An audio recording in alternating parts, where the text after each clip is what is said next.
his nurse, did not all merely dislike Vronsky, but looked on him with horror and aversion, though they never said anything about him, while his mother looked on him as her greatest friend. What does it mean? Who is he? How ought I to love him?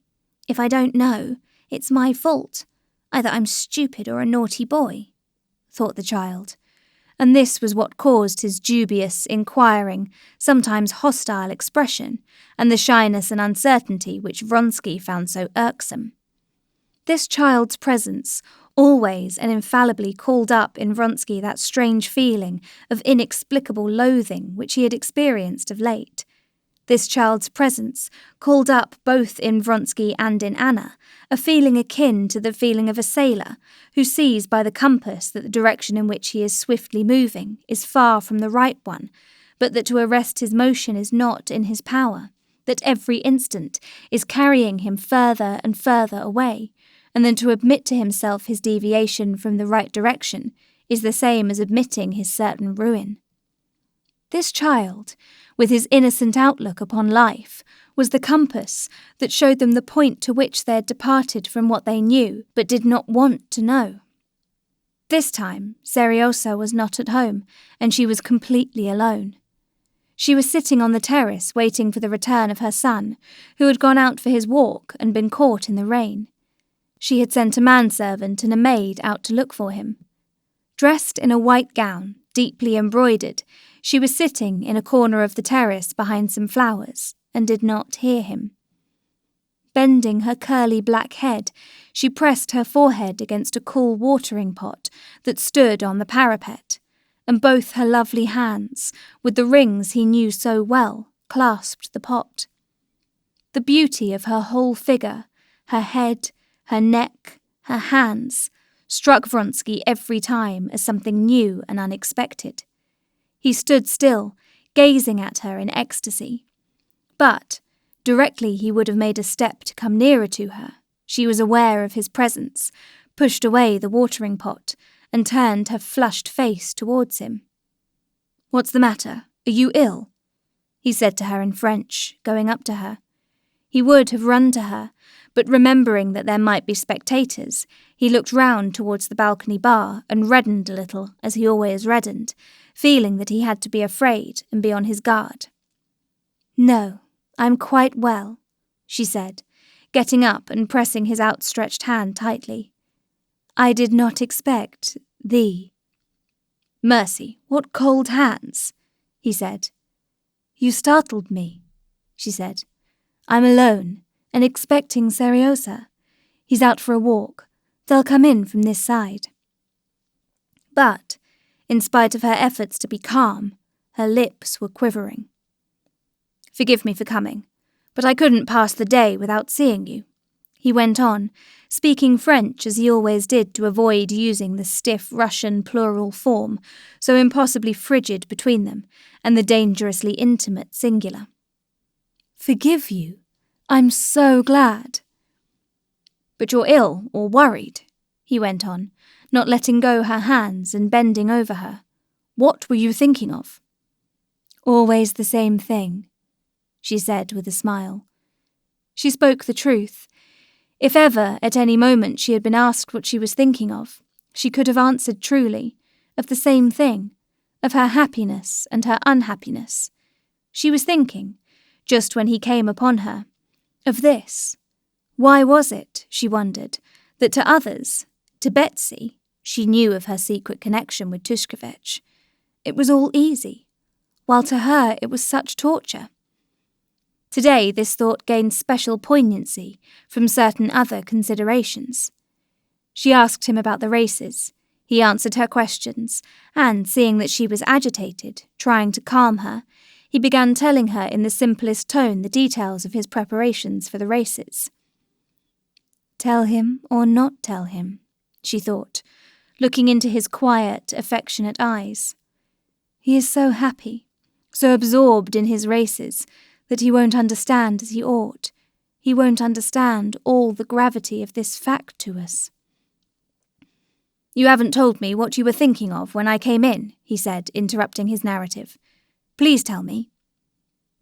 She did not answer, and, bending her head a little, she looked inquiringly at him from under her brows, her eyes shining under their long lashes. Her hand shook as it played with a leaf she had picked. He saw it, and his face expressed that utter subjection, that slavish devotion, which had done so much to win her. "I see something has happened. Do you suppose I can be at peace, knowing you have a trouble I am not sharing?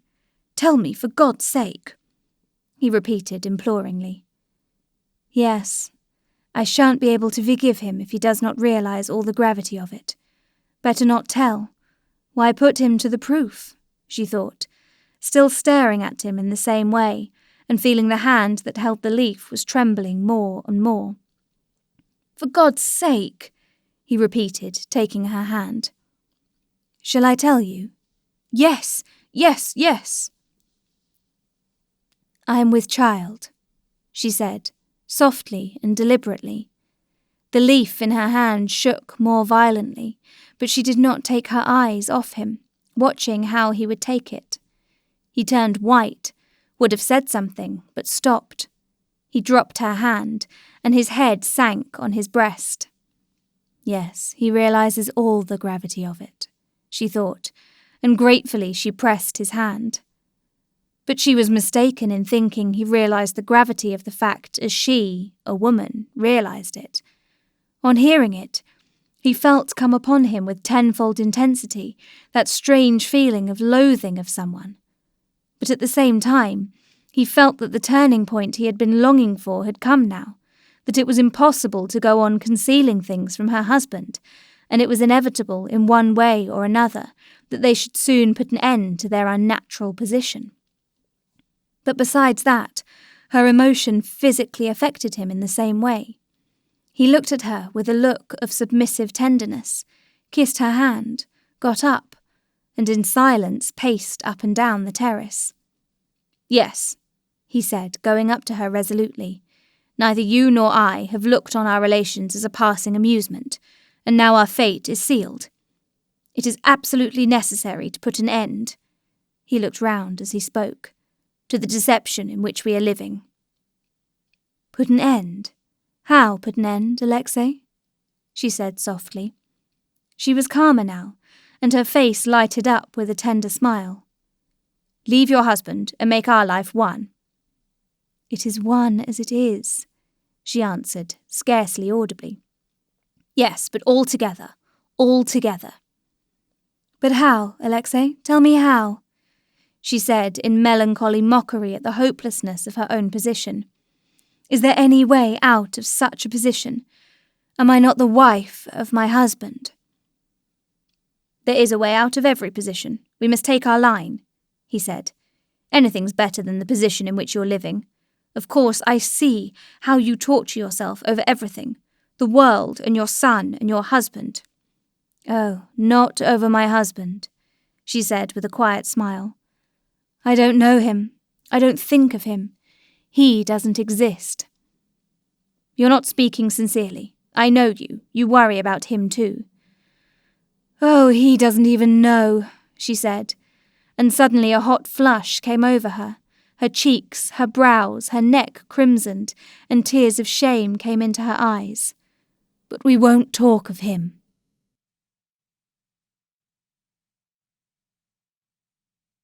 Chapter 23. Vronsky had several times already, though not so resolutely as now, tried to bring her to consider their position, and every time he had been confronted by the same superficiality and triviality with which he met his appeal now. It was as though there was something in this which she could not or would not face, as though directly she began speaking of this, she, the real Anna, retreated somehow into herself, and another strange and unaccountable woman came out, whom he did not love, and whom he feared, and who was in opposition to him. But today he was resolved to have it out. "Whether he knows or not," said Vronsky, in his usual quiet and resolute tone, "that's nothing to do with us.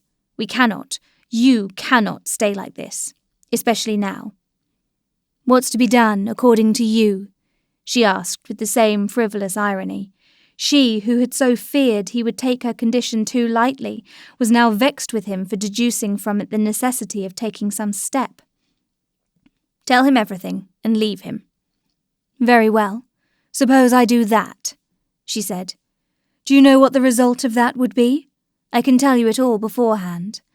And a wicked light gleamed in her eyes that had been so soft a minute before. "Eh, you love another man, and have entered into criminal intrigues with him?" Mimicking her husband, she threw an emphasis on the word criminal, as Alexei Alexandrovitch did. "I warned you of the results in the religious, the civil, and the domestic relation. You have not listened to me, and now I cannot let you disgrace my name and my son," she had meant to say, but about her son she could not jest. "Disgrace my name and more in the same style," she added. "In general terms, he'll say in his official manner, and with all distinctness and precision, that he cannot let me go, but will take all measures in his power to prevent scandal, and he will calmly and punctually act in accordance with his words. That's what will happen. He's not a man, but a machine, and a spiteful machine when he's angry," she added, recalling Alexei Alexandrovitch as she spoke, with all the peculiarities of his figure and manner of speaking, and reckoning against him every defect she could find in him, softening nothing for the great wrong she herself was doing him. "But Anna," said Vronsky, in a soft and persuasive voice, trying to soothe her, "we absolutely must, anyway, tell him, and then be guided by the line he takes." "What? Run away? And why not run away? I don't see how we can keep on like this, and not for my sake. I see that you suffer." "Yes, run away and become your mistress," she said angrily. "Anna," he said with reproachful tenderness. "Yes," she went on, "and become your mistress, and complete the ruin of—" Again she would have said, "my son," but she could not utter that word. Vronsky could not understand how she, with her strong and truthful nature, could endure this state of deceit, and not long to get out of it. But he did not suspect that the chief cause of it was the word, son, which she could not bring herself to pronounce. When she thought of her son, and his future attitude to his mother, who had abandoned his father, she felt such terror at what she had done that she could not face it, but, like a woman, could only try to comfort herself with lying assurances that everything would remain as it always had been, and that it was impossible to forget the fearful question of how it would be with her son.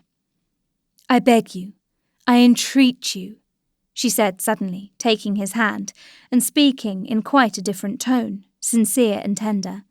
"Never speak to me of that." "But Anna—" "Never. Leave it to me. I know all the baseness, all the horror of my position, but it's not so easy to arrange as you think. And leave it to me, and do what I say. Never speak to me of it. Do you promise me? No, promise." "I promise everything, but I can't be at peace, especially after what you have told me. I can't be at peace when you can't be at peace." "I?" she repeated. "Yes, I am worried sometimes, but that will pass, if you will never talk about this. When you talk about it, it's only then it worries me."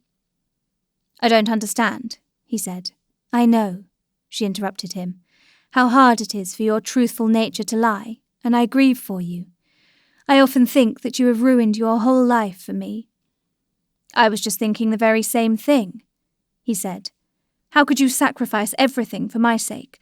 I can't forgive myself that you're unhappy." "I unhappy?" she said, coming closer to him and looking at him with an ecstatic smile of love. "I am like a hungry man who has been given food. He may be cold and dressed in rags and ashamed, but he is not unhappy. I unhappy? No, this is my unhappiness." She could hear the sound of her son's voice coming towards them, and glancing swiftly round the terrace, she got up impulsively. Her eyes glowed with the fire he knew so well, With a rapid movement, she raised her lovely hands, covered with rings, took his head, looked a long look into his face, and, putting up her face with smiling, parted lips, swiftly kissed his mouth and both eyes, and pushed him away. She would have gone, but he held her back. "When?" he murmured in a whisper, gazing in ecstasy at her. "Tonight, at 1 o'clock," she whispered, and, with a heavy sigh, she walked with her light, swift step to meet her son. Seriosa had been caught by the rain in the big garden, and he and his nurse had taken shelter in an arbour. "Well, au revoir," she said to Vronsky. "I must soon be getting ready for the races. Betsy promised to fetch me." Vronsky, looking at his watch, went away hurriedly.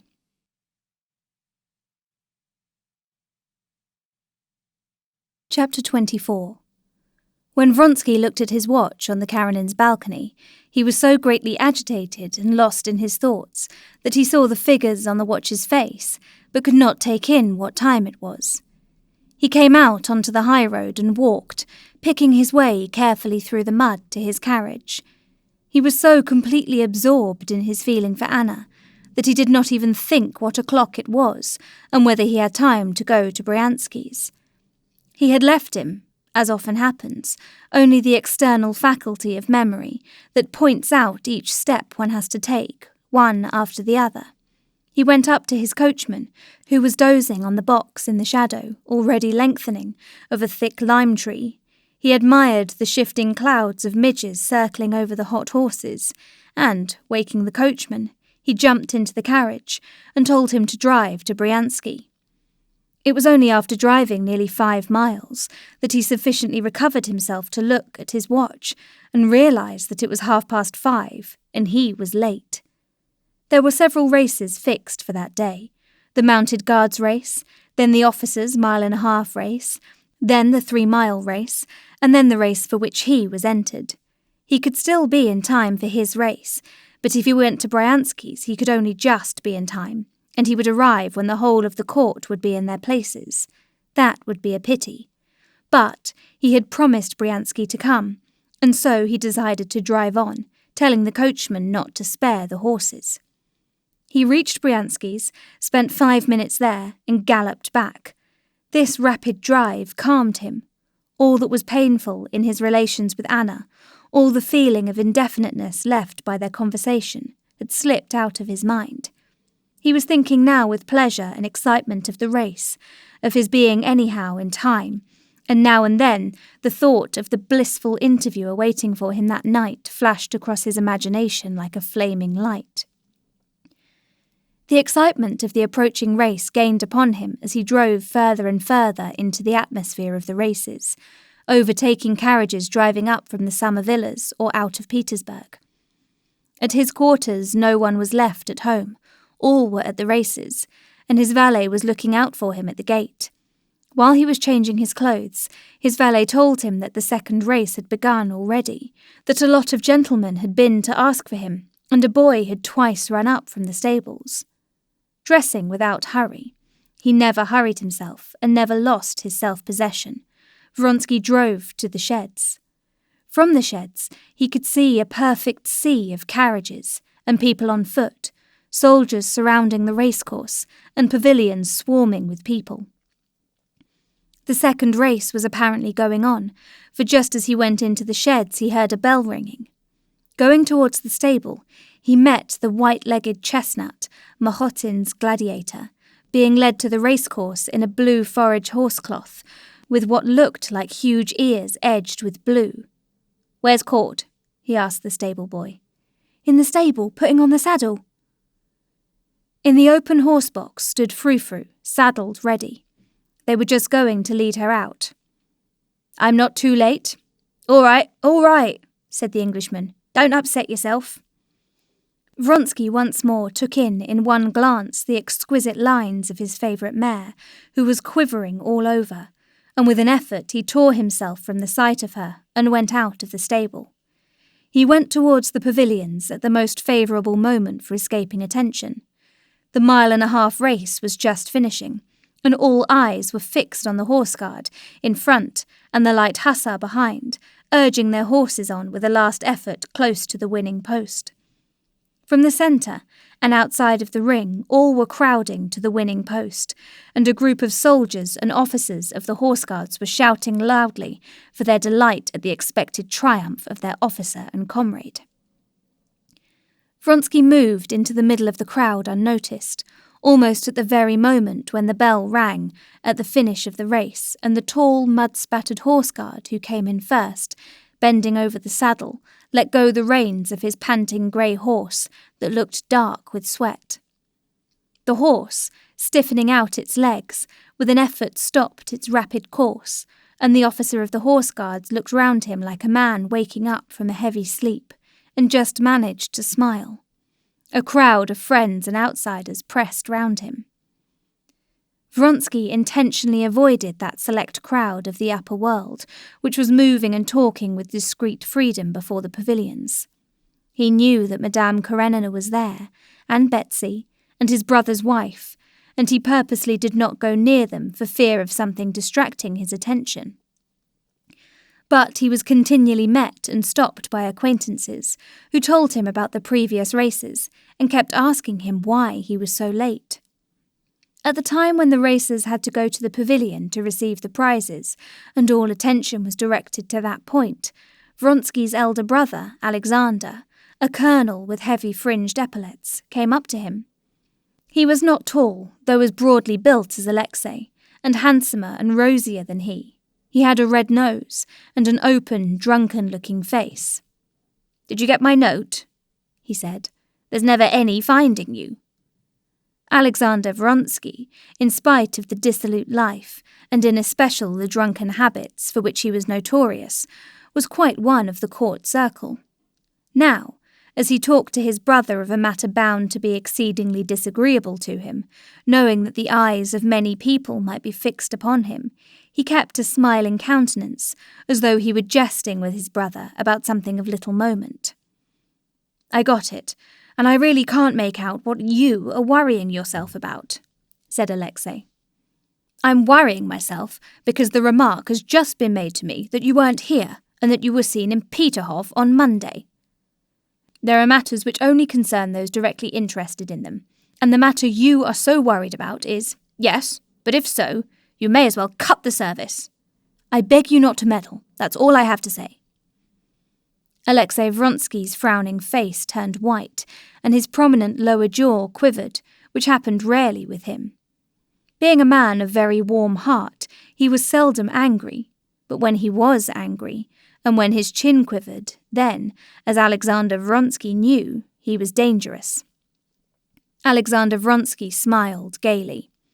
"I only wanted to give you Mother's letter. Answer it, and don't worry about anything just before the race. Bonne chance," he added, smiling, and he moved away from him.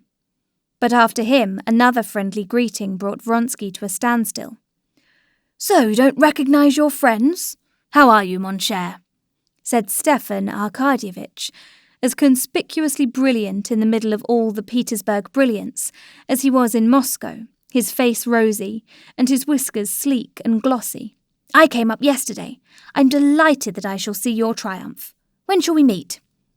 "Come tomorrow to the mess room," said Vronsky, and squeezing him by the sleeve of his coat, with apologies, he moved away to the centre of the racecourse, where the horses were being led for the great steeplechase. The horses who had run in the last race were being led home, steaming and exhausted by the stable boys, and one after another, the fresh horses for the coming race made their appearance, for the most part English racers, wearing horsecloths, and looking with their drawn-up bellies like strange, huge birds. On the right was led in Frou-Frou, lean and beautiful, lifting up her elastic, rather long pasterns, as though moved by springs. Not far from her, they were taking the rug off the lop-eared gladiator. The strong, exquisite, perfectly correct lines of the stallion, with his superb hindquarters and excessively short pasterns almost over his hoofs, attracted Vronsky's attention in spite of himself. He would have gone up to his mare, but he was again detained by an acquaintance. "Oh, there's Karenin," said the acquaintance with whom he was chatting. "He's looking for his wife, and she's in the middle of the pavilion. Didn't you see her?" "No," answered Vronsky, and without even glancing round towards the pavilion where his friend was pointing out Madame Karenina, he went up to his mare.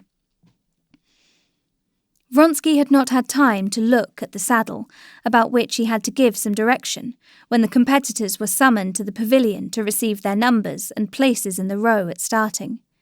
17 officers, looking serious and severe, many with pale faces, met together in the pavilion and drew the numbers. Vronsky drew the number 7. The cry was heard, "Mount!" Feeling that with the others riding in the race, he was the centre upon which all eyes were fastened, Vronsky walked up to his mare in that state of nervous tension in which he usually became deliberate and composed in his movements.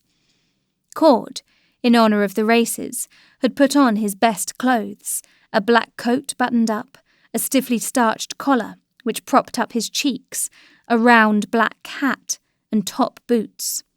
He was calm and dignified as ever, and was with his own hands holding Frou-Frou by both reins, standing straight in front of her. Frou-Frou was still trembling as though in a fever. Her eyes, full of fire, glanced sideways at Vronsky. Vronsky slipped his finger under the saddle girth. The mare glanced aslant at him, drew up her lip, and twitched her ear. The Englishman puckered up his lips, intending to indicate a smile that anyone should verify his saddling. "Get up, you won't feel so excited." Vronsky looked round for the last time at his rivals.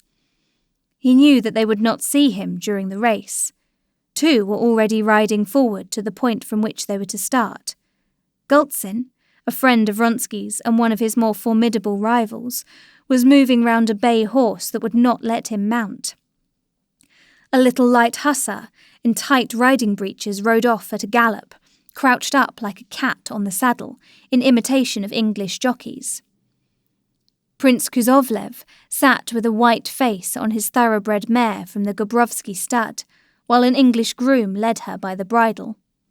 Vronsky and all his comrades knew that Kuzovlev and his peculiarity of weak nerves and terrible vanity. They knew that he was afraid of everything, afraid of riding a spirited horse.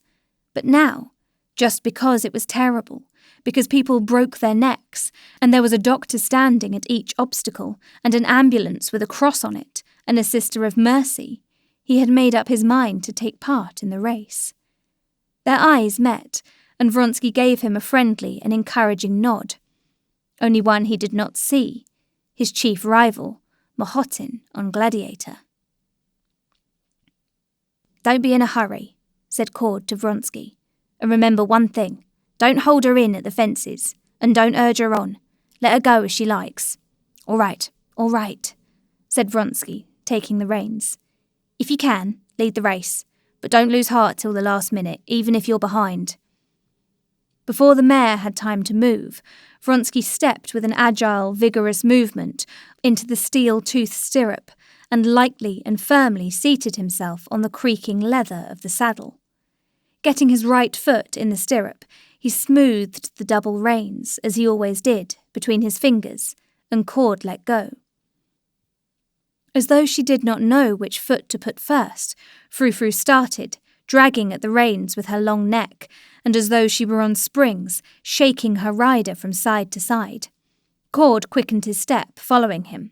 The excited mare, trying to shake off her rider first on one side and then the other, pulled at the reins, and Vronsky tried in vain with voice and hand to soothe her. They were just reaching the dammed-up stream on their way to the starting point.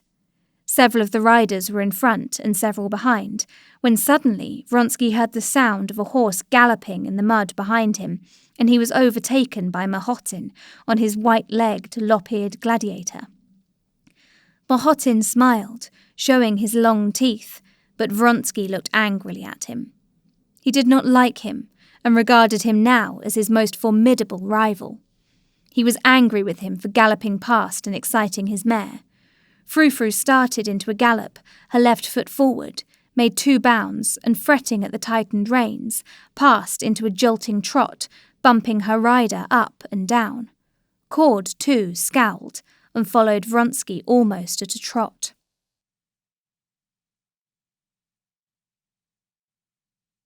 Chapter 25. There were 17 officers all riding in this race. The racecourse was a large 3-mile ring of the form of an ellipse in front of the pavilion. On this course, 9 obstacles had been arranged. The stream, a big and solid barrier 5 feet high, just before the pavilion, a dry ditch, a ditch full of water, a precipitous slope, an Irish barricade, one of the most difficult obstacles, consisting of a mound fenced with brushwood, beyond which was a ditch out of sight for the horses, so that the horse had to clear both the obstacles or might be killed. Then 2 more ditches filled with water, and 1 dry one, and the end of the race was just facing the pavilion. But the race began not in the ring, but 200 yards away from it, and in that part of the course was the first obstacle, a dammed-up stream 7 feet in breadth, which the racers could leap or wade through as they preferred. 3 times they were ranged ready to start, but each time some horse thrust itself out of line, and they had to begin again. The umpire who was starting them, Colonel Sestrin, was beginning to lose his temper, when at last for the 4th time he shouted, "Away!" and the racers started. Every eye, every opera glass, was turned on the brightly coloured group of riders at the moment they were in line to start. "They're off! They're starting!" was heard on all sides after the hush of expectation. And little groups and solitary figures among the public began running from place to place to get a better view. In the very first minute, the close group of horsemen drew out, and it could be seen that they were approaching the stream in 2s and 3s and one behind another. To the spectators, it seemed as though they had all started simultaneously, but to the racers there were seconds of difference that had great value to them. Frou-Frou, excited and over-nervous, had lost the first moment, and several horses had started before her. But before reaching the stream, Vronsky, who was holding in the mare with all his force as she tugged at the bridle, easily overtook 3, and there were left in front of him Mahotin's chestnut Gladiator, whose hind quarters were moving lightly and rhythmically up and down exactly in front of Vronsky, and in front of all, the dainty mare Diana, bearing Kuzovlev more dead than alive. For the first instant, Vronsky was not master either of himself or his mare. Up to the first obstacle, the stream, he could not guide the motions of his mare. Gladiator and Diana came up to it together, and almost at the same instant. Simultaneously they rose above the stream and flew across it to the other side. Frou-Frou darted after them, as if flying, but at the very moment when Vronsky felt himself in the air, he suddenly saw almost under his mare's hoofs Kuzovlev, who was floundering with Diana on the further side of the stream. Kuzovlev had to let go the reins as he took the leap, and the mare had sent him flying over her head. Those details Vronsky learned later. At the moment, all he saw was that just under him, where Frou-Frou must alight, Diana's legs or head might be in the way. But Frou-Frou drew up her legs and back in the very act of leaping, like a falling cat, and clearing the other mare, alighted beyond her. "Oh, the darling!" thought Vronsky. After crossing the stream, Vronsky had complete control of his mare and began holding her in, intending to cross the barrier behind Mahotin, and to try to overtake him in the clear ground of about 500 yards that followed it. The great barrier stood just in front of the imperial pavilion. The Tsar and the whole court and crowds of people were all gazing at them, at him, and Mahotin a length ahead of him, as they drew near the devil, as the solid barrier was called.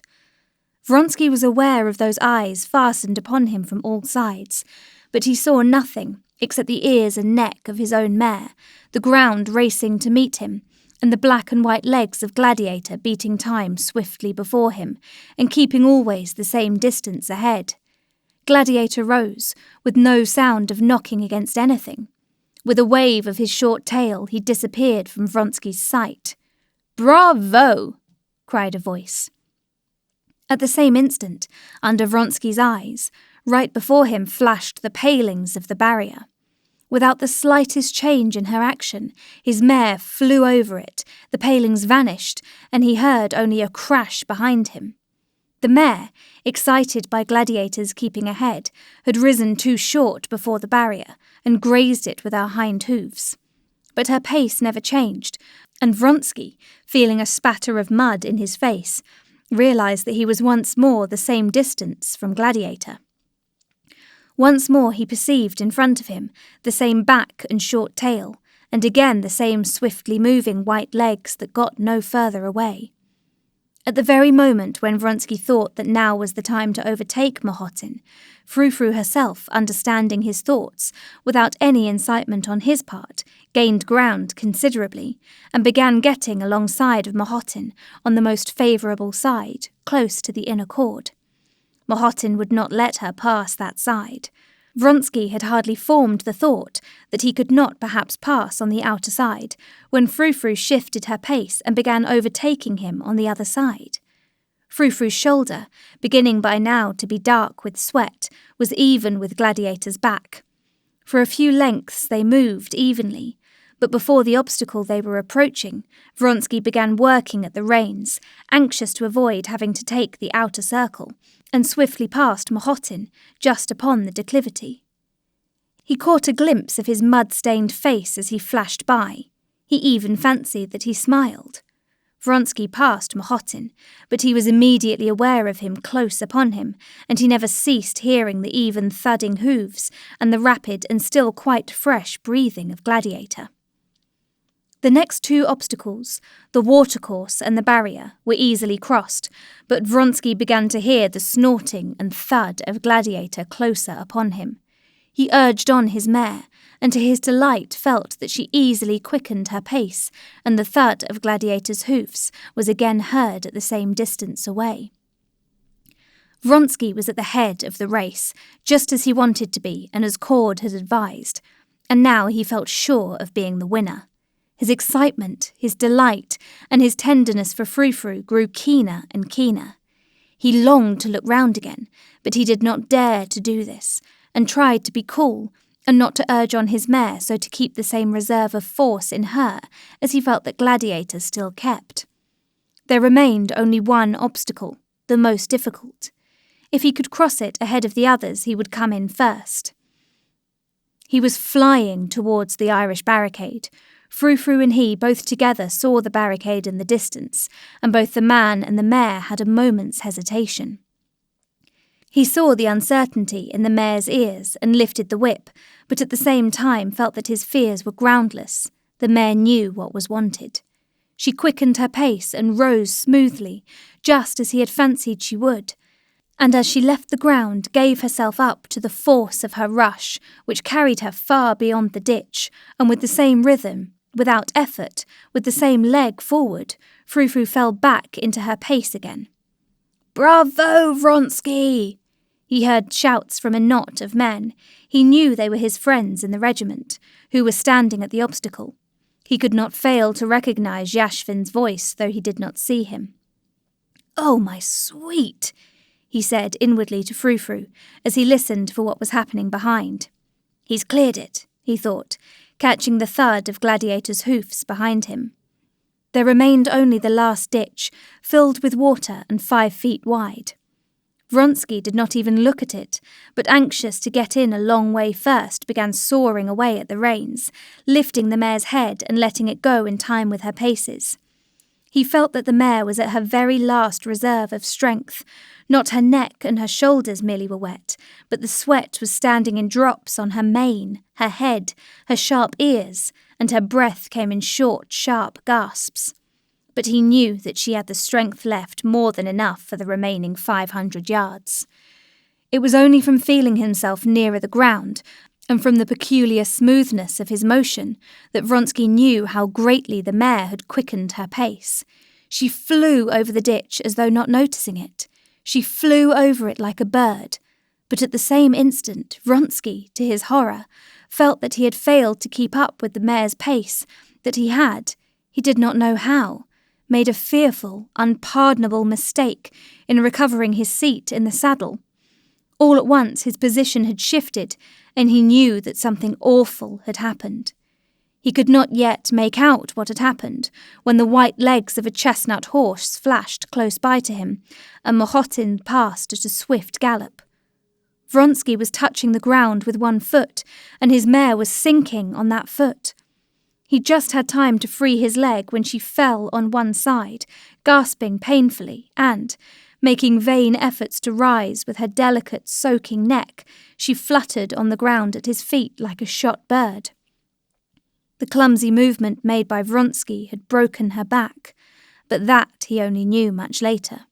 At that moment, he knew only that Mahotin had flown swiftly by, while he stood staggering alone in the muddy, motionless ground, and Frou-Frou lay gasping before him, bending her head back and gazing at him with her exquisite eyes. Still unable to realize what had happened, Vronsky tugged at his mare's reins. Again she struggled all over like a fish, and her shoulders setting the saddle heaving, she rose on her front legs, but unable to lift her back. She quivered all over and again fell on her side. With a face hideous with passion, his lower jaw trembling and his cheeks white, Vronsky kicked her with his heel in the stomach and again fell to tugging at the rein. She did not stir, but thrusting her nose into the ground, she simply gazed at her master with her speaking eyes. "Ah, ah, ah," groaned Vronsky, clutching at his head. "Oh, what have I done?" he cried. "The race lost, and my fault. Shameful, unpardonable. And the poor, darling, ruined mare. Oh, what have I done?" A crowd of men, a doctor and his assistant, the officers of his regiment, ran up to him. To his misery he felt that he was whole and unhurt. The mare had broken her back, and it was decided to shoot her. Vronsky could not answer questions, could not speak to anyone.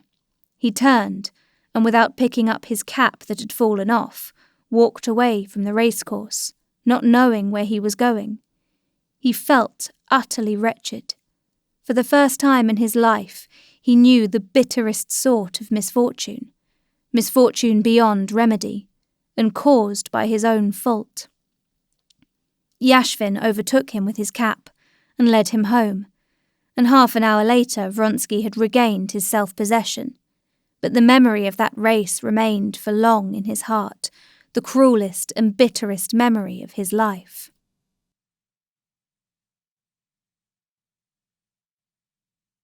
Chapter 26.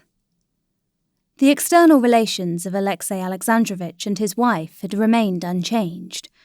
The sole difference lay in the fact that he was more busily occupied than ever.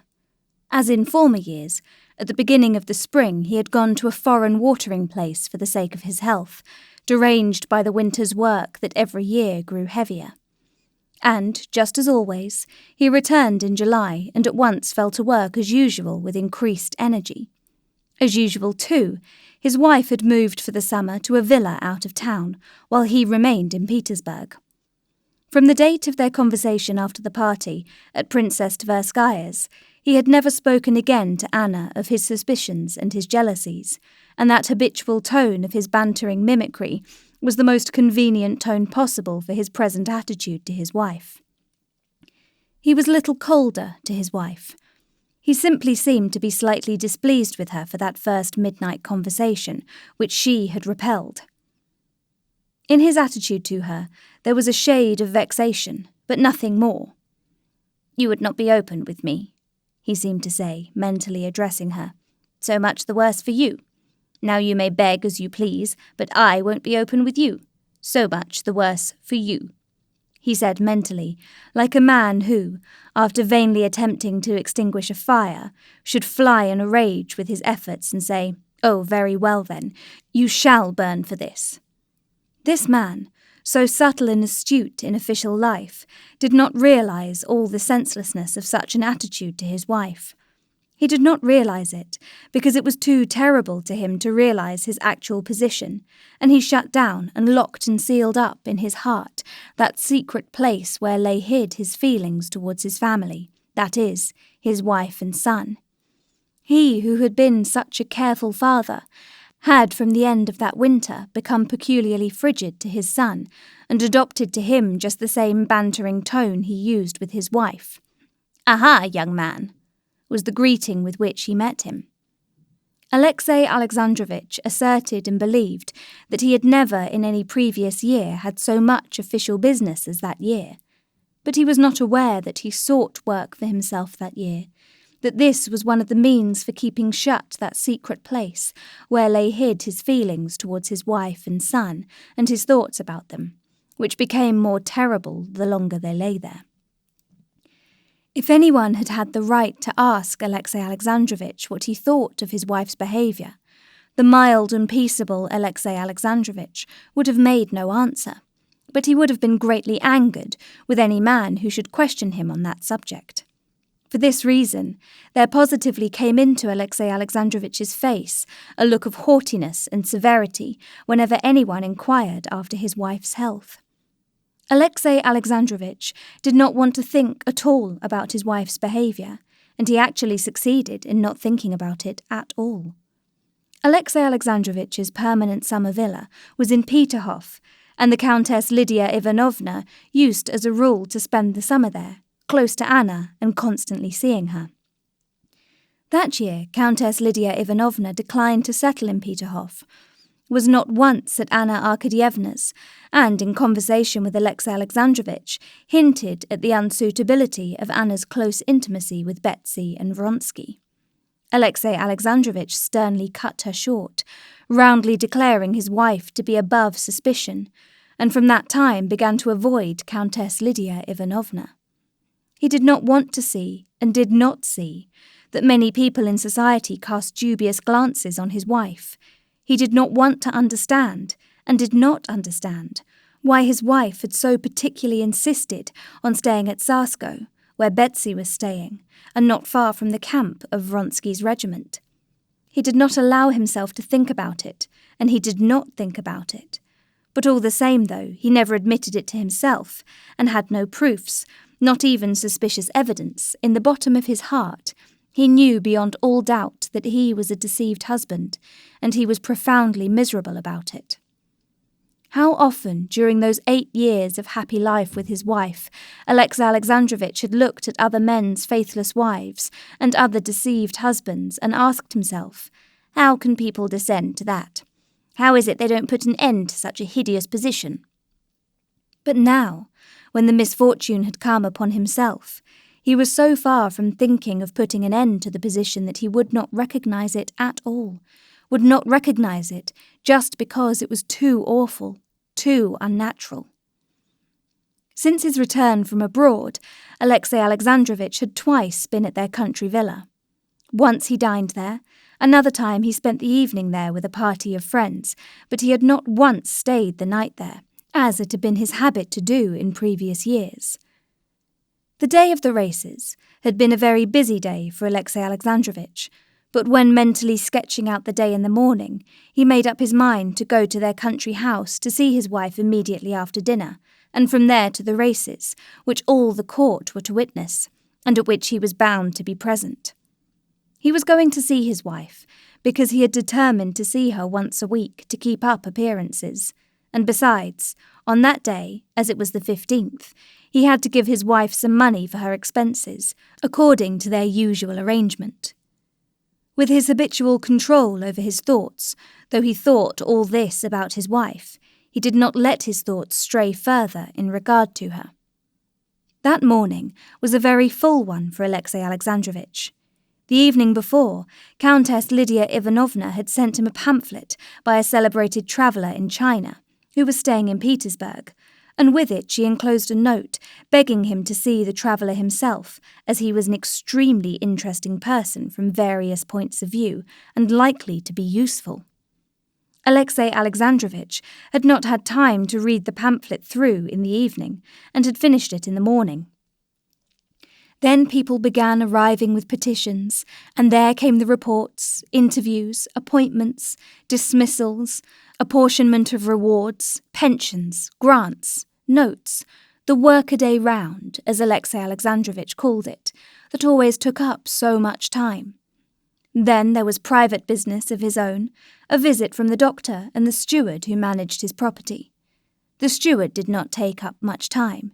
He simply gave Alexey Alexandrovich the money he needed, together with a brief statement of the position of his affairs, which was not altogether satisfactory, as it had happened that during that year, owing to increased expenses, more had been paid out than usual, and there was a deficit. But the doctor, a celebrated Petersburg doctor, who was an intimate acquaintance of Alexey Alexandrovich, took up a great deal of time. Alexey Alexandrovich had not expected him that day, and was surprised at his visit, and still more so when the doctor questioned him very carefully about his health, listened to his breathing, and tapped at his liver. Alexey Alexandrovich did not know that his friend Lydia Ivanovna, noticing he was not as well as usual that year, had begged the doctor to go and examine him. "Do this for my sake," the Countess Lydia Ivanovna had said to him. "I will do it for the sake of Russia, Countess," replied the doctor. "A priceless man," said the Countess Lydia Ivanovna. The doctor was extremely dissatisfied with Alexey Alexandrovich. He found the liver considerably enlarged and the digestive powers weakened, while the course of mineral waters had been quite without effect. He prescribed more physical exercise as far as possible, and as far as possible less mental strain, and above all, no worry. In other words, just what was as much out of Alexey Alexandrovich's power as abstaining from breathing. Then he withdrew, leaving in Alexey Alexandrovich an unpleasant sense that something was wrong with him, and that there was no chance of curing it. As he was coming away, the doctor chanced to meet on the staircase an acquaintance of his, Sludin, who was secretary of Alexey Alexandrovich's department. They had been comrades at the university, and though they rarely met, they thought highly of each other and were excellent friends. And so there was no one to whom the doctor would have given his opinion of a patient so freely as to Sludin. "How glad I am you've been seeing him," said Sludin. "He's not well, and I fancy... Well, what do you think of him?" "I'll tell you," said the doctor, beckoning over Sludin's head to his coachman to bring the carriage round. "It's just this," said the doctor, taking a finger of his kid glove in his white hands and pulling it. "If you don't strain the strings, and then try to break them, you'll find it a difficult job. But strain a string to its very utmost, and the mere weight of one finger on the strained string will snap it." And with his close assiduity, his conscientious devotion to his work, he strained to the utmost. And there's some outside burden weighing on him, and not a light one, concluded the doctor, raising his eyebrows significantly. "Will you be at the races?" he added, as he sank into his seat in the carriage. Yes, to be sure. It does waste a lot of time," the doctor responded vaguely to some reply of Sludin's he had not caught. Directly after the doctor, who had taken up so much time, came the celebrated traveller, and Alexey Alexandrovich, by means of the pamphlet he had only just finished reading and his previous acquaintance with the subject, impressed the traveller by the depth of his knowledge of the subject and the breadth and enlightenment of his view of it. At the same time as the traveller, there was announced a provincial marshal of nobility on a visit to Petersburg, with whom Alexey Alexandrovich had to have some conversation. After his departure, he had to finish the daily routine of business with his secretary, and then he still had to drive round to call on a certain great personage on a matter of grave and serious import. Alexey Alexandrovich only just managed to be back by 5 o'clock, his dinner hour, and, after dining with his secretary, he invited him to drive with him to his country villa and to the races. Though he did not acknowledge it to himself, Alexey Alexandrovich always tried nowadays to secure the presence of a third person in his interviews with his wife.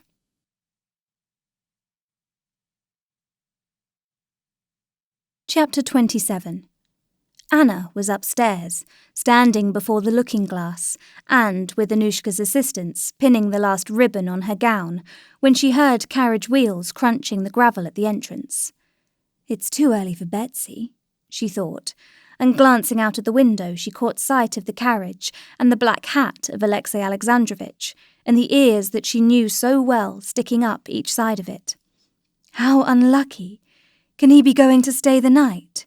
She wondered, and the thought of all that might come of such a chance struck her as so awful and terrible that, without dwelling on it for a moment, she went down to meet him with a bright and radiant face, and conscious of the presence of that spirit of falsehood and deceit in herself that she had come to know of late, she abandoned herself to that spirit and began talking, hardly knowing what she was saying.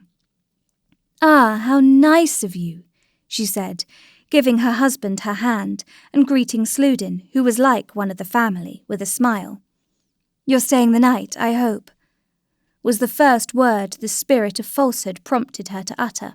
"And we'll go together. Only it's a pity I've promised Betsy. She's coming for me."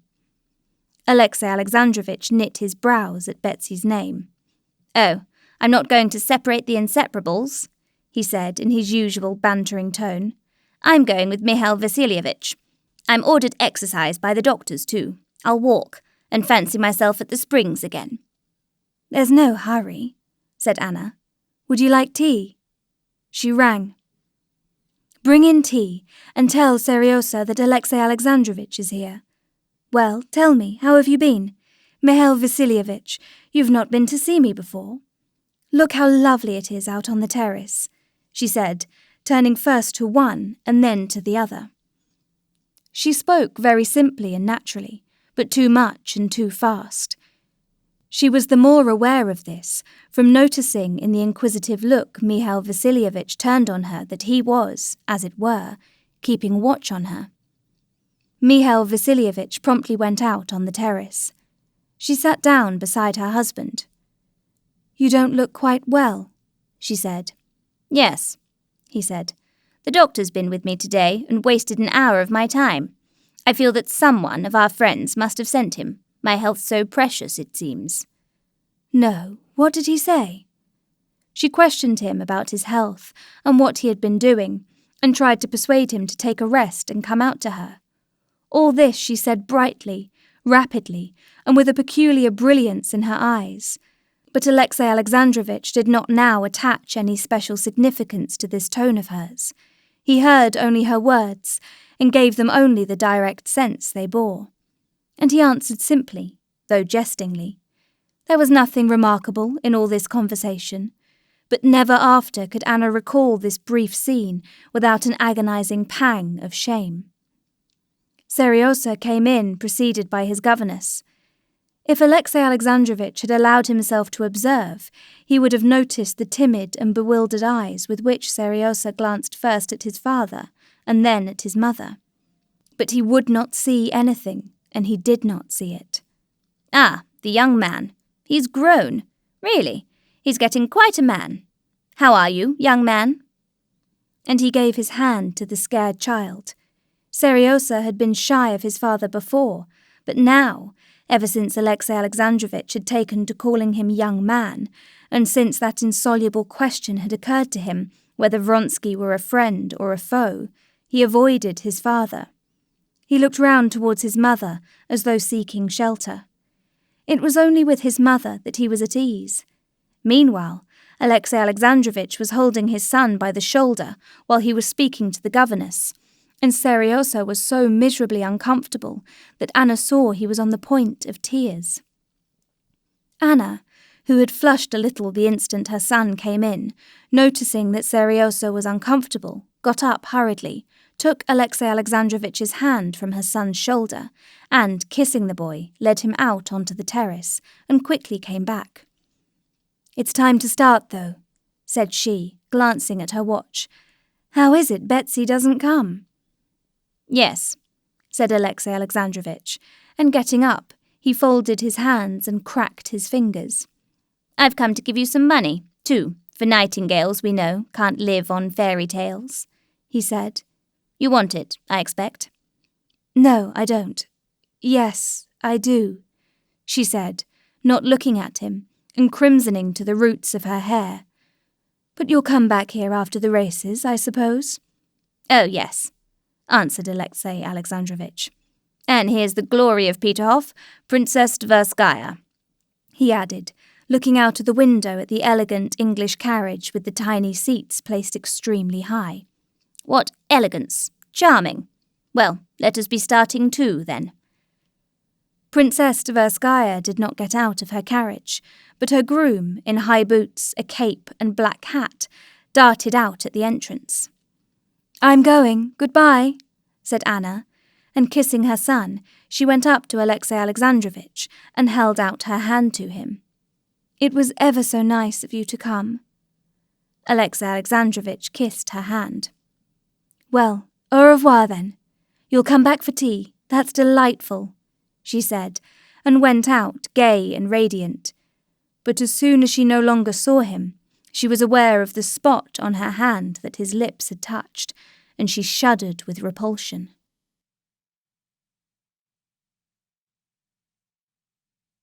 Chapter 28. When Alexey Alexandrovitch reached the racecourse, Anna was already sitting in the pavilion beside Betsy, in that pavilion where all the highest society had gathered. She caught sight of her husband in the distance. 2 men, her husband and her lover, were the 2 centres of her existence, and unaided by her external senses, she was aware of their nearness.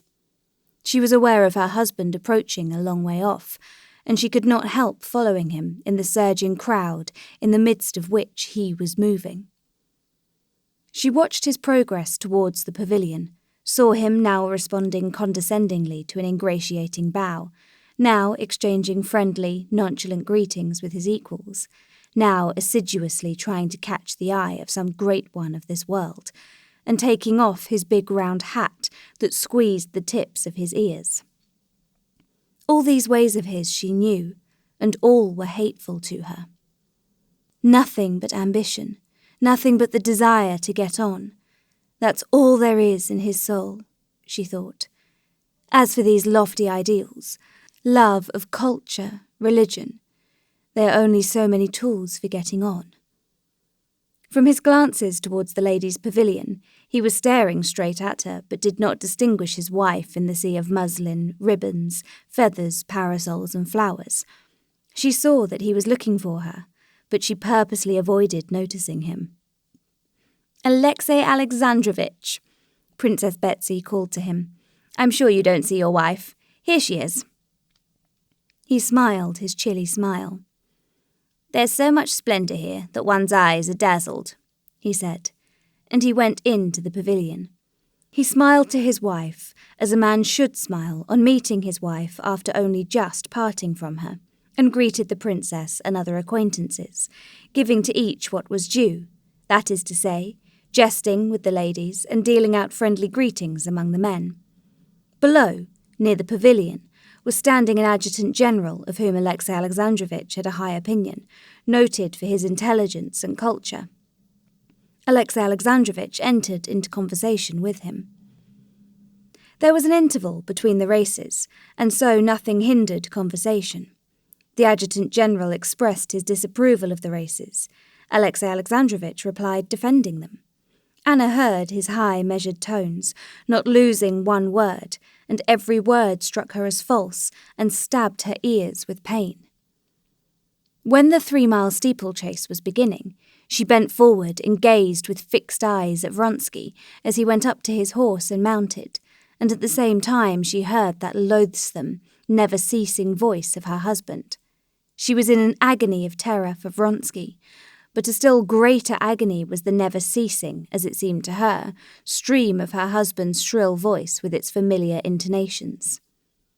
"I'm a wicked woman, a lost woman," she thought. "But I don't like lying. I can't endure falsehood, while as for him, her husband, it's the breath of his life, falsehood. He knows all about it. He sees it all.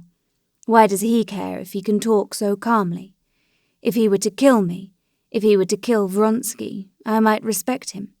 No, all he wants is falsehood and propriety," Anna said to herself, not considering exactly what it was she wanted of her husband and how she would have liked him to behave. She did not understand either that Alexei Alexandrovich's peculiar loquacity that day, so exasperating to her, was merely the expression of his inward distress and uneasiness. As a child that has been hurt skips about, putting all his muscles into movement to drown the pain, in the same way Alexei Alexandrovich needed mental exercise to drown the thoughts of his wife that in her presence and in Vronsky's, and with the continual iteration of his name, would force themselves on his attention.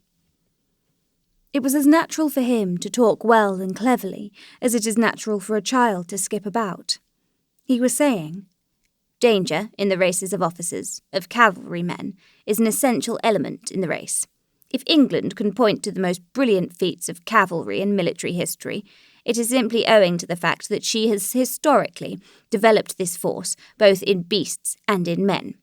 Sport has, in my opinion, a great value, and as is always the case, we see nothing but what is most superficial."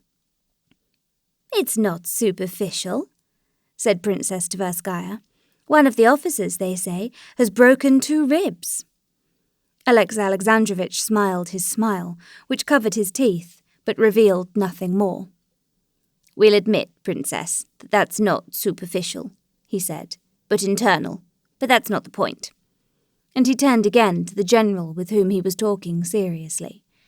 "We mustn't forget that those who are taking part in the race are military men, who have chosen that career, and one must allow that every calling has its disagreeable side. It forms an integral part of the duties of an officer. Low sports, such as prize fighting or Spanish bullfights, are a sign of barbarity, but specialized trials of skill are a sign of development." "No, I shan't come another time. It's too upsetting," said Princess Betsy. "Isn't it, Anna?" "It's upsetting, but one can't tear oneself away," said another lady. "If I'd been a Roman woman, I should never have missed a single circus." Anna said nothing, and keeping her opera glass up, gazed always at the same spot. At that moment, a tall general walked through the pavilion. Breaking off what he was saying, Alexei Alexandrovich got up hurriedly, though with dignity, and bowed low to the general. "You're not racing?" the officer asked, chaffing him. "My race is a harder one," Alexei Alexandrovich responded deferentially. And though the answer meant nothing, the general looked as though he had heard a witty remark from a witty man, and fully relished le point de la sauce. "There are 2 aspects," Alexei Alexandrovich resumed. "Those who take part and those who look on, and love for such spectacles is an unmistakable proof of a low degree of development in the spectator, I admit, but—" "Princess Bets!" shouted Stefan Arkadyevich's voice from below, addressing Betsy. "Who's your favourite?" "Anna and I are for Kozovlev," replied Betsy. "I'm for Vronsky. A pair of gloves?" "Done." "But it's a pretty sight, isn't it?" Alexei Alexandrovich paused while there was talking about him, but he began again directly. "I admit that manly sports do not," he was continuing. But at that moment the races started, and all conversation ceased. Alexei Alexandrovich too was silent, and everyone stood up and turned towards the stream. Alexei Alexandrovich took no interest in the race, so he did not watch the racers, but fell listlessly to scanning the spectators with his weary eyes. His eyes rested upon Anna. Her face was white and set. She was obviously seeing nothing and no one but one man. Her hand had convulsively clutched her fan, and she held her breath. He looked at her and hastily turned away, scrutinizing other faces. "But here's this lady too, and others very much moved as well. It's very natural," Alexei Alexandrovich told himself. He tried not to look at her, but unconsciously his eyes were drawn to her. He examined that face again, trying not to read what was so plainly written on it, and, against his own will, with horror read on it what he did not want to know. The first fall, Kozovlev's, at the stream, agitated everyone, but Alexei Alexandrovich saw distinctly on Anna's pale, triumphant face that the man she was watching had not fallen. When, after Mahotin and Vronsky had cleared the worst barrier, the next officer had been thrown straight on his head at it and fatally injured, and a shudder of horror passed over the whole public, Alexei Alexandrovitch saw that Anna did not even notice it, and had some difficulty in realizing what they were talking of about her. But more and more often, and with greater persistence, he watched her. Anna, wholly engrossed as she was with the race, became aware of her husband's cold eyes fixed upon her from one side. She glanced round for an instant, looked inquiringly at him, and with a slight frown turned away again.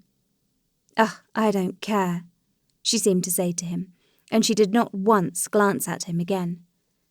The race was an unlucky one, and of the 17 officers who rode in it, more than half were thrown and hurt. Towards the end of the race, everyone was in a state of agitation, which was intensified by the fact that the Tsar was displeased.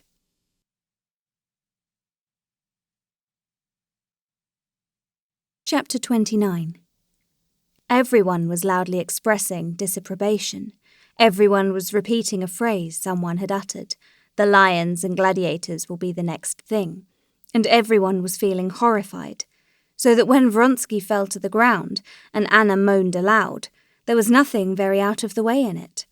But afterwards a change came over Anna's face, which really was beyond decorum. She utterly lost her head. She began fluttering like a caged bird, at one moment would have got up and moved away, at the next turned to Betsy.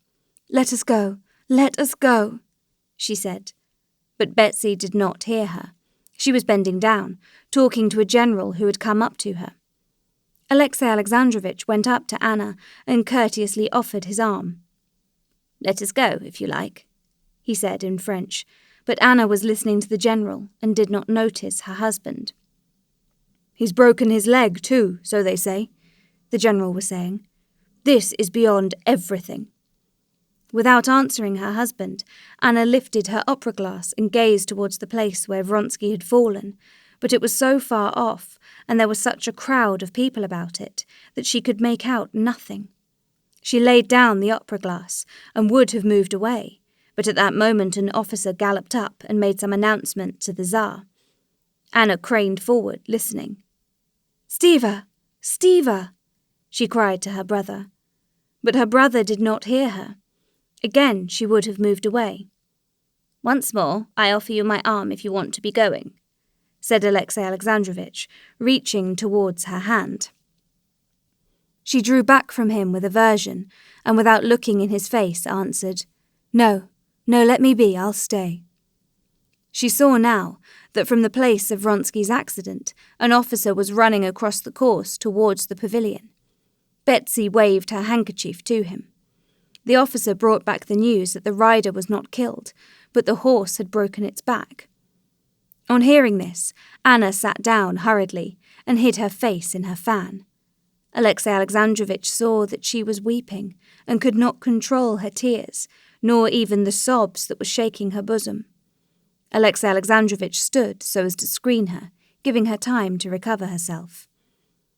"For the 3rd time, I offer you my arm," he said to her after a little time, turning to her.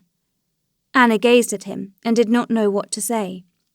Princess Betsy came to her rescue.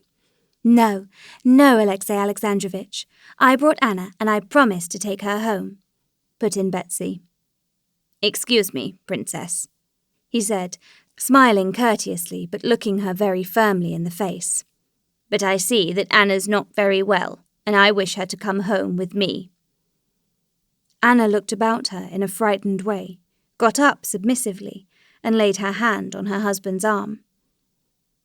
"I'll send to him and find out, and let you know," Betsy whispered to her. As they left the pavilion, Alexei Alexandrovitch, as always, talked to those he met, and Anna had, as always, to talk and answer, but she was utterly beside herself and moved hanging on to her husband's arm as though in a dream. "Is he killed or not? Is it true? Will he come or not? Shall I see him today?" she was thinking. She took her seat in her husband's carriage in silence, and in silence drove out of the crowd of carriages. In spite of all he had seen, Alexei Alexandrovitch still did not allow himself to consider his wife's real condition. He merely saw the outward symptoms. He saw that she was behaving unbecomingly, and considered it his duty to tell her so. But it was very difficult for him not to say more, to tell her nothing but that. He opened his mouth to tell her she had behaved unbecomingly, but he could not help saying something utterly different. "What an inclination we all have, though, for these spectacles," he said. "I observe." "Eh? I don't understand," said Anna contemptuously. He was offended, and at once began to say what he had meant to say. "I am obliged to tell you," he began. So now we are to have it out, she thought, and she felt frightened. "I am obliged to tell you that your behaviour has been unbecoming today," he said to her in French. "In what way has my behaviour been unbecoming?" she said aloud, turning her head swiftly and looking him straight in the face, not with the bright expression that seemed covering something, but with a look of determination under which she concealed with difficulty the dismay she was feeling. "Mind," he said, pointing to the open window opposite the coachman. He got up and pulled up the window. "What did you consider unbecoming?" she repeated. "The despair you were unable to conceal at the accident to one of the riders." He waited for her to answer, but she was silent, looking straight before her. "I have already begged you so to conduct yourself in society that even malicious tongues can find nothing to say against you. There was a time when I spoke of your inward attitude, but I am not speaking of that now. Now I speak only of your external attitude. You have behaved improperly. I would wish it not to occur again." She did not hear half of what he was saying. She felt panic-stricken before him, and was thinking whether it was true that Vronsky was not killed. Was it of him they were speaking when they said that the rider was unhurt, but the horse had broken its back? She merely smiled, with a pretence of irony when he finished, and made no reply, because she had not heard what he said. Alexei Alexandrovitch had begun to speak boldly, but as he realized plainly what he was speaking of, the dismay she was feeling infected him too. He saw the smile, and a strange misapprehension came over him. "She is smiling at my suspicions. Yes, she will tell me directly what she has told me before, that there is no foundation for my suspicions, that it's absurd." At that moment, when the revelation of everything was hanging over him, there was nothing he expected so much as that she would answer mockingly as before that his suspicions were absurd and utterly groundless. So terrible to him was what he knew that now he was ready to believe anything. But the expression of her face, scared and gloomy, did not now promise even deception. "Possibly I was mistaken," said he. "If so, I beg your pardon." "No, you were not mistaken," she said deliberately, looking desperately into his cold face. "You were not mistaken. I was, and I could not help being in despair. I hear you, but I am thinking of him. I love him. I am his mistress. I can't bear you. I'm afraid of you, and I hate you. You can do what you like to me." And dropping back into the corner of the carriage, she broke into sobs, hiding her face in her hands. Alexei Alexandrovitch did not stir, and kept looking straight before him. But his whole face suddenly bore the solemn rigidity of the dead, and his expression did not change during the whole time of the drive home. On reaching the house, he turned his head to her, still with the same expression. "Very well. But I expect a strict observance of the external forms of propriety until such time," his voice shook, "as I may take measures to secure my honour and communicate them to you." He got out first, and helped her to get out. Before the servants, he pressed her hand, took his seat in the carriage, and drove back to Petersburg. Immediately afterwards, a footman came from Princess Betsy and brought Anna a note. "I sent to Alexei to find out how he is, and he writes me he is quite well and unhurt, but in despair. So he will be here, she thought. What a good thing I told him all. She glanced at her watch. She had still 3 hours to wait, and the memories of their last meeting set her blood in flame. My God, how light it is! It's dreadful, but I do love to see his face, and I do love this fantastic light. My husband. Oh, yes. Well, thank God, everything's over with him.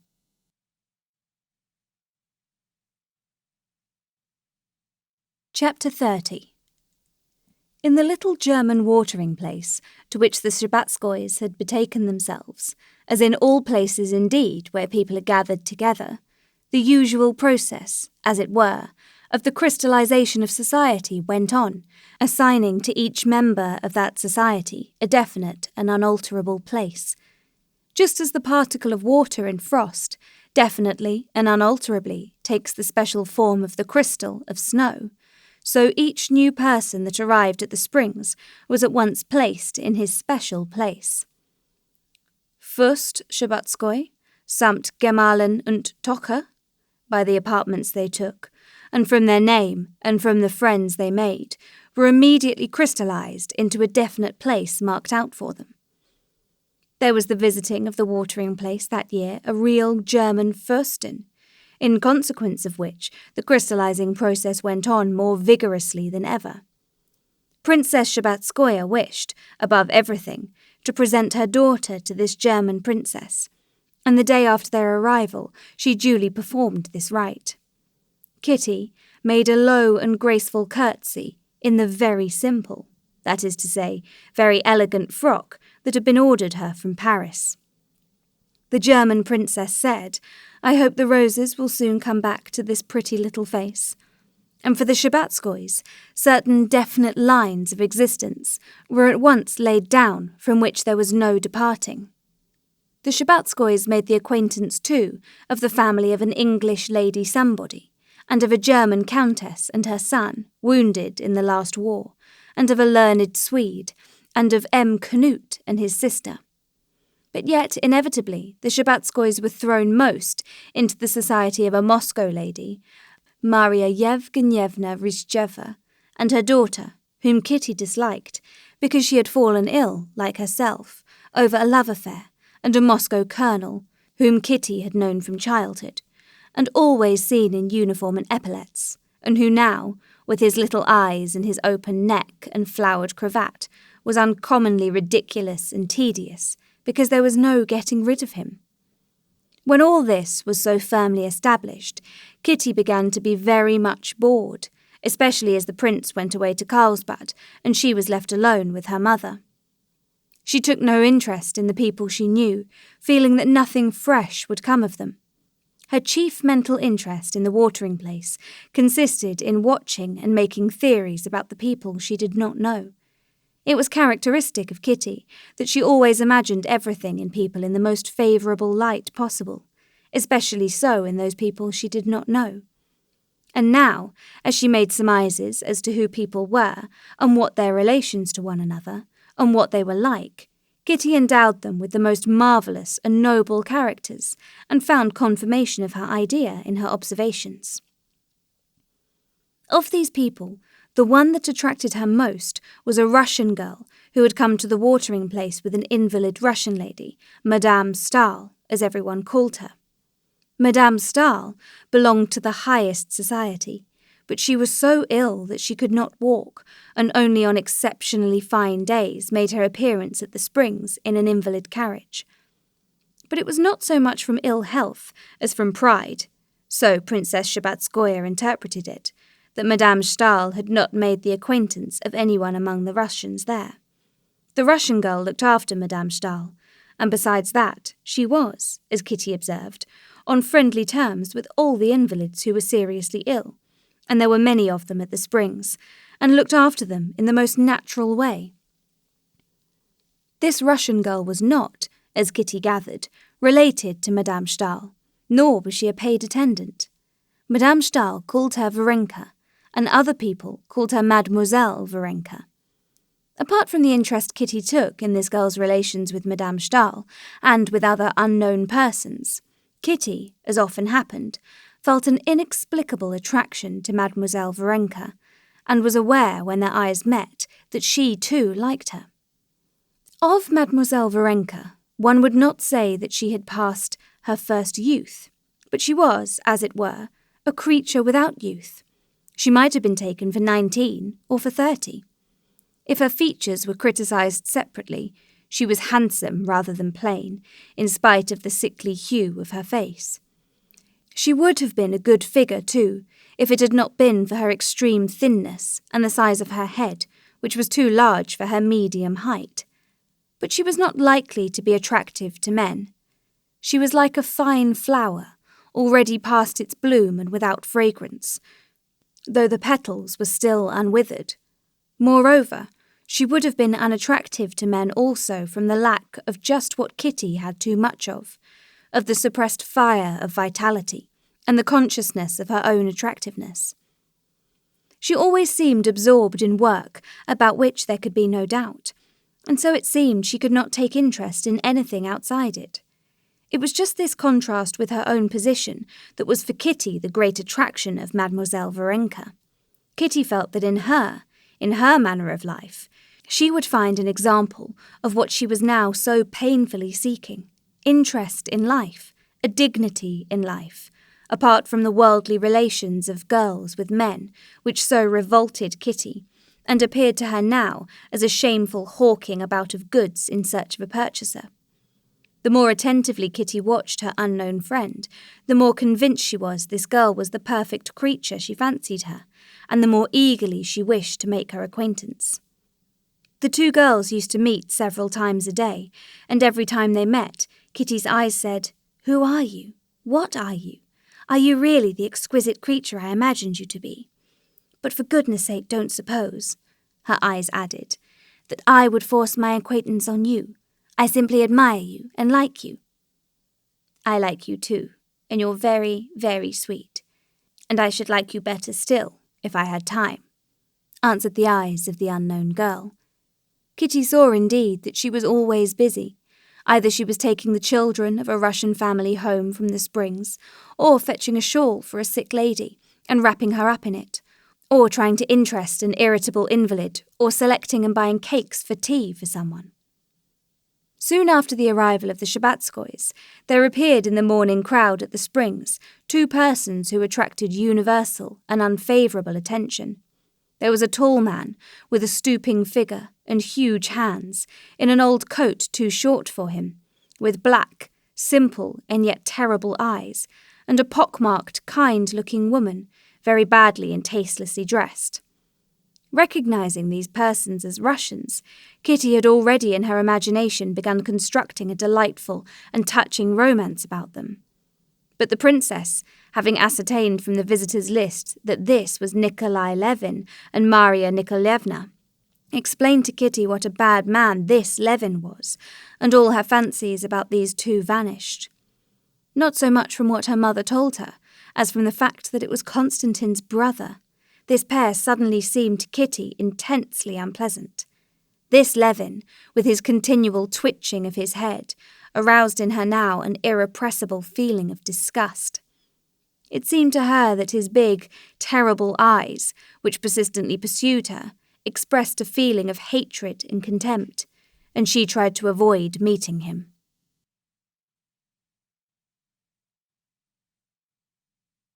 Chapter 31. It was a wet day. It had been raining all the morning, and the invalids, with their parasols, had flocked into the arcades. Kitty was walking there with her mother and the Moscow colonel, smart and jaunty in his European coat, brought ready-made at Frankfurt. They were walking on one side of the arcade, trying to avoid Levin, who was walking on the other side.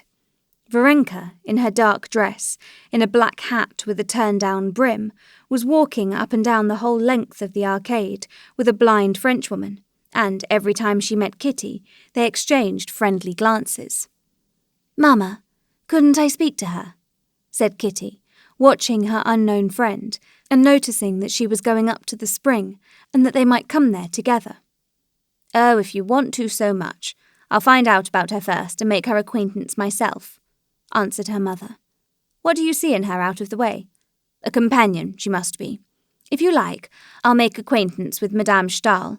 I used to know her belle sœur, added the princess, lifting her head haughtily.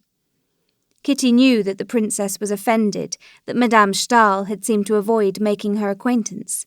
Kitty did not insist. How wonderfully sweet she is, she added, gazing at Varenka just as she handed a glass to the Frenchwoman. Look how natural and sweet it all is. It's so funny to see your engagement, said the princess. No, we'd better go back, she added, noticing Levin coming towards them with his companion and a German doctor, to whom he was talking very noisily and angrily. They turned to go back, when suddenly they heard, not noisy talk, but shouting. Levin, stopping short, was shouting at the doctor, and the doctor too was excited. A crowd gathered about them. The princess and Kitty beat a hasty retreat, while the colonel joined the crowd to find out what was the matter. A few minutes later, the colonel overtook them. What was it? Inquired the princess. Scandalous and disgraceful, answered the colonel. The one thing to be dreaded is meeting Russians abroad. That tall gentleman was abusing the doctor, flinging all sorts of insults at him because he wasn't treating him quite as he liked, and he began waving his stick at him. It's simply a scandal. Oh, how unpleasant, said the princess. Well, and how did it end? Luckily at that point the one in the mushroom hat intervened. A Russian lady, I think she is, said the colonel. Mademoiselle Varenka? Asked Kitty. Yes, she came to the rescue before anyone. She took the man by the arm and led him away. There, Mamma, said Kitty. You wonder that I'm enthusiastic about her. The next day, as she watched her unknown friend, Kitty noticed that Mademoiselle Varenka was already on the same terms with Levin and his companion as with her other protégés. She went up to them, entered into conversation with them, and served as interpreter for the woman who could not speak any foreign language. Kitty began to entreat her mother still more urgently to let her make friends with Varenka. And, disagreeable as it was to the princess to seem to take the first step in wishing to make the acquaintance of Madame Stahl, who thought fit to give herself airs, she made inquiries about Varenka, and, having ascertained particulars about her, tending to prove that there could be no harm, though little good, in the acquaintance, she herself approached Varenka and made acquaintance with her. Choosing a time when her daughter had gone to the spring, while Varenka had stopped outside the baker's, the princess went up to her. Allow me to make your acquaintance, she said, with her dignified smile. My daughter has lost her heart to you, she said. Possibly you do not know me. I am... That feeling is more than reciprocal, princess, Varenka answered hurriedly. What a good deed you did yesterday to our poor compatriot, said the princess. Varenka flushed a little. I don't remember. I don't think I did anything, she said. Why, you saved that Levin from disagreeable consequences. Yes, sa compagne called me, and I tried to pacify him. He's very ill, and was dissatisfied with the doctor. I'm used to looking after such invalids. Yes, I've heard that you lived in Mentone with your aunt, I think. Madame Stahl. I used to know her belle sœur. No, she's not my aunt. I call her Mamma, but I'm not related to her. I was brought up by her, answered Varenka, flushing a little again. This was so simply said, and so sweet was the truthful and candid expression of her face, that the princess saw why Kitty had taken such a fancy to Varenka. Well, and what's this Levin going to do? Asked the princess. He's going away, answered Varenka. At that instant, Kitty came up from the spring, beaming with delight that her mother had become acquainted with her unknown friend. Well, see, Kitty, your intense desire to make friends with Mademoiselle... Varenka, Varenka put in, smiling. That's what everyone calls me. Kitty blushed with pleasure, and slowly, without speaking, pressed her new friend's hand, which did not respond to her pressure, but lay motionless in her hand. The hand did not respond to her pressure, but the face of Mademoiselle Varenka glowed with a soft, glad, though rather mournful smile that showed large but handsome teeth. "I have long wished for this too," she said. "But you are so busy." "Oh no, I'm not at all busy," answered Varenka. But at that moment she had to leave her new friends, because 2 little Russian girls, children of an invalid, ran up to her. "Varenka, Mama's calling," they cried, and Varenka went after them.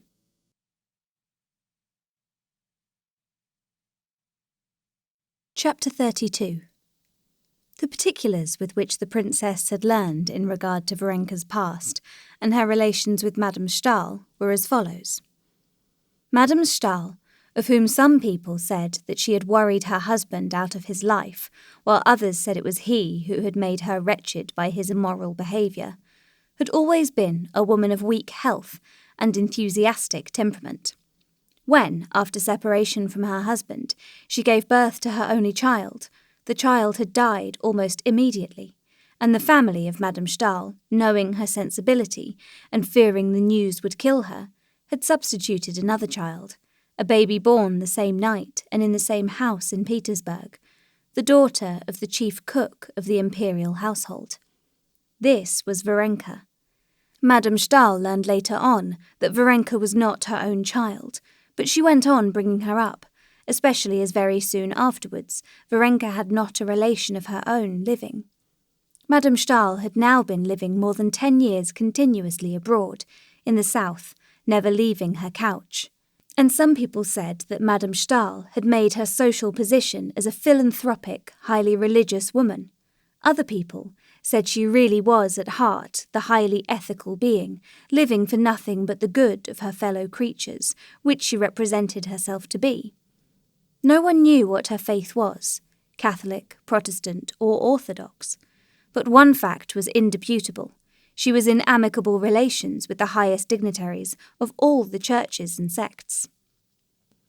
Varenka lived with her all the while abroad, and everyone who knew Madame Stahl knew and liked Mademoiselle Varenka, as everyone called her. Having learned all these facts, the princess found nothing to object to in her daughter's intimacy with Varenka, more especially as Varenka's breeding and education were of the best. She spoke French and English extremely well, and what was of the most weight, brought a message from Madame Stahl expressing her regret that she was prevented by her ill health from making the acquaintance of the princess. After getting to know Varenka, Kitty became more and more fascinated by her friend, and every day she discovered new virtues in her. The princess, hearing that Varenka had a good voice, asked her to come and sing to them in the evening. "Kitty plays, and we have a piano. Not a good one, it's true, but you will give us so much pleasure," said the princess with her affected smile, which Kitty disliked particularly just then, because she noticed that Varenka had no inclination to sing. Varenka came, however, in the evening and brought a roll of music with her. The princess had invited Maria Yevgenyevna and her daughter and the colonel. Varenka seemed quite unaffected by there being persons present she did not know, and she went directly to the piano. She could not accompany herself, but she could sing music at sight very well. Kitty, who played well, accompanied her. "You have an extraordinary talent," the princess said to her after Varenka had sung the first song extremely well. Maria Yevgenyevna and her daughter expressed their thanks and admiration. "Look," said the colonel, looking out of the window. "What an audience is collected to listen to you." There was actually quite a considerable crowd under the windows. "I am very glad it gives you pleasure," Varenka answered simply. Kitty looked with pride at her friend. She was enchanted by her talent, and her voice, and her face, but most of all by her manner, by the way Varenka obviously thought nothing of her singing, and was quite unmoved by their praises. She seemed only to be asking, "Am I to sing again, or is that enough?" "If it had been I," thought Kitty, "how proud I should have been. How delighted I should have been to see that crowd under the windows. But she's utterly unmoved by it. Her only motive is to avoid refusing and to please Mamma. What is there in her? What is it gives her the power to look down on everything, to be calm independently of everything? How I should like to know it, and to learn it of her, thought Kitty, gazing into her serene face. The princess asked Varenka to sing again, and Varenka sang another song, also smoothly, distinctly and well, standing erect at the piano and beating time on it with her thin, dark-skinned hand. The next song in the book was an Italian one. Kitty played the opening bars and looked round at Varenka. "Let's skip that," said Varenka, flushing a little. Kitty let her eyes rest on Varenka's face with a look of dismay and inquiry. "Very well, the next one," she said hurriedly, turning over the pages, and at once feeling there was something connected with the song. "No," answered Varenka with a smile, laying her hand on the music. "No, let's have that one." And she sang it just as quietly, as coolly, and as well as the others. When she had finished, they all thanked her again and went off to tea. Kitty and Varenka went out into the little garden that adjoined the house. "Am I right, that you have some reminiscences connected with that song?" said Kitty. "Don't tell me," she added hastily. "Only say if I'm right." "No, why not? I'll tell you very simply," said Varenka, and, without waiting for a reply, she went on, "Yes, it brings up memories, once painful ones. I cared for someone once, and I used to sing him that song." Kitty, with big, wide-open eyes, gazed silently, sympathetically at Varenka. "I cared for him, and he for me. But his mother did not wish it, and he married another girl. He's living now not far from us, and I see him sometimes." "You didn't think I had a love story too?" she said, and there was a faint gleam in her handsome face of that fire which Kitty felt must once have glowed all over her. "I didn't think so. Why, if I were a man, I would never care for anyone else after knowing you.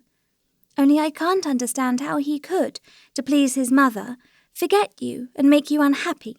He had no heart." "Oh, no. He's a very good man, and I'm not unhappy. Quite the contrary, I'm very happy. Well, so we shan't be singing any more now," she added, turning towards the house. "How good you are! How good you are!" cried Kitty, and stopping her, she kissed her. "If only I could be even a little like you." "Why should you be like anyone? You're nice as you are," said Varenka, smiling her gentle, weary smile. "No, I'm not nice at all. Come, tell me. Stop a minute. Let's sit down," said Kitty, making her sit down again beside her. "Tell me, isn't it humiliating to think that a man has disdained your love, that he hasn't cared for it?" "But he didn't disdain it. I believe he cared for me, but he was a dutiful son."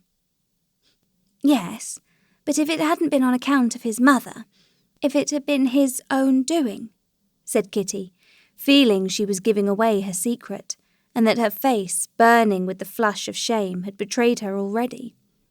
"In that case he would have done wrong, and I should not have regretted him," answered Varenka, evidently realizing that they were now talking not of her, but of Kitty.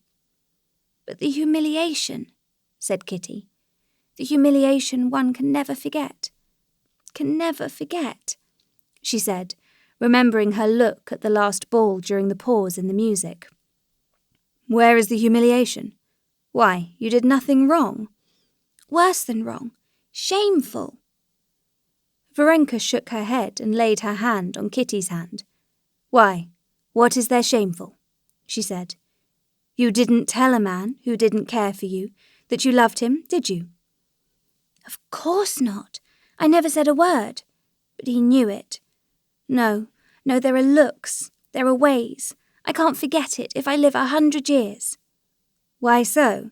I don't understand. The whole point is whether you love him now or not," said Varenka, who called everything by its name.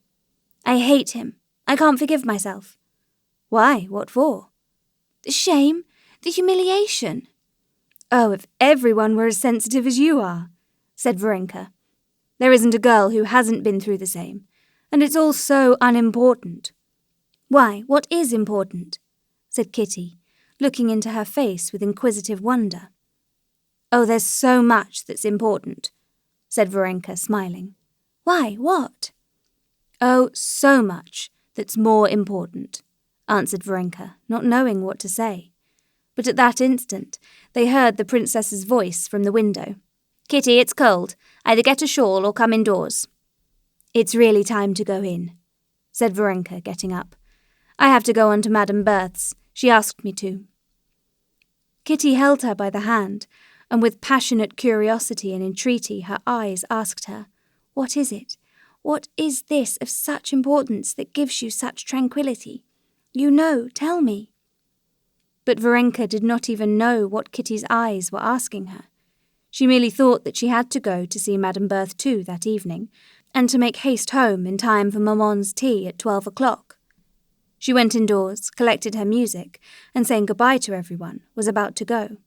Allow me to see you home, said the colonel. Yes, how can you go alone at night like this? Chimed in the princess. Anyway, I'll send Parasha. Kitty saw that Varenka could hardly restrain a smile at the idea that she needed an escort. No, I always go about alone, and nothing ever happens to me, she said, taking her hat, and kissing Kitty once more, without saying what was important. She stepped out courageously with the music under her arm and vanished into the twilight of the summer night, bearing away with her secret of what was important and what gave her the calm and dignity so much to be envied.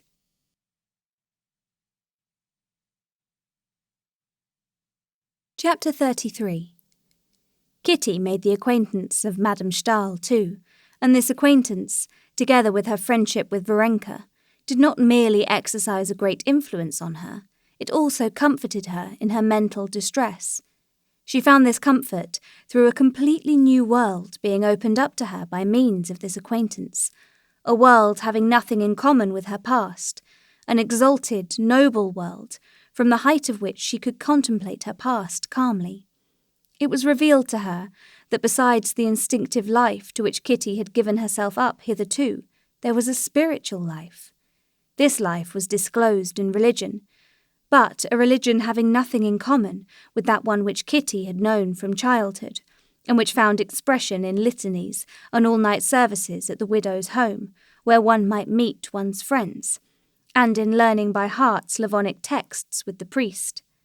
This was a lofty, mysterious religion connected with a whole series of noble thoughts and feelings, which one could do more than merely believe, because one was told to, which one could love. Kitty found all this out, not from words. Madame Stahl talked to Kitty as to a charming child that one looks on with pleasure, as on one's memory of one's youth, and only once she said in passing that in all human sorrows nothing gives comfort but love and faith, and that in the sight of Christ's compassion for us, no sorrow is trifling, and immediately talked of other things. But in every gesture of Madame Stahl, in every word, in every heavenly, as Kitty called it, look, and above all in the whole story of her life, which she heard from Varenka, Kitty recognized that something that was important, of which till then she had known nothing. Yet, elevated as Madame Stahl's character was, touching as was her story, and exalted and moving as was her speech, Kitty could not help detecting in her some traits which perplexed her. She noticed that when questioning her about her family, Madame Stahl had smiled contemptuously, which was not in accord with Christian meekness. She noticed, too, that when she had found a Catholic priest with her, Madame Stahl had studiously kept her face in the shadow of the lampshade and had smiled in a peculiar way. Trivial as these two observations were, they perplexed her, and she had her doubts as to Madame Stahl. But on the other hand, Varenka, alone in the world, without friends or relations, with a melancholy disappointment in the past, desiring nothing, regretting nothing, was just that perfection of which Kitty dared hardly dream. In Varenka, she realized that one has but to forget oneself and love others, and one will be calm, happy, and noble. And that was what Kitty longed to be. Seeing now clearly what was the most important, Kitty was not satisfied with being enthusiastic over it. She at once gave herself up with her whole soul to the new life that was opening to her. From Varenka's accounts of the doings of Madame Stahl and other people whom she mentioned, Kitty had already constructed the plan of her own future life. She would, like Madame Stahl's niece, Aline, of whom Varenka had talked to her a great deal, seek out those who were in trouble, wherever she might be living, help them as far as she could, give them the gospel, read the gospel to the sick, to criminals, to the dying. The idea of reading the gospel to criminals, as Aline did, particularly fascinated Kitty. But all these were secret dreams, of which Kitty did not talk either to her mother or to Varenka. While awaiting the time for carrying out her plans on a large scale, however, Kitty, even then at the Springs, where there were so many people ill and unhappy, readily found a chance for practicing her new principles in imitation of Varenka. At first the princess noticed nothing but that Kitty was much under the influence of her engagement, as she called it, for Madame Stahl, and still more for Varenka. She saw that Kitty did not merely imitate Varenka in her conduct, but unconsciously imitated her in her manner of walking, of talking, of blinking her eyes. But later on, the princess noticed that, apart from this adoration, some kind of serious spiritual change was taking place in her daughter. The princess saw that in the evenings, Kitty read a French testament that Madame Stahl had given her, a thing she had never done before, that she avoided society acquaintances and associated with the sick people who were under Varenka's protection, and especially one poor family, that of a sick painter, Petrov. Kitty was unmistakably proud of playing the part of a sister of mercy in that family. All this was well enough, and the princess had nothing to say against it, especially as Petrov's wife was a perfectly nice sort of woman, and that the German princess, noticing Kitty's devotion, praised her, calling her an angel of consolation. All this would have been very well, if there had been no exaggeration. But the princess saw that her daughter was rushing into extremes, and so indeed she told her. Il ne fait jamais rien autre, she said to her daughter. Her daughter made no reply. Only in her heart she thought that one could not talk about exaggeration where Christianity was concerned. What exaggeration could there be in the practice of a doctrine wherein one was bidden to turn the other cheek when one was smitten, and give one's cloak if one's coat were taken? But the princess disliked this exaggeration, and disliked even more the fact that she felt her daughter did not care to show her all her heart. Kitty did, in fact, conceal her new views and feelings from her mother. She concealed them not because she did not respect or did not love her mother, but simply because she was her mother. She would have revealed them to anyone sooner than to her mother. "How is it Anna Pavlovna's not been to see us for so long?" the princess said one day of Madame Petrova. "I've asked her, but she seems put out about something." "No, I've not noticed it, maman," said Kitty, flushing hotly. "Is it long since you went to see them?" "We're meaning to make an expedition to the mountains tomorrow," answered Kitty. "Well, you can go," answered the princess, gazing at her daughter's embarrassed face and trying to guess the cause of her embarrassment. That day, Varenka came to dinner and told them that Anna Pavlovna had changed her mind and given up the expedition for the morrow. And the princess noticed again that Kitty reddened. "Kitty, haven't you had some misunderstanding with the Petrovs?" said the princess when they were alone. "Why has she given up sending the children and coming to see us?" Kitty answered that nothing had happened between them, and that she could not tell why Anna Pavlovna seemed displeased with her. Kitty answered perfectly truly. She did not know the reason Anna Pavlovna had changed to her, but she guessed it. She guessed at something which she could not tell her mother, which she did not put into words to herself. It was one of those things which one knows, but which one can never speak of even to oneself. So terrible and shameful would it be to be mistaken. Again and again she went over in her memory all her relations with the family. She remembered the simple delight expressed on the round, good-humoured face of Anna Pavlovna at their meetings. She remembered their secret confabulations about the invalid, their plots to draw him away from the work which was forbidden him, and to get him out of doors, the devotion of the youngest boy, who used to call her "my Kitty," and would not go to bed without her. How nice it all was. Then she recalled the thin, terribly thin figure of Petrov, with his long neck in his brown coat, his scant curly hair, his questioning blue eyes that were so terrible to Kitty at first, and his painful attempts to seem hearty and lively in her presence. She recalled the efforts she had made at first to overcome the repugnance she felt for him, as for all consumptive people, and the pains it had cost her to think of things to say to him. She recalled the timid, softened look with which he gazed at her, and the strange feeling of compassion and awkwardness, and later of a sense of her own goodness, which she had felt at it. How nice it all was. But all that was at first. Now, a few days ago, everything was suddenly spoiled. Anna Pavlovna had met Kitty with affected cordiality, and had kept continual watch on her and her husband.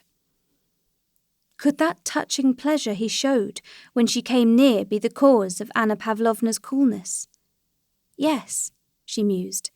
There was something unnatural about Anna Pavlovna, and utterly unlike her good nature, when she said angrily the day before yesterday, "There, he will keep waiting for you. He wouldn't drink his coffee without you, though he's grown so dreadfully weak."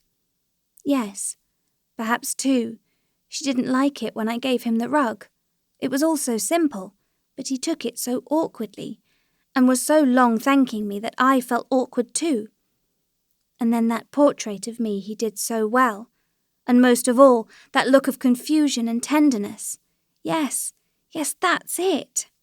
Kitty repeated to herself with horror. No, it can't be.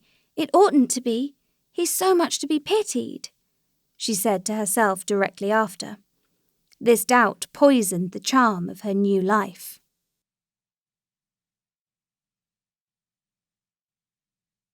Chapter 34. Before the end of the course of drinking the waters, Prince Shtcherbatskoy, who had gone on from Carlsbad to Baden, and Kissingen to Russian friends, to get a breath of Russian air, as he said, came back to his wife and daughter. The views of the prince and the princess on life abroad were completely opposed. The princess thought everything delightful, and in spite of her established position in Russian society, she tried abroad to be like a European fashionable lady, which she was not, for the simple reason that she was a typical Russian gentlewoman, and so she was affected, which did not altogether suit her. The prince, on the contrary, thought everything foreign detestable, got sick of European life, kept to his Russian habits, and purposely tried to show himself abroad less European than he was in reality. The prince returned thinner, with the skin hanging in loose bags on his cheeks, but in the most cheerful frame of mind. His good humour was even greater when he saw Kitty completely recovered. The news of Kitty's friendship with Madame Stahl and Varenka, and the reports the princess gave him of some kind of change she had noticed in Kitty, troubled the prince and aroused his habitual feeling of jealousy of everything that drew his daughter away from him, and a dread that his daughter might have got out of the reach of his influence into regions inaccessible to him. But these unpleasant matters were all drowned in the sea of kindliness and good humour which was always within him, and more so than ever since his course of Carlsbad waters. The day after his arrival, the prince, in his long overcoat, with his Russian wrinkles and baggy cheeks propped up by a starched collar, set off with his daughter to the spring in the greatest good humour. It was a lovely morning. The bright, cheerful houses with their little gardens, the sight of the red-faced, red-armed, beer-drinking German waitresses working away merrily, did the heart good. But the nearer they got to the springs, the oftener they met sick people, and their appearance seemed more pitiable than ever among the everyday conditions of prosperous German life. Kitty was no longer struck by this contrast. The bright sun, the brilliant green of the foliage, the strains of the music were for her the natural setting of all these familiar faces, with their changes to greater emaciation or to convalescence, for which she watched.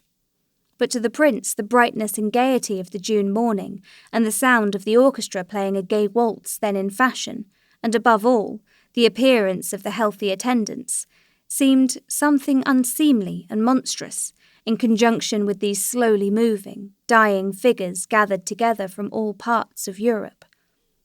In spite of his feeling of pride and, as it were, of the return of youth, with his favourite daughter on his arm, he felt awkward and almost ashamed of his vigorous step and his sturdy, stout limbs. He felt almost like a man not dressed in a crowd. "Present me to your new friends," he said to his daughter, squeezing her hand with his elbow. "I like even your horrid Soden for making you so well again. Only it's melancholy, very melancholy here. Who's that?" Kitty mentioned the names of all the people they met, with some of whom she was acquainted, and some not. At the entrance of the garden they met the blind lady, Madame Berthe, with her guide, and the prince was delighted to see the old Frenchwoman's face light up when she heard Kitty's voice. At once she began talking to him with French exaggerated politeness, applauding him for having such a delightful daughter, extolling Kitty to the skies before her face, and calling her a treasure, a pearl, and a consoling angel. "Well, she's the second angel, then," said the prince, smiling. "She calls Mademoiselle Varenka angel number 1. "Oh, Mademoiselle Varenka, she's a real angel, elle est," Madame Berthe assented. In the arcade they met Varenka herself. She was walking rapidly towards them, carrying an elegant red bag. "Here is Papa come," Kitty said to her. Varenka made, simply and naturally as she did everything, a movement between a bow and a curtsy, and immediately began talking to the prince, without shyness, naturally, as she talked to everyone. "Of course I know you very well," the prince said to her with a smile, in which Kitty detected with joy that her father liked her friend. "Where are you off to in such haste?" "Maman's here," she said, turning to Kitty. "She has not slept all night, and the doctor advised her to go out. I'm taking her work." "So, that's angel number 1, said the prince when Varenka had gone on. Kitty saw that her father had meant to make fun of Varenka, but that he could not do it because he liked her. "Come, so we shall see all your friends," he went on, "even Madame Stahl, if she deigns to recognize me." "Why, did you know her, Papa?" Kitty asked apprehensively, catching the gleam of irony that kindled in the prince's eye at the mention of Madame Stahl. "I used to know her husband, and her too a little, before she joined the Pietists." "What is a Pietist, Papa?" asked Kitty, dismayed to find that what she prized so highly in Madame Stahl had a name. "I don't quite know myself. I only know that she thanks God for everything, for every misfortune, and thanks God too that her husband died, and that's rather droll, as they didn't get on together." "Who's that? What a piteous face," he asked, noticing a sick man of medium height sitting on a bench, wearing a brown overcoat and white trousers that fell in strange folds about his long, fleshless legs. This man lifted his straw hat, showed his scanty curly hair and high forehead, painfully reddened by the pressure of the hat. "That's Petrov, an artist," answered Kitty, blushing. "And that's his wife," she added, indicating Anna Pavlovna, who, as though on purpose, at the very instant they approached, walked away after a child that had run off along a path. "Poor fellow, what a nice face he has," said the prince. "Why don't you go up to him? He wanted to speak to you." "Well, let us go then," said Kitty, turning round resolutely. "How are you feeling today?" she asked Petrov. Petrov got up, leaning on his stick, and looked shyly at the prince. "This is my daughter," said the prince. "Let me introduce myself." The painter bowed and smiled, showing his strangely dazzling white teeth. "We expected you yesterday, Princess," he said to Kitty. He staggered as he said this, and then repeated the motion, trying to make it seem as if it had been intentional. "I meant to come, But Varenka said that Anna Pavlovna sent word you were not going. Not going? Said Petrov, blushing, and immediately beginning to cough, and his eyes sought his wife. Anita! Anita! He said loudly, and the swollen veins stood out like cords on his thin white neck. Anna Pavlovna came up. So you sent word to the princess that we weren't going? He whispered to her angrily, losing his voice.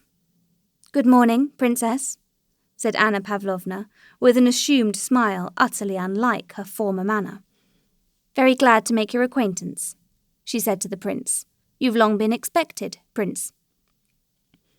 What did you send word to the princess that we weren't going for? The artist whispered hoarsely once more, still more angrily, obviously exasperated that his voice failed him so that he could not give his words the expression he would have liked to. Oh, mercy on us, I thought we weren't going, his wife answered crossly. What? When? He coughed and waved his hand. The prince took off his hat and moved away with his daughter.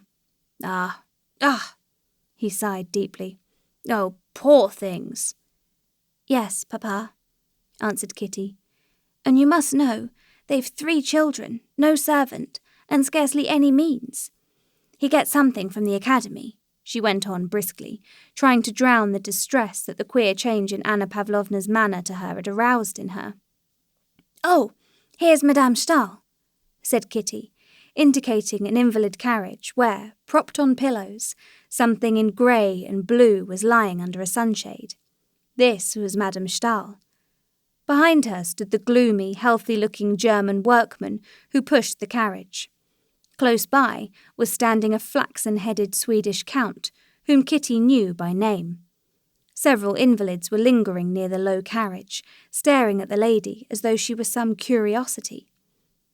The prince went up to her, and Kitty detected that disconcerting gleam of irony in his eyes. He went up to Madame Stahl and addressed her with extreme courtesy and affability in that excellent French that so few speak nowadays. I don't know if you remember me, but I must recall myself to thank you for your kindness to my daughter, he said, taking off his hat and not putting it on again. Prince Alexander Shtcherbatskoy, said Madame Stahl, lifting upon him her heavenly eyes, in which Kitty discerned a look of annoyance. Delighted. I have taken a great fancy to your daughter. You are still in weak health? Yes, I'm used to it, said Madame Stahl, and she introduced the prince to the Swedish count. You are scarcely changed at all, the prince said to her. It's 10 or 11 years since I had the honour of seeing you. Yes, God sends the cross and sends the strength to bear it. Often one wonders what is the goal of this life. The other side, she said angrily to Varenka, who had rearranged the rug over her feet, not to her satisfaction. To do good, probably, said the prince with a twinkle in his eye. That is not for us to judge, said Madame Stahl, perceiving the shade of expression on the prince's face. So you will send me that book, dear Count. I'm very grateful to you, she said to the young Swede. Ah, cried the prince, catching sight of the Moscow colonel standing near, and with a bow to Madame Stahl he walked away with his daughter and the Moscow colonel, who joined them. That's our aristocracy, Prince, the Moscow colonel said with ironical intention. He cherished a grudge against Madame Stahl for not making his acquaintance. She's just the same, replied the prince. Did you know her before her illness, Prince? That's to say, before she took to her bed? Yes, she took to her bed before my eyes, said the prince. They say it's 10 years since she has stood on her feet. She doesn't stand up because her legs are too short. She's a very bad figure. Papa, it's not possible, cried Kitty. That's what wicked tongues say, my darling, and your Varenka catches it too. Oh, these invalid ladies. Oh, no, Papa, Kitty objected warmly. Varenka worships her, and then she does so much good. Ask anyone, everyone who knows her and Aline Stahl. Perhaps so, said the prince, squeezing her hand with his elbow. But it's better when one does good so that you may ask everyone and no one knows. Kitty did not answer, not because she had nothing to say, but because she did not care to reveal her secret thoughts even to her father. But, strange to say, although she had made up her mind not to be influenced by her father's views, not to let him into her inmost sanctuary, she felt that the heavenly image of Madame Stahl, which she had carried for a whole month in her heart, had vanished, never to return, just as the fantastic figure made up of some clothes thrown down at random vanishes when one sees that it is only some garment lying there. All that was left was a woman with short legs, who lay down because she had a bad figure, and worried patient Varenka for not arranging her rug to her liking. And by no effort of imagination could Kitty bring back the former Madame Stahl.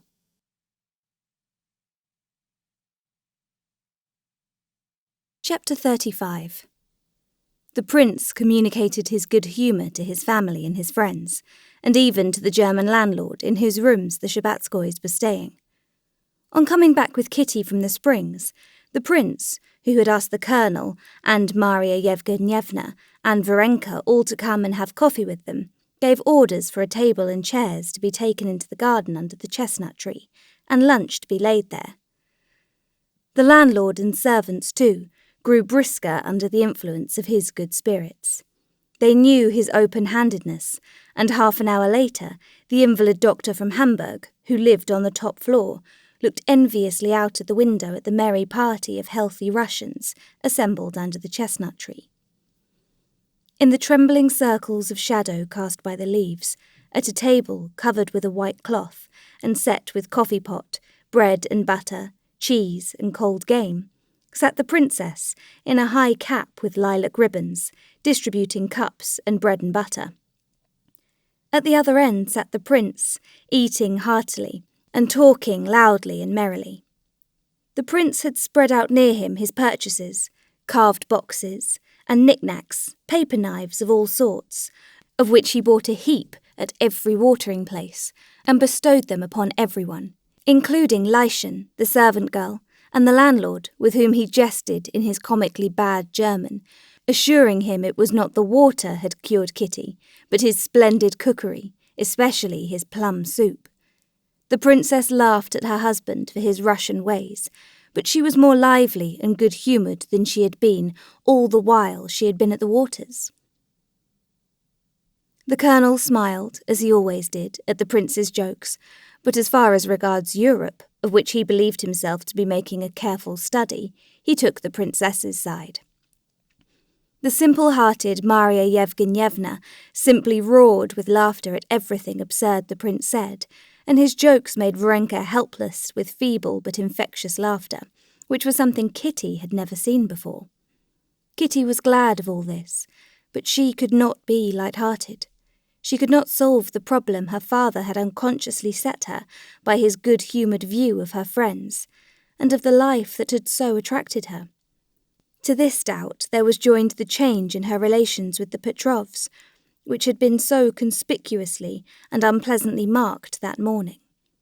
Everyone was good-humoured, but Kitty could not feel good-humoured, and this increased her distress. She felt a feeling such as she had known in childhood, when she had been shut in her room as a punishment, and had heard her sister's merry laughter outside. "Well, what did you buy this mass of things for?" said the princess, smiling, and handing her husband a cup of coffee. "One goes for a walk, one looks in a shop, and they ask you to buy. Erlacht, Durklacht. Directly they say Durklacht, I can't hold out. I lose $10. "It's simply from boredom," said the princess. "Of course it is. Such boredom, my dear, that one doesn't know what to do with oneself." "How can you be bored, Prince? There's so much that's interesting now in Germany," said Maria Yevgenyevna. "But I know everything that's interesting. The plum soup, I know, and the pea sausages, I know. I know everything." No, you may say what you like, Prince. There's the interest of their institutions," said the colonel. "But what is there interesting about it? They're all as pleased as brass halfpence. They've conquered everybody, and why am I to be pleased at that? I haven't conquered anyone. and I'm obliged to take off my own boots, yes, and put them away too, in the morning, get up and dress at once, and go to the dining room to drink bad tea. How different it is at home. You get up in no haste, you get cross, grumble a little, and come round again. You've time to think things over, and no hurry. But time's money, you forget that, said the Colonel. Time? Indeed, that depends. Why, there's time one would give a month of for sixpence, and time you wouldn't give half an hour of for any money. Isn't that so, Katinka? What is it? Why are you so depressed? I'm not depressed. Where are you off to? Stay a little longer, he said to Varenka. I must be going home, said Varenka, getting up, and again she went off into a giggle. When she had recovered, she said goodbye and went into the house to get her hat. Kitty followed her. Even Varenka struck her as different. She was not worse, but different from what she had fancied her before. Oh dear, it's a long while since I've laughed so much, said Varenka, gathering up her parasol and her bag. How nice he is, your father. Kitty did not speak. When shall I see you again? Asked Varenka. Mamma meant to go and see the Petrovs. Won't you be there? Said Kitty, to try Varenka. Yes, answered Varenka. They're getting ready to go away, so I promised to help them pack. Well, I'll come too then. No, why should you? Why not? Why not? Why not? Said Kitty, opening her eyes wide and clutching at Varenka's parasol so as not to let her go. No, wait a minute. Why not? Oh, nothing. Your father has come, and besides, they will feel awkward at your helping. No, tell me why you don't want me to be often at the Petrovs. You don't want me to. Why not? I didn't say that, said Varenka quietly. No, please tell me. Tell you everything? Asked Varenka. Everything, everything, Kitty assented. Well, there's really nothing of any consequence. Only that Mihail Alexeyevich, that was the artist's name, had meant to leave earlier, and now he doesn't want to go away, said Varenka, smiling. Well? Kitty urged impatiently, looking darkly at Varenka. Well, and for some reason, Anna Pavlovna told him that he didn't want to go because you are here. Of course, that was nonsense, but there was a dispute over it, over you. You know how irritable these sick people are. Kitty, scowling more than ever, kept silent, and Varenka went on speaking alone, trying to soften or soothe her, and seeing a storm coming. She did not know whether of tears or of words. So you'd better not go. You understand? You won't be offended? And it serves me right. It serves me right, Kitty cried quickly, snatching the parasol out of Varenka's hand and looking past her friend's face. Varenka felt inclined to smile, looking at her childish fury, but she was afraid of wounding her. How does it serve you right? I don't understand, she said.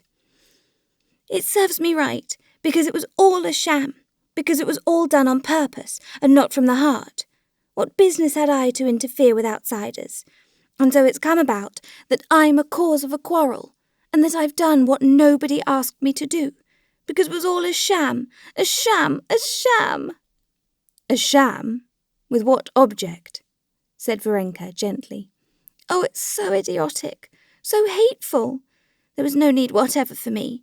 Nothing but sham, she said, opening and shutting the parasol. But with what object?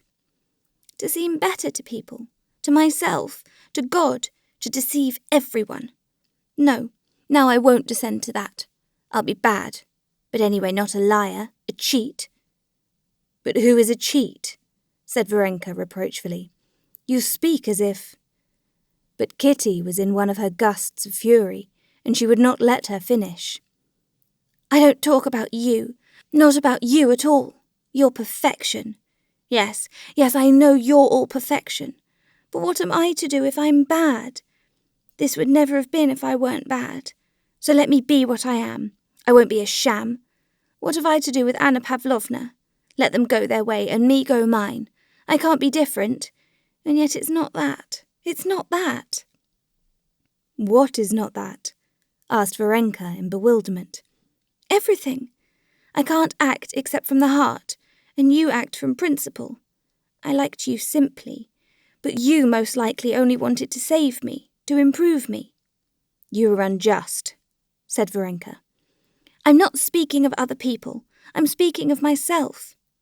Kitty, they heard her mother's voice. Come here, show Papa your necklace. Kitty, with a haughty air, without making peace with her friend, took the necklace in a little box from the table and went to her mother. What's the matter? Why are you so red? Her mother and father said to her in one voice. Nothing, she answered. I'll be back directly. And she ran back. She's still here, she thought. What am I to say to her? Oh dear, what have I done? What have I said? Why was I rude to her? What am I to do? What am I to say to her? Thought Kitty, and she stopped in the doorway. Varenka, in her hat with the parasol in her hands, was sitting at the table examining the spring which Kitty had broken. She lifted her head. Varenka, forgive me, do forgive me, whispered Kitty, going up to her. I don't remember what I said. I really didn't mean to hurt you, said Varenka, smiling. Peace was made, but with her father's coming all the world in which she had been living was transformed for Kitty. She did not give up everything she had learned, but she became aware that she had deceived herself in supposing she could be what she wanted to be. Her eyes were, it seemed, opened, and she felt all the difficulty of maintaining herself without hypocrisy and self-conceit on the pinnacle to which she had wished to mount. Moreover, she became aware of all the dreariness of the world of sorrow, of sick and dying people, in which she had been living. The efforts she had made to like it seemed to her intolerable, and she felt a longing to get back quickly into the fresh air, to Russia, to Ergoshovo, where, as she knew from her letters, her sister Dolly had gone already with her children. But her affection for Varenka did not wane. As she said goodbye, Kitty begged her to come to them in Russia. I'll come when you get married, said Varenka. I shall never marry. Well then, I shall never come. Well then, I shall be married simply for that. Mind now, remember your promise, said Kitty. The doctor's prediction was fulfilled. Kitty returned home to Russia cured. She was not so gay and thoughtless as before, but she was serene. Her Moscow troubles had become a memory to her.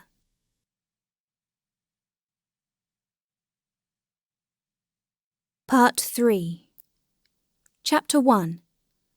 Sergei Ivanovich Kozhnishev wanted a rest from mental work, and instead of going abroad as he usually did, he came towards the end of May to stay in the country with his brother.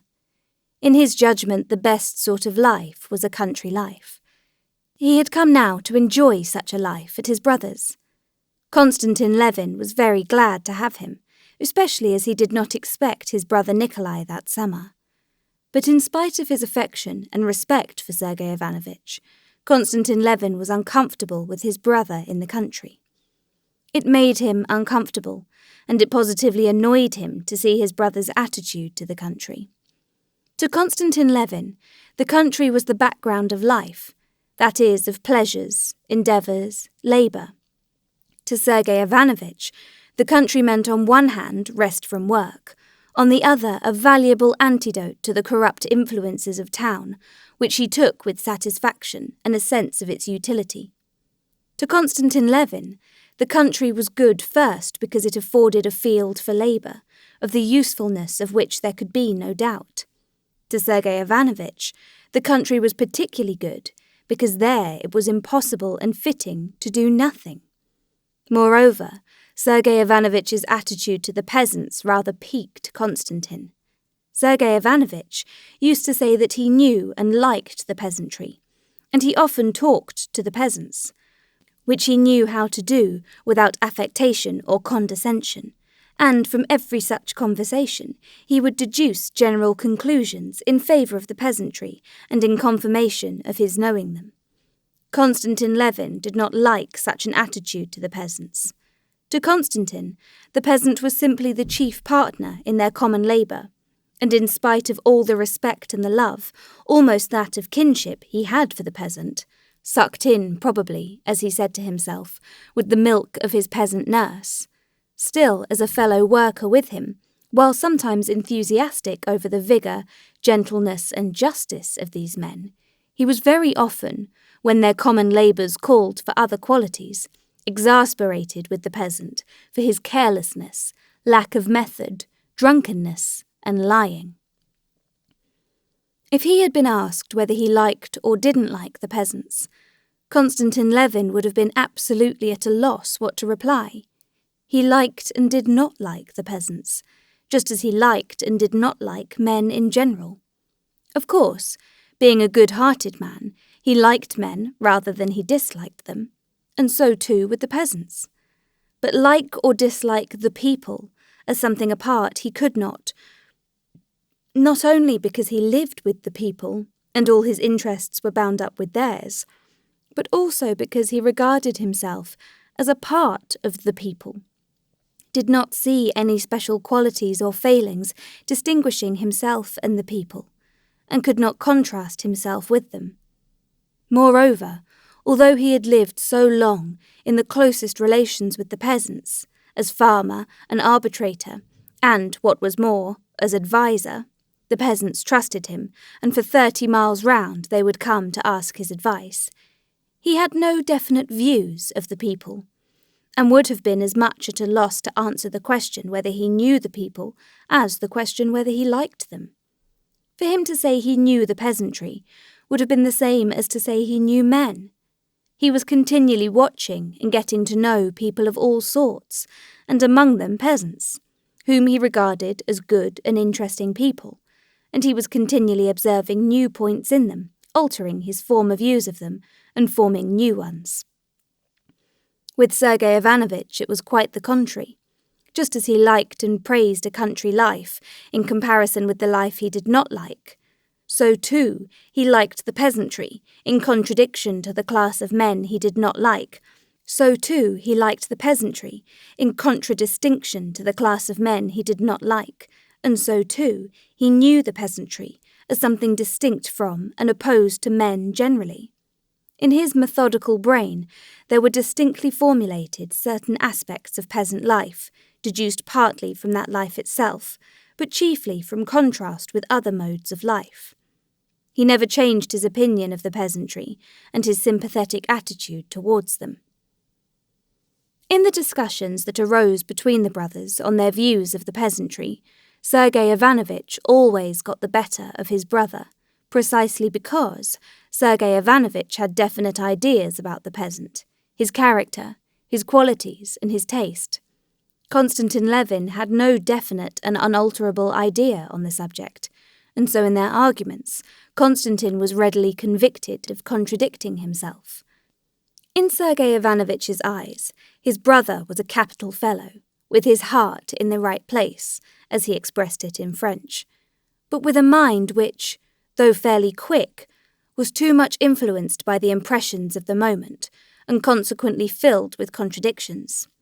With all the condescension of an elder brother, he sometimes explained to him the true import of things, but he derived little satisfaction from arguing with him, because he got the better of him too easily. Konstantin Levin regarded his brother as a man of immense intellect and culture, as generous in the highest sense of the word, and possessed of a special faculty for working for the public good. But in the depths of his heart, the older he became, and the more intimately he knew his brother, the more and more frequently the thought struck him that this faculty of working for the public good, of which he felt himself utterly devoid, was possibly not so much a quality as a lack of something. Not a lack of good, honest, noble desires and tastes, but a lack of vital force, of what is called heart, of that impulse which drives a man to choose someone out of the innumerable paths of life, and to care only for that one. The better he knew his brother, the more he noticed that Sergei Ivanovitch, and many other people who worked for the public welfare, were not led by an impulse of the heart to care for the public good, but reasoned from intellectual considerations that it was a right thing to take interest in public affairs, and consequently took interest in them. Levin was confirmed in this generalization by observing that his brother did not take questions affecting the public welfare or the question of the immortality of the soul a bit more to heart than he did chess problems or the ingenious construction of a new machine. Besides this, Konstantin Levin was not at his ease with his brother, because in summer in the country Levin was continually busy with work on the land, and the long summer day was not long enough for him to get through all he had to do, while Sergei Ivanovich was taking a holiday. But though he was taking a holiday now, that is to say, he was doing no writing, he was so used to intellectual activity that he liked to put into concise and eloquent shape the ideas that occurred to him, and liked to have someone to listen to him. His most usual and natural listener was his brother. And so, in spite of the friendliness and directness of their relations, Konstantin felt an awkwardness in leaving him alone. Sergei Ivanovich liked to stretch himself on the grass in the sun, and to lie so, basking and chatting lazily. "You wouldn't believe," he would say to his brother, "what a pleasure this rural laziness is to me. Not an idea in one's brain, as empty as a drum." But Konstantin Levin found it dull sitting and listening to him, especially when he knew that while he was away they would be carting dung into the fields not ploughed ready for it, and heaping it all up anyhow, and would not screw the shares in the ploughs, but would let them come off and then say that the new ploughs were a silly invention, and there was nothing like the old Andreevna plough, and so on. "Come, you've enough trudging about in the heat," Sergei Ivanovich would say to him. "No, I must run round to the counting house for a minute," Levin would answer, and he would run off to the fields.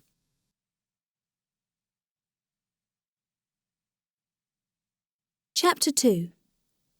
Early in June it happened that Agafea Mihailovna, the old nurse and housekeeper, in carrying to the cellar a jar of mushrooms she had just pickled, slipped, fell, and sprained her wrist.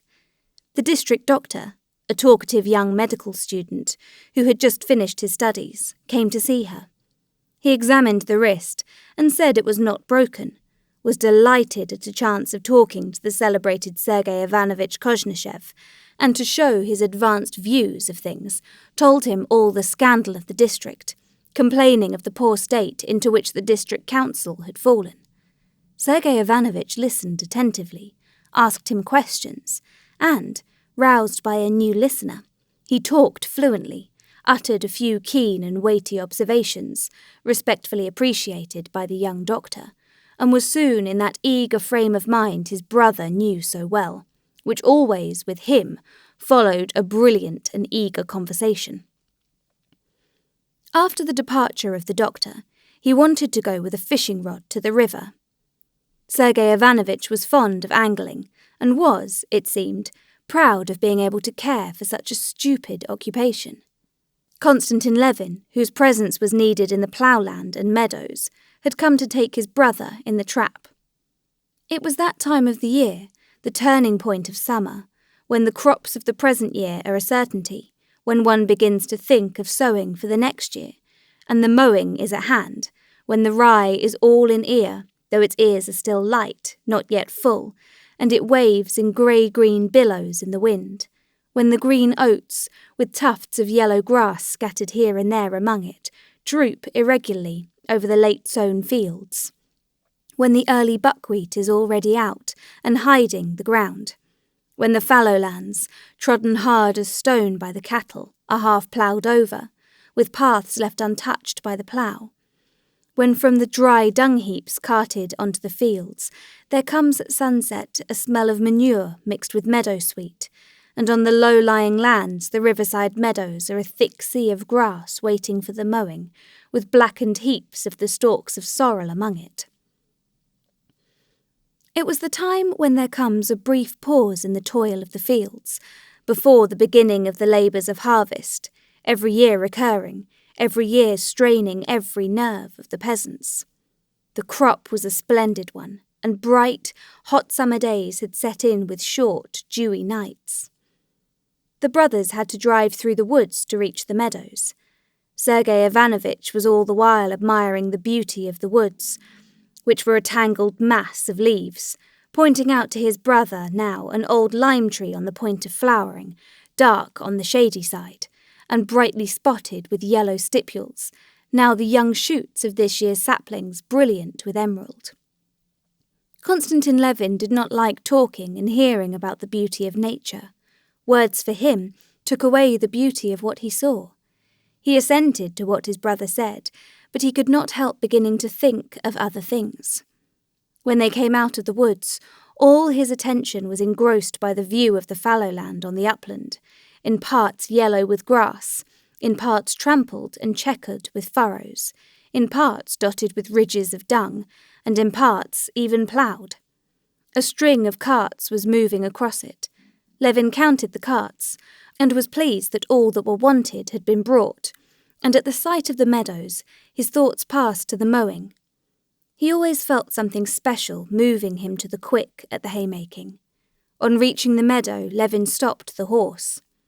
The morning dew was still lying on the thick undergrowth of the grass, and that he might not get his feet wet, Sergei Ivanovich asked his brother to drive him in the trap up to the willow tree from which the carp was caught. Sorry as Konstantin Levin was to crush down his mowing grass, he drove him into the meadow. The high grass softly turned about the wheels and the horse's legs, leaving its seeds clinging to the wet axles and spokes of the wheels. His brother seated himself under a bush, arranging his tackle, while Levin led the horse away, fastened him up, and walked into the vast grey-green sea of grass unstirred by the wind. The silky grass with its ripe seeds came almost to his waist in the dampest spots. Crossing the meadow, Konstantin Levin came out onto the road and met an old man with a swollen eye, carrying a skep on his shoulder. "What, taken a stray swarm, Fomitch?" he asked. "No, indeed, Konstantin Dmitrievich. All we can do to keep our own. This is the second swarm that has flown away. Luckily the lads caught them. They were ploughing your field. They unyoked the horses and galloped after them." "Well, what do you say, Fomitch? Start mowing or wait a bit?" Well, our way's to wait till St. Peter's Day, but you always mow sooner. Well, to be sure, please God, the hay's good. There'll be plenty for the beasts." "What do you think about the weather?" "That's in God's hands. Maybe it'll be fine." Levin went up to his brother. Sergei Ivanovich had caught nothing, but he was not bored, and seemed in the most cheerful frame of mind. Levin saw that, stimulated by his conversation with the doctor, he wanted to talk. Levin, on the other hand, would have liked to get home as soon as possible, to give orders about getting together the mowers for next day, and to set at rest his doubts about the mowing, which greatly absorbed him.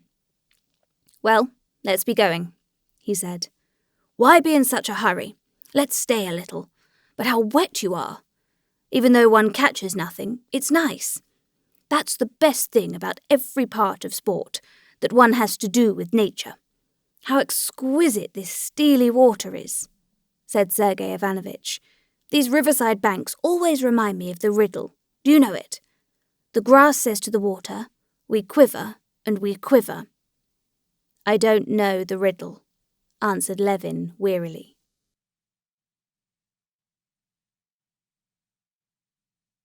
Chapter 3.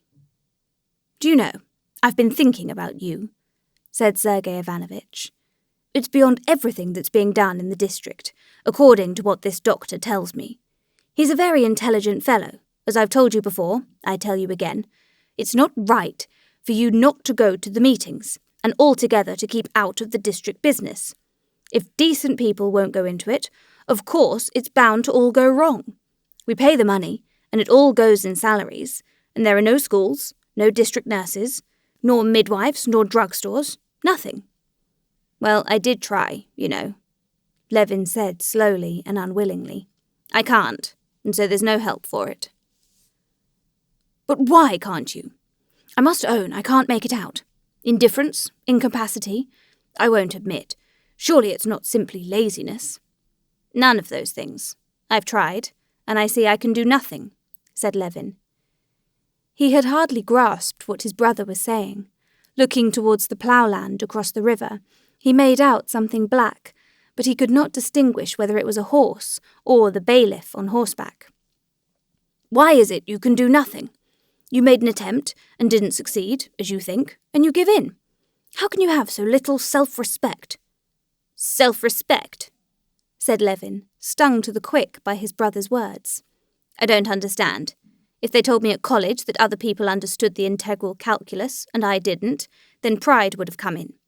But in this case, one wants first to be convinced that one has certain qualifications for this sort of business, and especially that all this business is of great importance. What? Do you mean to say it's not of importance?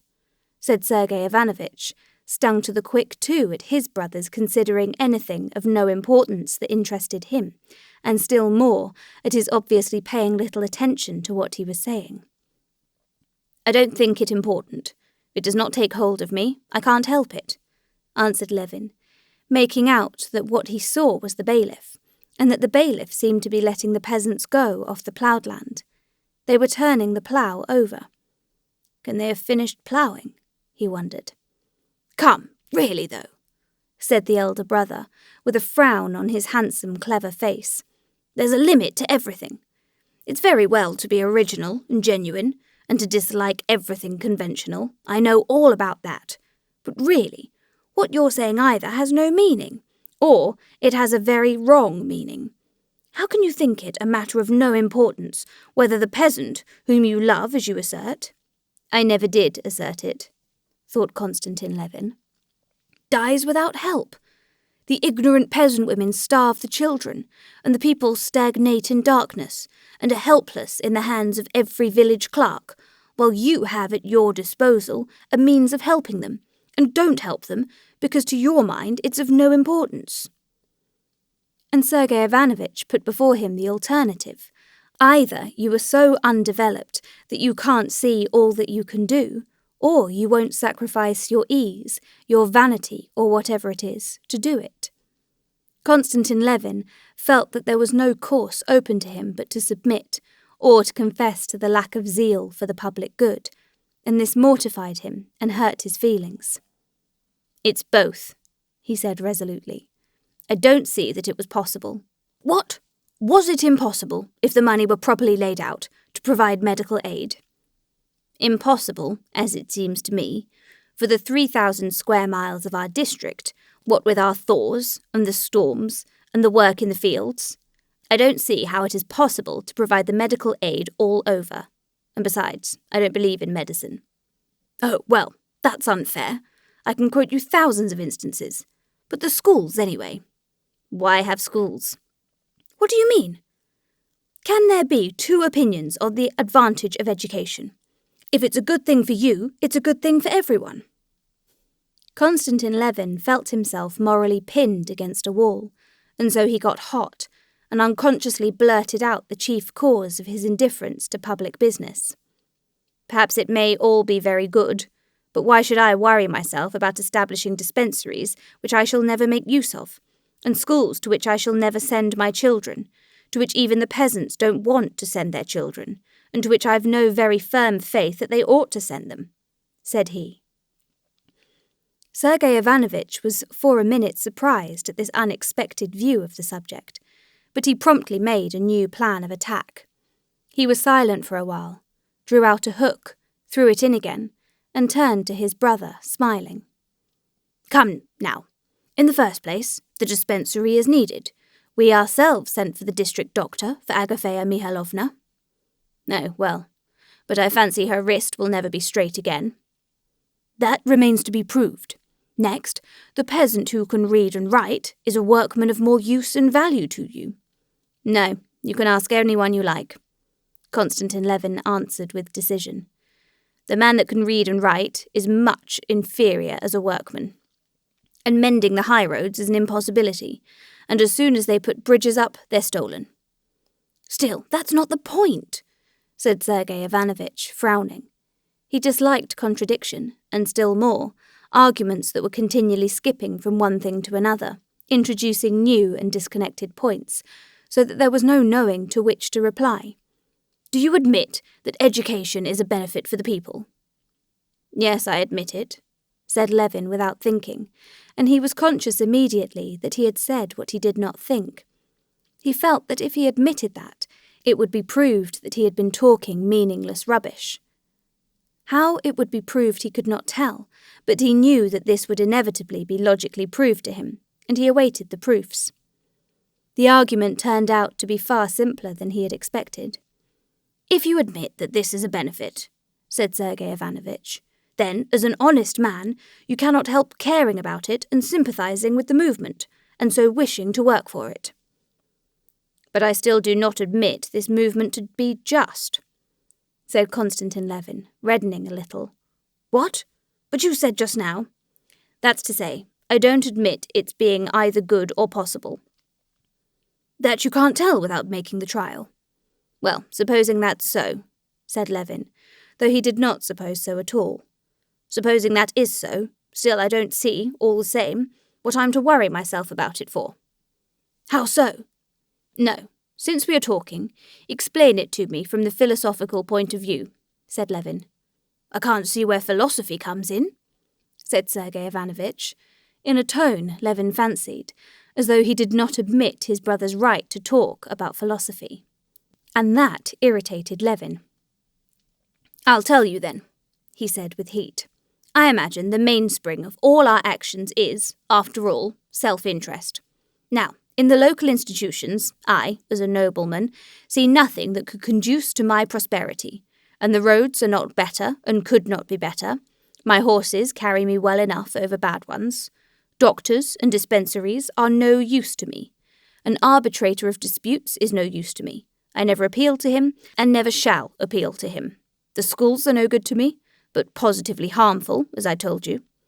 For me, the district institutions simply mean the liability to pay 4 halfpenny for every 3 acres, to drive into the town, sleep with bugs, and listen to all sorts of idiocy and loathsomeness, and self-interest offers me no inducement." "Excuse me," Sergei Ivanovitch interposed with a smile. "Self-interest did not induce us to work for the emancipation of the serfs, but we did work for it." "No," Konstantin Levin broke in with still greater heat. "The emancipation of the serfs was a different matter. There, self-interest did come in. One longed to throw off that yoke that crushed us, all decent people among us. But to be a town councillor, and discuss how many dustmen are needed, and how chimneys shall be constructed in the town in which I don't live, to serve on a jury, and try a peasant who's stolen a flitch of bacon, and listen for 6 hours at a stretch to all sorts of jabber from the counsel for the defence and the prosecution, and the president cross-examining my old half-witted Alyoshka. Do you admit, prisoner in the dock, the fact of the removal of the bacon, eh?" Konstantin Levin had warmed to his subject, and began mimicking the president and the half-witted Alyoshka. It seemed to him that it was all to the point. But Sergei Ivanovitch shrugged his shoulders. "Well, what do you mean to say then?" "I simply mean to say that those rights that touch me, my interest, I shall always defend to the best of my ability.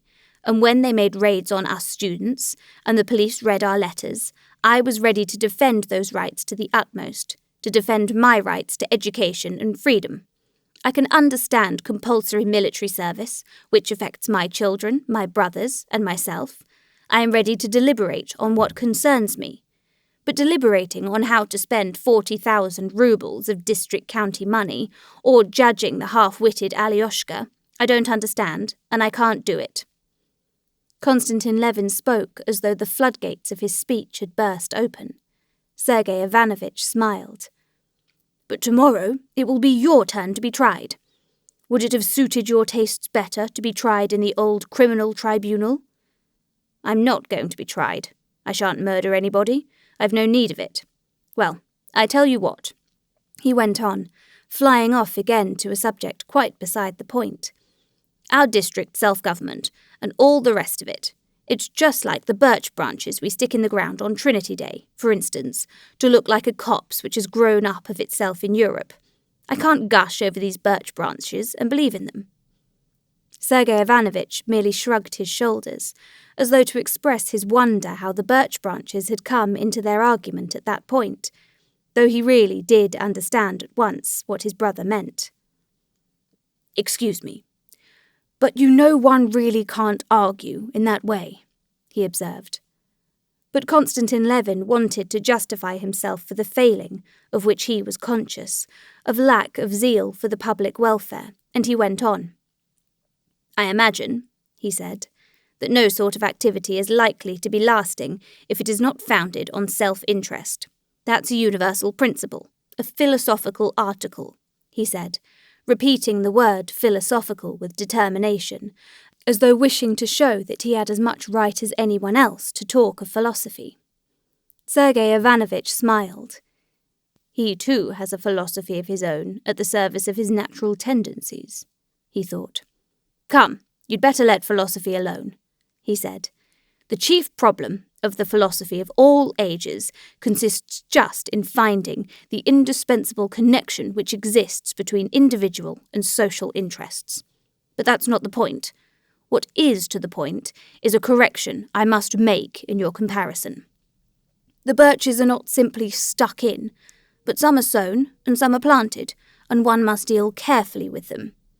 It's only those peoples that have an intuitive sense of what's of importance and significance in their institutions and know how to value them that have a future before them. It's only those peoples that one can truly call historical." And Sergei Ivanovich carried the subject into the regions of philosophical history, where Konstantin Levin could not follow him, and showed him all the incorrectness of his view.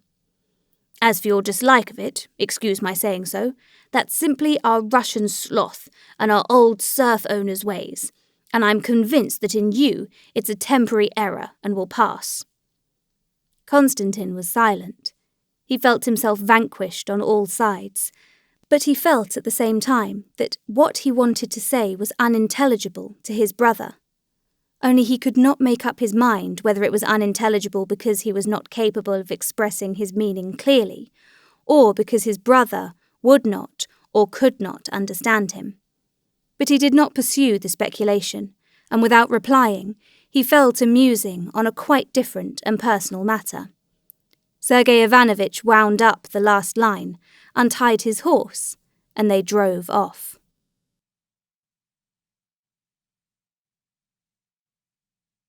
Chapter 4. The personal matter that absorbed Levin during his conversation with his brother was this. Once, in a previous year, he had gone to look at the mowing, and being made very angry by the bailiff, he had recourse to his favourite means for regaining his temper. He took a scythe from a peasant and began mowing. He liked the work so much that he had several times tried his hand at mowing since. He had cut the whole of the meadow in front of his house, and this year, ever since the early spring, he had cherished a plan for mowing for whole days together with the peasants. Ever since his brother's arrival, he had been in doubt whether to mow or not. He was loath to leave his brother alone all day long, and he was afraid his brother would laugh at him about it. But as he drove into the meadow and recalled the sensations of mowing, he came near deciding that he would go mowing. After the irritating discussion with his brother, he pondered over this intention again.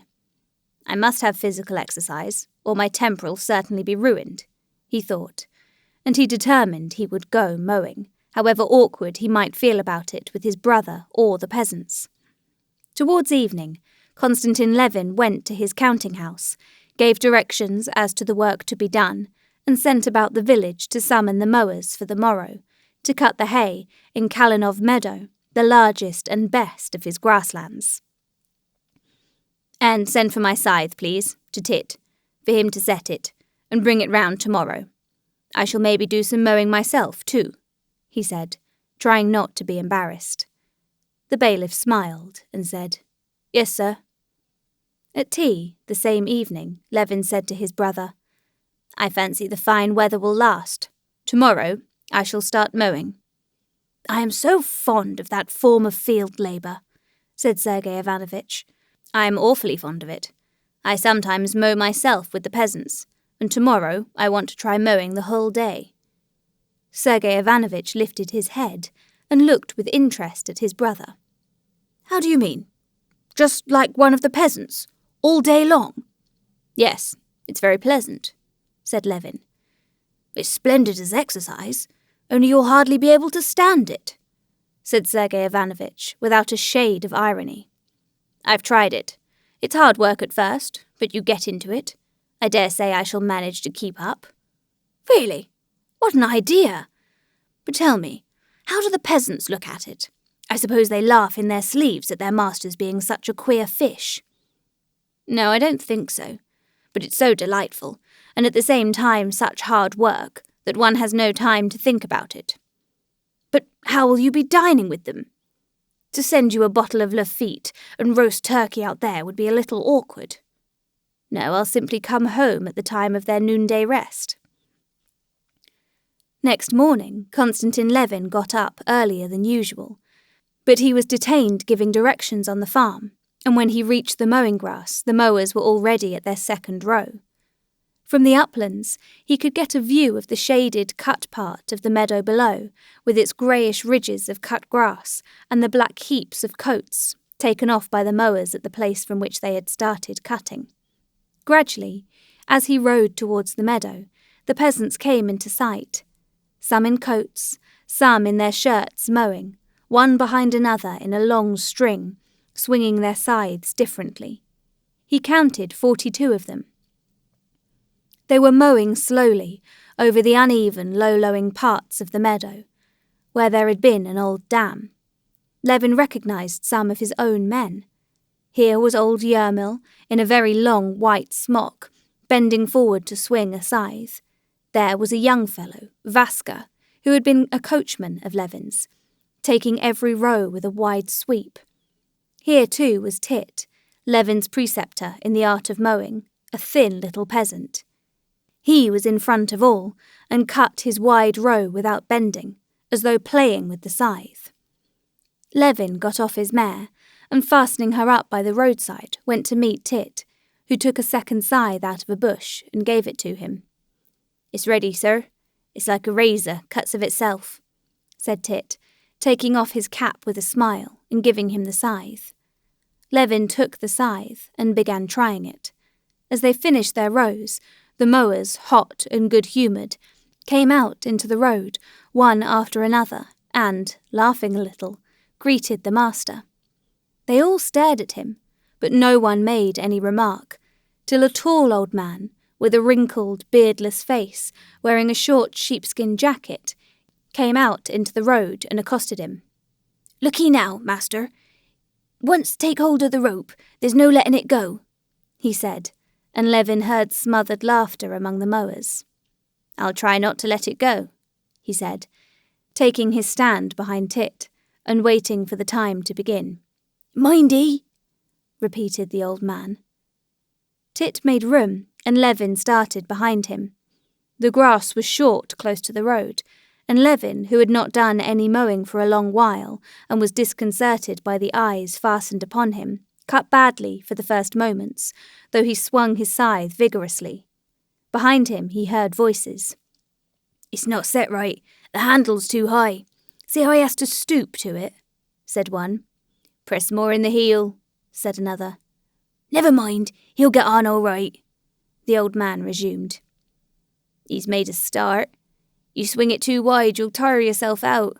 The master, for sure, he does his best for himself. But see the grass missed out. For such work us fellows would catch it."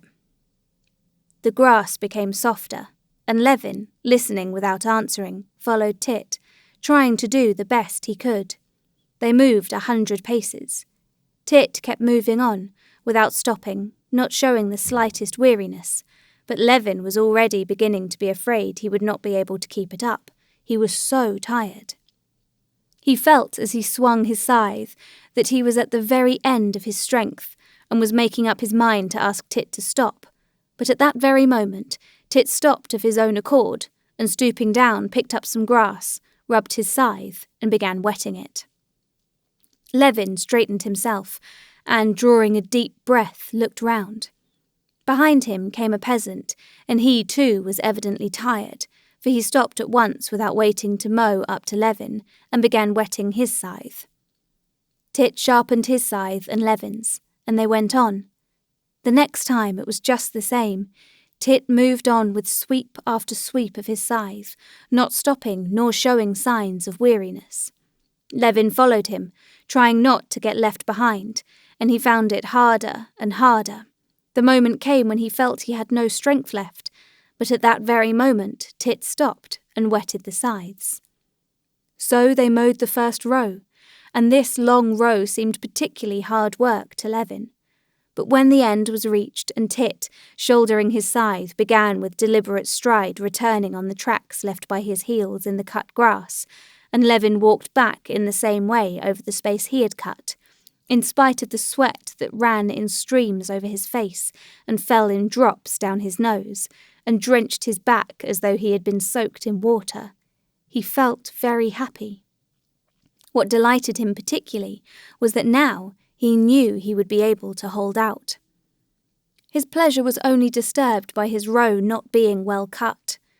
"I will swing less with my arm and move more with my whole body," he thought, comparing Tit's row, which looked as if it had been cut with a line, with his own unevenly and irregularly lying grass. The first row, as Levin noticed, Tit had moved specially quickly, probably wishing to put his master to the test, and the row happened to be a long one. The next rows were easier, but still Levin had to strain every nerve not to drop behind the peasants. He thought of nothing, wished for nothing, but not to be left behind the peasants, and to do his work as well as possible. He heard nothing but the swish of scythes, and saw before him Tit's upright figure mowing away, the crescent-shaped curve of the cut grass, the grass and flower heads slowly and rhythmically falling before the blade of his scythe, and ahead of him the end of the row, where would come the rest. Suddenly, in the midst of his toil, without understanding what it was or whence it came, he felt a pleasant sensation of chill on his hot, moist shoulders. He glanced at the sky in the interval for whetting the scythes. A heavy, lowering storm cloud had blown up, and big raindrops were falling. Some of the peasants went to their coats and put them on. Others, just like Levin himself, merely shrugged their shoulders, enjoying the pleasant coolness of it.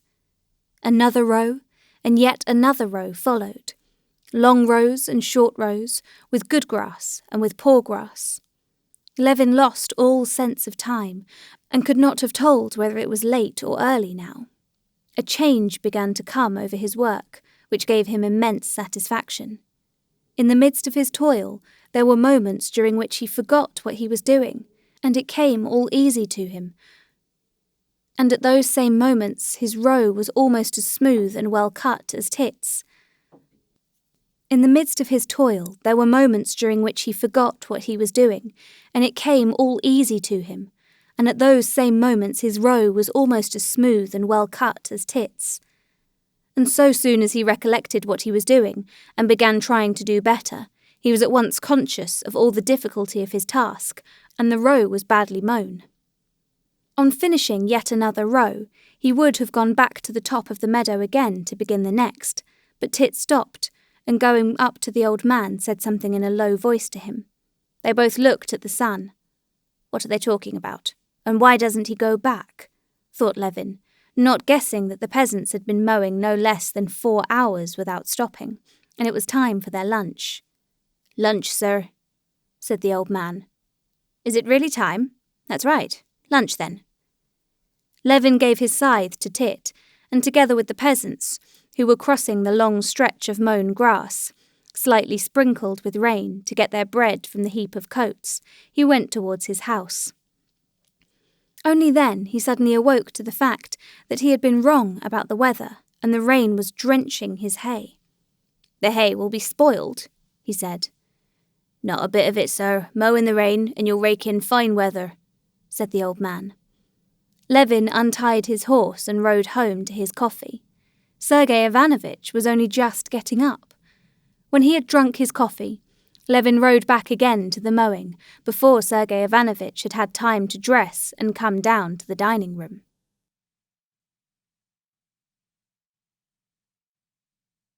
Chapter 5.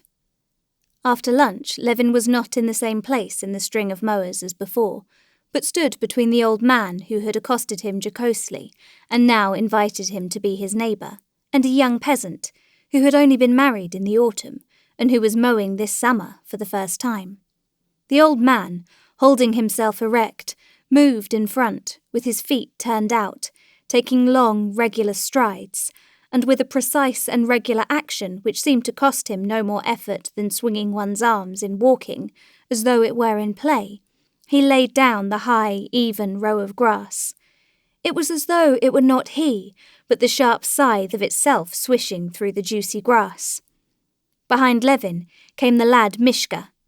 His pretty boyish face, with a twist of fresh grass bound round his hair, was all working with effort, but whenever anyone looked at him, he smiled. He would clearly have died sooner than own it was hard work for him. Levin kept between them. In the very heat of the day, the mowing did not seem such hard work to him.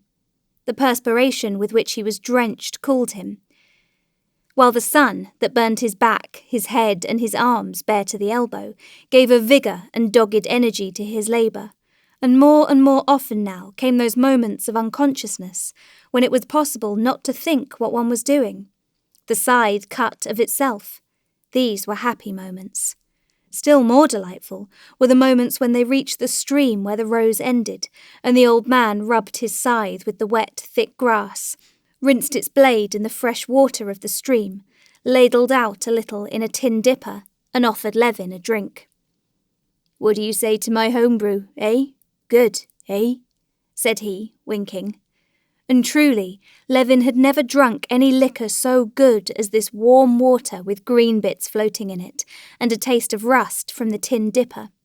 And immediately after this came the delicious slow saunter, with his hand on the scythe, during which he could wipe away the streaming sweat, take deep breaths of air, and look about at the long string of mowers and at what was happening around in the forest and the country. The longer Levin mowed, the oftener he felt the moments of unconsciousness in which it seemed not his hands that swung the scythe, but the scythe mowing of itself, a body full of life and consciousness of its own, as though by magic. Without thinking of it, the work turned out regular and well finished of itself. These were the most blissful moments. It was only hard work when he had to break off the motion, which had become unconscious, and to think, when he had to mow round a hillock or a tuft of sorrel. The old man did this easily. When a hillock came, he changed his action, and at one time with the heel, and at another with the tip of his scythe, clipped the hillock around both sides with short strokes. And while he did this, he kept looking about and watching what came into his view. At one moment he picked a wild berry and ate it, or offered it to Levin. Then he flung away a twig with the blade of the scythe. Then he looked at a quail's nest, from which the bird flew just under the scythe, or caught a snake that crossed his path, and lifting it on the scythe as though a fork, showed it to Levin and threw it away. For both Levin and the young peasant behind him, such changes of position were difficult. Both of them, repeating over and over again the same strained movement, were in a perfect frenzy of toil, and were incapable of shifting their position and at the same time watching what was before them. Levin did not notice how time was passing. If he had been asked how long he had been working, he would have said half an hour, and it was getting on for dinner time. As they were walking back over the cut grass, the old man called Levin's attention to the little girls and boys who were coming from different directions, hardly visible through the long grass, and along the road towards the mowers, carrying sacks of bread dragging at their little hands and pitchers of the sour rye beer with cloths wrapped round them. "Lookee, the little emmets crawling," he said, pointing to them, and he shaded his eyes with his hand to look at the sun. They mowed 2 more rows. The old man stopped. "Come, master, dinner time," he said briskly. And on reaching the stream, the mowers moved off across their lines of cut grass towards their pile of coats, where the children who had brought their dinners were sitting waiting for them. The peasants gathered into groups, those further away under a cart, those nearer under a willow bush. Levin sat down by them. He felt disinclined to go away. All constraint with the master had disappeared long ago. The peasants got ready for dinner. Some washed, the young lads bathed in the stream, others made a place comfortable for a rest, untied their sacks of bread, and uncovered the pitchers of rye beer. The old man crumbled up some bread in a cup, stirred it with the handle of a spoon, poured water on it from the dipper, broke up some more bread, and, having seasoned it with salt, he turned to the east to say his prayer. "Come, master, taste my sop," said he, kneeling down before the cup. The sop was so good that Levin gave up the idea of going home. He dined with the old man and talked to him about his family affairs, taking the keenest interest in them, and told him about his own affairs and all the circumstances that could be of interest to the old man. He felt much nearer to him than to his brother, and could not help smiling at the affection he felt for this man. When the old man got up again, said his prayer, and lay down under a bush, putting some grass under his head for a pillow, Levin did the same. And in spite of the clinging flies that were so persistent in the sunshine, and the midges that tickled his hot face and body, he fell asleep at once, and only waked when the sun had passed to the other side of the bush and reached him. The old man had been awake a long while, and was sitting up whetting the scythes of the younger lads. Levin looked about him, and hardly recognised the place. Everything was so changed. The immense stretch of meadow had been mown, and was sparkling with a peculiar fresh brilliance, with its lines of already sweet-smelling grass in the slanting rays of the evening sun.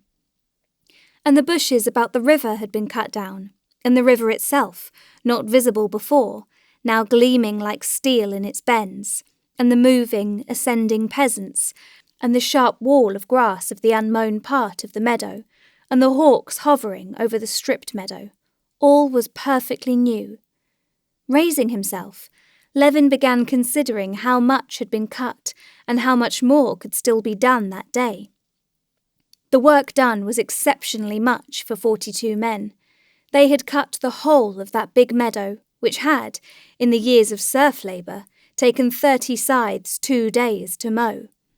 Only the corners remained to do, where the rows were short, but Levin felt a longing to get as much mowing done that day as possible, and was vexed with the sun sinking so quickly in the sky. He felt no weariness. All he wanted was to get his work done more and more quickly, and as much done as possible.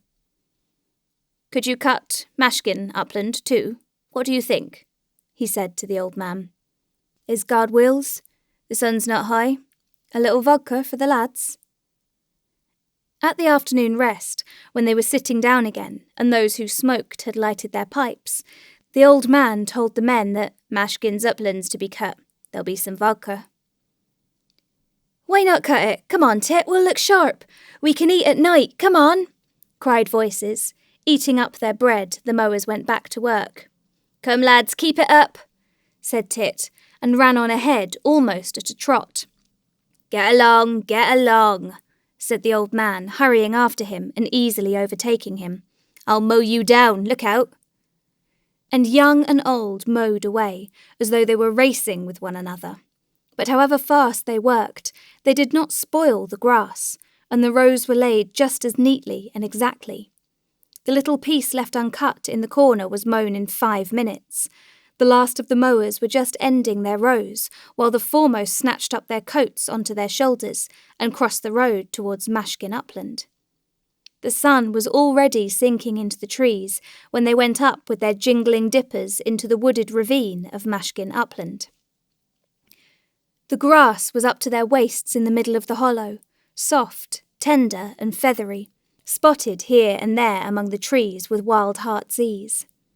After a brief consultation, whether to take the rows lengthwise or diagonally, Proho Yermolin, also a renowned mower, a huge black-haired peasant, went on ahead. He went up to the top, turned back again and started mowing, and they all proceeded to form in line behind him, going downhill through the hollow and uphill right up to the edge of the forest.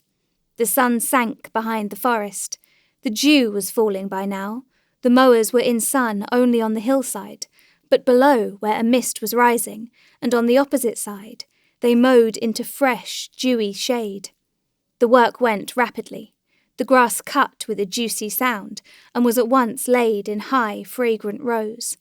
The mowers from all sides, brought closer together in the short row, kept urging one another on to the sound of jingling dippers and clanging scythes, and the hiss of the whetstones sharpening them, and good-humoured shouts.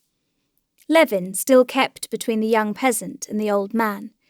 The old man, who had put on his short sheepskin jacket, was just as good-humoured, jocose and free in his movements.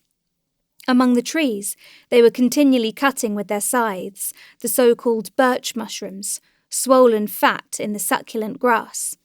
But the old man bent down every time he came across a mushroom, picked it up, and put it in his bosom. "Another present for my old woman," he said as he did so. Easy as it was to mow the wet, soft grass, it was hard work going up and down the steep sides of the ravine. But this did not trouble the old man. Swinging his scythe just as ever, and moving his feet in their big plaited shoes with firm little steps, he climbed slowly up the steep place, and though his breeches hanging out below his smock and his whole frame trembled with effort, he did not miss one blade of grass or one mushroom on his way, and kept making jokes with the peasants and Levin. Levin walked after him, and often thought he must fall, as he climbed with a scythe up a steep cliff where it would have been hard work to clamber without anything. But he climbed up and did what he had to do. He felt as though some external force were moving him.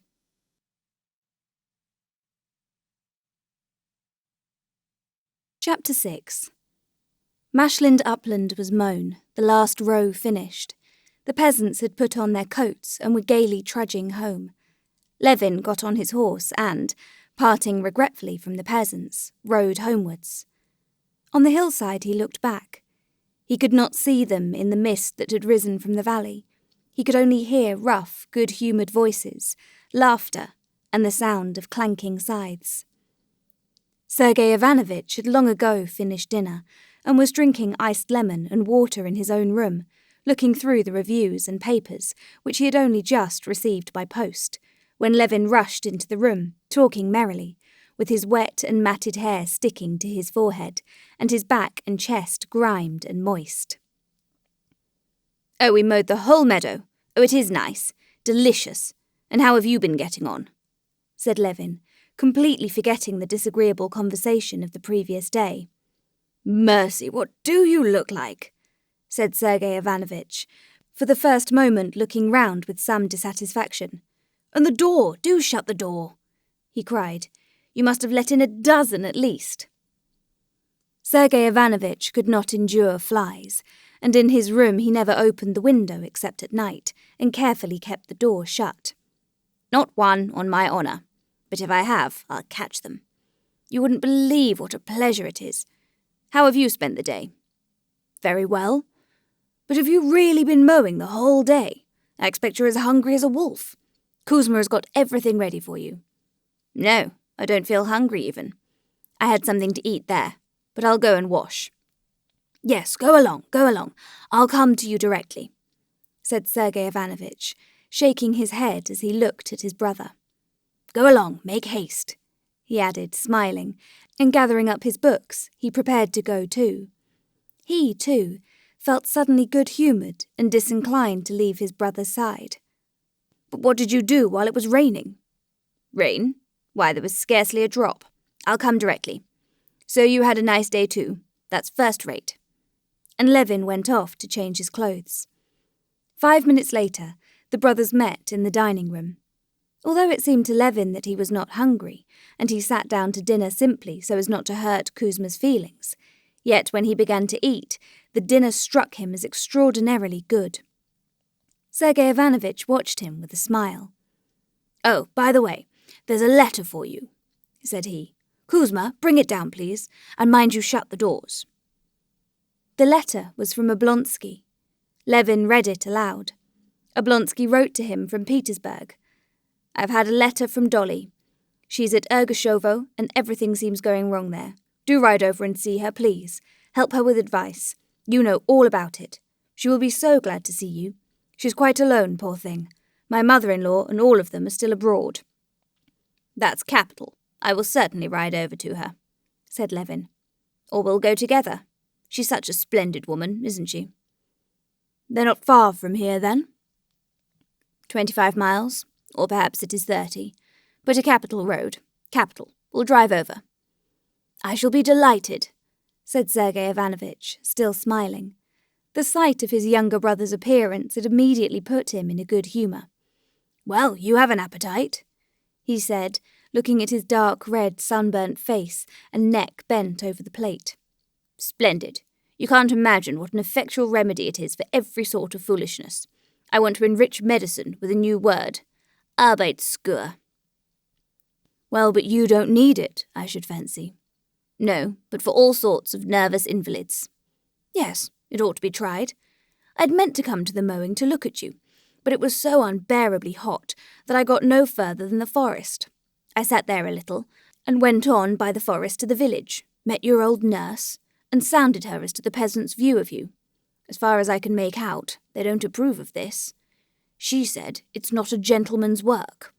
Altogether, I fancy that in the people's ideas there are very clear and definite notions of certain, as they call it, gentlemanly lines of action. And they don't sanction the gentry's moving outside bounds clearly laid down in their ideas.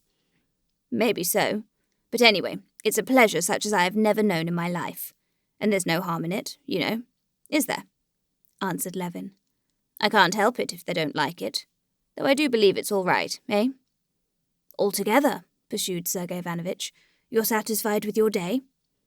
Quite satisfied. We cut the whole meadow, and such a splendid old man I made friends with there. You can't fancy how delightful he was. Well, so you're content with your day, and so am I. First, I solved 2 chess problems, and one a very pretty one, a pawn opening. I'll show it you. And then I thought over our conversation yesterday. Eh? Our conversation yesterday? Said Levin, blissfully dropping his eyelids and drawing deep breaths after finishing his dinner, and absolutely incapable of recalling what their conversation yesterday was about. I think you are partly right. Our difference of opinion amounts to this, that you make the mainspring self-interest, while I suppose that interest in the common weal is bound to exist in every man of a certain degree of advancement. Possibly you are right too, that action founded on material interest would be more desirable. You are altogether, as the French say, tout prime sautière a nature. You must have intense, energetic action, or nothing. Levin listened to his brother, and did not understand a single word, and did not want to understand. He was only afraid his brother might ask him some question, which would make it evident he had not heard. So that's what I think it is, my dear boy, said Sergei Ivanovich, touching him on the shoulder. Yes, of course. But you know, I won't stand up for my view, answered Levin, with a guilty, childlike smile. Whatever was it I was disputing about? He wondered. Of course, I'm right, and he's right, and it's all first rate. Only I must go round to the counting-house and see to things. He got up, stretching and smiling. Sergei Ivanovich smiled too. If you want to go out, let's go together, he said, disinclined to be parted from his brother, who seemed positively breathing out freshness and energy. Come, we'll go to the counting-house if you have to go there. Good heavens, shouted Levin, so loudly that Sergei Ivanovich was quite frightened. What is the matter? How's Agafea Mihailovna's hand? Said Levin, slapping himself on the head. I'd positively forgotten her even. It's much better. Well, anyway, I'll run down to her. Before you've time to get your hat on, I'll be back. And he ran downstairs, clattering with his heels like a spring rattle.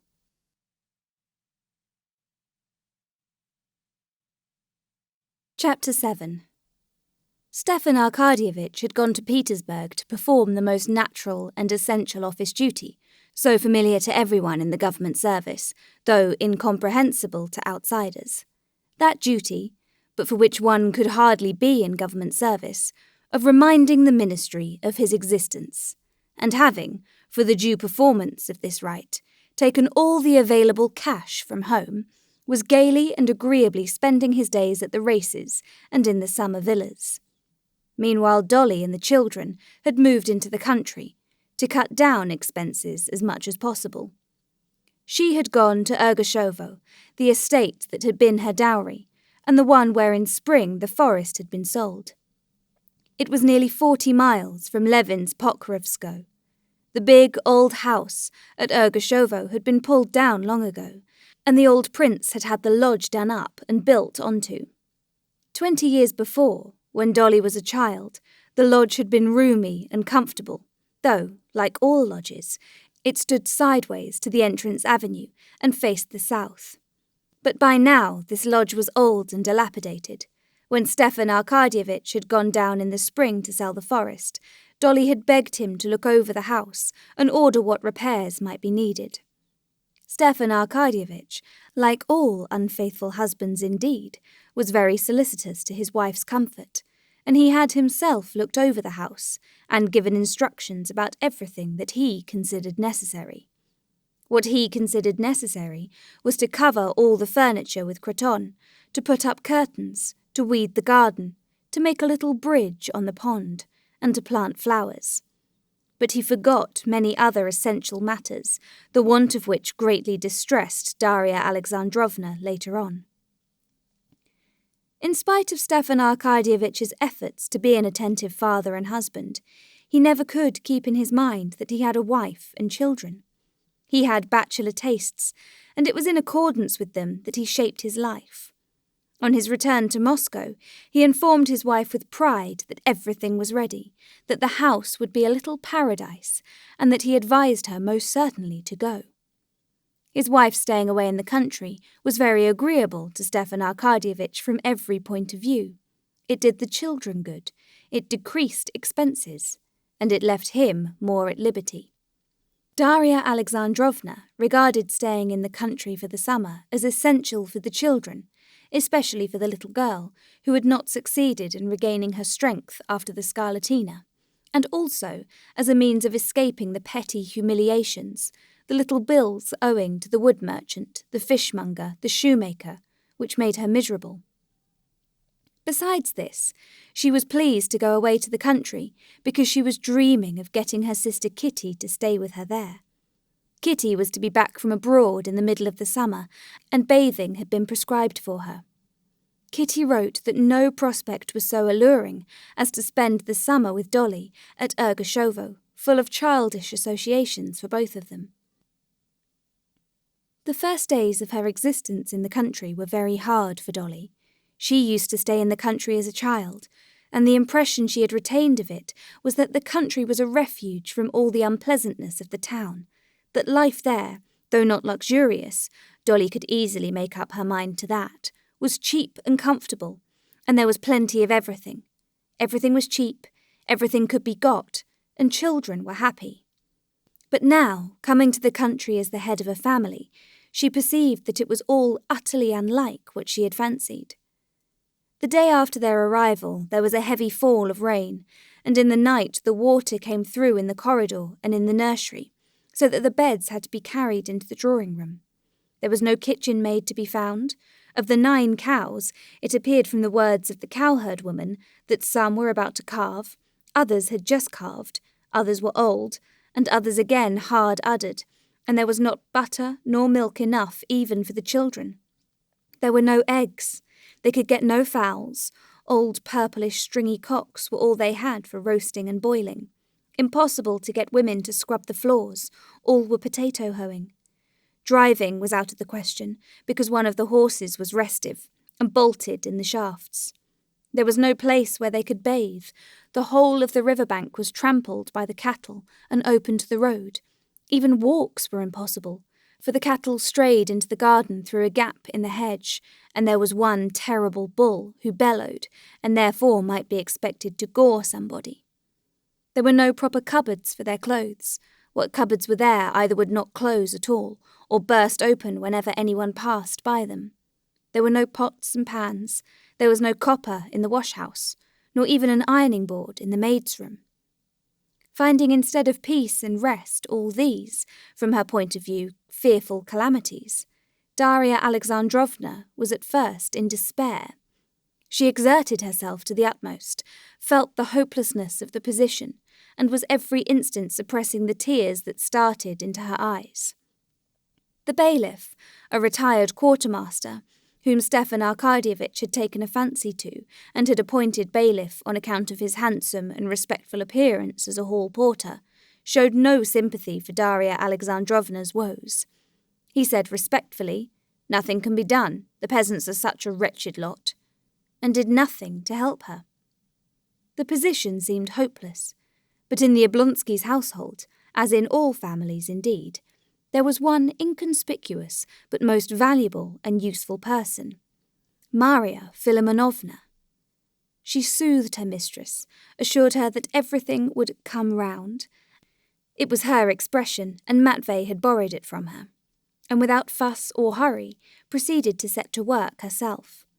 She had immediately made friends with the bailiff's wife, and on the very first day she drank tea with her and the bailiff under the acacias, and reviewed all the circumstances of the position. Very soon Maria Philimonovna had established her club, so to say, under the acacias, and there it was, in this club, consisting of the bailiff's wife, the village elder, and the counting-house clerk, that the difficulties of existence were gradually smoothed away, and in a week's time everything actually had come round. The roof was mended, a kitchen maid was found, a crony of the village elders. Hens were bought, the cows began giving milk, the garden hedge was stopped up with stakes, the carpenter made a mangle, hooks were put in the cupboards, and they ceased to burst open spontaneously, and an ironing board covered with army cloth was placed across the arm of a chair to the chest of drawers, and there was a smell of flat irons in the maid's room. "Just see now, and you were quite in despair," said Maria Philimonovna, pointing to the ironing board. They even rigged up a bathing shed of straw hurdles. Lily began to bathe, and Daria Alexandrovna began to realize, if only in part, her expectations, if not of a peaceful, at least of a comfortable life in the country. Peaceful with 6 children Daria Alexandrovna could not be. One would fall ill, another might easily become so, a third would be without something necessary, a fourth would show symptoms of a bad disposition, and so on.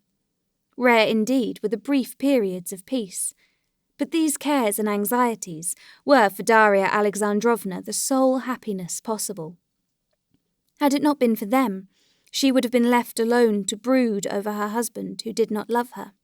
And besides, hard though it was for the mother to bear the dread of illness, the illnesses themselves, and the grief of seeing signs of evil propensities in her children, the children themselves were even now repaying her in small joys for her sufferings. Those joys were so small that they passed unnoticed, like gold in sand, and at bad moments she could see nothing but the pain, nothing but the sand. But there were good moments too, when she saw nothing but the joy, nothing but the gold. Now, in the solitude of the country, she began to be more and more frequently aware of those joys.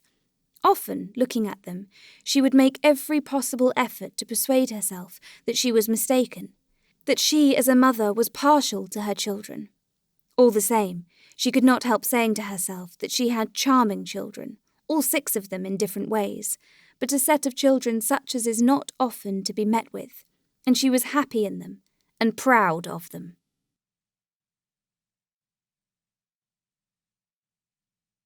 Chapter 8.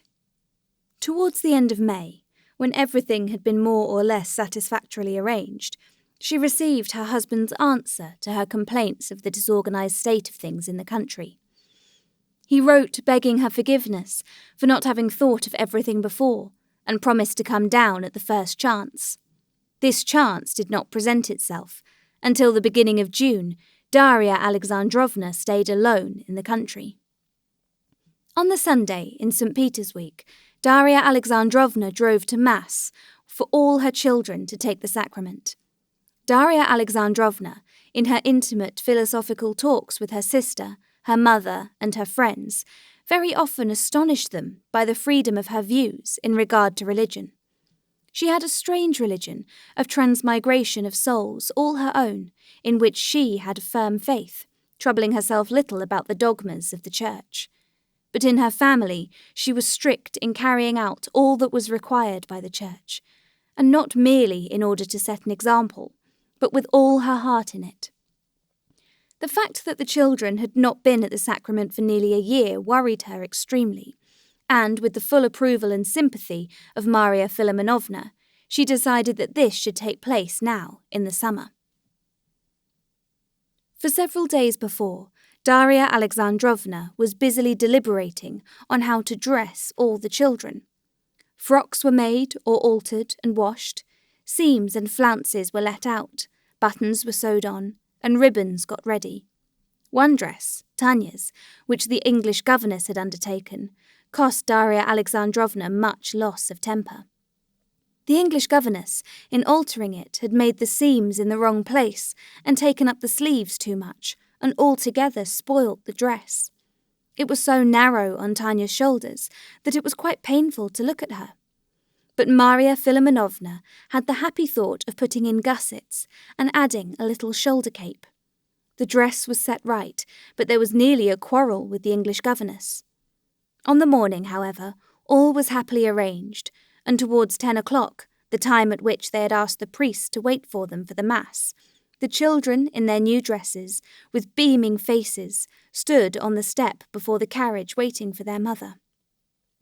To the carriage, instead of the restive raven, they had harnessed, thanks to the representations of Maria Philimonovna, the bailiff's horse Brownie, and Daria Alexandrovna, delayed by anxiety over her own attire, came out and got in, dressed in a white muslin gown. Daria Alexandrovna had done her hair and dressed with care and excitement. In the old days, she had dressed for her own sake to look pretty and be admired. Later on, as she got older, dress became more and more distasteful to her. She saw that she was losing her good looks. But now she began to feel pleasure and interest in dress again. Now she did not dress for her own sake, not for the sake of her own beauty, but simply that as the mother of those exquisite creatures she might not spoil the general effect. And looking at herself for the last time in the looking-glass, she was satisfied with herself. She looked nice, not nice as she would have wished to look nice in the old days at a ball, but nice for the object, which she now had in view. In the church, there was no one but the peasants, the servants and their womenfolk, but Daria Alexandrovna saw, or fancied she saw, the sensation produced by her children and her. The children were not only beautiful to look at in their smart little dresses, but they were charming in the way they behaved. Alyosha, it is true, did not stand quite correctly. He kept turning around, trying to look at his little jacket from behind. But all the same he was wonderfully sweet. Tanya behaved like a grown-up person and looked after the little ones. And the smallest, Lily, was bewitching in her naive astonishment at everything, and it was difficult not to smile when, after taking the sacrament, she said in English, "Please, some more." On the way home, the children felt that something solemn had happened and were very sedate. Everything went happily at home too, but at lunch Grisha began whistling and, what was worse, was disobedient to the English governess and was forbidden to have any tart. Daria Alexandrovna would not have let things go so far on such a day had she been present, but she had to support the English governess's authority, and she upheld her decision that Grisha should have no tart. This rather spoiled the general good humour. Grisha cried, declaring that Nikolinka had whistled too, and he was not punished, and that he wasn't crying for the tart, he didn't care, but at being unjustly treated. This really was too tragic, and Daria Alexandrovna made up her mind to persuade the English governess to forgive Grisha, and she went to speak to her. But on the way, as she passed the drawing-room, she beheld a scene, filling her heart with such pleasure that the tears came into her eyes, and she forgave the delinquent herself. The culprit was sitting at the window in the corner of the drawing room. Beside him was standing Tanya with a plate. On the pretext of wanting to give some dinner to her dolls, she had asked the governess's permission to take her share of the tart to the nursery, and had taken it instead to her brother. While still weeping over the injustice of his punishment, he was eating the tart, and kept saying through his sobs, "Eat yourself, let's eat it together, together." Tanya had at first been under the influence of her pity for Grisha, then of a sense of her noble action, and tears were standing in her eyes too. But she did not refuse, and ate her share. On catching sight of their mother, they were dismayed, but, looking into her face, they saw they were doing nothing wrong. They burst out laughing, and, with their mouths full of tart, they began wiping their smiling lips with their hands, and smearing their radiant faces all over with tears and jam. "Mercy! Your new white frock! Tanya, Grisha!" said their mother, trying to save the frock, but with tears in her eyes, smiling a blissful, rapturous smile. The new frocks were taken off, and orders were given for the little girls to have their blouses put on, and the boys their old jackets, and the wagonette to be harnessed with Brownie, to the bailiff's annoyance, again in the shafts, to drive out for mushroom picking and bathing. A roar of delighted shrieks arose in the nursery, and never ceased till they had set off for the bathing place. They gathered a whole basketful of mushrooms. Even Lily found a birch mushroom. It had always happened before that Miss Hall found them and pointed them out to her, but this time she found a big one quite of herself, and there was a general scream of delight. "Lily has found a mushroom!" Then they reached the river, put the horses under the birch trees, and went to the bathing place.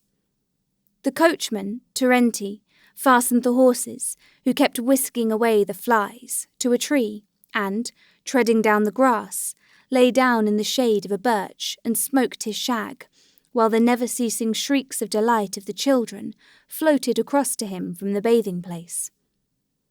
Though it was hard work to look after all the children and restrain their wild pranks, though it was difficult, too, to keep in one's head and not mix up all the stockings, little breeches and shoes for the different legs, and to undo and to do up again all the tapes and buttons, Darya Alexandrovna, who had always liked bathing herself and believed it to be very good for the children, enjoyed nothing so much as bathing with all the children.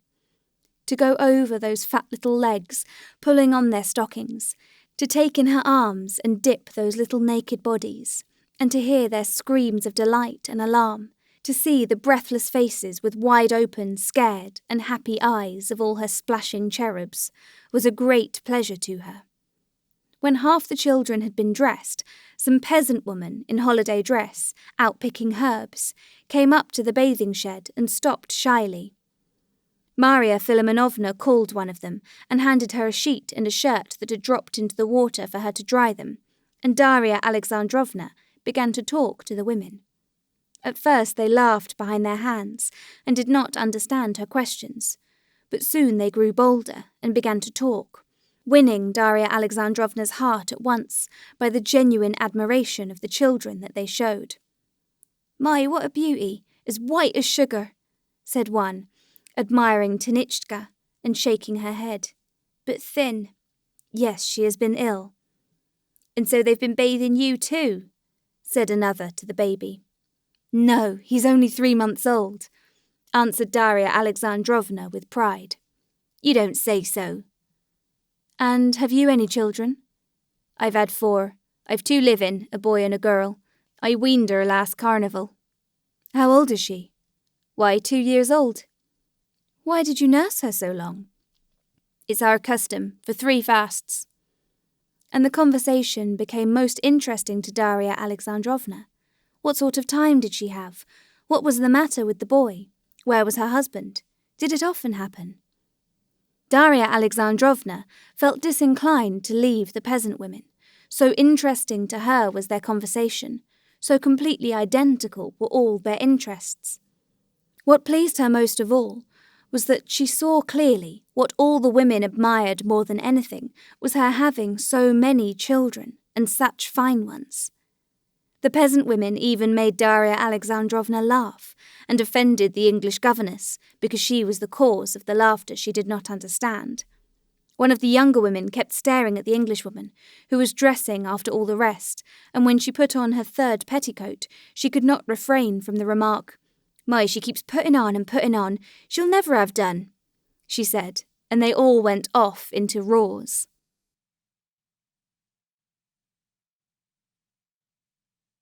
Chapter 9. On the drive home, as Darya Alexandrovna, with all her children round her, their heads still wet from their bath, and a kerchief tied over her own head, was getting near the house, the coachman said, "There's some gentlemen coming, the master of Pokrovskoe, I do believe." Darya Alexandrovna peeped out in front, and was delighted when she recognised in the grey hat and grey coat the familiar figure of Levin walking to meet them. She was glad to see him at any time, but at this moment she was specially glad he should see her in all her glory. No one was better able to appreciate her grandeur than Levin. Seeing her, he found himself face to face with one of the pictures of his daydream of family life. "You're like a hen with your chickens, Darya Alexandrovna." "Ah, how glad I am to see you," she said, holding out her hand to him. "Glad to see me, but you didn't let me know. My brother's staying with me. I got a note from Steva that you were here." "From Steva?" Darya Alexandrovna asked with surprise. "Yes, he writes that you are here, and that he thinks you might allow me to be of use to you," said Levin, and as he said it he became suddenly embarrassed, and, stopping abruptly, he walked on in silence by the wagonette, snapping off the buds of the lime trees and nibbling them. He was embarrassed through a sense that Darya Alexandrovna would be annoyed by receiving from an outsider help that should by rights have come from her own husband. Darya Alexandrovna certainly did not like this little way of Stefan Arkadyevich's of foisting his domestic duties on others. And she was at once aware that Levin was aware of this. It was just for this fineness of perception, for this delicacy, that Darya Alexandrovna liked Levin. "I know, of course," said Levin, that simply means that you would like to see me, and I'm exceedingly glad. Though I can fancy that, used to town housekeeping as you are, you must feel in the wilds here, and if there's anything wanted, I'm altogether at your disposal." "Oh, no," said Dolly. "At first things were rather uncomfortable, but now we've settled everything capitally, thanks to my old nurse," she said, indicating Maria Philimonovna, who, seeing that they were speaking of her, smiled brightly and cordially to Levin. She knew him, and knew that he would be a good match for her young lady, and was very keen to see the matter settled. "Won't you get in, sir? We'll make room this side," she said to him. "No, I'll walk. Children, who'd like to race the horses with me?" The children knew Levin very little, and could not remember when they had seen him, but they experienced in regard to him none of the strange feeling of shyness and hostility which children so often experience towards hypocritical grown-up people, and for which they are so often and miserably punished. Hypocrisy in anything whatever may deceive the cleverest and most penetrating man, but the least wide-awake of children recognizes it, and is revolted by it, however ingeniously it may be disguised. Whatever faults Levin had, there was not a trace of hypocrisy in him, and so the children showed him the same friendliness that they saw in their mother's face. On his invitation, the two elder ones at once jumped out to him and ran with him as simply as they would have done with their nurse, or Miss Hall, or their mother.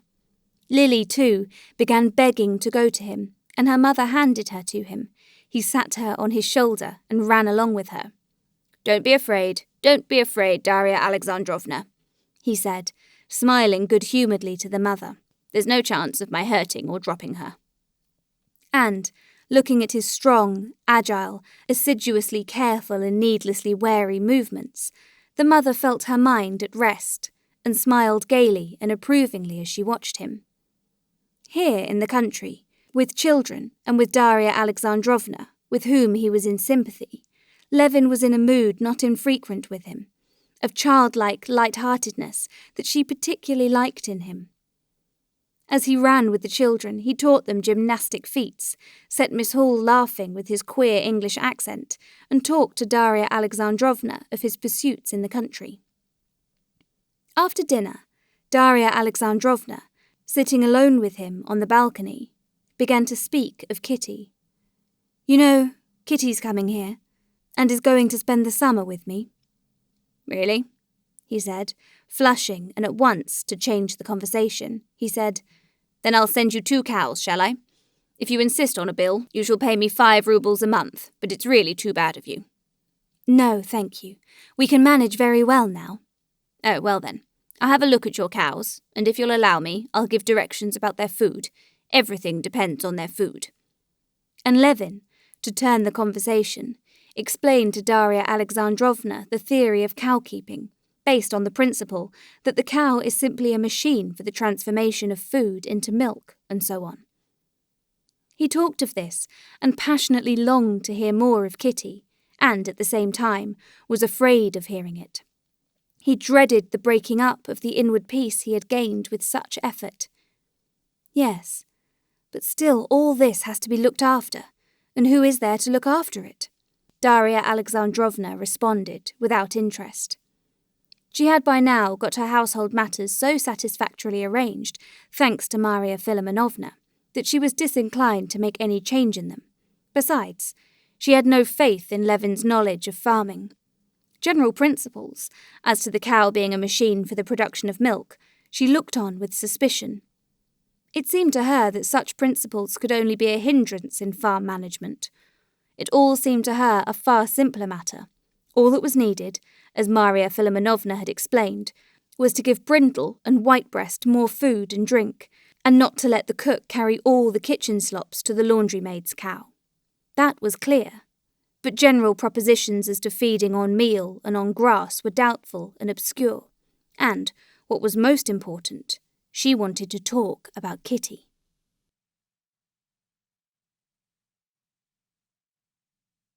Chapter 10. Kitty writes to me that there's nothing she longs for so much as quiet and solitude, Dolly said after the silence that had followed. "And how is she? Better?" Levin asked in agitation. "Thank God, she's quite well again. I never believed her lungs were affected." "Oh, I'm very glad," said Levin, and Dolly fancied she saw something touching, helpless in his face as he said this, and looked silently into her face. "Let me ask you, Konstantin Dmitrievitch," said Darya Alexandrovna, smiling her kindly and rather mocking smile. "Why is it you were angry with Kitty?" "I? I'm not angry with her," said Levin. "Yes, you are angry. Why is it you did not come to see us, nor them when you were in Moscow?" "Darya Alexandrovna," he said, blushing up to the roots of his hair, "I wonder really that with your kind heart you don't feel this. How is it you feel no pity for me, if nothing else, when you know?" "What do I know?" "You know I made an offer, and that I was refused," said Levin, and all the tenderness he had been feeling for Kitty a minute before was replaced by a feeling of anger for the slight he had suffered. "What makes you suppose I know?" "Because everybody knows it." "That's just where you are mistaken. I did not know it, though I had guessed it was so." "Well, now you know it." "All I knew was that something had happened that made her dreadfully miserable, and that she begged me never to speak of it. And if she would not tell me, she would certainly not speak of it to anyone else. But what did pass between you? Tell me." "I have told you." "When was it?" "When I was at their house the last time." "Do you know that?" said Darya Alexandrovna. "I am awfully, awfully sorry for her. You suffer only from pride." "Perhaps so," said Levin, "but—" She interrupted him. "But she, poor girl, I am awfully, awfully sorry for her. Now I see it all." "Well, Darya Alexandrovna, you must excuse me," he said, getting up. "Goodbye, Darya Alexandrovna, till we meet again." "No, wait a minute," she said, clutching him by the sleeve. "Wait a minute, sit down." Please don't let us talk of this," he said, sitting down, and at the same time feeling rise up and stir within his heart a hope he had believed to be buried. "If I did not like you," she said, and tears came into her eyes, "if I did not know you as I do know you." The feeling that had seemed dead revived more and more, rose up and took possession of Levin's heart. "Yes, I understand it all now," said Darya Alexandrovna. "You can't understand it. For you men, who are free and make your own choice, it's always clear whom you love. But a girl's in a position of suspense, with all a woman's or maiden's modesty, a girl who sees you men from afar, who takes everything on trust. A girl may have, and often has, such a feeling that she cannot tell what to say." "Yes, if the heart does not speak." "No, the heart does speak. But just consider. You men have views about a girl. You come to the house, you make friends, you criticize. You wait to see if you have found what you love. And then, when you are sure you love her, you make an offer." "Well, that's not quite it." "Anyway, you make an offer. And when your love is ripe, or when the balance is completely turned between the two you are choosing from. But a girl is not asked. She is expected to make her choice, and yet she cannot choose. She can only answer yes or no."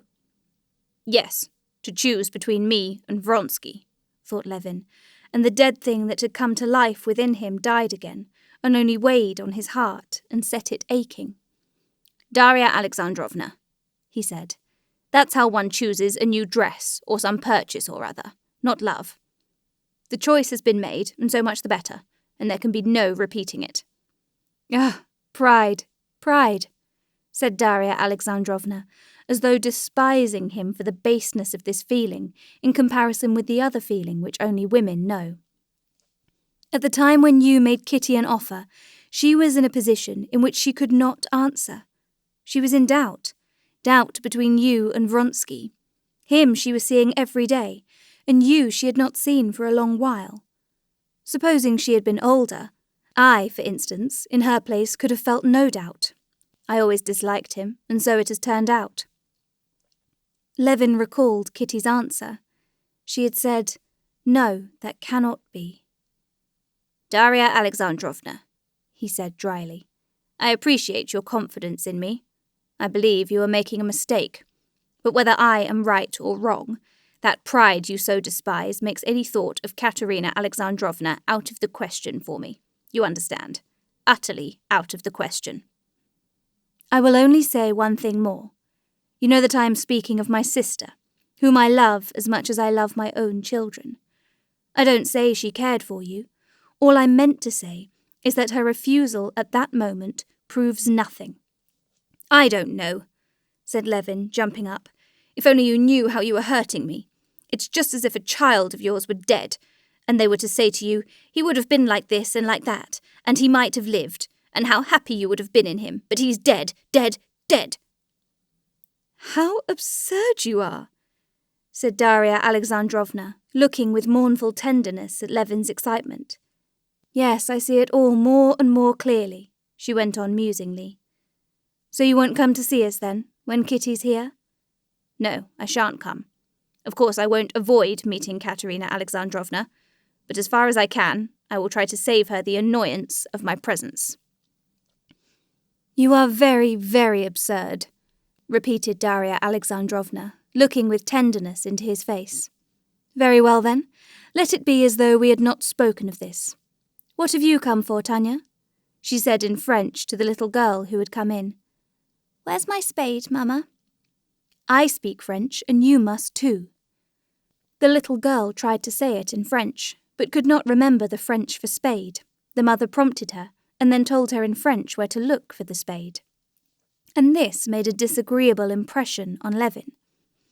Everything in Darya Alexandrovna's house and children struck him now as by no means so charming as a little while before. "And what does she talk French with the children for?" he thought. "How unnatural and false it is, and the children feel it so.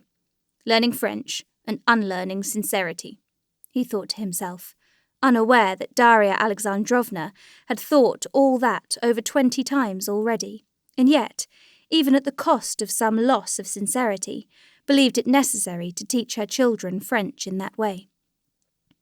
"But why are you going? Do stay a little." Levin stayed to tea, but his good humour had vanished, and he felt ill at ease. After tea he went into the hall to order his horses to be put in, and, when he came back, he found Darya Alexandrovna greatly disturbed, with a troubled face and tears in her eyes.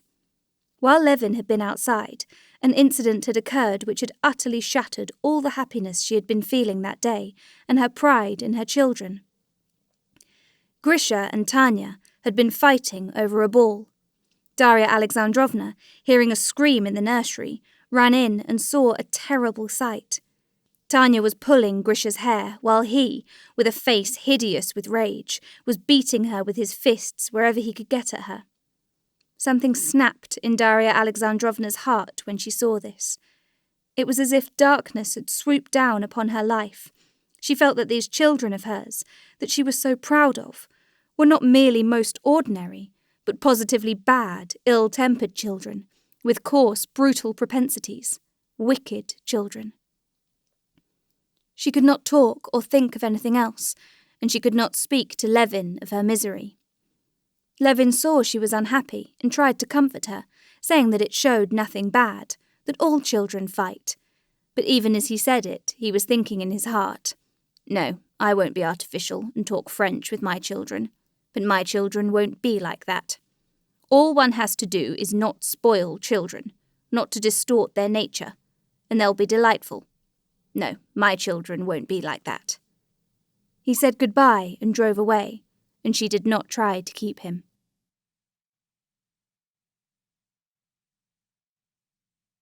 Chapter 11.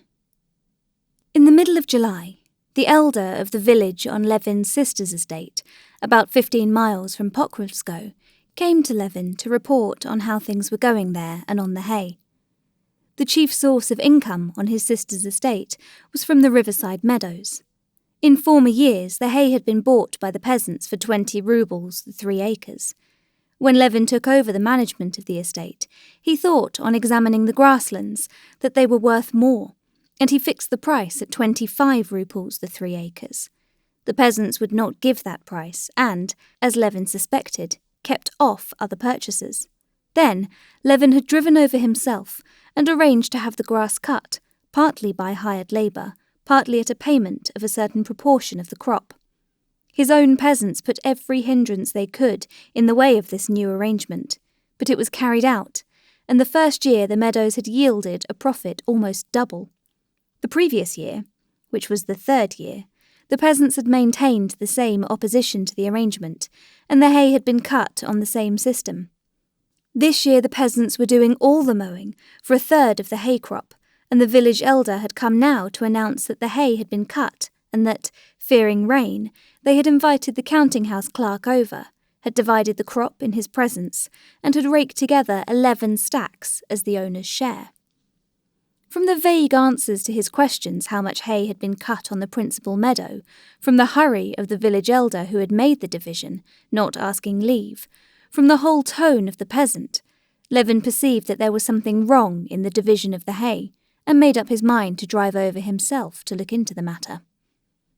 Arriving for dinner at the village, and leaving his horse at the cottage of an old friend of his, the husband of his brother's wet nurse, Levin went to see the old man in his bee-house, wanting to find out from him the truth about the hay. Parmenich, a talkative, comely old man, gave Levin a very warm welcome, showed him all he was doing, told him everything about his bees and the swarms of that year, but gave vague and unwilling answers to Levin's inquiries about the mowing. This confirmed Levin still more in his suspicions. He went to the hayfields and examined the stacks. The haystacks could not possibly contain 50 wagon loads each, and to convict the peasants, Levin ordered the wagons that had carried the hay to be brought up directly, to lift one stack and carry it into the barn. There turned out to only be 32 loads in the stack, in spite of the village elder's assertions about the compressibility of the hay, and its having settled down in the stacks, and his swearing that everything had been done in the fear of God. Levin stuck to his point that the hay had been divided without his orders, and that therefore he would not accept that hay as 50 loads to a stack. After a prolonged dispute, the matter was decided by the peasants taking these 11 stacks, reckoning them as 50 loads each. The arguments and the division of the haycocks lasted the whole afternoon. When the last of the hay had been divided, Levin, entrusting the superintendence of the rest to the counting-house clerk, sat down on a haycock marked off by a stake of willow and looked admiringly at the meadow swarming with peasants. In front of him, in the bend of the river beyond the marsh, moved a bright-coloured line of peasant women, and the scattered hay was being rapidly formed into grey winding rows over the pale green stubble. After the womenfolk came the men with pitchforks, and from the grey rows there were growing up broad, high, soft haycocks. To the left, carts were rumbling over the meadow that had been already cleared, and one after another the haycocks vanished, flung up in huge forkfuls, and in their place were rising heavy cartloads of fragrant hay hanging over the horses' hind quarters. "What weather for haying, what hay it'll be," said an old man, squatting down beside Levin. "It's tea, not hay. It's like scattering grain to the ducks the way they pick it up," he added, pointing to the growing haycocks.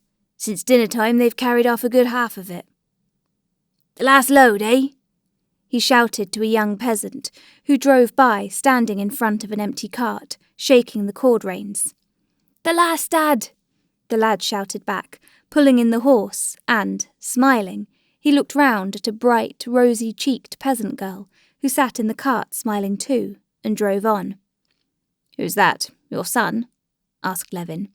"My baby," said the old man with a tender smile. "What a fine fellow. Lad's all right? Married already?" "Yes, it's 2 years last St. Philip's Day." "Any children?"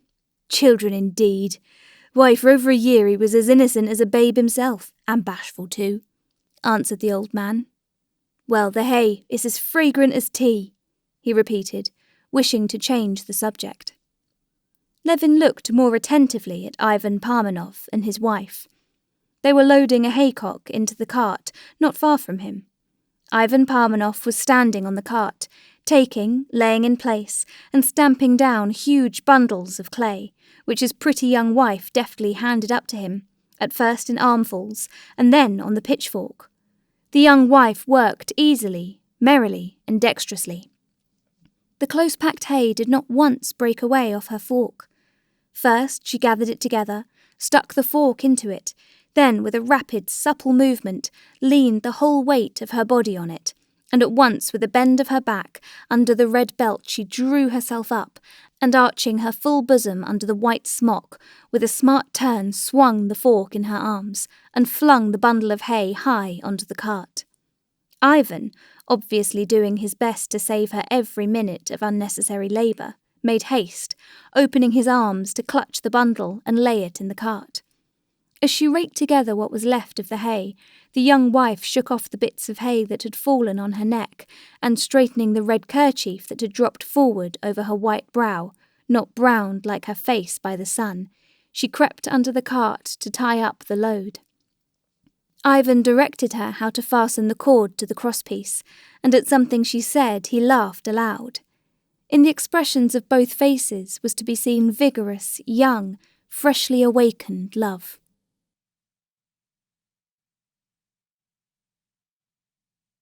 Chapter 12. The load was tied on. Ivan jumped down and took the quiet, sleek horse by the bridle. The young wife flung the rake up on the load, and with a bold step, swinging her arms, she went to join the women, who were forming a ring for the haymakers' dance. Ivan drove off to the road and fell into line with the other loaded carts.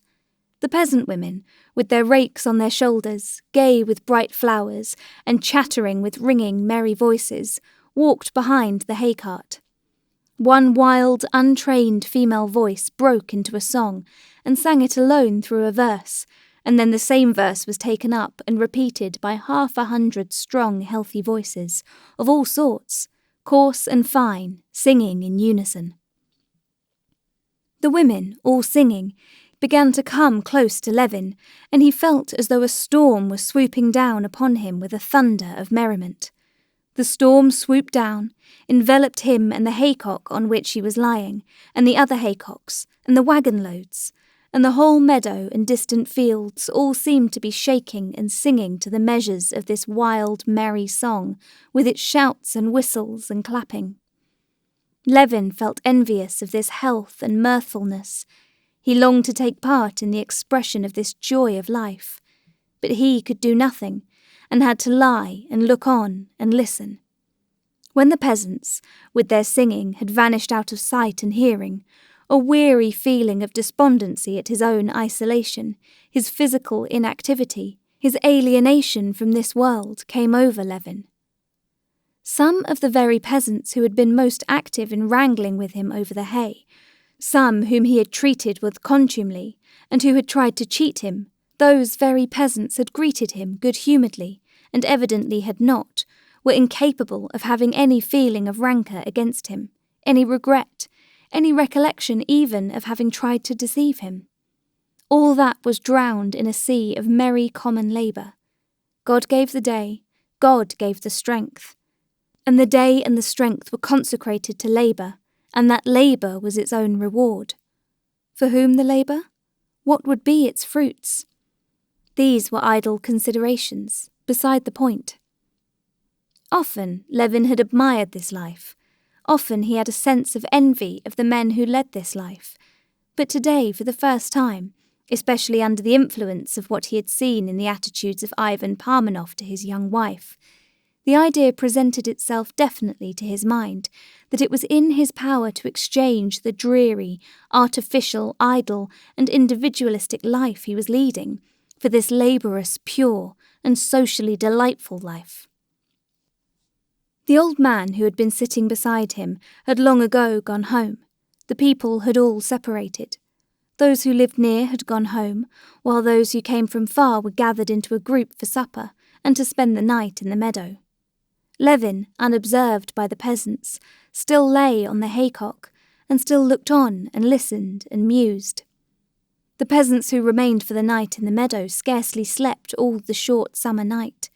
At first there was the sound of merry talk and laughing all together over the supper, then singing again and laughter. All the long day of toil had left no trace in them but lightness of heart. Before the early dawn all was hushed. Nothing was to be heard but the night sounds of the frogs that never ceased in the marsh, and the horses snorting in the mist that rose over from the meadow before the morning. Rousing himself, Levin got up from the haycock, and looking at the stars, he saw that the night was over. "Well, what am I going to do? How am I to set about it?" he said to himself, trying to express to himself all the thoughts and feelings he had passed through in that brief night. All the thoughts and feelings he had passed through fell into 3 separate trains of thought. One was the renunciation of his old life, of his utterly useless education. This renunciation gave him satisfaction and was easy and simple. Another series of thoughts and mental images related to the life he longed to live now. The simplicity, the purity, the sanity of this life he felt clearly, and he was convinced he would find it in the content, the peace and the dignity, of the lack of which he was so miserably conscious. But a third series of ideas turned upon the question how to effect this transition from the old life to the new. And there nothing took clear shape for him. Have a wife? Have work and the necessity of work? Leave Pokrovskoe? Buy land? Become a member of a peasant community? Marry a peasant girl? How am I to set about it? He asked himself again, and could not find an answer. "I haven't slept all night, though, and I can't think it out clearly," he said to himself. "I'll work it out later. One thing's certain, this night has decided my fate. All my old dreams of home life were absurd, not the real thing," he told himself. "It's ever so much simpler and better. How beautiful," he thought, looking at the strange, as it were, mother-of-pearl shell of white fleecy cloudlets resting right over his head in the middle of the sky. How exquisite it all is in this exquisite night. And when was there time for that cloud shell to form? Just now I looked at the sky, and there was nothing in it, only 2 white streaks. Yes, and so imperceptibly too, my views of life changed. He went out of the meadow and walked along the high road towards the village. A slight wind rose, and the sky looked grey and sullen. The gloomy moment had come that usually precedes the dawn, the full triumph of light over darkness. Shrinking from the cold, Levin walked rapidly, looking at the ground. "What's that? Someone coming?" he thought, catching the tinkle of bells and lifting his head. 40 paces from him, a carriage with 4 horses harnessed abreast was driving towards him along the grassy road on which he was walking. The shaft horses were tilted against the shafts by the ruts, but the dexterous driver sitting on the box held the shaft over the ruts so that the wheels ran on the smooth part of the road. This was all Levin noticed, and without wondering who it could be, he gazed absently at the coach. In the coach was an old lady dozing in one corner, and at the window, evidently only just awake, sat a young girl holding in both hands the ribbons of a white cap. With a face full of light and thought, full of a subtle, complex inner life that was remote from Levin, she was gazing beyond him at the glow of the sunrise. At that very instant, when this apparition was vanishing, the truthful eyes glanced at him. She recognized him, and her face lighted up with wondering delight. He could not be mistaken. There were no other eyes like those in the world. There was only one creature in the world that could concentrate for him all the brightness and meaning of life. It was she. It was Kitty. He understood that she was driving to Ergoshovo from the railway station, and everything that had been stirring Levin during that sleepless night, all the resolutions he had made, all vanished at once. He recalled with horror his dreams of marrying a peasant girl. There only, in the carriage that had crossed over to the other side of the road and was rapidly disappearing, there only could he find the solution of the riddle of his life, which had weighed so agonizingly upon him of late. She did not look out again. The sound of the carriage springs were no longer audible. The bells could scarcely be heard. The barking of dogs showed the carriage had reached the village, and all that was left was the empty fields all round, the village in front, and he himself isolated and apart from it all, wandering lonely along the deserted highroad. He glanced at the sky, expecting to find there the cloud shell he had been admiring and taking as the symbol of the ideas and feelings of that night. There was nothing in the sky in the least like a shell. There, in the remote heights above, a mysterious change had been accomplished. There was no trace of a shell, and there was stretched over fully half the sky an even cover of tiny and even tinier cloudlets. The sky had grown blue and bright, and with the same softness, but with the same remoteness, it met his questioning gaze. "No," he said to himself. "However good that life of simplicity and toil may be, I cannot go back to it. I love her."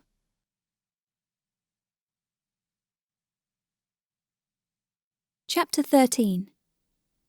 None but those who were the most intimate with Alexei Alexandrovitch knew that, while on the surface the coldest and most reasonable of men, he had one weakness quite opposed to the general trend of his character. Alexei Alexandrovitch could not hear or see a child or woman crying without being moved. The sight of tears threw him into a state of nervous agitation, and he utterly lost all power of reflection. The chief secretary of his department and his private secretary were aware of this, and used to warn women who came with petitions on no account to give way to tears if they did not want to ruin their chances. "He will get angry and will not listen to you," they used to say.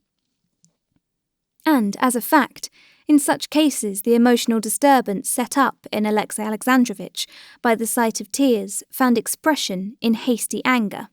"I can do nothing. Kindly leave the room," he would commonly cry in such cases. When returning from the races, Anna had informed him of her relations with Vronsky, and immediately afterwards had burst into tears, hiding her face in her hands. Alexei Alexandrovitch, for all the fury aroused in him against her, was aware at the same time of a rush of that emotional disturbance always produced in him by tears. Conscious of it, and conscious that any expression of his feelings at that moment would be out of keeping with the position, he tried to suppress every manifestation of life in himself, and so neither stirred nor looked at her. This was what had caused that strange expression of death-like rigidity in his face which had so impressed Anna. When they reached the house, he helped her to get out of the carriage, and, making an effort to master himself, took leave of her with his usual urbanity, and uttered the phrase that bound him to nothing. He said that tomorrow he would let her know his decision. His wife's words, confirming his worst suspicions, had sent a cruel pang to the heart of Alexei Alexandrovitch. That pang was intensified by the strange feeling of physical pity for her set up by her tears. But when he was all alone in the carriage, Alexei Alexandrovitch, to his surprise and delight, felt complete relief, both from his pity and from the doubts and agonies of jealousy. He experienced the sensations of a man who has had a tooth out after suffering long from toothache.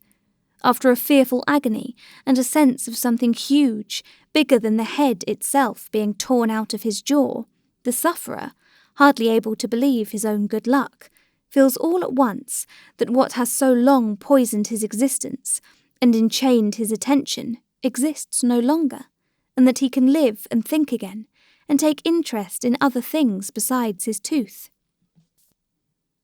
This feeling Alexei Alexandrovitch was experiencing. The agony had been strange and terrible, but now it was over, he felt that he could live again and think of something other than his wife. No honour, no heart, no religion, a corrupt woman. I always knew it, and I always saw it, although I tried to deceive myself to spare her, he said to himself. And it actually seemed to him that he always had seen it. He recalled incidents of their past life, in which he had never seen anything wrong before. Now these incidents proved clearly that she had always been a corrupt woman. I made a mistake in linking my life to hers, but there was nothing wrong in my mistake, and so I cannot be unhappy. It's not I that am to blame, he told himself, but she. But I have nothing to do with her. She does not exist for me. Everything relating to her and her son, towards whom his sentiments were as much changed as towards her, ceased to interest him. The only thing that interested him now was the question of in what way he could best, with most propriety and comfort for himself, and thus with most justice, extricate himself from the mud with which she had spattered him in her fall, and then proceed along his path of active, honourable, and useful existence. I cannot be made unhappy by the fact that a contemptible woman has committed a crime. I have only to find the best way out of the difficult position in which she has placed me, and I shall find it, he said to himself, frowning more and more. I'm not the first nor the last.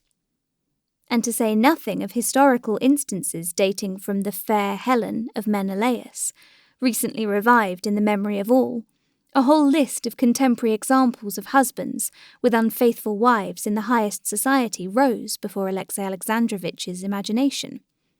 Daryelov, Poltavsky, Prince Karabinov, Count Puskudin, Dram, yes, even Dram, such an honest, capable fellow. Semyonov, Chagin, Sigonin. Alexei Alexandrovitch remembered, admitting that a certain quite irrational ridicule falls to the lot of these men, yet I never saw anything but a misfortune in it, and always felt sympathy for it. Alexei Alexandrovitch said to himself, though indeed this was not the fact, and he had never felt sympathy for misfortunes of that kind, but the more frequently he had heard of instances of unfaithful wives betraying their husbands, the more highly he had thought of himself. It is a misfortune which may befall anyone, and this misfortune has befallen me. The only thing to be done is to make the best of the position. And he began passing in review the methods of proceeding of men who had been in the same position that he was in. Daryelov fought a duel. The duel had particularly fascinated the thoughts of Alexey Alexandrovitch in his youth, just because he was physically a coward and was himself well aware of the fact. Alexey Alexandrovitch could not without horror contemplate the idea of a pistol aimed at himself, and had never made use of any weapon in his life. This horror had, in his youth, set him pondering on duelling, and picturing himself in a position in which he would have to expose his life to danger.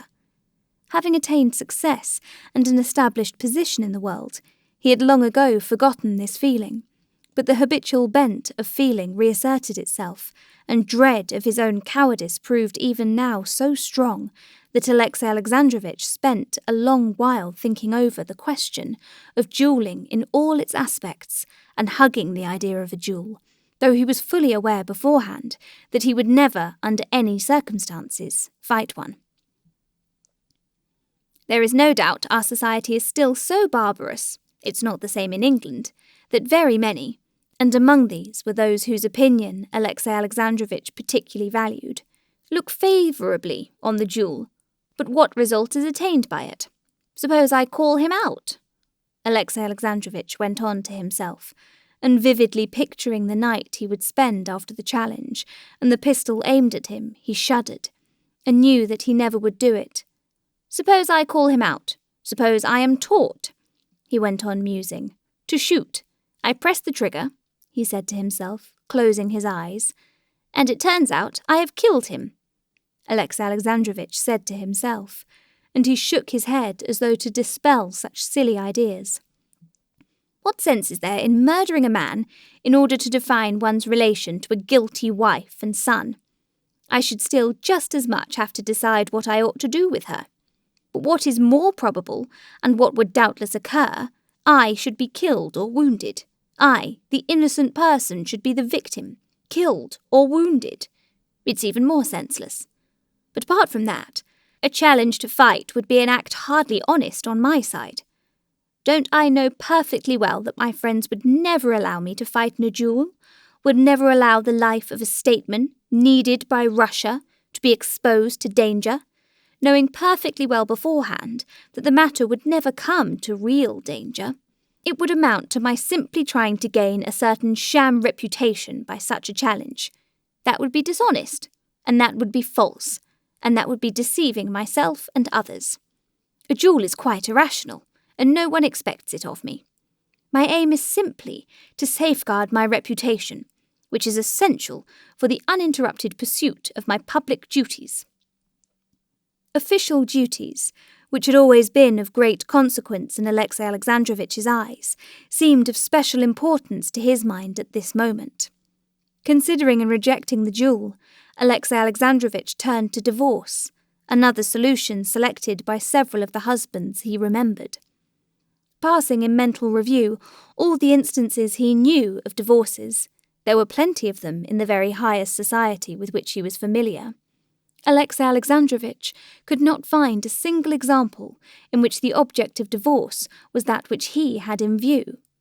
In all these instances, the husband had practically ceded or sold his unfaithful wife, and the very party which, being in fault, had not the right to contract a fresh marriage, had formed counterfeit, pseudo-matrimonial ties with a self-styled husband.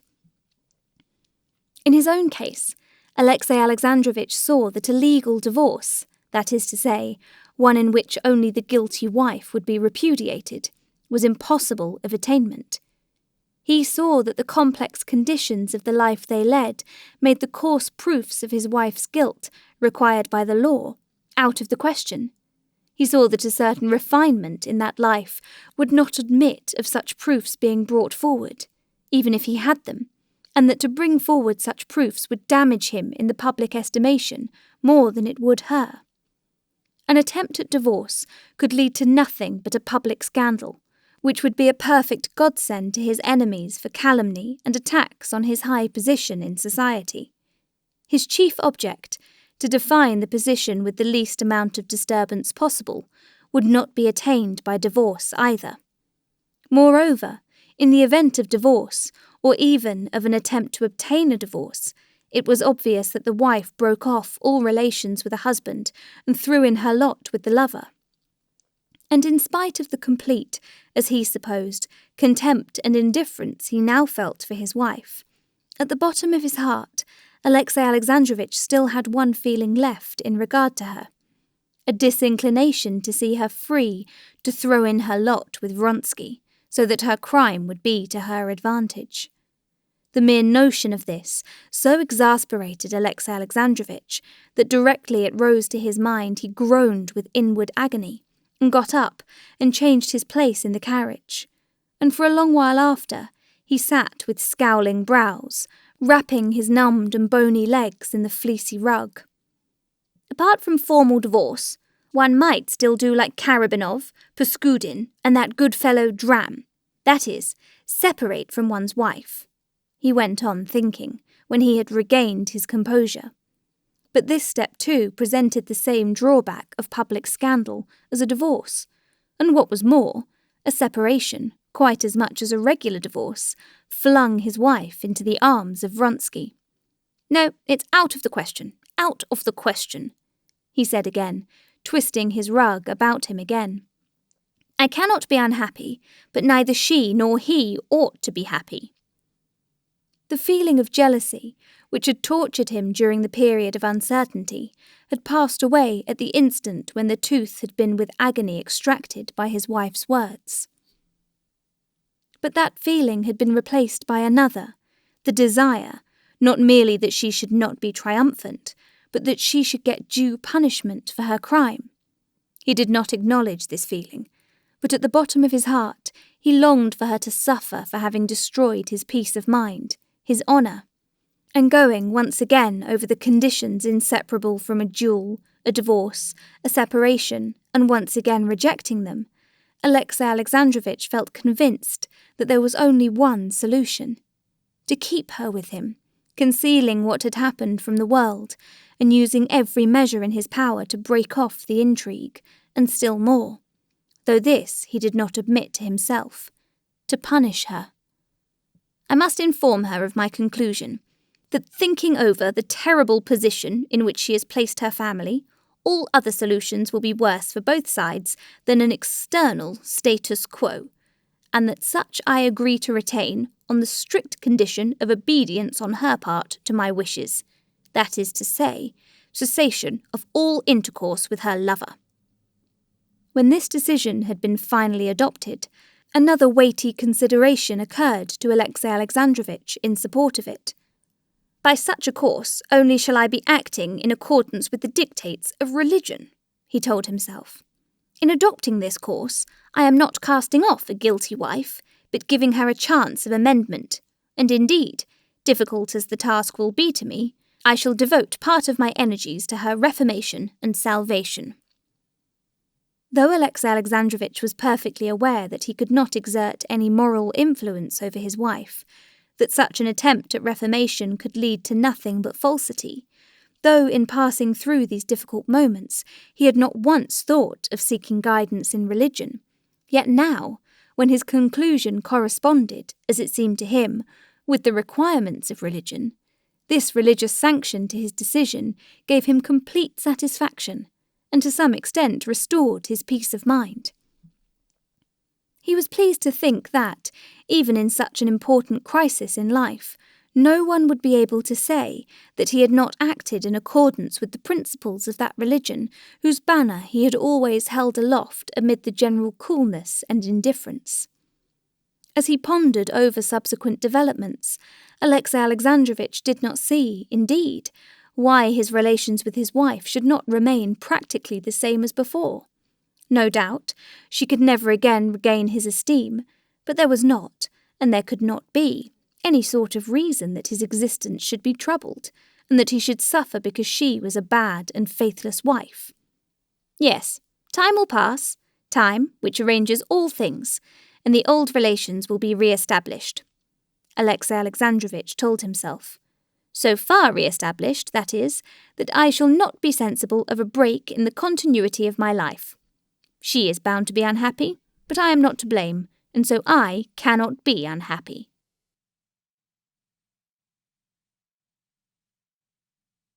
Chapter 14. As he neared Petersburg, Alexei Alexandrovitch not only adhered entirely to his decision, but was even composing in his head the letter he would write to his wife.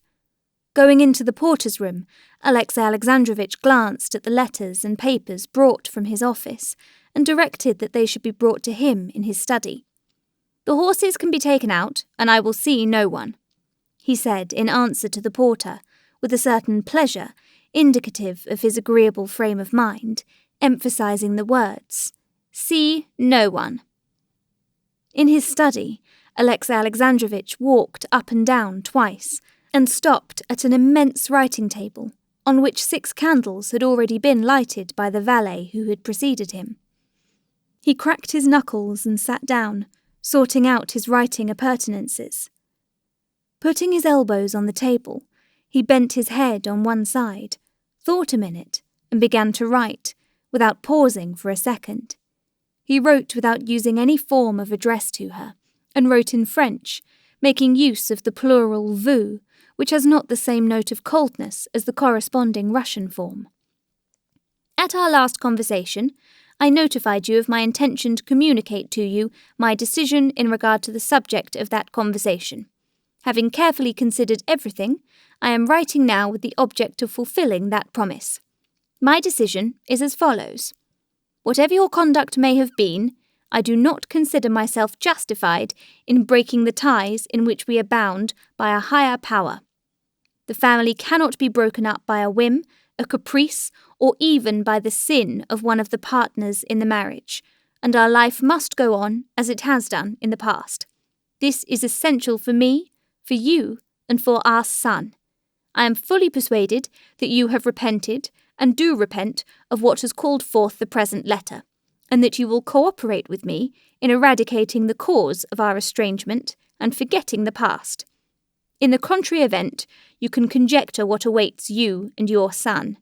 All this I hope to discuss more in detail in a personal interview. As the season is drawing to a close, I would beg you to return to Petersburg as quickly as possible, not later than Tuesday. All necessary preparations shall be made for your arrival here. I beg you to note that I attach particular significance to compliance with this request. A. Karenina. P.S. I enclose the money which may be needed for your expenses." He read the letter through and felt pleased with it, and especially that he had remembered to enclose money, and there was not a harsh word, not a reproach in it, nor was there undue indulgence. Most of all, it was a golden bridge for return. Folding the letter and smoothing it with a massive ivory knife, and putting it in an envelope with the money, he rang the bell with the gratification it always afforded him to use the well-arranged appointments of his writing table. "Give this to the courier to be delivered to Anna Arkadyevna tomorrow at the summer villa," he said, getting up. "Certainly, Your Excellency. Tea to be served in the study?" Alexei Alexandrovitch ordered tea to be brought to the study, and, playing with the massive paper knife, he moved to his easy chair, near which there had been placed ready for him a lamp and the French work on Egyptian hieroglyphics that he had begun. Over the easy chair there hung in a gold frame an oval portrait of Anna, a fine painting by a celebrated artist. Alexei Alexandrovitch glanced at it. The unfathomable eyes gazed ironically and insolently at him. Insufferably insolent and challenging was the effect in Alexei Alexandrovitch's eyes of the black lace about the head, admirably touched in by the painter, the black hair and handsome white hand with one finger lifted, covered with rings. After looking at the portrait for a minute, Alexei Alexandrovitch shuddered so that his lips quivered and he uttered the sound, brrr, and turned away. He made haste to sit in his easy chair and opened the book. He tried to read, but he could not revive the very vivid interest he had felt before in Egyptian hieroglyphics. He looked at the book and thought of something else. He thought not of his wife, but of a complication that had arisen in his official life, which at the time constituted the chief interest of it. He felt that he had penetrated more deeply than ever into this intricate affair, and that he had originated a leading idea, he could say it without self-flattery, calculated to clear up the whole business, to strengthen him in his official career, to discomfort his enemies, and thereby to be of the greatest benefit to the government. Directly the servant had set the tea and left the room, Alexey Alexandrovitch got up and went to the writing table. Moving into the middle of the table a portfolio of papers, with a scarcely perceptible smile of self-satisfaction, he took a pencil from a rack and plunged into the perusal of a complex report relating to the present complication. The complication was of this nature. Alexey Alexandrovitch's characteristic quality as a politician, that special individual qualification that every rising functionary possesses, the qualification that with his unflagging ambition, his reserve, his honesty, and with his self-confidence had made his career, was his contempt for red tape, his cutting down of correspondence, his direct contact, wherever possible, with the living fact, and his economy. It happened that the famous Commission of the 2nd of June had set on foot an inquiry into the irrigation of lands in the Zaraysky province, which fell under Alexey Alexandrovitch's department, and was a glaring example of fruitless expenditure and paper reforms. Alexey Alexandrovitch was aware of the truth of this. The irrigation of these lands in the Zaraysky province had been initiated by the predecessor of Alexey Alexandrovitch's predecessor, and vast sums of money had actually been spent and were still being spent on this business, and utterly unproductively, and the whole business could obviously lead to nothing whatever. Alexey Alexandrovitch had perceived this at once on entering office, and would have liked to lay hands on the Board of Irrigation. But at first, when he did not yet feel secure in his position, he knew it would affect too many interests, and would be injudicious. Later on, he had been engrossed in other questions, and had simply forgotten the Board of Irrigation. It went of itself, like all such boards, by the mere force of inertia. Many people gained their livelihood by the Board of Irrigation, especially one highly conscientious and musical family. All the daughters played on stringed instruments, and Alexey Alexandrovitch knew the family and had stood godfather to one of the elder daughters.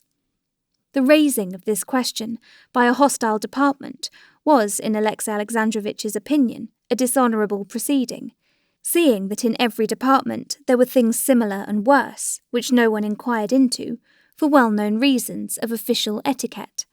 However, now that the glove had been thrown down to him, he had boldly picked it up and demanded the appointment of a special commission to investigate and verify the working of the Board of Irrigation of the lands in the Zaraysky province. But in compensation, he gave no quarter to the enemy either. He demanded the appointment of another special commission to inquire into the question of the Native Tribes Organization Committee. The question of the native tribes had been brought up incidentally in the Commission of the 2nd of June, and had been pressed forward actively by Alexey Alexandrovitch as one admitting of no delay on account of the deplorable condition of the native tribes. In the Commission, this question had been a ground of contention between several departments. The department hostile to Alexey Alexandrovitch proved that the condition of the native tribes was exceedingly flourishing, that the proposed reconstruction might be the ruin of their prosperity, and that if there were anything wrong, it arose mainly from the failure on the part of Alexey Alexandrovitch's department to carry out the measures prescribed by law. Now, Alexey Alexandrovitch intended to demand, first, that a new commission should be formed which should be empowered to investigate the condition of the native tribes on the spot.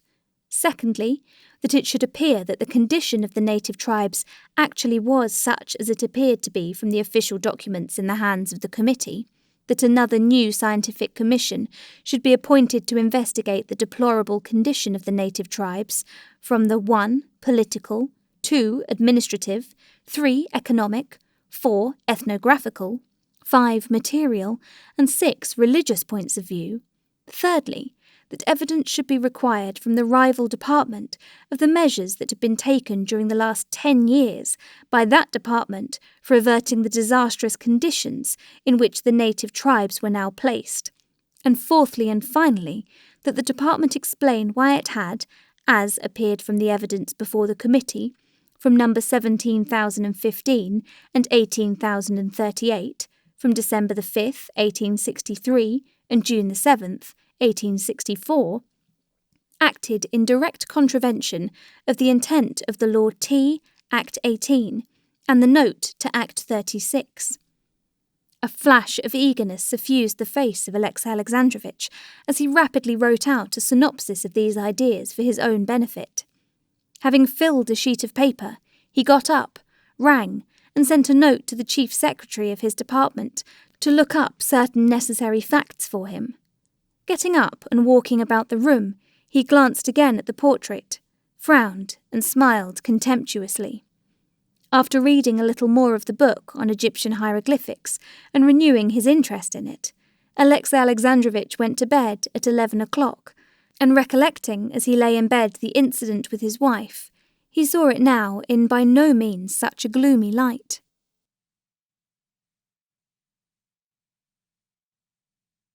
Chapter 15. Though Anna had obstinately and with exasperation contradicted Vronsky when he told her their position was impossible, at the bottom of her heart she regarded her own position as false and dishonourable, and she longed with her whole soul to change it. On the way home from the races, she had told her husband the truth in a moment of excitement, and in spite of the agony she had suffered in doing so, she was glad for it. After her husband had left her, she told herself that she was glad, that now everything was made clear, and at least there would be no more lying and deception. It seemed to her beyond doubt that her position was now made clear forever. It might be bad, this new position, but it would be clear. There would be no indefiniteness or falsehood about it. The pain she had caused herself and her husband in uttering those words would be rewarded now by everything being made clear, she thought. That evening she saw Vronsky, but she did not tell him of what had passed between her and her husband. Though, to make the position definite, it was necessary to tell him. When she woke up next morning, the first thing that rose to her mind was what she had said to her husband, and those words seemed to her so awful that she could not conceive now how she could have brought herself to utter those strange, coarse words, and could not imagine what would come of it. But the words were spoken, and Alexey Alexandrovitch had gone away without saying anything. I saw Vronsky and did not tell him. At the very instant he was going away, I would have turned him back and told him, but I changed my mind, because it was strange that I had not told him the first minute. Why was it I wanted to tell him and did not tell him? In answer to this question, a burning blush of shame spread over her face. She knew what had kept her from it. She knew that she had been ashamed. Her position, which had seemed to her simplified the night before, suddenly struck her now as not only not simple, but as absolutely hopeless. She felt terrified at the disgrace, of which she had not ever thought before. Directly she thought of what her husband would do, the most terrible ideas came to her mind. She had a vision of being turned out of the house, of her shame being proclaimed to all the world. She asked herself where she should go when she was turned out of the house, and she could not find an answer. When she thought of Vronsky, it seemed to her that he did not love her, that he was already beginning to be tired of her, that she could not offer herself to him, and she felt bitter against him for it.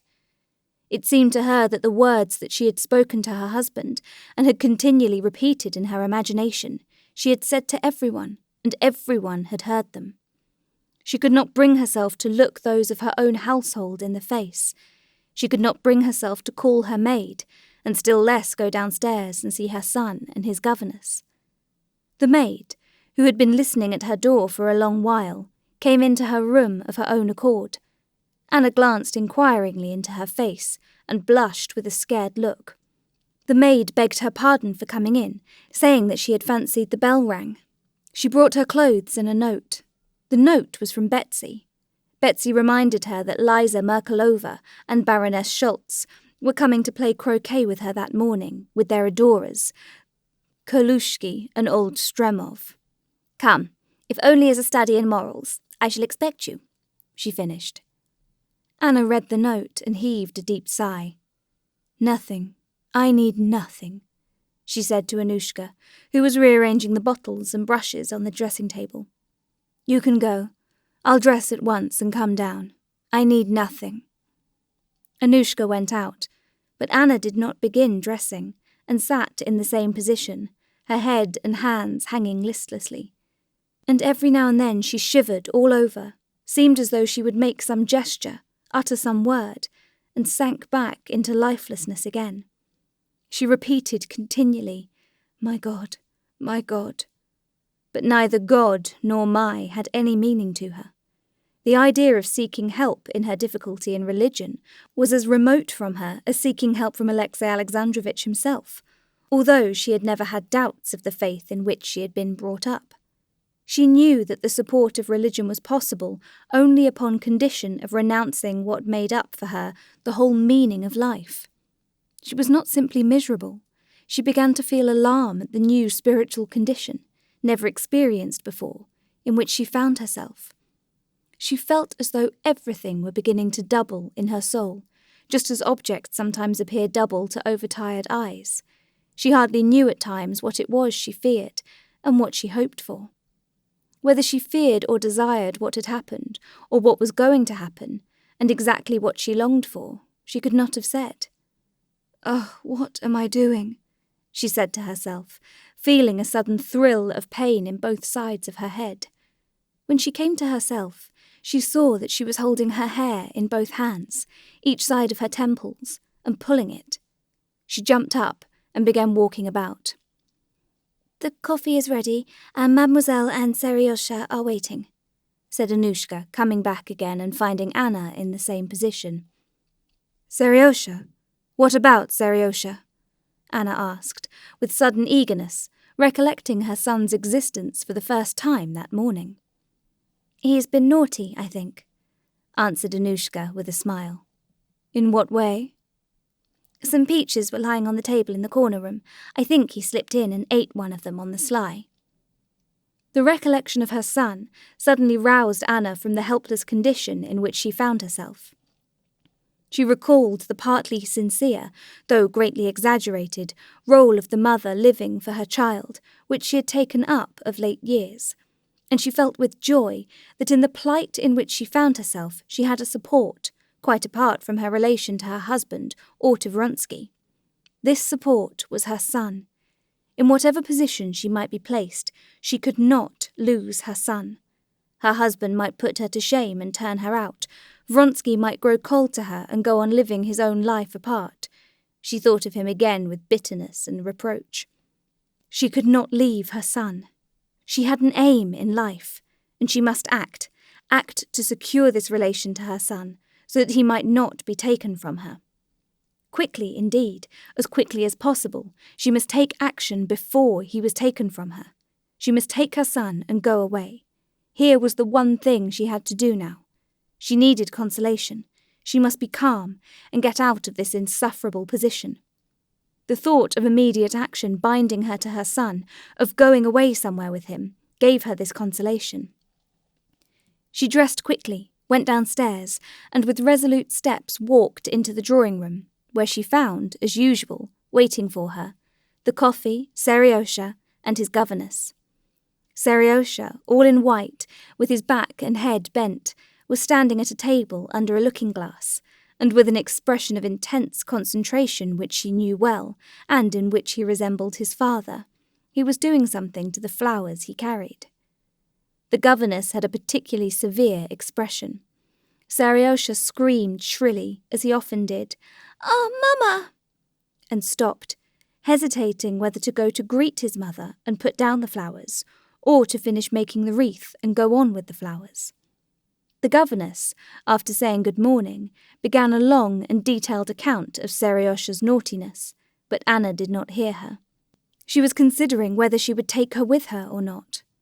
"No, I won't take her," she decided. "I'll go alone with my son." "Yes, it's very wrong," said Anna, and taking her son by the shoulder she looked at him, not severely, but with a timid glance that bewildered and delighted the boy, and she kissed him.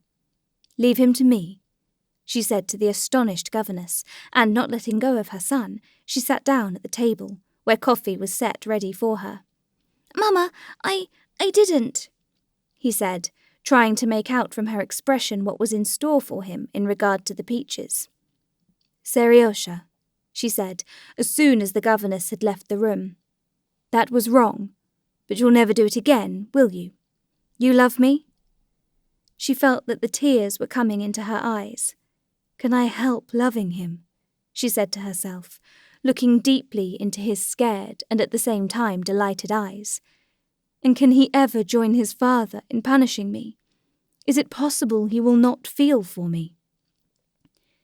Tears were already flowing down her face, and to hide them she got up abruptly and almost ran onto the terrace. After the thunder showers of the last few days, cold, bright weather had set in. The air was cold in the bright sun that filtered through the freshly washed leaves. She shivered, both from the cold and from the inward horror which had clutched her with fresh force in the open air. Run along to Mariette," she said to Seriosha, who had followed her out, and she began walking up and down on the straw matting of the terrace. "Can it be that they won't forgive me, won't understand how it all couldn't be helped?" she said to herself. Standing still and looking at the tops of the aspen trees waving in the wind, with their freshly washed, brightly shining leaves in the cold sunshine, she knew that they would not forgive her, that everyone and everything would be merciless to her now as was that sky, that green. And again she felt that everything was split in two in her soul. "I mustn't think," she said to herself. "I must get ready. To go where? When? Whom to take with me? Yes, to Moscow by the evening train. Anushka and Seriosha, and only the most necessary things. But first I must write to them both." She went quickly indoors to her boudoir, sat down at the table, and wrote to her husband. "After what has happened, I cannot remain any longer in your house. I am going away, and taking my son with me. I don't know the law, and so I don't know with which of the parents the son should remain, but I take him with me because I cannot live without him. Be generous. Leave him to me." Up to this point she wrote rapidly and naturally, but the appeal to his generosity, a quality she did not recognize in him, and the necessity of winding up the letter with something touching, pulled her up. "Of my fault and my remorse I cannot speak, because—" She stopped again, finding no connection in her ideas. "No," she said to herself, "there's no need of anything." And tearing up the letter, she wrote it again, leaving out the allusion to generosity, and sealed it up. Another letter had to be written to Vronsky. "I have told my husband," she wrote, and she sat a long while unable to write more. It was so coarse, so unfeminine. "And what more am I to write to him?" she said to herself. Again a flush of shame spread over her face. She recalled his composure, and a feeling of anger against him impelled her to tear the sheet with the phrase she had written into tiny bits. "No need of anything," she said to herself, and closing her blotting case she went upstairs, told the governess and the servants that she was going that day to Moscow, and at once set to work to pack up her things.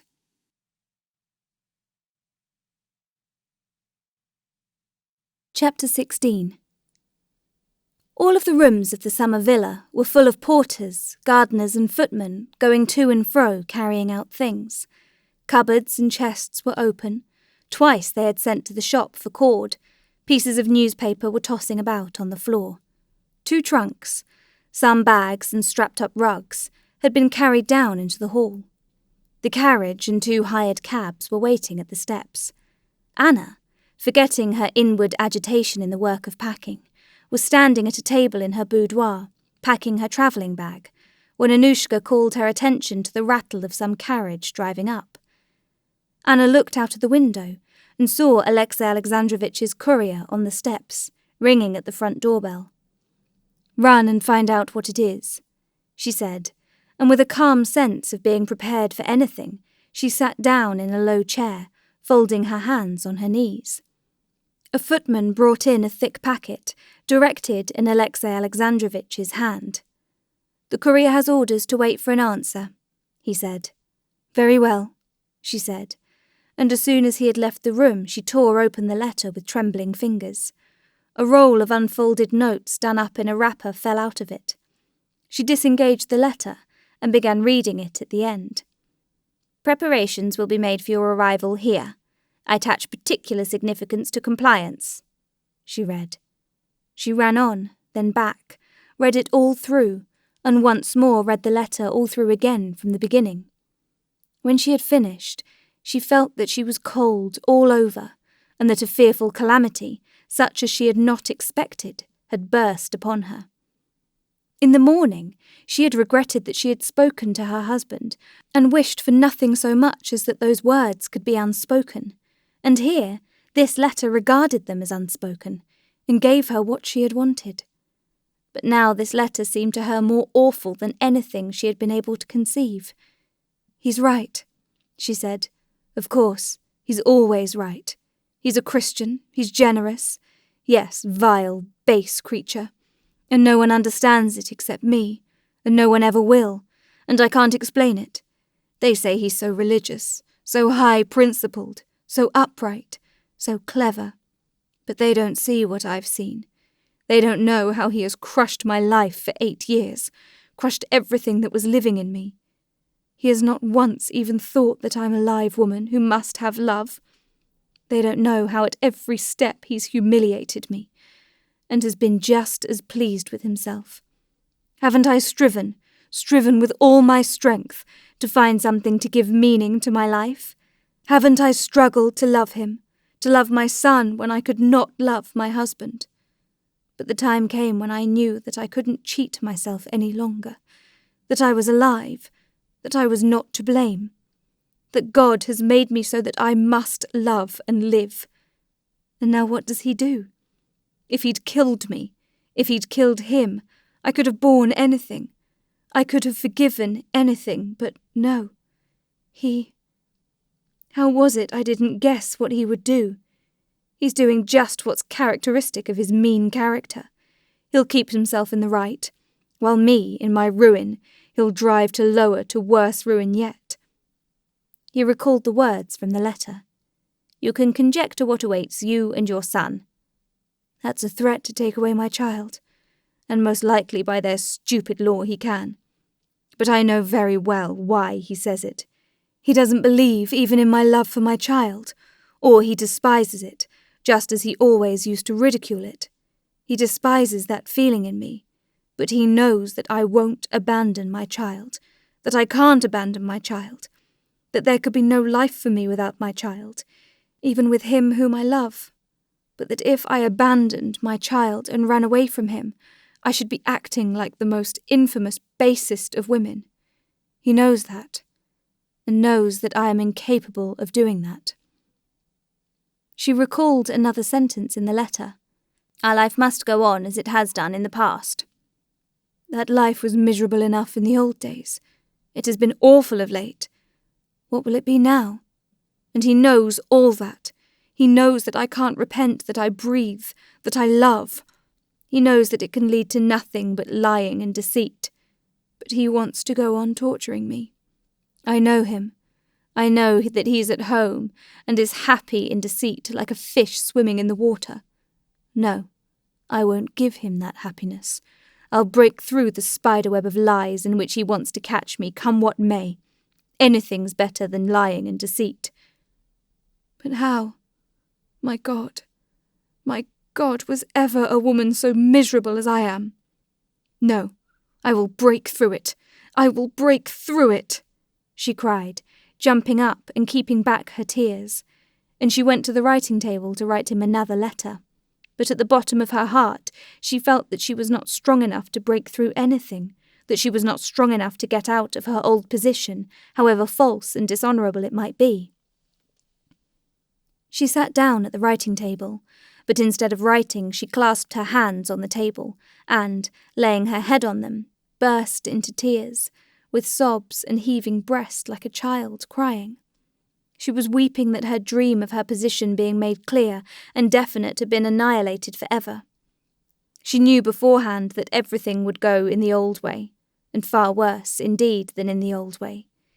She felt that the position in the world that she had enjoyed, and that had seemed to her of so little consequence in the morning, that this position was precious to her, that she would not have the strength to exchange it for the shameful position of a woman who has abandoned husband and child to join her lover, that however much she might struggle, she could not be stronger than herself.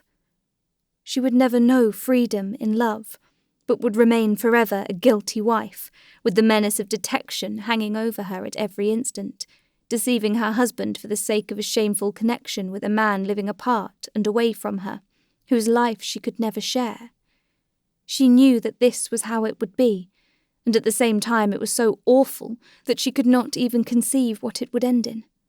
And she cried without restraint, as children cry when they are punished. The sound of the footman's steps forced her to rouse herself, and, hiding her face from him, she pretended to be writing. "The courier asks if there's an answer," the footman announced. "An answer? Yes," said Anna. "Let him wait, I'll ring." "What can I write?" she thought. "What can I decide upon alone? What do I know? What do I want? What is there I care for?" Again she felt that her soul was beginning to be split in two. She was terrified again at this feeling, and clutched at the first pretext for doing something which might divert her thoughts from herself. "I ought to see Alexei," so she called Vronsky in her thoughts. "No one but he can tell me what I ought to do. I'll go to Betsy's. Perhaps I shall see him there," she said to herself, completely forgetting that when she had told him the day before that she was not going to Princess Tverskaya's, he had said that in that case he should not go either. She went up to the table, wrote to her husband, "I have received your letter, A," and, ringing the bell, gave it to the footman. "We are not going," she said to Annushka as she came in. "Not going at all?" "No, don't unpack till tomorrow, and let the carriage wait. I'm going to the princess's." "Which dress am I to get ready?"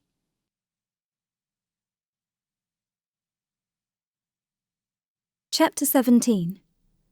The croquet party to which the Princess Tverskaya had invited Anna was to consist of 2 ladies and their adorers.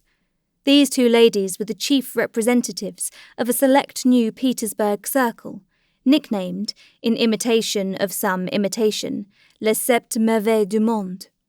These ladies belonged to a circle which, though of the highest society, was utterly hostile to that in which Anna moved.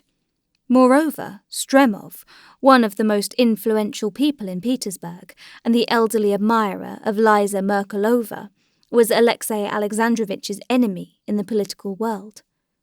From all these considerations, Anna had not meant to go, and the hints in Princess Tverskaya's note referred to her refusal. But now Anna was eager to go, in the hope of seeing Vronsky. Anna arrived at Princess Tverskaya's earlier than the other guests. At the same moment as she entered, Vronsky's footman, with side whiskers combed out like a kammerjunker, went in too. He stopped at the door, and taking off his cap, let her pass. Anna recognized him, and only then recalled that Vronsky had told her the day before that he would not come. Most likely he was sending a note to say so. As she took off her outer garment in the hall, she heard the footman, pronouncing his R's, even like a kammerjunker, say, "From the Count and the Princess," and handed the note. She longed to question him as to where his master was. She longed to turn back and send him a letter to come and see her, or to go herself to see him, but neither the first nor the second nor the third course was possible. Already she heard bells ringing to announce her arrival ahead of her, and Princess Tverskaya's footman was standing at the open door, waiting for her to go forward into the inner rooms. "The princess is in the garden. They will inform her immediately. Would you be pleased to walk into the garden?"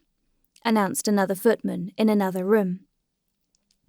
The position of uncertainty, of indecision, was still the same as at home. Worse, in fact, since it was impossible to take any step, impossible to see Vronsky, and she had to remain here among outsiders, in company so uncongenial to her present mood. But she was wearing a dress that she knew suited her. She was not alone. All around was that luxurious setting of idleness that she was used to, and she felt less wretched than at home. She was not forced to think what she was to do. Everything would be done of itself. On meeting Betsy coming towards her in a white gown that struck her by its elegance, Anna smiled at her just as she always did. Princess Tverskaya was walking with Tushkevich and a young lady, a relation who, to the great joy of her parents in the provinces, was spending the summer with the fashionable princess. There was probably something unusual about Anna, for Betsy noticed it at once. "I slept badly," answered Anna, looking intently at the footman who came to meet them and, as she supposed, brought Vronsky's note. "How glad I am you've come," said Betsy. "I'm tired, and I was just longing to have some tea before they come. You might go," she turned to Tushkevich, "with Masha, and try the croquet ground over there where they've been cutting it. We shall have some time to talk over a little tea. We'll have a cosy chat, eh?" she said in English to Anna with a smile, pressing the hand with which she held a parasol. "Yes, especially as I can't stay very long with you. I'm forced to go on to old Madame Vreed. I've been promising to go for a century," said Anna, to whom lying, alien as it was to her nature, had become not merely simple and natural in society, but a positive source of satisfaction. Why she said this, which she had not thought of a second before, she could not have explained. She had said it simply from the reflection that as Vronsky would not be here, she had better secure her own freedom and try to see him somehow. But why she had spoken of old Madame Vreed, whom she had to go and see, as she had to see many other people, she could not have explained. And yet, as it afterwards turned out, she had contrived the most cunning devices to meet Vronsky. She could have thought of nothing better. "No, I'm not going to let you go for anything," answered Betsy, looking intently into Anna's face. "Really, if I were not so fond of you, I should feel offended. One would think you were afraid my society would compromise you. Tea in the little dining room, please," she said, half closing her eyes, as she always did when addressing the footman. Taking the note from him, she read it. "Alexei's playing us false," she said in French. "He writes that he can't come," she added in a tone as simple and natural as though it could never enter her head that Vronsky could mean anything more to Anna than a game of croquet. Anna knew that Betsy knew everything, but hearing how she spoke of Vronsky before her, she almost felt persuaded for a minute that she knew nothing. "Ah," said Anna indifferently, as though not greatly interested in the matter, and she went on smiling. "How can you or your friends compromise anyone?" This playing with words, this hiding of a secret, had a great fascination for Anna, as, indeed, it has for all women.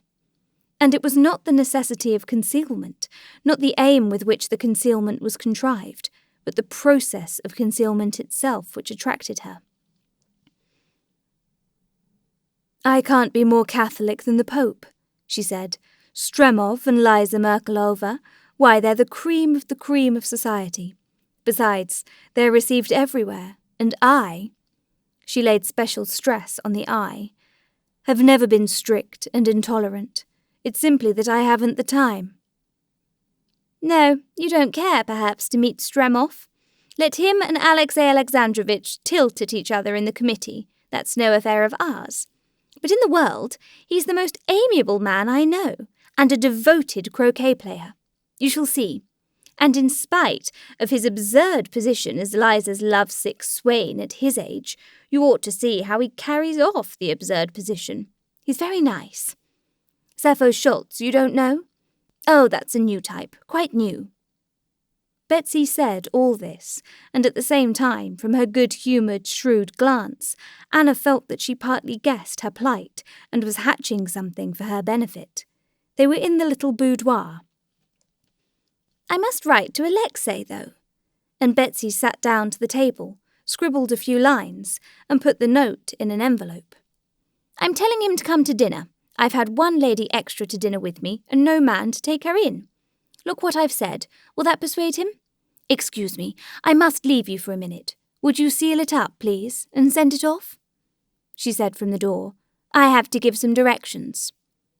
Without a moment's thought, Anna sat down to the table with Betsy's letter and, without reading it, wrote below, "It's essential for me to see you. Come to the Vreede Garden. I shall be there at 6 o'clock. She sealed it up, and Betsy, coming back, in her presence handed the note to be taken. At tea, which was brought them on a little tea table in the cool little drawing room, the cosy chat promised by Princess Tverskaya before the arrival of her visitors really did come off between the two women. They criticised the people they were expecting, and the conversation fell upon Liza Merkelova. "She's very sweet, and I always liked her," said Anna. "You ought to like her. She raves about you. Yesterday, she came up to me after the races and was in despair at not finding you. She says you're a real heroine of romance, and that if she were a man, she would do all sorts of mad things for your sake. Stremov says she does that as it is." "But do tell me. I never could make it out," said Anna, after being silent for some time, speaking in a tone that showed she was not asking an idle question, but that what she was asking was of more importance to her than it should have been. "Do tell me, please. What are her relations with Prince Kalazushki? Mishka, as he's called? I've met them so little. What does it mean?" Betsy smiled with her eyes and looked intently at Anna. "It's a new manner," she said. "They've all adopted that manner. They've flung their caps over the windmills. But there are ways and ways of flinging them." "Yes, but what are her relations precisely with Kalushki?" Betsy broke into unexpectedly mirthful and irrepressible laughter, a thing which rarely happened to her. "You're encroaching on Princess Maya Kaya's special domain now. That's the question of an enfant terrible." And Betsy obviously tried to restrain herself, but could not, and went off into peals of that infectious laughter that people laugh who do not laugh often. "You'd better ask them," she brought out, between tears of laughter. "No, you laugh," said Anna, laughing too in spite of herself. "But I never could understand it. I can't understand the husband's role in it." "The husband? Liza Merkelova's husband carries her shawl and is always ready to be of use. But anything more than that, in reality, no one cares to inquire. You know, in decent society one doesn't talk or think even of certain details of the toilet. That's how it is with this." "Will you be at Madame Rollandac's fete?" asked Anna, to change the conversation. "I don't think so," answered Betty, and, without looking at her friend, she began filling the little transparent cups with fragrant tea. Putting a cup before Anna, she took out a cigarette, and, fitting it into a silver holder, she lighted it. "It's like this, you see. I'm in a fortunate position," she began, quite serious now, as she took up her cup. "I understand you, and I understand Liza. Liza now is one of those naive creatures that, like children, don't know what's good and what's bad. Anyway, she didn't comprehend it when she was very young, and now she's aware that the lack of comprehension suits her. Now, perhaps, she doesn't know on purpose," said Betsy with a subtle smile, "but anyway, it suits her. The very same thing, don't you see, may be looked at tragically and turned into a misery, or it may be looked at simply and even humorously. Possibly you are inclined to look at things too tragically." "How I should like to know other people just as I know myself," said Anna seriously and dreamily. "Am I worse than other people, or better? I think I'm worse." "Enfant terrible, repeated Betsy. "But here they are."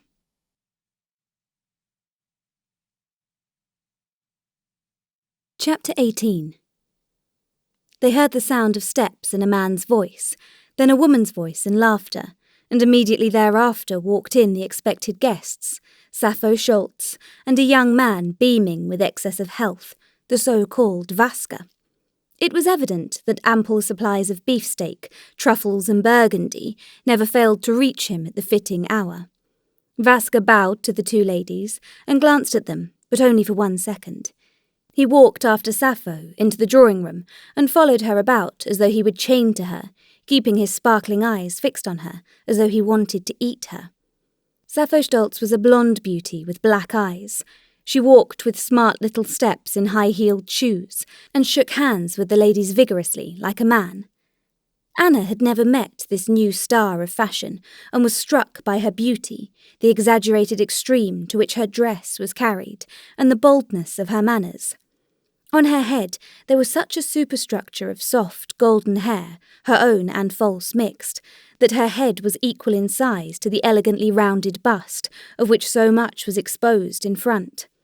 The impulsive abruptness of her movements was such that at every step the lines of her knees and the upper part of her legs were distinctly marked under her dress, and the question involuntarily rose to the mind where in the undulating piled-up mountain of material at the back the real body of the woman, so small and slender, so naked in front, and so hidden behind and below, really came to an end.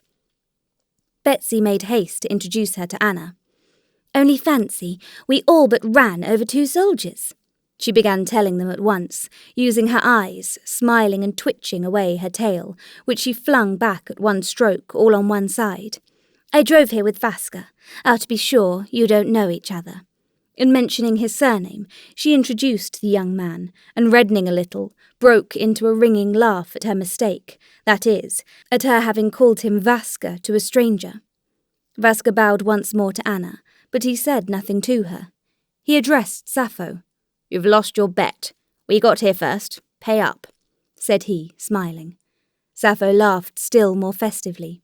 "Not just now," she said. "Oh, all right. I'll have it later." Very well, very well.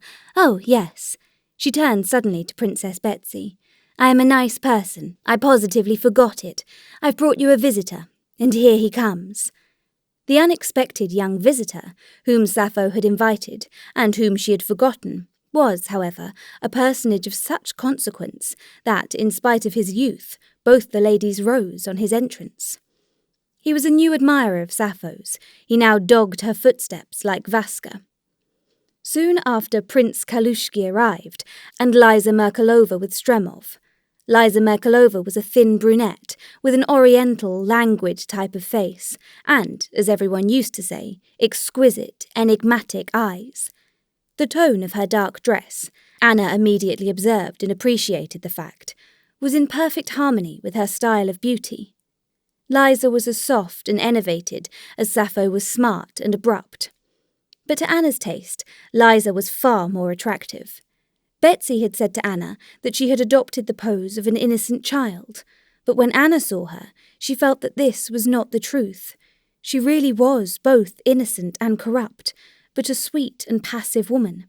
It is true that her tone was the same as Sappho's, that like Sappho she had 2 men, one young and one old, tacked onto her and devouring her with their eyes. But there was something in her higher than what surrounded her. There was in her the glow of the real diamond among glass imitations. This glow shone out in her exquisite, truly enigmatic eyes. The weary and at the same time passionate glance of those eyes, encircled by dark rings, impressed one by its perfect sincerity. Everyone looking into those eyes fancied he knew her wholly, and knowing her, could not but love her. At the sight of Anna, her whole face lighted up at once with a smile of delight. "Ah, how glad I am to meet you," she said, going up to her. "Yesterday, at the races, all I wanted was to get to you, but you'd gone away. I did so want to see you, yesterday especially. Wasn't it awful?"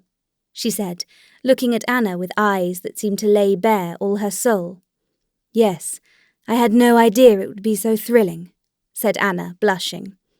The company got up at this moment to go into the garden. "I'm not going," said Liza, smiling and settling herself close to Anna. "You won't go either, will you? Who wants to play croquet?" "Oh, I like it," said Anna. "There, how do you manage never to be bored by things? It's delightful to look at you. You're alive, but I'm bored." "How can you be bored? Why, you live in the liveliest set in Petersburg," said Anna. "Possibly. The people who are not of our set are even more bored. But I certainly, are not happy, but awfully, awfully bored." Sappho, smoking a cigarette, went into the garden with the two young men. Betsy and Stremov remained at the tea table. "What, bored?" said Betsy. "Sappho says they did enjoy themselves tremendously at your house last night." "Ah, how dreary it all was," said Liza Merkelova. "We all drove back to my place after the races, and always the same people, always the same thing. We lounged about on sofas all evening. What is there to enjoy in that? No, do tell me how you never manage to be bored," she said, addressing Anna again. "One has but to look at you and one sees. Here's a woman who may be happy or unhappy, but isn't bored. Tell me how you do it." "I do nothing," answered Anna, blushing at these searching questions. "That's the best way," Stremov put in. Stremov was a man of 50, partly grey, but still vigorous-looking, very ugly, but with a characteristic and intelligent face. Liza Merkelova was his wife's niece, and he spent all his leisure hours with her.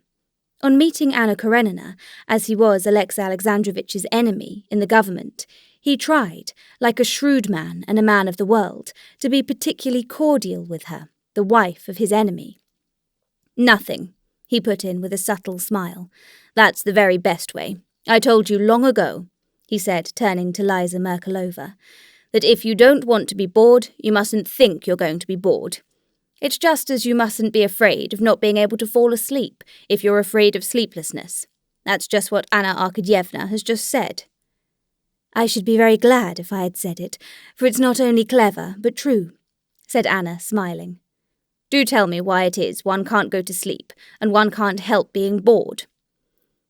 "To sleep, one ought to work, and to enjoy oneself, one ought to work too." "What am I to work for when my work is no use to anybody, and I can't and won't knowingly make a pretence about it?" "You're incorrigible," said Stremov, not looking at her, and he spoke again to Anna. As he rarely met Anna, he could say nothing but commonplaces to her, but he said those commonplaces as to when she was returning to Petersburg, and how fond Countess Lydia Ivanovna was of her, with an expression which suggested that he longed with his whole soul to please her and show his regard for her, and even more than that. Tushkevich came in, announcing that the party were awaiting the other players to begin croquet. "No, don't go away, please don't," pleaded Liza Merkelova, hearing that Anna was going. Stremov joined her in entreaties. "It's too violent a transition," he said, "to go from such company to old Madame Vreed. And besides, you will only give her a chance for talking scandal, while here you arouse none but such different feelings of the highest and most opposite kind," he said to her. Anna pondered for an instant in uncertainty. This shrewd man's flattering words, the naive, childlike affection shown her by Liza Merkelova, and all the social atmosphere she was used to. It was all so easy, and what was in store for her was so difficult, that she was for a minute in uncertainty whether to remain, whether to put off a little longer the painful moment of explanation. But remembering what was in store for her at home, she did not come to some decision, remembering that gesture, terrible even in memory, when she had clutched her hair in both hands. She said goodbye and went away.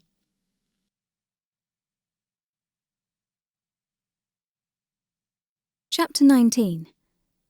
In spite of Vronsky's apparently frivolous life in society, he was a man who hated irregularity. In early youth, in the Corps of Pages, he had experienced the humiliation of a refusal when he had tried, being in difficulties, to borrow money, and since then he had never once put himself in the same position again. In order to keep his affairs in some sort of order, he used about 5 times a year, more or less frequently according to circumstances, to shut himself up alone and put all his affairs into definite shape. This he used to call his day of reckoning, or faire la lessive. On waking up the day after the races, Vronsky put on a white linen coat, and without shaving or taking his bath, he distributed about the table moneys, bills, and letters, and set to work. Petritsky, who knew he was ill-tempered on such occasions, on waking up and seeing his comrade at the writing table, quietly dressed and went out without getting in his way. Every man who knows to the minutest details all the complexity of the conditions surrounding him cannot help imagining that the complexity of these conditions and the difficulty of making them clear is something exceptional and personal, peculiar to himself, and never supposes that others are surrounded by just as complicated an array of personal affairs as he is. So indeed it seemed to Vronsky, and not without inward pride, and not without reason. He thought that any other man would long ago have been in difficulties, would have been forced to some dishonourable course, if he had found himself in such a difficult position.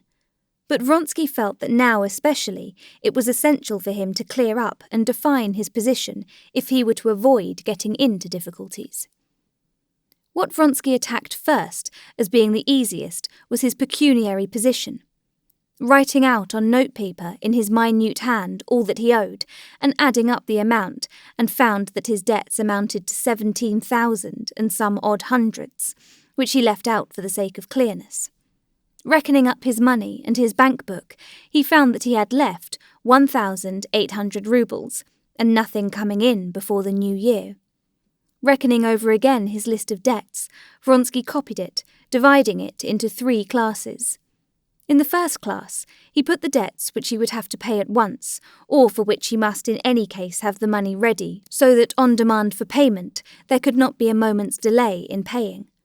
Such debts amounted to about 4,000, 100,500 for a horse, and 2,500 as surety for a young comrade, Vanovsky, who had lost that sum to a card-shaper in Vronsky's presence.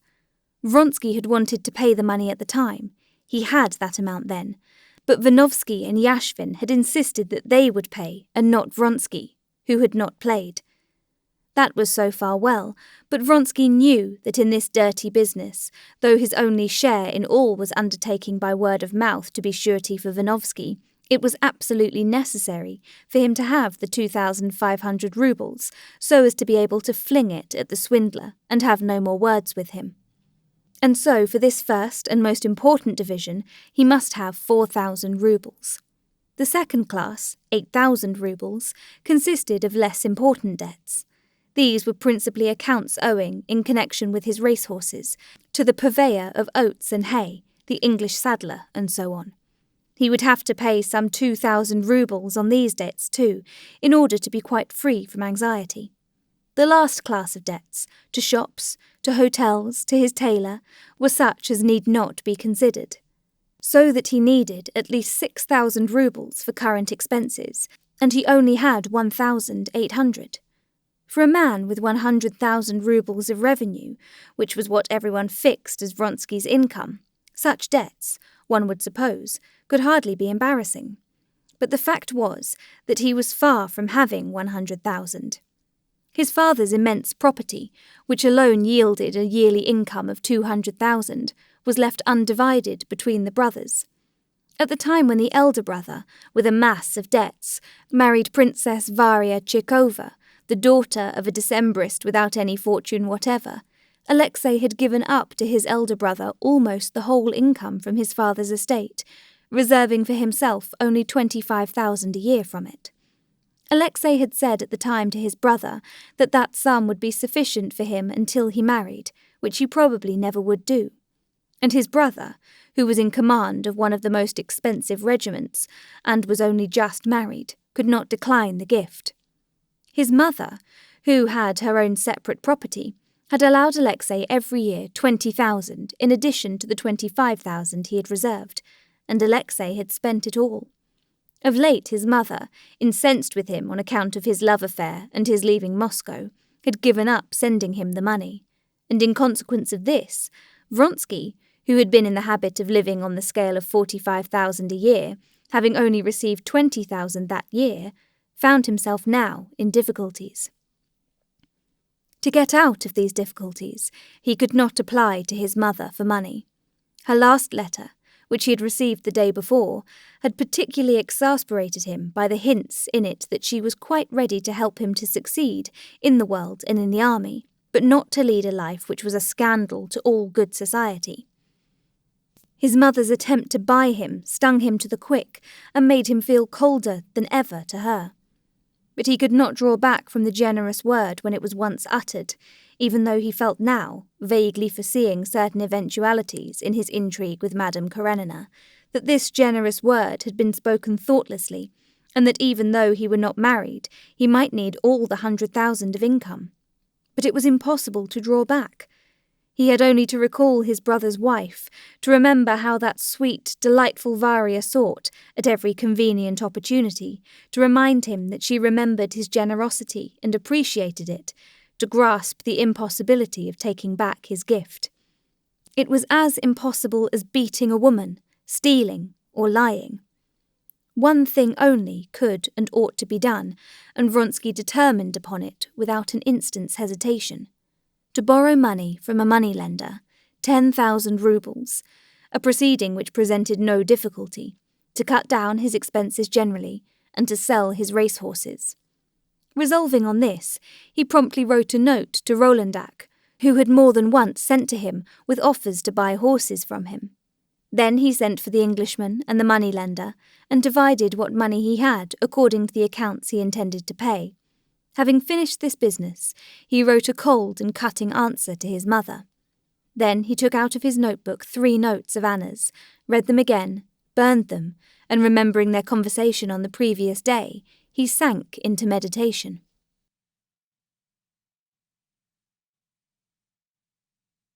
Chapter 20. Vronsky's life was particularly happy in that he had a code of principles, which defined with unfailing certitude what he ought and what he ought not to do.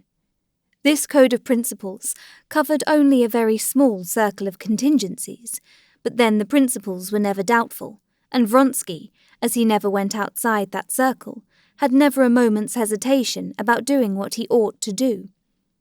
These principles laid down as invariable rules: that one must pay a card sharper, but need not pay a tailor; that one must never tell a lie to a man, but one may to a woman; that one must never cheat anyone, but one may a husband; that one must never pardon an insult, but one may give one, and so on. These principles were possibly not reasonable and not good, but they were of unfailing certainty, and so long as he adhered to them, Vronsky felt that his heart was at peace, and he could hold his head up. Only quite lately, in regard to his relations with Anna, Vronsky had begun to feel that his code of principles did not fully cover all possible contingencies, and to foresee in the future difficulties and perplexities for which he could find no guiding clue. His present relation to Anna and to her husband was to his mind clear and simple. It was clearly and precisely defined in the code of principles by which he was guided. She was an honourable woman who had bestowed her love upon him, and he loved her, and therefore she was in his eyes a woman who had a right to the same, or even more, respect than a lawful wife. He would have had his hand chopped off before he would have allowed himself by a word, by a hint, to humiliate her, or even to fall short of the fullest respect a woman could look for. His attitude to society, too, was clear. Everyone might know, might suspect it, but no one might dare to speak of it. If any did so, he was ready to force all who might speak to be silent and to respect the non-existent honour of the woman he loved. His attitude to the husband was the clearest of all. From the moment that Anna loved Vronsky, he had regarded his own right over her as the one thing unassailable. Her husband was simply a superfluous and tiresome person. No doubt he was in a pitiable position, but how could that be helped? The one thing the husband had a right to was to demand satisfaction with a weapon in his hand, and Vronsky was prepared for this at any minute. But of late, new inner relations had arisen between him and her, which frightened Vronsky by their indefiniteness.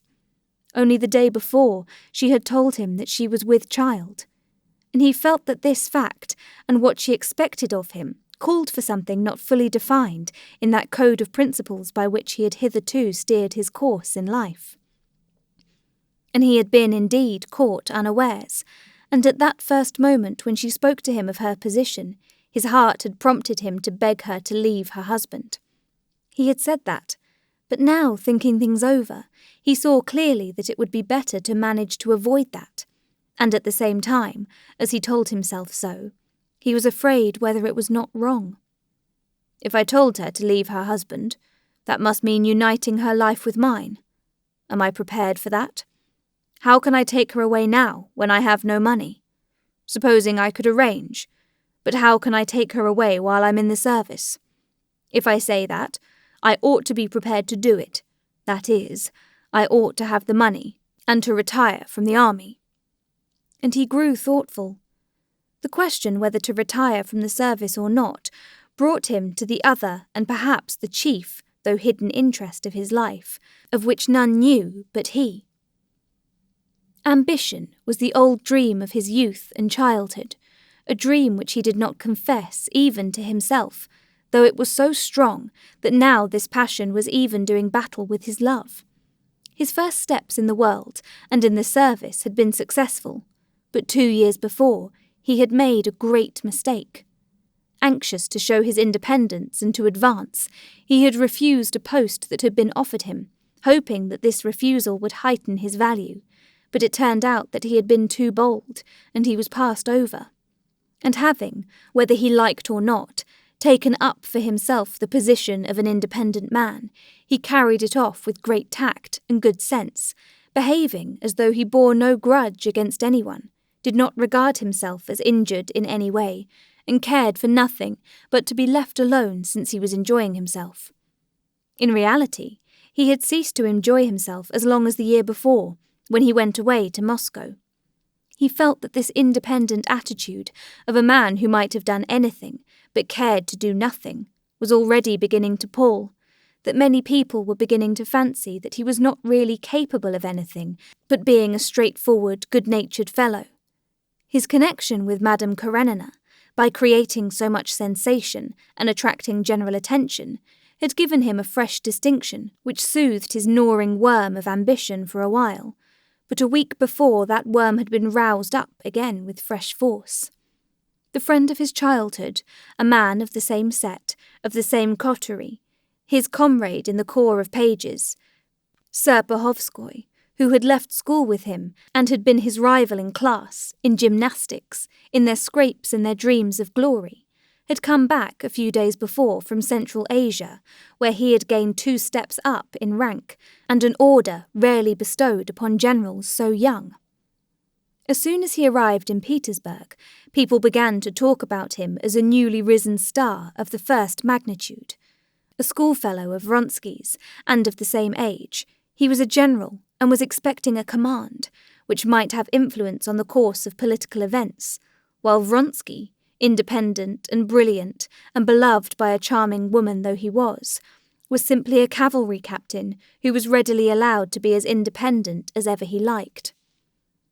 Of course, I don't envy Serpuhovskoy, and never could envy him, but his advancement shows me that one has only to watch one's opportunity, and the career of a man like me may be very rapidly made. 3 years ago, he was in just the same position as I am. If I retire, I burn my ships. If I remain in the army, I lose nothing. She said herself she did not wish to change her position, and with her love, I cannot feel envious of Serpuhovskoy. And slowly twirling his moustaches, he got up from the table and walked about the room. His eyes shone particularly brightly, and he felt in that confident, calm, and happy frame of mind which always came after he had thoroughly faced his position. Everything was straight and clear, just as after former days of reckoning. He shaved, took a cold bath, dressed, and went out.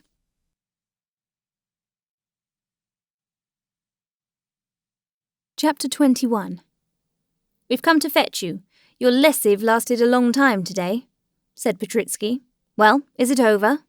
"It is over," answered Vronsky, smiling with his eyes only, and twirling the tips of his moustaches as circumspectly as though after the perfect order into which his affairs had been brought, any over-bold or rapid movement might disturb it. "You're always just as if you've come out of a bath after it," said Petritsky. "I've just come from Gritsky's." That was what they called the colonel. "They're expecting you." Vronsky, without answering, looked at his comrade, thinking of something else. "Yes, is that music at his place?" he said, listening to the familiar sounds of polkas and waltzes floating across to him. "What's the fate?" "Serpuhovskoy's come." "Aha," said Vronsky. "Why, I didn't know." The smile in his eyes gleamed more than ever. Having once made up his mind that he was happy in his love, that he sacrificed his ambition to it, having anyway taken up this position, Vronsky was incapable of feeling either envious of Serpuhovskoy or hurt with him for not coming first to him when he came to the regiment. Serpuhovskoy was a good friend, and he was delighted he had come. "Ah, I'm very glad." The colonel, Demin, had taken a large country house. The whole party were in the wide lower balcony.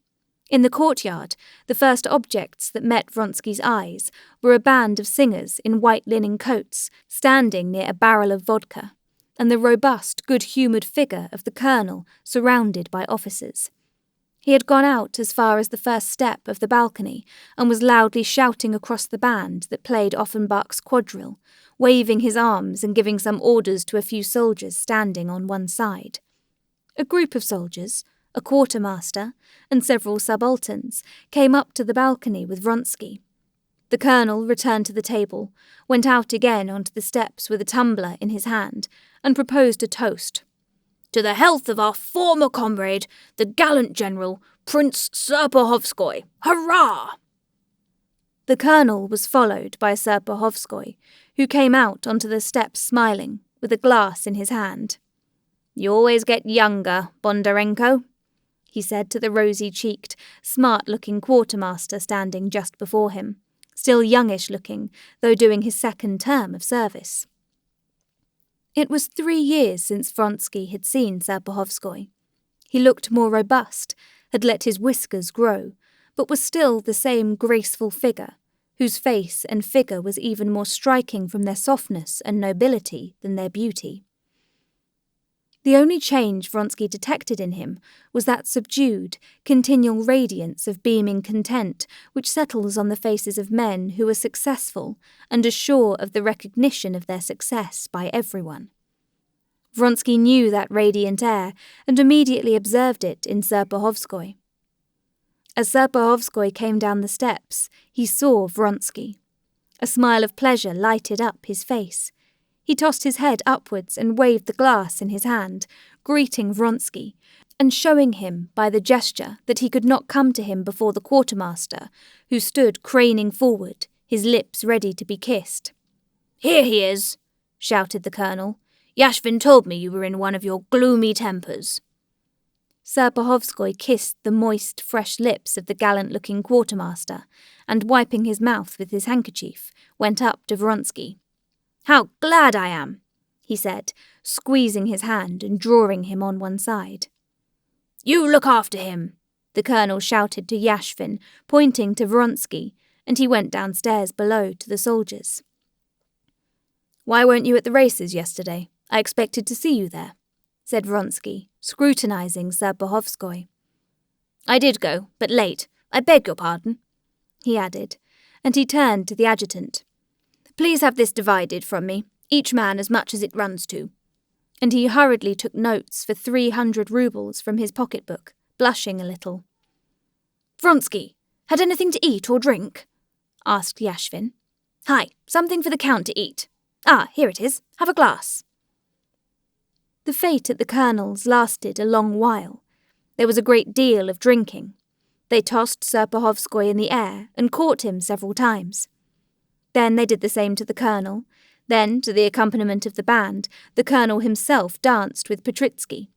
Then the colonel, who began to show signs of feebleness, sat down on a bench in the courtyard and began demonstrating to Yashvin the superiority of Russia over Prussia, especially in cavalry attack. And there was a lull in the revelry for a moment. Serpuhovskoy went into the house to the bathroom to wash his hands and found Vronsky there. Vronsky was drenching his head with water. He had taken off his coat and put his sunburnt, hairy neck under the tap and was rubbing it and his head with his hands. When he had finished, Vronsky sat down by Serpuhovskoy. They both sat down in the bathroom on a lounge, and a conversation began which was very interesting to both of them. "I've always been hearing about you through my wife," said Serpuhovskoy. "I'm glad you've been seeing her pretty often." "She's friendly with Varya, and they're the only women in Petersburg I care about seeing," answered Vronsky, smiling. He smiled because he foresaw the topic the conversation would turn on, and he was glad of it. "The only ones?" Serpuhovskoy queried, smiling. "Yes, and I heard news of you too, but not only through your wife," said Vronsky, checking his hint by a stern expression of face. "I was greatly delighted to hear of your success, and not a bit surprised. I expected even more." Serpuhovskoy smiled. Such an opinion of him was obviously agreeable to him, and he did not think it necessary to conceal it. "Well, I, on the contrary, expected less, I'll own frankly. But I'm glad, very glad. I'm ambitious, that's my weakness, and I confess to it." "Perhaps you wouldn't confess to it if you hadn't been successful," said Vronsky. "I don't suppose so," said Serpuhovskoy, smiling again. "I won't say my life wouldn't be worth living without it, but it would be dull. Of course, I may be mistaken, but I fancy I have a certain capacity for the line I've chosen, and that power of any sort in my hands, if it is to be, will be better than in the hands of a good many people I know," said Serpuhovskoy, with beaming consciousness of success. "And so, the nearer I get to it, the better pleased I am." "Perhaps that is true for you, but not for everyone. I used to think so too, but here I live and think life worth living not only for that." "There, it's out. Here it comes," said Serpuhovskoy, laughing. "Ever since I heard about you, about your refusal, I began... Of course, I approved of what you did, but there are ways of doing everything, and I think your action was good in itself, but you didn't do it quite in the way you ought to have done." "What's done can't be undone, and you know I never go back on what I've done. And besides, I'm very well off." "Very well off, for the time, but you're not satisfied with that. I wouldn't say this to your brother. He's a nice child, like our host here. There he goes," he added, listening to the roar of hurrah. "And he's happy, but that does not satisfy you." "I didn't say it did satisfy me." "Yes, but that's not the only thing. Such men as you are wanted." "By whom?" "By whom? By society. By Russia. Russia needs men. She needs a party. Or else everything goes and will go to the dogs." "How do you mean? Bertenev's party against the Russian communists?" "No," said Serpuhovskoy, frowning with vexation at being suspected of such an absurdity. "Tout ça est une blague. That's always been and always will be. There are no communists, but intriguing people have to invent a noxious, dangerous party. It's an old trick. No, what's wanted is a powerful party of independent men like you and me." "But why so?" Vronsky mentioned a few men who were in power. "Why aren't they independent men?" "Simply because they have not, or have not had from birth, an independent fortune. They've not had a name. They've not been close to the sun and centre as we have. They can be bought, either by money or by favour. And they have to find a support for themselves in inventing a policy. And they bring forward some notion, some policy that they don't believe in, that does harm, and the whole policy is really only a means to a government house and so much income. Cela n'est pas plus fin que ça. When you get a peep at their cards, I may be inferior to them, stupider perhaps, though I don't see why I should be inferior to them. But you and I have one important advantage over them for certain, in being more difficult to buy. Such men are more needed than ever." Vronsky listened attentively, but he was not so much interested by the meaning of the words as by the attitude of Serpuhovskoy, who was already contemplating a struggle with the existing powers, and already had his likes and dislikes in that higher world, while his own interest in the governing world did not go beyond the interests of his regiment. Vronsky felt, too, how powerful Serpuhovskoy might become through his unmistakable faculty for thinking things out and for taking things in, through his intelligence and gift of words, so rarely met with in the world in which he moved. and, ashamed as he was of the feeling, he felt envious. "Still, I haven't the one thing of most importance for that," he answered. "I haven't the desire for power. I had it once, but it's gone." "Excuse me, that's not true," said Serpuhovskoy, smiling. "Yes, it is true. It is true. Now," Vronsky added, to be truthful. "Yes, it's true now. That's another thing. But that now won't last forever." "Perhaps," answered Vronsky. "You say perhaps," Serpuhovskoy went on, as though guessing his thoughts. "But I say for certain. And that's what I wanted to see you for. Your action was just what it should have been. I see that. But you ought not to keep it up. I only ask you to give me carte blanche. I'm not going to offer you my protection, though indeed, why shouldn't I protect you? You've protected me often enough. I should hope our friendship rises above all that sort of thing. Yes," he said, smiling to him as tenderly as a woman. "Give me carte blanche. Retire from the regiment, and I'll draw you upwards imperceptibly." "But you must understand that I want nothing," said Vronsky, "except that all should be as it is." Serpuhovskoy got up and stood facing him. "You say that all should be as it is. I understand what that means. But listen, we're the same age. You've known a greater number of women, perhaps, than I have." Serpuhovskoy's smile and gestures told Vronsky that he mustn't be afraid, that he would be tender and careful in touching the sore place. "But I'm married, and believe me, in getting to know thoroughly one's wife, if one loves her, as someone has said, one gets to know all women better than if one knew thousands of them." "We're coming directly," Vronsky shouted to an officer, who looked into the room and called them to the colonel. Vronsky was longing now to hear to the end and know what Serpuhovskoy would say to him. "And here's my opinion for you. Women are the chief stumbling block in a man's career. It's hard to love a woman and do anything. There's only one way of having love conveniently without it being a hindrance. That's marriage. How? How am I to tell you what I mean?" said Serpuhovskoy, who liked similes. Wait a minute. Yes, just as you can only carry a fardeau and something with your hands when fardeau is tied on your back, and that's marriage. And that's what I felt when I married. My hands were suddenly set free. But to drag that fardeau about with you without marriage, your hands will always be so full that you can do nothing. Look at Mazankov, or Krupov. They've ruined their careers for the sake of women." "What women?" said Vronsky, recalling the Frenchwoman and the actress with whom the two men he had mentioned were connected. "The firmer the woman's footing in society, the worse it is. That's much the same as not merely carrying the fardeau in your arms, but tearing it away from someone else." "You have never loved," Vronsky said softly, looking straight before him and thinking of Anna. "Perhaps, but you remember what I've said to you. And another thing. Women are all more materialistic than men. We make something immense out of love, but they are always terre-à-terre." Directly, he cried to a footman who came in. But the footman had not come to call them again, as he supposed. The footman brought Vronsky a note. A man brought it from the Princess Tverskaya. Vronsky opened the letter and flushed crimson. "My head's begun to ache. I'm going home," he said to Serpuhovskoy. "No, goodbye then. You give me carte blanche. We'll talk about it later on. I'll look you up in Petersburg."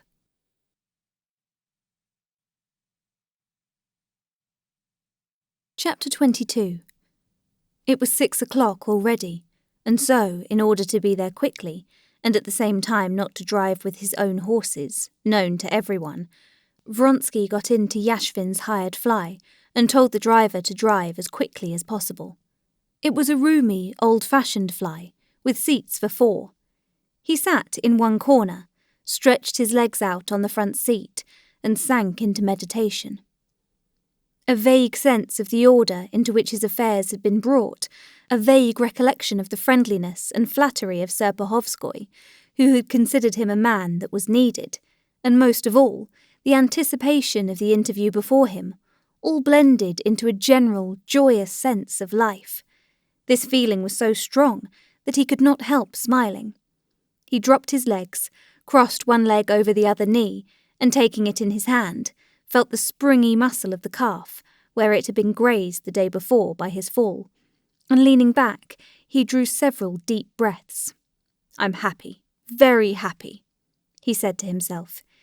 He had often before had this sense of physical joy in his own body, but he had never felt so fond of himself, of his own body, as at that moment. He enjoyed the slight ache in his strong leg. He enjoyed the muscular sensation of movement in his chest as he breathed. The bright, cold August day, which had made Anna feel so hopeless, seemed to him keenly stimulating and refreshed his face and neck that still tingled from the cold water. The scent of brilliantine on his whiskers struck him as particularly pleasant in the fresh air. Everything he saw from the carriage window, everything in that cold, pure air, in the pale light of the sunset, was as fresh and gay and strong as he was himself. The roofs of the houses shining in the rays of the setting sun, the sharp outlines of fences and angles of buildings, the figures of passers-by, the carriages that met him now and then, the motionless green of the trees and grass, the fields with evenly drawn furrows of potatoes, and the slanting shadows that fell from the houses, and trees and bushes, and even from the rows of potatoes. Everything was bright, like a pretty landscape just finished and freshly varnished. "Get on, he said to the driver, putting his head out of the window, and pulling a 3-ruble note out of his pocket. He handed it to the man as he looked around. The driver's hand fumbled with something at the lamp, the whip cracked, and the carriage rolled rapidly along the smooth high road. "I want nothing but this happiness," he thought, staring at the bone button of the bell in the space between the windows, and picturing to himself Anna, just as he had seen her last time. "And as I go on, I love her more and more. Here's the garden of Reed Villa. Whereabouts will she be? Where? How? Why did she fix on this place to meet me? And why does she write me in Betsy's letter?" he thought, wondering now for the first time at it. But there was now no time for wonder.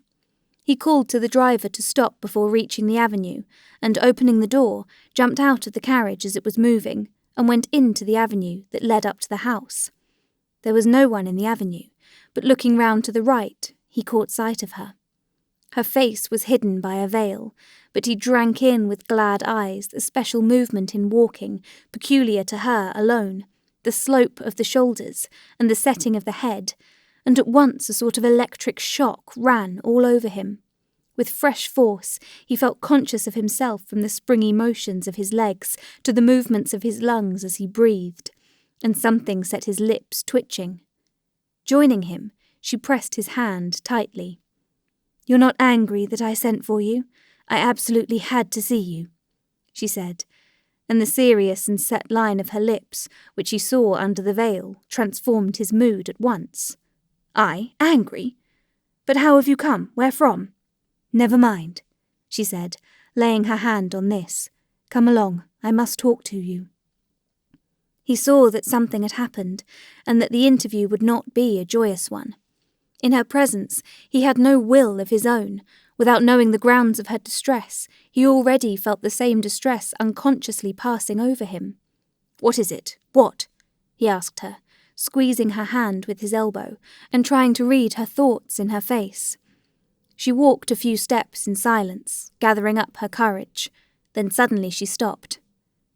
"I did not tell you yesterday," she began, breathing quickly and painfully, "that coming home with Alexei Alexandrovitch, I told him everything. Told him I could not be his wife, and told him everything."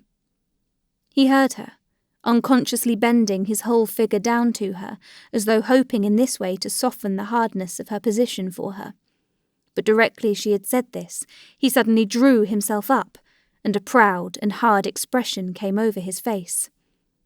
Yes, that's better, 1,000 times better. I know how painful it was," he said. But she was not listening to his words. She was reading his thoughts from the expression of his face. She could not guess that that expression arose from the first idea that presented itself to Vronsky, that a duel was now inevitable.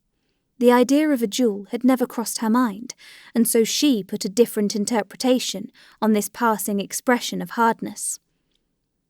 When she got her husband's letter, she knew then at the bottom of her heart that everything would go on in the old way, that she would not have the strength of will to forego her position, to abandon her son, and to join her lover.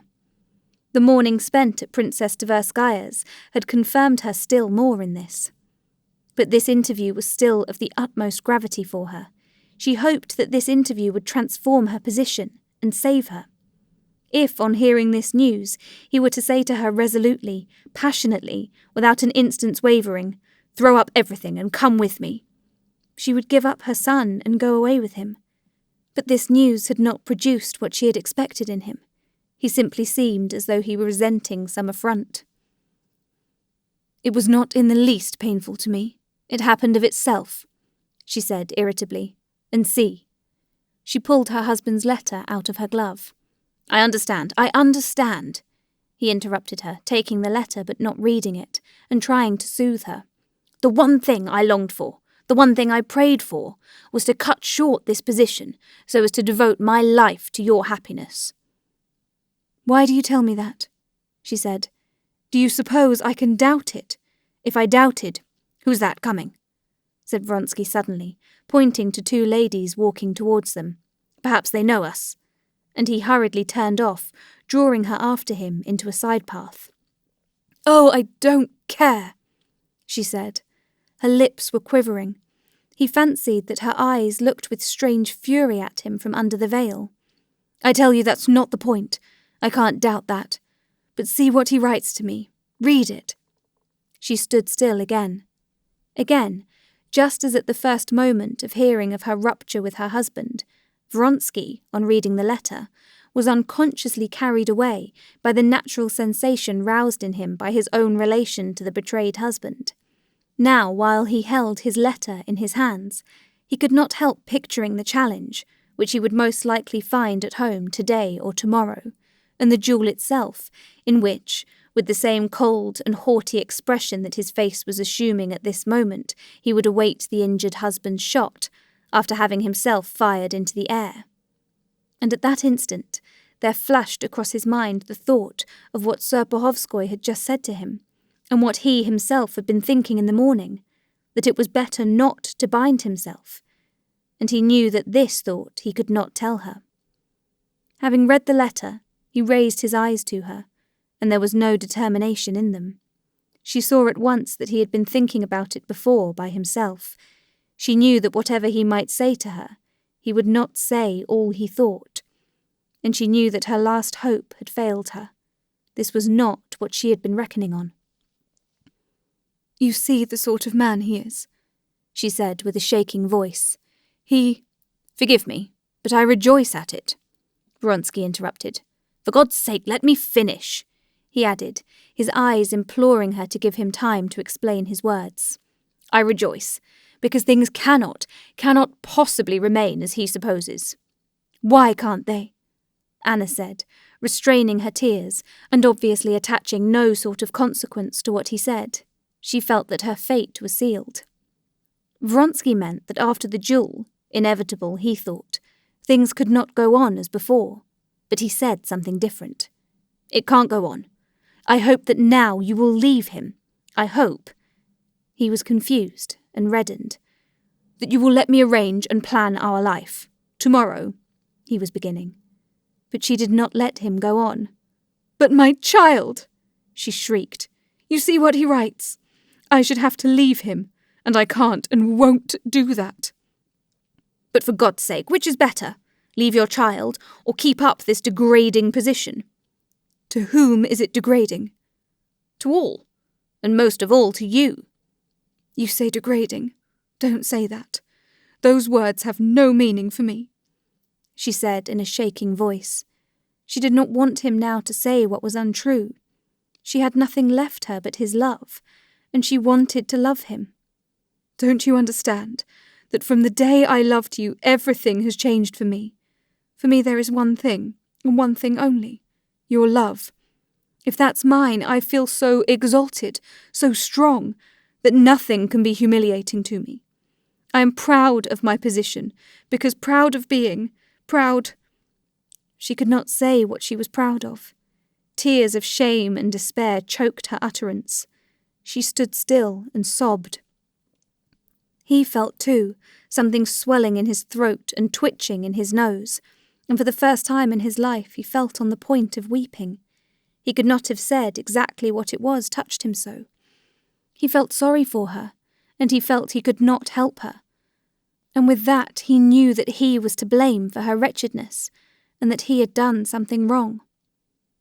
"Is not a divorce possible?" he said feebly. She shook her head, not answering. "Couldn't you take your son and still leave him?" "Yes, but it all depends on him. Now I must go to him," she said shortly.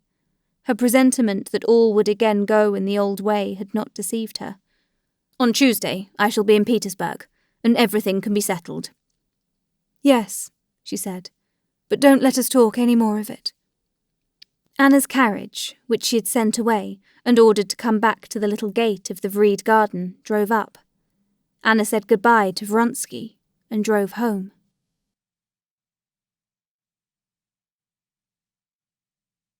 Chapter 23. On Monday, there was the usual sitting of the Commission of the 2nd of June.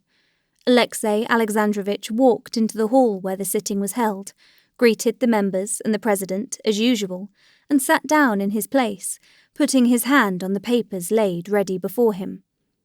Among these papers lay the necessary evidence and a rough outline of the speech he intended to make. But he did not really need these documents. He remembered every point, and did not think it necessary to go over in his memory what he would say. He knew that when the time came, and when he saw his enemy facing him, and studiously endeavouring to assume an expression of indifference, his speech would flow of itself better than he could prepare it now. He felt that the import of his speech was of such magnitude that every word of it would have weight. Meantime, as he listened to the usual report, he had the most innocent and inoffensive air.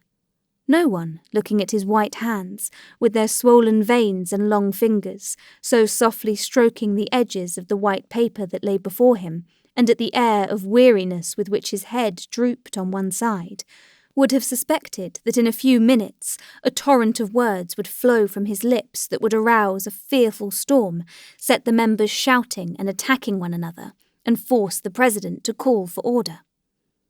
When the report was over, Alexei Alexandrovitch announced in his subdued, delicate voice that he had several points to bring before the meeting in regard to the Commission for the Reorganization of the Native Tribes. All attention was turned upon him.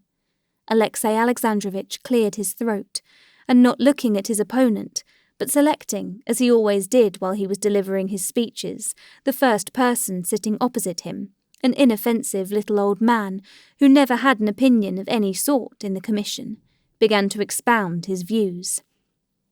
When he reached the point about the fundamental and radical law, his opponent jumped up and began to protest. Stremov, who was also a member of the commission and also stung to the quick, began defending himself, and altogether a stormy sitting followed. But Alexei Alexandrovitch triumphed, and his motion was carried. 3 new commissions were appointed, and the next day, in a certain Petersburg circle, nothing else was talked of but this sitting. Alexei Alexandrovitch's success had been even greater than he had anticipated. Next morning, Tuesday, Alexei Alexandrovitch, on waking up, recollected with pleasure his triumph of the previous day, and he could not help smiling, though he tried to appear indifferent, when the chief secretary of his department, anxious to flatter him, informed him of the rumours that had reached him concerning what had happened in the commission. Absorbed in business with the chief secretary, Alexei Alexandrovitch had completely forgotten that it was Tuesday, the day fixed by him for the return of Anna Arkadyevna, and he was surprised and received a shock of annoyance when a servant came in to inform him of her arrival. Anna had arrived in Petersburg early in the morning. The carriage had been sent to meet her in accordance with her telegram, and so Alexei Alexandrovitch might have known of her arrival. But when she arrived, he did not meet her. She was told that he had not yet gone out, but was busy with his secretary.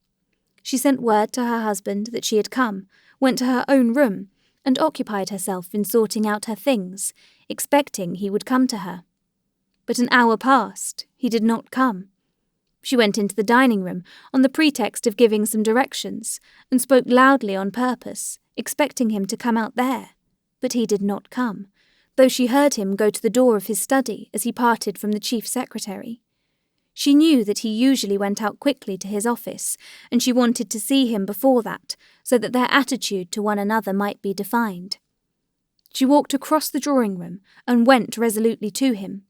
When she went into his study, he was in official uniform, obviously ready to go out, sitting at a little table on which he rested his elbows, looking dejectedly before him.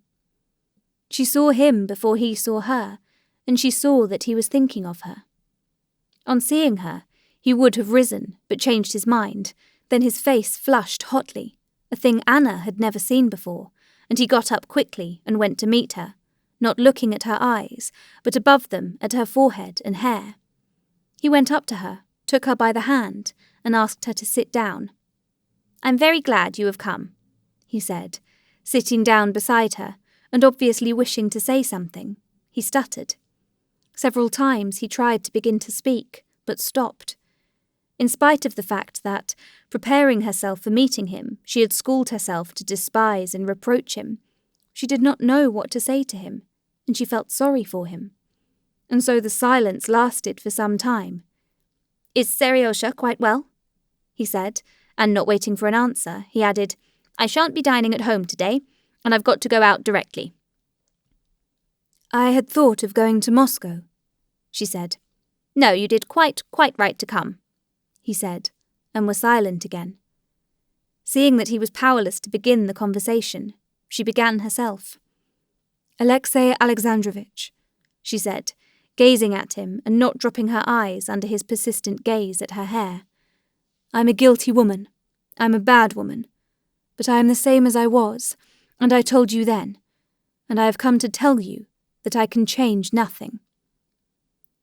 "I have asked you no question about that," he said all at once, resolutely and with hatred, looking her straight in the face. "That was as I had supposed." Under the influence of anger, he apparently regained complete possession of all his faculties. "But as I told you then, and have written to you," he said in a thin, shrill voice, "I repeat now that I am not bound to know this. I ignore it. Not all wives are so kind as you to be in such a hurry to communicate such agreeable news to their husbands." He laid special emphasis on the word agreeable. "I shall ignore it so long as the world knows nothing of it, so long as my name is not disgraced. And so I simply inform you that our relations must be just as they have always been, and that only in the event of your compromising me I shall be obliged to take steps to secure my honour." "But our relations cannot be the same as always," Anna began in a timid voice, looking at him with dismay. When she saw once more those composed gestures, heard that shrill, childish and sarcastic voice, her aversion for him extinguished her pity for him, and she felt only afraid, but at all costs she wanted to make clear her position. "I cannot be your wife while she began. He laughed a cold and malignant laugh. "The manner of life you have chosen is reflected, I suppose, in your ideas. I have too much respect, or contempt, or both. I respect your past and despise your present, that I was far from the interpretation you put on my words." Anna sighed and bowed her head. "Though indeed I fail to comprehend how, with the independence you show," he went on, getting hot, "announcing your infidelity to your husband and seeing nothing reprehensible in it, apparently, you can see anything reprehensible in performing a wife's duties in relation to your husband." "Alexei Alexandrovitch, what is it you want of me?" "I want you not to meet that man here, and to conduct yourself so that neither the world nor the servants can reproach you. Not to see him. That's not much, I think. And in return, you will enjoy all the privileges of a faithful wife without fulfilling her duties. That's all I have to say to you. Now, it's time for me to go. I'm not dining at home." He got up and moved towards the door. Anna got up too. Bowing in silence, he let her pass before him.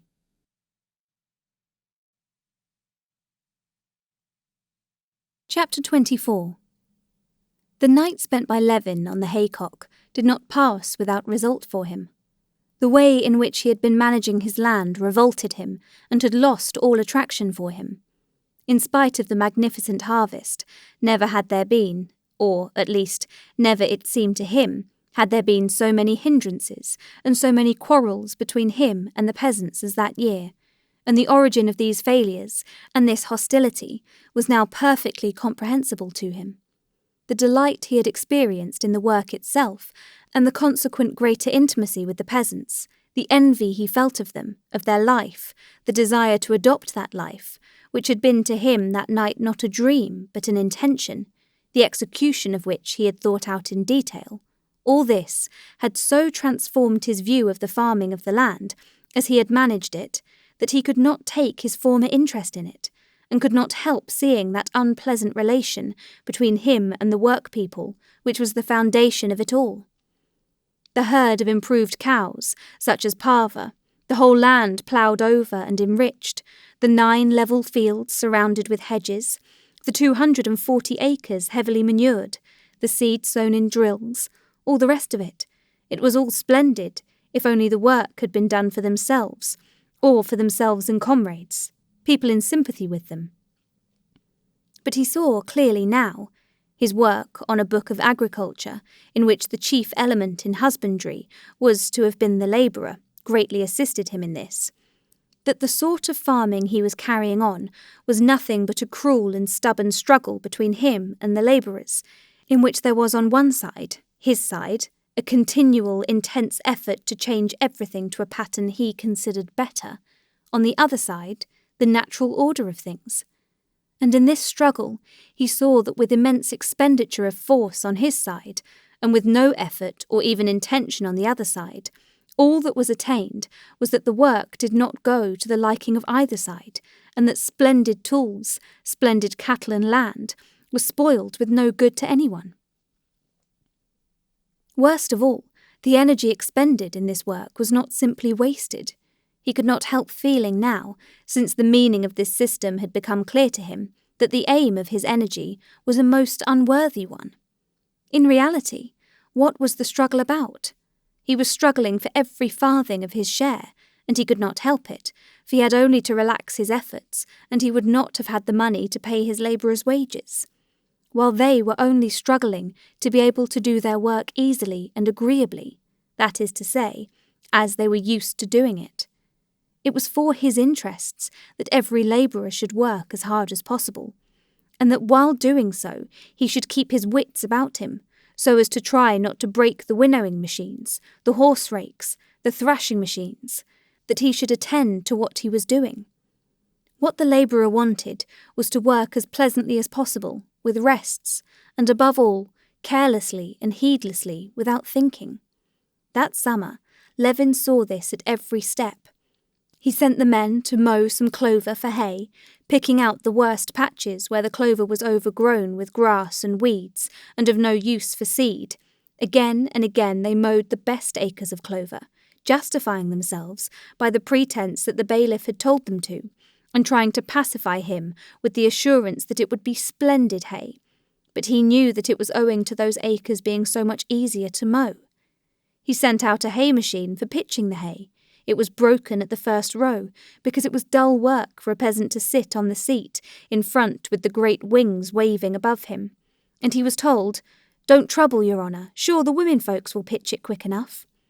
The ploughs were practically useless, because it never occurred to the labourer to raise the share when he turned the plough, and forcing it round, he strained the horses and tore up the ground, and Levin was begged not to mind about it. The horses were allowed to stray into the wheat, because not a single labourer would consent to be night watchman, and in spite of orders to the contrary, the labourers insisted on taking turns for night duty, and Ivan, after working all day long, fell asleep, and was very penitent for his fault, saying, "Do what you will with me, Your Honour. They killed 3 of the best calves by letting them into the clover aftermath without care as to their drinking, and nothing could make the men believe that they had been blown out by the clover. But they told him, by way of consolation, that one of his neighbours had lost 112 head of cattle in 3 days. All this happened, not because anyone felt ill will to Levin or his farm. On the contrary, he knew that they liked him. They thought him a simple gentleman, their highest praise.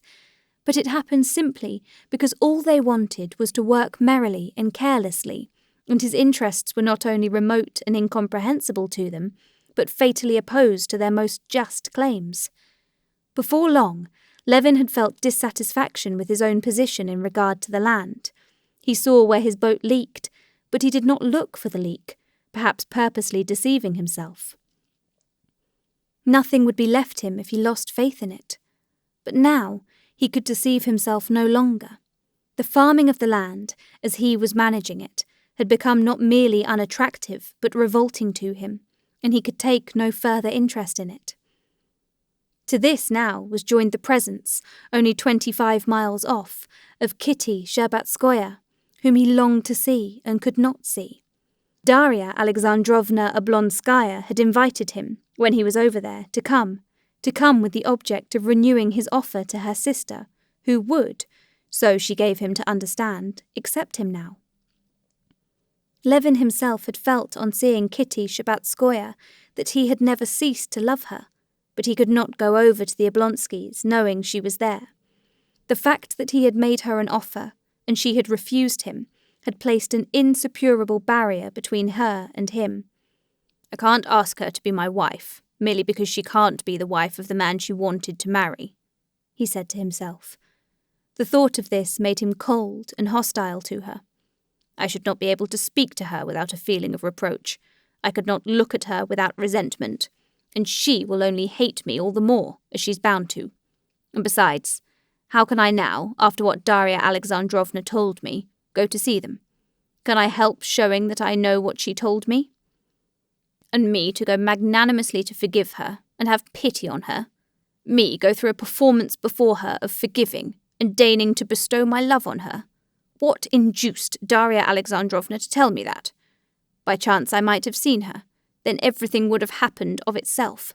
But as it is, it's out of the question. Out of the question.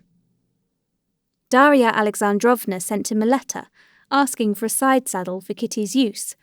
"I'm told you have a side saddle," she wrote to him. "I hope you will bring it over yourself." This was more than he could stand. How could a woman of any intelligence, of any delicacy, put her sister in such a humiliating position? He wrote 10 notes, and tore them all up, and sent the saddle without any reply. To write that he would go was impossible, because he could not go.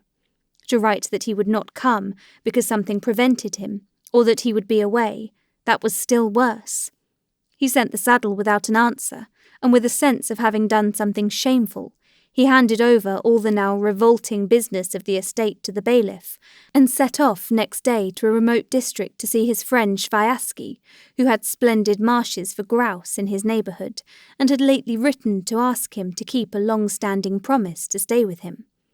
The grouse marsh in the Surovsky district had long tempted Levin, but he had continually put off this visit on account of his work on the estate. Now he was glad to get away from the neighbourhood of the Sherbatskoys, and still more from his farm work, especially on a shooting expedition, which always in trouble served as the best consolation.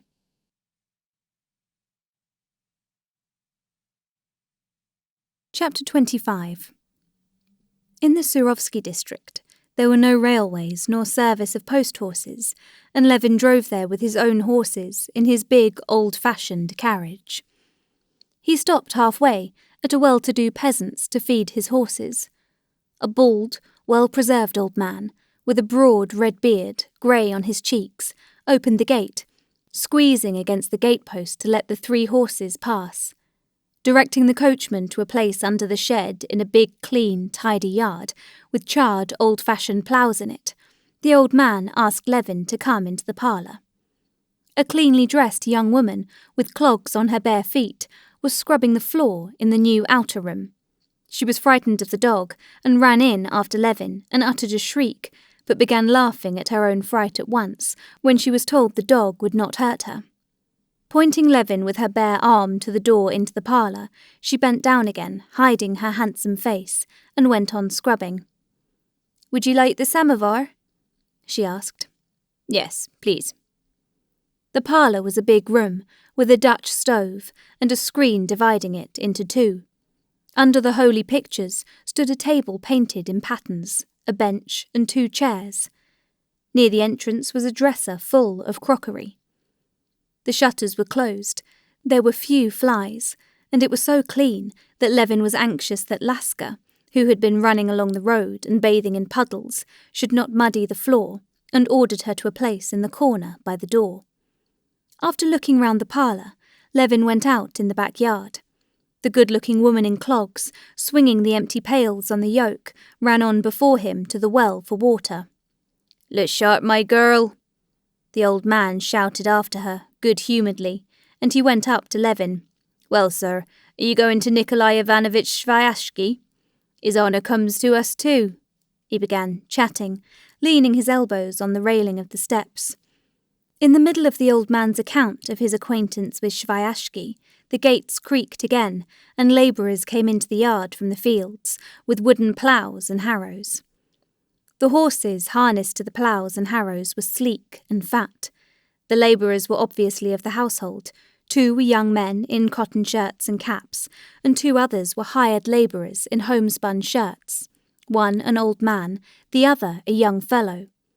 Moving off from the steps, the old man went up to the horses and began unharnessing them. "What have they been ploughing?" asked Levin. "Ploughing up the potatoes. We rent a bit of land too. Fedot, don't let out the gelding, but take it straight to the trough, and we'll put the other in harness." "Oh, father, the ploughshares I ordered. Has he brought them along?" asked the big, healthy-looking fellow, obviously the old man's son. "There, in the outer room," answered the old man, bundling together the harness he had taken off and flinging it on the ground. "You can put them on while they have dinner." The good-looking young woman came into the outer room, with the full pails dragging at her shoulders. More women came on the scene from somewhere, young and handsome, middle-aged, old and ugly, with children and without children. The samovar was beginning to sing. The labourers and the family, having disposed of the horses, came in to dinner. Levin, getting his provisions out of his carriage, invited the old man to take tea with him. "Well, I have had some today already," said the old man, obviously accepting the invitation with pleasure. "But just a glass for company?" Over their tea, Levin heard all about the old man's farming. 10 years before, the old man had rented 300 acres from the lady who owned them, and a year ago he had brought them and rented another 300 from a neighbouring landowner. A small part of the land, the worst part, he let out for rent, while 100 acres of arable land he cultivated himself with his family and 2 hired labourers. The old man complained that things were doing badly, but Levin saw that he simply did so from a feeling of propriety, and that his farm was in a flourishing condition. If it had been unsuccessful, he would not have brought land at 35 rubles the acre. He would not have married his 3 sons and a nephew. He would not have rebuilt twice after fires, and each time on a larger scale. In spite of the old man's complaints, it was evident that he was proud, and justly proud, of his prosperity, proud of his sons, his nephew, his sons' wives, his horses and his cows, and especially of the fact that he was keeping all this farming going. From his conversation with the old man, Levin thought that he was not averse to new methods either. He had planted a great many potatoes, and his potatoes, as Levin had seen driving past, were already past flowering and beginning to die down, while Levin's were only just coming into flower. He earthed up his potatoes with a modern plough borrowed from a neighbouring landowner. He sowed wheat. The trifling fact that, thinning out his rye, the old man used the rye he thinned out for his horses, specially struck Levin. How many times had Levin seen this splendid fodder wasted and tried to get it saved, but always it had turned out to be impossible. The peasant got this done, and he could not say enough in praise of it as food for the beasts. What have the wenches to do? They carry it out in bundles to the roadside and the cart brings it away. Well, we landowners can't manage well with our labourers, said Levin, handing him a glass of tea. Thank you, said the old man, and he took the glass, but refused sugar, pointing to a lump he had left. They're simple destruction, said he. Look at Shvyashki's, for instance. We know what the land's like, first rate, yet there's not much of a crop to boast of. It's not looked after enough, that's all it is. But you work your land with hired labourers. We're all peasants together. We go into everything ourselves. If a man's no use, he can go, and we can manage by ourselves. Father, Finnegan wants some tar, said the young woman in the clogs, coming in. Yes, that's how it is, sir, said the old man, getting up, and crossing himself deliberately, he thanked Levin and went out. When Levin went into the kitchen to call his coachman, he saw the whole family at dinner. The women were standing up and waiting on them. The young, sturdy-looking son was telling something funny with his mouth full of pudding, and they were all laughing. The woman in the clogs, who was pouring cabbage soup into a bowl, laughing most merrily of all. Very probably the good-looking face of the young woman in the clogs had a good deal to do with the impression of well-being this peasant household made upon Levin. But the impression was so strong that Levin could never get rid of it. And all the way from the old peasants to Shvyashki's, he kept recalling this peasant farm as though there was something in this impression that demanded his special attention.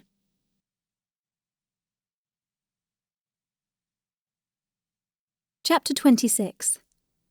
Shvyashki was the marshal of his district. He was 5 years older than Levin and had long been married. His sister-in-law, a young girl Levin liked very much, lived in his house, and Levin knew that Shvyashki and his wife would have greatly liked to marry the girl to him.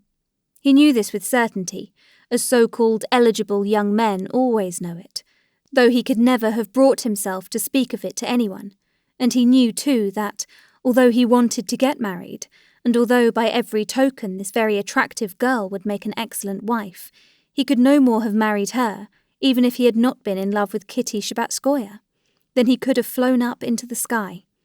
And this knowledge poisoned the pleasure he had hoped to find in the visit to Shvyashki. On getting Shvyashki's letter with the invitation for shooting, Levin had immediately thought of this, but in spite of it, he had made up his mind that Shvyashki's having such views for him was simply his own groundless supposition, and so he would go all the same. Besides, at the bottom of his heart, he had a desire to try himself, to put himself to the test in regard to this girl. The Shvyashki's home life was exceedingly pleasant, and Shvyashki himself, the best type of man taking part in local affairs that Levin knew, was very interesting to him. Shvyashki was one of those people, always a source of wonder to Levin, whose convictions, very logical though never original, go one way by themselves, while their life, exceedingly definite and firm in its direction, goes its way quite apart and almost always in direct contradiction to their convictions. Shvyashki was an extremely advanced man. He despised the nobility and believed the mass of the nobility to be secretly in favour of serfdom and only concealing their views from cowardice. He regarded Russia as a ruined country, rather after the style of Turkey, and the government of Russia as so bad that he never permitted himself to criticise its doings seriously, and yet he was a functionary of that government and a model marshal of nobility, and when he drove about he always wore the cockade of office and the cap with the red band. He considered human life only tolerable abroad, and went abroad to stay at every opportunity, and at the same time he carried on a complex and improved system of agriculture in Russia, and with extreme interest followed everything and knew everything that was being done in Russia. He considered the Russian peasant as occupying a stage of development intermediate between the ape and the man, and at the same time, in the local assemblies, no one was readier to shake hands with the peasants and listen to their opinion. He believed neither in God nor the devil, but was much concerned about the question of improvement of the clergy and the maintenance of their revenues, and took special trouble to keep up the church in his village. On the woman question, he was on the side of the extreme advocates of complete liberty for women, especially their right to labour. but he lived with his wife on such terms that their affectionate childless home life was the admiration of everyone, and arranged his wife's life so that she did nothing and could do nothing but share her husband's efforts, that her time should pass as happily and agreeably as possible. If it had not been a characteristic of Levin's to put the most favourable interpretation on people, Sviashkoy's character would have presented no doubt or difficulty to him. He would have said to himself a fool or a knave, and everything would have seemed clear. But he could not say a fool, because Sviashkoy was unmistakably clever, and moreover a highly cultivated man, who was exceptionally modest over his culture. There was not a subject he knew nothing of, but he did not display his knowledge except when he was compelled to do so. Still less could Levin say that he was a knave, as Sviashkoy was unmistakably an honest, good-hearted, sensible man who worked good-humouredly, keenly, and perseveringly at his work. He was held in high honour by everyone about him, and certainly he had never consciously done, and was indeed incapable of doing, anything base. Levin tried to understand him, and could not understand him, and looked at him and his life as at a living enigma. Levin and he were very friendly, and so Levin used to venture to sound Sviashkoy, and try to get at the very foundation of his view of his life, but it was always in vain.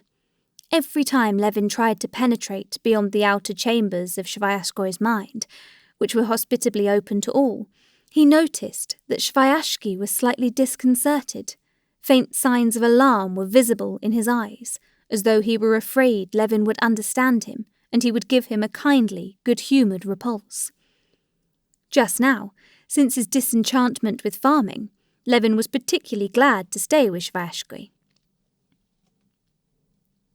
Apart from the fact that the sight of this happy and affectionate couple, so pleased with themselves and everyone else, and their well-ordered home had always a cheering effect on Levin, he felt a longing, now that he was so dissatisfied with his own life, to get at that secret in Sviashkoy that gave him such clearness, definiteness, and good courage in life. Moreover, Levin knew that at Sviashkoy's he should meet the landowners of the neighbourhood, and it was particularly interesting for him just now to hear and take part in those rural conversations concerning crops, labourers' wages, and so on, which, he was aware, are conventionally regarded as something very low, but which seemed to him just now to constitute the one subject of importance. It was not, perhaps, of importance in the days of serfdom, and it may not be of importance in England. In both cases the conditions of agriculture are firmly established, but among us now, when everything has been turned upside down and is only just taking shape, the question what form these conditions will take is the one question of importance in Russia, thought Levin. The shooting turned out to be worse than Levin had expected. The marsh was dry, and there were no grouse at all. He walked about the whole day, and only brought back 3 birds. But to make up for that, he brought back, as he always did from shooting, an excellent appetite, excellent spirits, and that keen intellectual mood which with him always accompanied violent physical exertion. And while out shooting, when he seemed to be thinking of nothing at all, suddenly the old man and his family kept coming back to his mind, and the impression of them seemed to claim not merely his attention, but the solution of some question connected with them. In the evening at tea, 2 landowners who had come about some business connected with a wardship were of the party, and the interesting conversation Levin had been looking forward to sprang up. Levin was sitting beside his hostess at the tea-table, and was obliged to keep up conversation with her and her sister, who were sitting opposite him. Madame Sviashkoy was a round-faced, fair-haired, rather short woman, all smiles and dimples. Levin tried through her to get a solution of the weighty enigma her husband presented to his mind, but he had not complete freedom of ideas, because he was in an agony of embarrassment.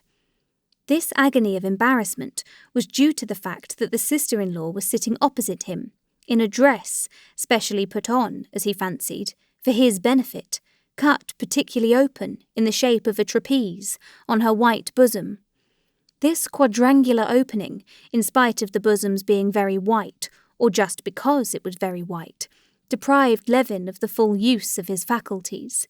He imagined, probably mistakenly, that this low-necked bodice had been made on his account, and felt that he had no right to look at it, and tried not to look at it, but he felt that he was to blame for the very fact of the low-necked bodice having been made.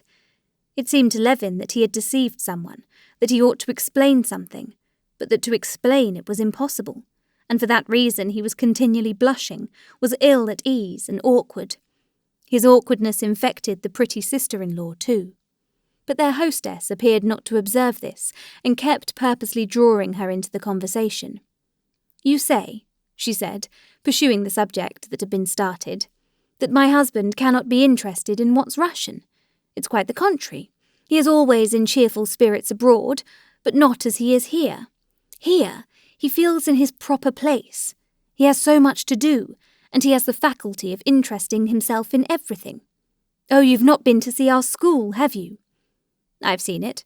The little house covered with ivy, isn't it?" "Yes, that's Nastia's work," she said, indicating her sister. "You teach in it yourself?" asked Levin, trying to look above the open neck, but feeling that wherever he looked in that direction he should see it. "Yes, I used to teach in it myself, and do teach still, but we have a first-rate schoolmistress now, and we've started gymnastic exercises." "No, thank you, I won't have any more tea," said Levin, and conscious of doing a rude thing, but incapable of continuing the conversation, he got up, blushing.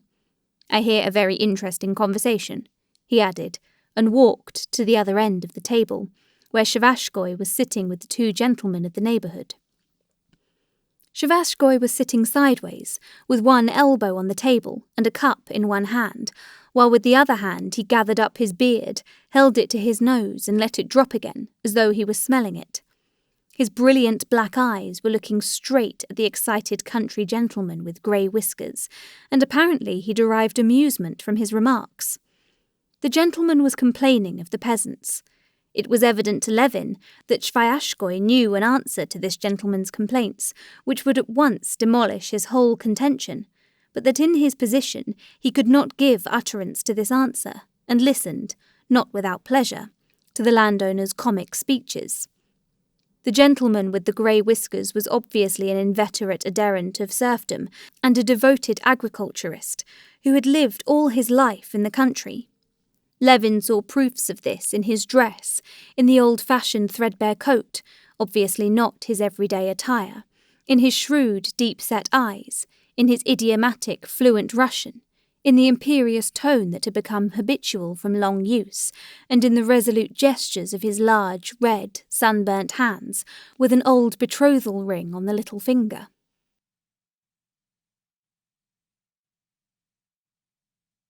Chapter 27.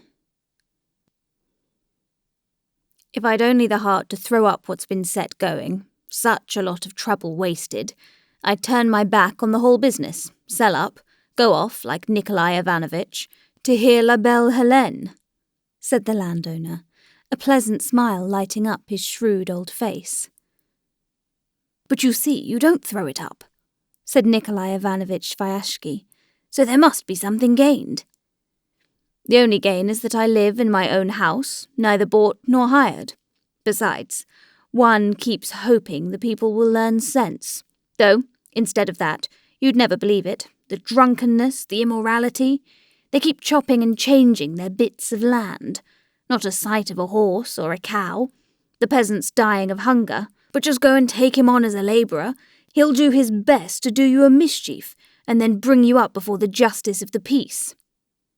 "But then you make complaints to the justice too," said Svyashky. "I lodge complaints? Not for anything in the world. Such a talking, and such a to-do, that one would have cause to regret it. At the works, for instance, they pocketed the advanced money and made off. What did the justice do? Why, acquitted them. Nothing keeps them in order but their own communal court and their village elder. He'll flog them in the good old style. But for that, there'd be nothing for it but to give it all up and run away." Obviously, the landowner was chaffing Svyashky, who, far from resenting it, was apparently amused by it. "But, you see, we manage our own land without such extreme measures," said he, smiling. "Levin and I and this gentleman." He indicated the other landowner. "Yes, the thing's done at Mihail Petrovitch's, but ask him how it's done. Do you call that a rational system?" said the landowner, obviously rather proud of the word rational. "My system's very simple," said Mihail Petrovitch. "Thank God. All my management rests on getting the money ready for the autumn taxes, and the peasants come to me. 'Father, master, help us.' Well, the peasants are all one's neighbours, one feels for them. So one advances them a third, but one says, 'Remember, lads, I have helped you, and you must help me when I need it, whether it's the sowing of the oats, or the hay cutting, or the harvest.'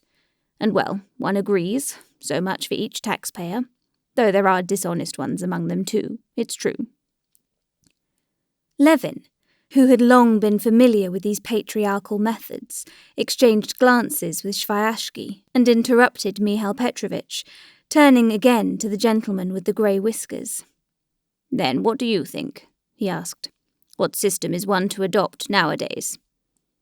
"Why, manage like Mihail Petrovitch, or let the land for half the crop, or for rent to the peasants. That one can do.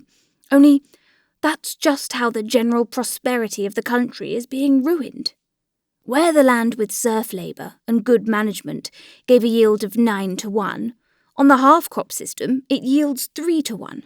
Russia has been ruined by the emancipation." Sviashki looked with smiling eyes at Levin, and even made a faint gesture of irony to him. But Levin did not think the landowner's words absurd. He understood them better than he did Sviashki. A great deal more of what the gentleman with the grey whiskers said to show in what way Russia was ruined by the emancipation struck him indeed as very true, new to him, and quite incontestable.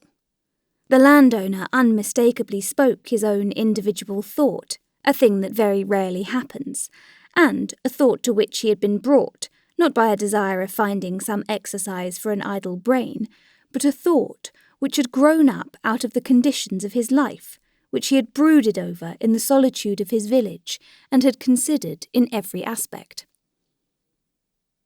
"The point is, don't you see, the progress of every sort is only made by the use of authority," he said, evidently wishing to show he was not without culture. "Take the reforms of Peter, of Catherine, of Alexander. Take European history, and progress in agriculture more than anything else. The potato, for instance, that was introduced among us by force. The wooden plough, too, wasn't always used. It was introduced maybe in the days before the Empire, but it was probably brought in by force. Now, in our own day, we landowners in the serf times used various improvements in our husbandry, drying machines and thrashing machines, and carting manure, and all the modern implements, all that we brought into use by our authority, and the peasant opposed it at first, and ended by imitating us. Now, by the abolition of serfdom, we have been deprived of our authority, and so our husbandry, where it had been raised to a high level, is bound to sink to the most savage primitive condition. That's how I see it." "But why so? If it's rational, you'll be able to keep up the same system with hired labour," said Sviashki. "We've no power over them. With whom am I going to work the system, allow me to ask?" "There it is, the labour force, the chief element in agriculture," thought Levin. "With labourers. The labourers won't work well, and won't work with good implements. Our labourer can do nothing but get drunk like a pig, and when he's drunk, he ruins everything you give him. He makes the horses ill with too much water, cuts good harness, barters the tyres of the wheels for drink, drops bits of iron into the thrashing machine so as to break it. He loathes the sight of everything that's not after his fashion. And that's how it is the whole level of husbandry has fallen. Land's gone out of cultivation, overgrown with weeds, or divided among the peasants, and where millions of bushels were raised, you get 100,000. The wealth of the country has decreased. If the same thing had been done, but with care that—" And he proceeded to unfold his own scheme of emancipation, by means of which these drawbacks might have been avoided. This did not interest Levin, but when he had finished, Levin went back to his first position and, addressing Sviashki, and trying to draw him into expressing his serious opinion, that the standard of culture is falling, and that with our present relations to the peasants there is no possibility of farming on a rational system to yield a profit. That's perfectly true, he said. I don't believe it, Sviashki replied quite seriously. All I see is that we don't know how to cultivate the land, and that our system of agriculture in the serf days was by no means too high, but too low. We have no machines, no good stock, no efficient supervision. We don't even know how to keep accounts. Ask any landowner, he won't be able to tell you what crop's profitable and what's not. Italian bookkeeping, said the gentleman of the grey whiskers ironically. You may keep your books as you like, but if they spoil everything for you, there won't be any profit. Why do they spoil things? A poor thrashing machine, or your Russian presser, they will break. But my steam press they don't break. A wretched Russian nag they'll ruin, but keep good dray horses, they won't ruin them. And so it is all around. We must raise our farming to a higher level. Oh, if only one had the means to do it, Nikolai Ivanovitch. It's all very well for you, but for me, with a son to keep at the university, lads to be educated at the high school, how am I going to buy these dray horses? Well, that's what the land banks are for. To get what's left me sold by auction? No, thank you. I don't agree that it's necessary or possible to raise the level of agriculture still higher, said Levin. I devote myself to it, and I have means, but I can do nothing. As to the banks, I don't know to whom they're any good. For my part, anyway, whatever I've spent money on in the way of husbandry, it has been a loss. Stock, a loss. Machinery, a loss. That's true enough, the gentleman with the grey whiskers chimed in, positively laughing with satisfaction. And I'm not the only one, pursued Levin. I mix with all the neighbouring landowners who are cultivating their land on a rational system. They all, with rare exceptions, are doing so at a loss. Come, tell us, how does your land do? Does it pay? Said Levin, and at once in Sviashki's eyes he detected that fleeting expression of alarm which he had noticed whenever he had tried to penetrate beyond the outer chambers of Sviashki's mind. Moreover, this question on Levin's part was not quite in good faith.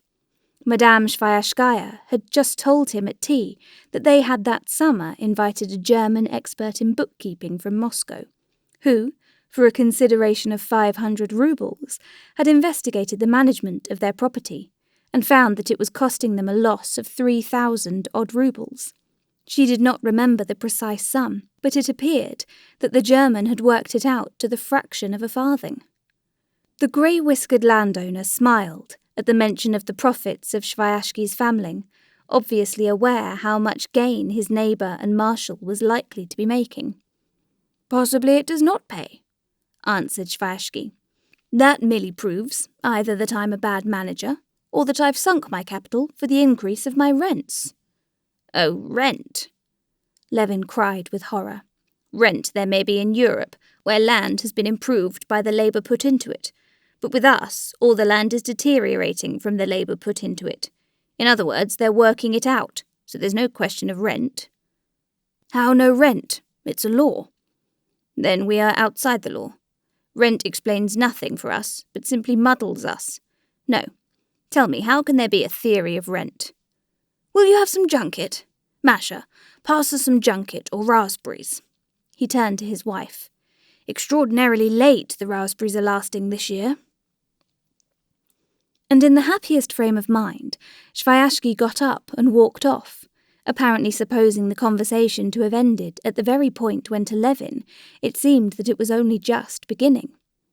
Having lost his antagonist, Levin continued the conversation with the grey-whiskered landowner, trying to prove to him that all the difficulty arises from the fact that we don't find out the peculiarities and habits of our labourer, but the landowner, like all men who think independently and in isolation, was slow in taking in any other person's idea, and particularly partial to his own.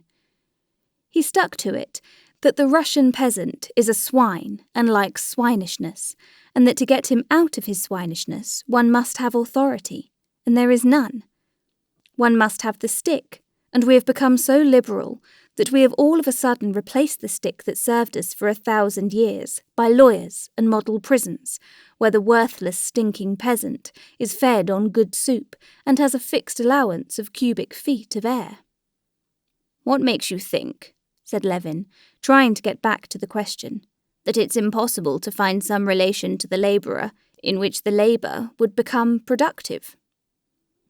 That never could be so with the Russian peasantry. We've no power over them, answered the landowner. How can new conditions be found? Said Sviashki. Having eaten some junket and lighted a cigarette, he came back to the discussion. All possible relations to the labour force have been defined and studied, he said. The relic of barbarism, the primitive commune with each guarantee for all, will disappear of itself. Serfdom has been abolished. There remains nothing but free labour, and its forms are fixed and ready-made and must be adopted. Permanent hands, day labourers, rammers, you can't get out of those forms. But Europe is dissatisfied with these forms. Dissatisfied and seeking new ones, and will find them in all probability. That's just what I was meaning, answered Levin. Why shouldn't we seek them for ourselves? Because it would be just like reinventing afresh the means for constructing railways. They are ready, invented. But if they don't do for us, if they're stupid, said Levin, and again he detected the expression of alarm in the eyes of Sviashki. Oh yes, we'll bury the world under our caps. We found the secret Europe was seeking for. I've heard all that, but excuse me. Do you know all that's been done in Europe on the question of the organisation of labour? No, very little. That question is now absorbing the best minds in Europe, the Schultz-Delitzsch movement, and then all this enormous literature of the labour question, the most liberal Lassalle movement, the Mulhausen experiment. That's a fact by now, as you're probably aware. I have some idea of it, but very vague. No, you only saw that. No doubt you know all about it as well as I do. I'm not a professor of sociology, of course, but it interested me, and really, if it interests you, you ought to study it. But what conclusion have they come to? Excuse me. The two neighbours had risen, and Sviashki, once more checking Levin in his inconvenient habit of peeping into what was beyond the outer chambers of his mind, went to see his guests out.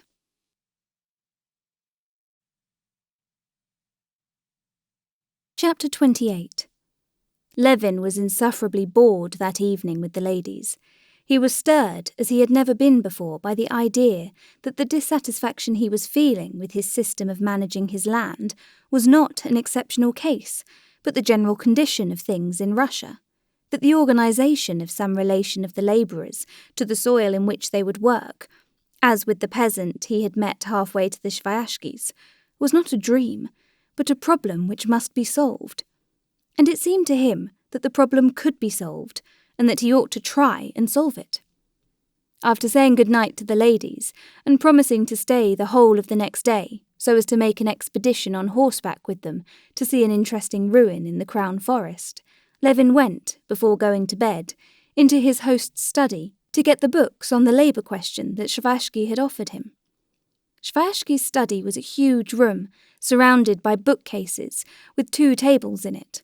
One, a massive writing table, standing in the middle of the room, and the other a round table, covered with recent numbers of reviews and journals in different languages, ranged like the rays of a star round the lamp.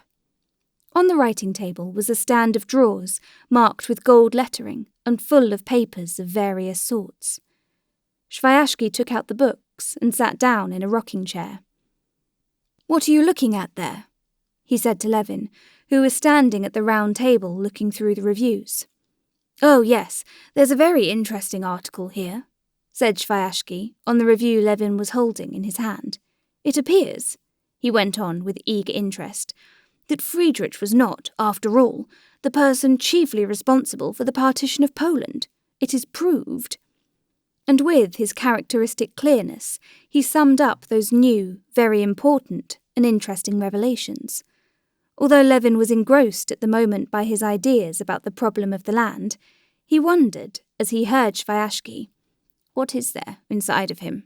And why? Why is he interested in the partition of Poland?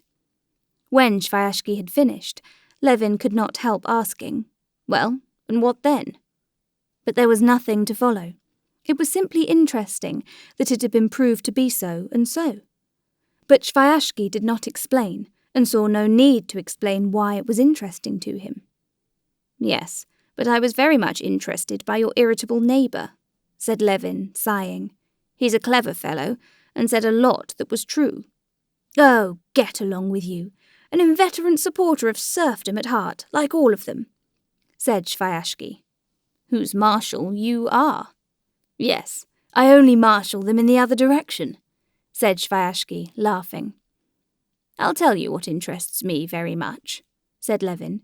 He's right that our system, that's to say of rational farming, doesn't answer, that the only thing that answers is the money-lender system, like that meek-looking gentleman's, or else the very simplest. Whose fault is it? Our own, of course. Besides, it's not true that it doesn't answer. It answers with Vasilchikov. A factory. But I really don't know what it is you are surprised at.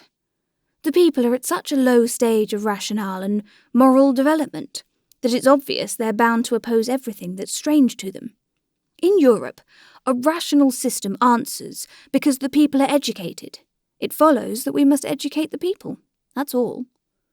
But how are we to educate the people?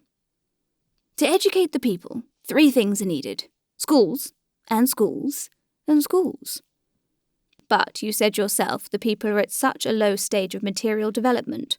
What help are schools for that? Do you know, you remind me of the story of the advice given to the sick man. You should try purgative medicine. Taken. Worse. Try leeches. Tried them.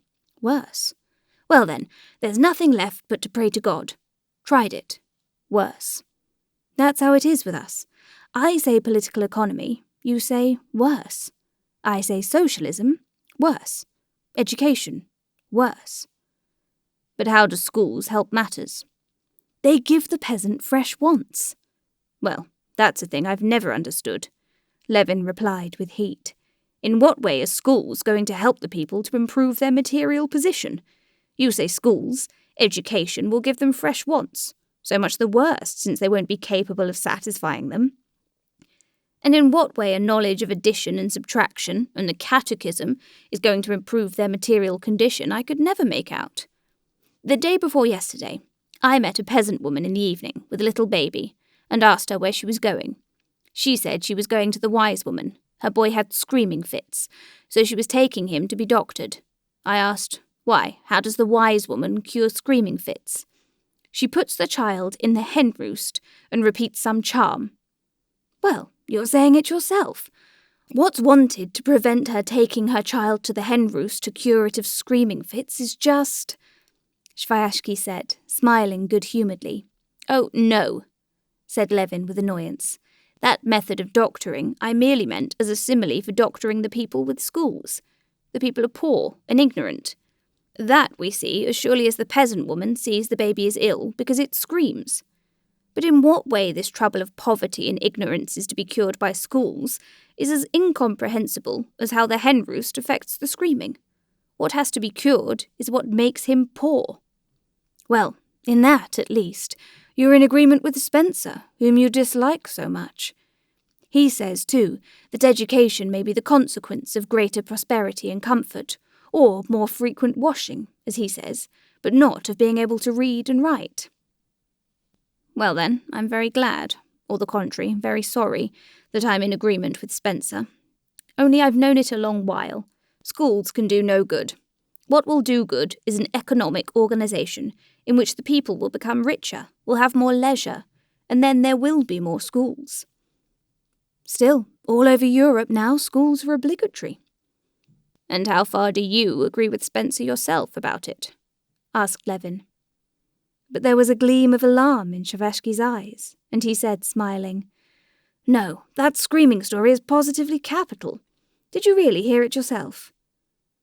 Levin saw that he was not to discover the connection between this man's life and his thoughts. Obviously, he did not care in the least what his reasoning led him to. All he wanted was the process of reasoning. And he did not like it when the process of reasoning brought him into a blind alley. That was the only thing he disliked, and avoided by changing the conversation to something agreeable and amusing.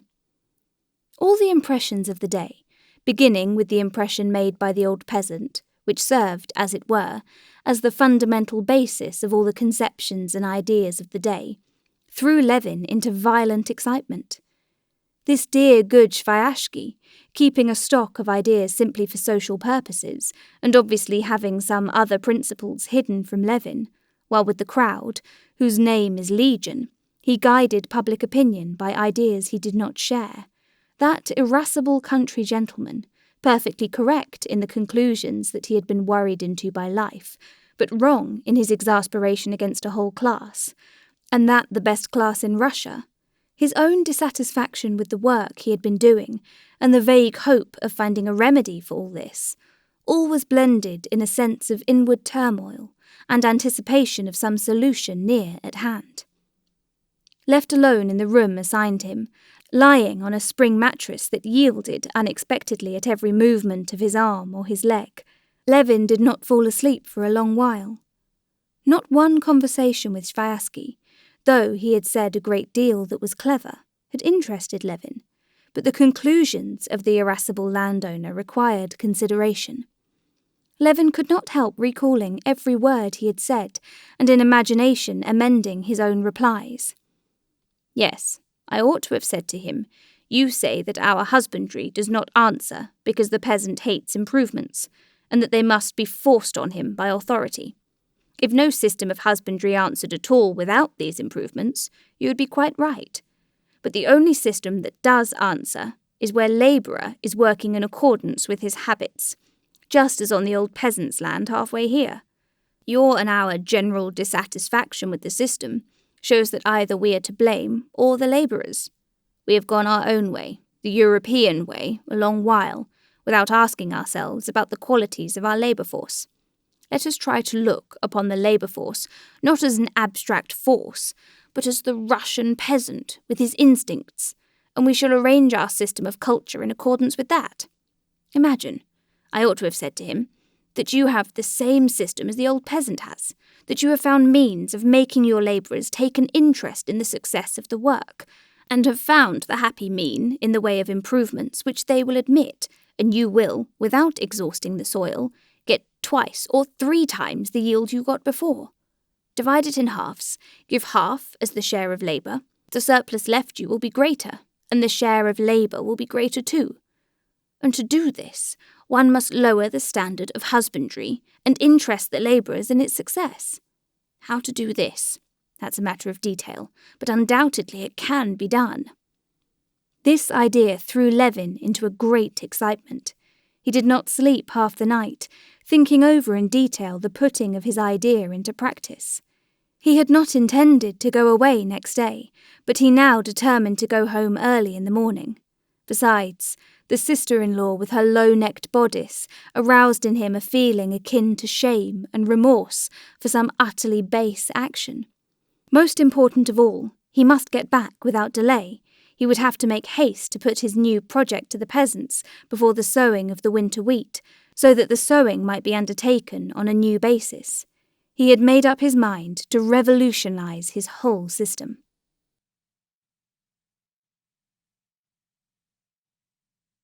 Chapter 29. The carrying out of Levin's plan presented many difficulties, but he struggled on, doing his utmost, and attained a result which, though not what he desired, was enough to enable him, without self-deception, to believe that the attempt was worth the trouble. One of the chief difficulties was that the process of cultivating the land was in full swing, that it was impossible to stop everything and begin it all again from the beginning, and the machine had to be mended while in motion. When, on the evening that he arrived home, he informed the bailiff of his plans, The latter, with visible pleasure, agreed with what he said, so long as he was pointing out that all that had been done up to that time was stupid and useless. The bailiff said that he had said so a long while ago, but no heed had been paid him. But as for the proposal made by Levin to take a part as shareholder with his labourers in each agricultural undertaking, at this the bailiff simply expressed a profound despondency and offered no definite opinion, but began immediately talking of the urgent necessity of carrying the remaining sheaves of rye the next day, and of sending the men out for the second ploughing, so that Levin felt that this was not the time for discussing it. On beginning to talk to the peasants about it, and making a proposition to cede them the land on new terms, he came into collision with the same great difficulty, that they were so much absorbed by the current work of the day that they had not time to consider the advantages and disadvantages of the proposed scheme. The simple-hearted Ivan, the cowherd, seemed completely to grasp Levin's proposal, that he should with his family take a share of the profits of the cattle yard, and he was in complete sympathy with the plan. But when Levin hinted at the future advantages, Ivan's face expressed alarm and regret that he could not hear all he had to say, and he made haste to find himself some task that would admit of no delay. He either snatched up the fork to pitch the hay out of the pens, or ran to get water, or to clear out the dung. Another difficulty lay in the invincible disbelief of the peasant that a landowner's object could be anything else than a desire to squeeze all he could out of them. They were firmly convinced that his real aim, whatever he might say to them, would always be in what he did not say to them, and they themselves, in giving their opinion, said a great deal, but never said what was their real object. Moreover, Levin felt that the irascible landowner had been right. The peasants made their first and unalterable condition of any agreement whatever that they should not be forced to any new methods of tillage of any kind, nor to use new implements. They agreed that the modern ploughed better, that the scarifier did the work more quickly, but they found thousands of reasons that made it out of the question for them to use either of them. And though he had accepted the conviction that he would have to lower the standard of cultivation, he felt sorry to give up improved methods, the advantages of which were so obvious. But in spite of all these difficulties, he got his way, and by autumn the system was working, or at least so it seemed to him. At first, Levin had thought of giving up the whole farming of the land, just as it was to the peasants, the labourers, and the bailiff, on new conditions of partnership, but he was very soon convinced that this was impossible, and determined to divide it up. The cattle yard, the garden, hayfields, and arable land, divided into several parts, had to be made into separate lots. The simple-hearted cowherd, Ivan, who, Levin fancied, understood the matter better than any of them, collected together a gang of workers to help him, principally of his own family, became a partner in the cattle yard. A distant part of the estate, a tract of waste land that had lain fallow for 8 years, was, with the help of the clever carpenter, Fyodor Ryazanov, taken by 6 families of peasants on new conditions of partnership, and the peasant Shurayev took the management of all the vegetable gardens on the same terms. The remainder of the land was still worked on the old system, but these 3 associated partnerships were the first step to a new organisation of the whole, and they completely took up Levin's time. It is true that in the cattle yard things went no better than before, and Ivan strenuously opposed warm housing for the cows, and butter made of fresh cream, affirming that cows require less food if kept cold, and that butter is more profitable made from sour cream, and he asked for wages just as under the old system, and took not the slightest interest in the fact that the money he received was not wages, but an advance out of his future share in the profits. It is true that Fyodor Ryazanov's company did not plough over the ground twice before sowing, as had been agreed, justifying themselves on the plea that the time was too short. It is true that the peasants of the same company, though they had agreed to work the land on new conditions, always spoke of the land, not as held in partnership, but as rented for half the crop, and more than once the peasants, and Ryazanov himself said to Levin, If you would take a rent for the land, it would save you trouble, and we should be more free.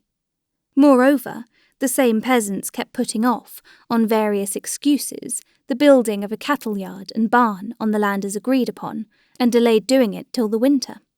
It is true that Shureyev would have liked to let out the kitchen gardens he had undertaken in small lots to the peasants. He evidently quite misunderstood, and apparently intentionally misunderstood, the conditions upon which the land had been given to him. Often, too, talking to the peasants and explaining to them all the advantages of the plan, Levin felt that the peasants heard nothing but the sound of his voice, and were firmly resolved, whatever he might say, not to let themselves be taken in. He felt this especially when he talked to the cleverest of the peasants, Ryazanov, and detected the gleam in Ryazanov's eyes, which showed so plainly both ironical amusement at Levin and the firm conviction that, if anyone were to be taken in, it would not be he, Ryazanov. But in spite of all this, Levin thought the system worked, and that by keeping accounts strictly and insisting on his own way, he would prove to them in the future the advantages of the arrangement, and then the system would go of itself. These matters, together with the management of the land still left on his hands, and the indoor work over his book, so engrossed Levin the whole summer that he scarcely ever went out shooting. At the end of August, he heard that the Oblonskys had gone away to Moscow from their servant who brought back the side-saddle. He felt that in not answering Darya Alexandrovna's letter, he had, by his rudeness, of which he could not think without a flush of shame, burned his ships, and that he would never go and see them again. He had been just as rude with the Shvashkis, leaving them without saying goodbye, but he would never go to see them again either. He did not care about that now. The business of reorganizing the farming of his land absorbed him as completely as though there would never be anything else in his life. He read the books lent him by Shvashki, and copying out what he had not got, he read both the economic and socialist books on the subject, but, as he had anticipated, found nothing bearing on the scheme he had undertaken. In the books on political economy, in Mill, for instance, whom he studied first with great ardour, hoping every minute to find an answer to the questions that were engrossing him, he found laws deduced from the condition of land culture in Europe, but he did not see why these laws, which did not apply in Russia, must be general. He saw just the same thing in socialistic books. Either they were the beautiful but impracticable fantasies which had fascinated him when he was a student, or they were attempts at improving, rectifying the economic position in which Europe was placed, with which the system of land tenure in Russia had nothing in common. Political economy told him that the laws by which the wealth of Europe had been developed and was developing were universal and unvarying. Socialism told him that development along these lines leads to ruin, and neither of them gave an answer, or even a hint, in reply to the question what he, Levin, and all the Russian peasants and landowners were to do with their millions of hands and millions of acres to make them as productive as possible for the common weal. Having once taken the subject up, he read conscientiously everything bearing on it, and intended in the autumn to go abroad to study land systems on the spot, in order that he might not, on this question, be confronted with what so often met him on various subjects. Often, just as he was beginning to understand the idea in the mind of anyone he was talking to, and was beginning to explain his own, he would suddenly be told, "But Kaufmann, but Jones, but Dubois, but Micheli. You haven't read them. They've thrashed that question out thoroughly." He saw now distinctly that Kaufmann and Micheli had nothing to tell him. He knew what he wanted. He saw that Russia has splendid land, splendid labourers, and in certain cases, as at the peasants on the way to Shvashki's, the produce raised by the labourers and the land is great. In the majority of cases, when capital is applied in the European way, the produce is small, and that this simply arises from the fact that the labourers want to work, and work well only in their own peculiar way, and that this antagonism is not incidental, but invariable, and has its roots in the national spirit. He thought that the Russian people, whose task it was to colonize and cultivate vast tracts of unoccupied land, consciously adhered, till all their land was occupied, to the methods suitable to their purpose, and that their methods were by no means so bad as was generally supposed. And he wanted to prove this theoretically in his book and practically on his land.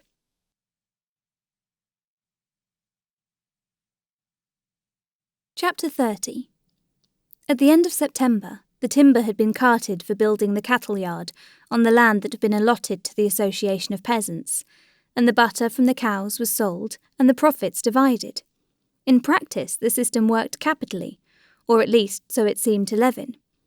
In order to work out the whole subject theoretically and to complete his book, which, in Levin's daydreams, was not merely to effect a revolution in political economy, but to annihilate that science entirely and to lay the foundation of a new science, of the relation of the people to the soil, all that was left to do was to make a tour abroad and to study on the spot all that had been done in the same direction, and to collect conclusive evidence that all that had been done there was not what was wanted.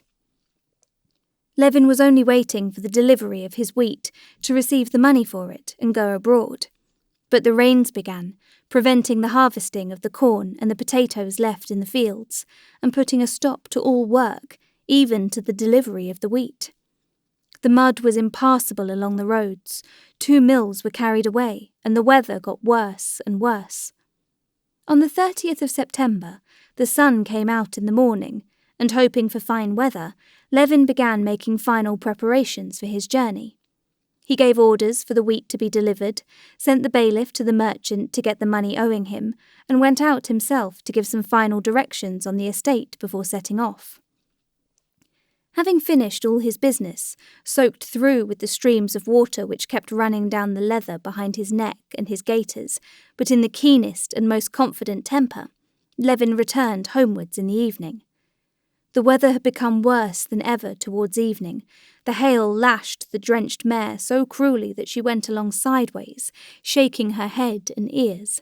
But Levin was all right under his hood, and he looked cheerfully about him at the muddy streams running under the wheels, at the drops hanging on every bare twig, at the whiteness of the patch of unmelted hailstones on the planks of the bridge, at the thick layer of still juicy, fleshy leaves that lay heaped up about the stripped elm tree. In spite of the gloominess of nature around him, he felt particularly eager.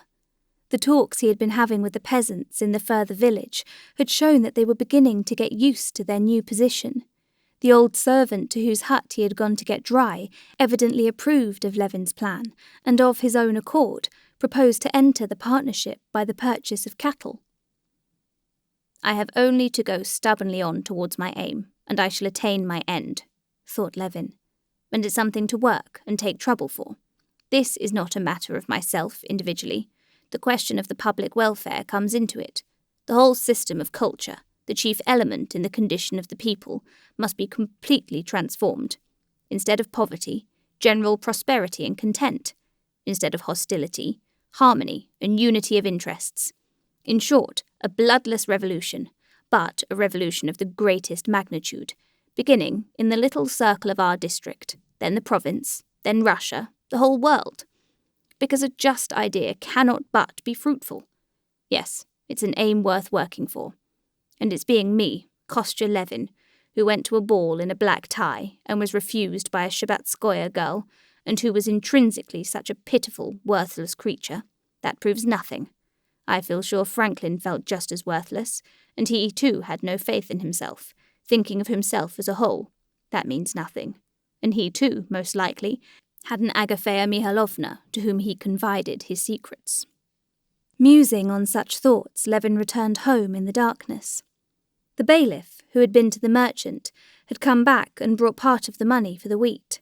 An agreement had been made with the old servant, and on the road the bailiff had learned that everywhere the corn was still standing in the fields, so that his 160 shocks that had not been carried were nothing in comparison with the losses of others.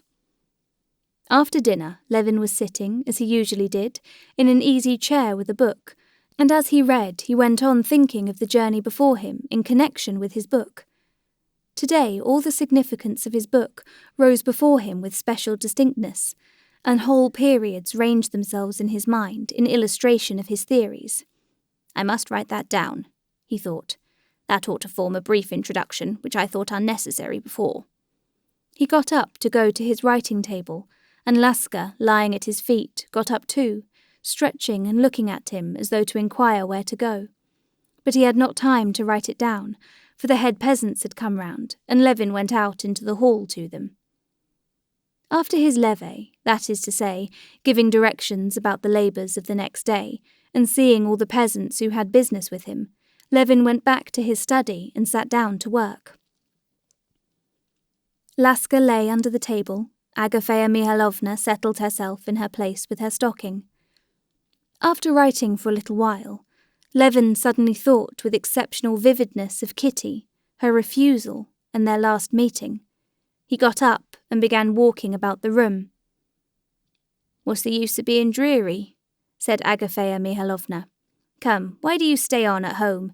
You ought to go to some warm springs, especially now you're ready for the journey." "Well, I am going away the day after tomorrow, Agafea Mihalovna. I must finish my work." There, your work, you say? As if you hadn't done enough for the peasants. Why, as 'tis, they're saying your master will be getting some honour from the Tsar for it." "Indeed, and it is a strange thing. Why need you worry about the peasants?" "I'm not worrying about them. I'm doing it for my own good." Agafea Mihalovna knew every detail of Levin's plans for his land. Levin often put his views before her in all their complexity, and not uncommonly he argued with her, and did not agree with her comments. But on this occasion she entirely misinterpreted what he had said. "Of one soul's salvation we all know, and must think before all else," she said with a sigh. "Parfen Denisich now, for all he was no scholar, he died a death that God grant every one of us the like," she said, referring to a servant who had died recently. "Took the sacrament and all." "That's not what I mean," said he. "I mean that I'm acting for my own advantage. It's all the better for me if the peasants do their work better." "Well, whatever you do, if he's a lazy good-for-naught, everything'll be at 6s and 7s. If he has a conscience, he'll work, and if not, there's no doing anything." "Oh, come, you say yourself that Ivan has begun looking after the cattle better." "All I say is," answered Agafea Mihalovna, evidently not speaking at random, but in strict sequence of an idea, "that you ought to get married. That's what I say." Agafea Mihalovna's allusion to the very subject he had only just been thinking about hurt and stung him. Levin scowled, and without answering her, he sat down again to his work, repeating to himself all he had been thinking of the real significance of that work. Only at intervals he listened in the stillness to the click of Agafea Mihalovna's needles, and recollecting what he did not want to remember, he frowned again. At 9 o'clock they heard the bell and the faint vibration of a carriage over the mud. "Well, here's visitors come to us, and you won't be dull," said Agafea Mihalovna, getting up and going to the door, but Levin overtook her. His work was not going well now, and he was glad of a visitor, whoever it might be.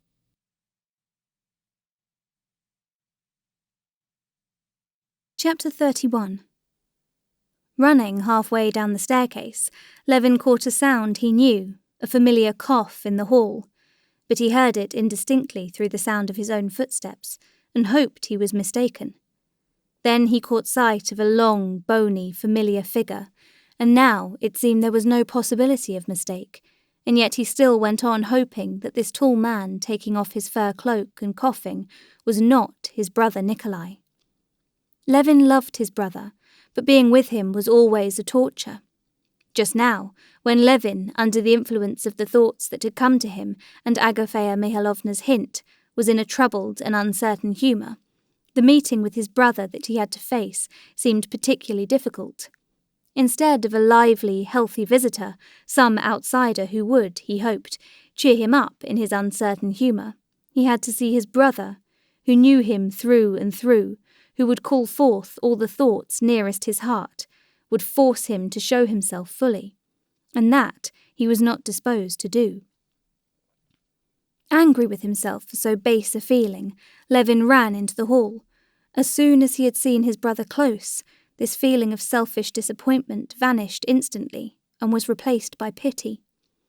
Terrible as his brother Nikolai had been before, in his emaciation and sickliness, now he looked still more emaciated, still more wasted.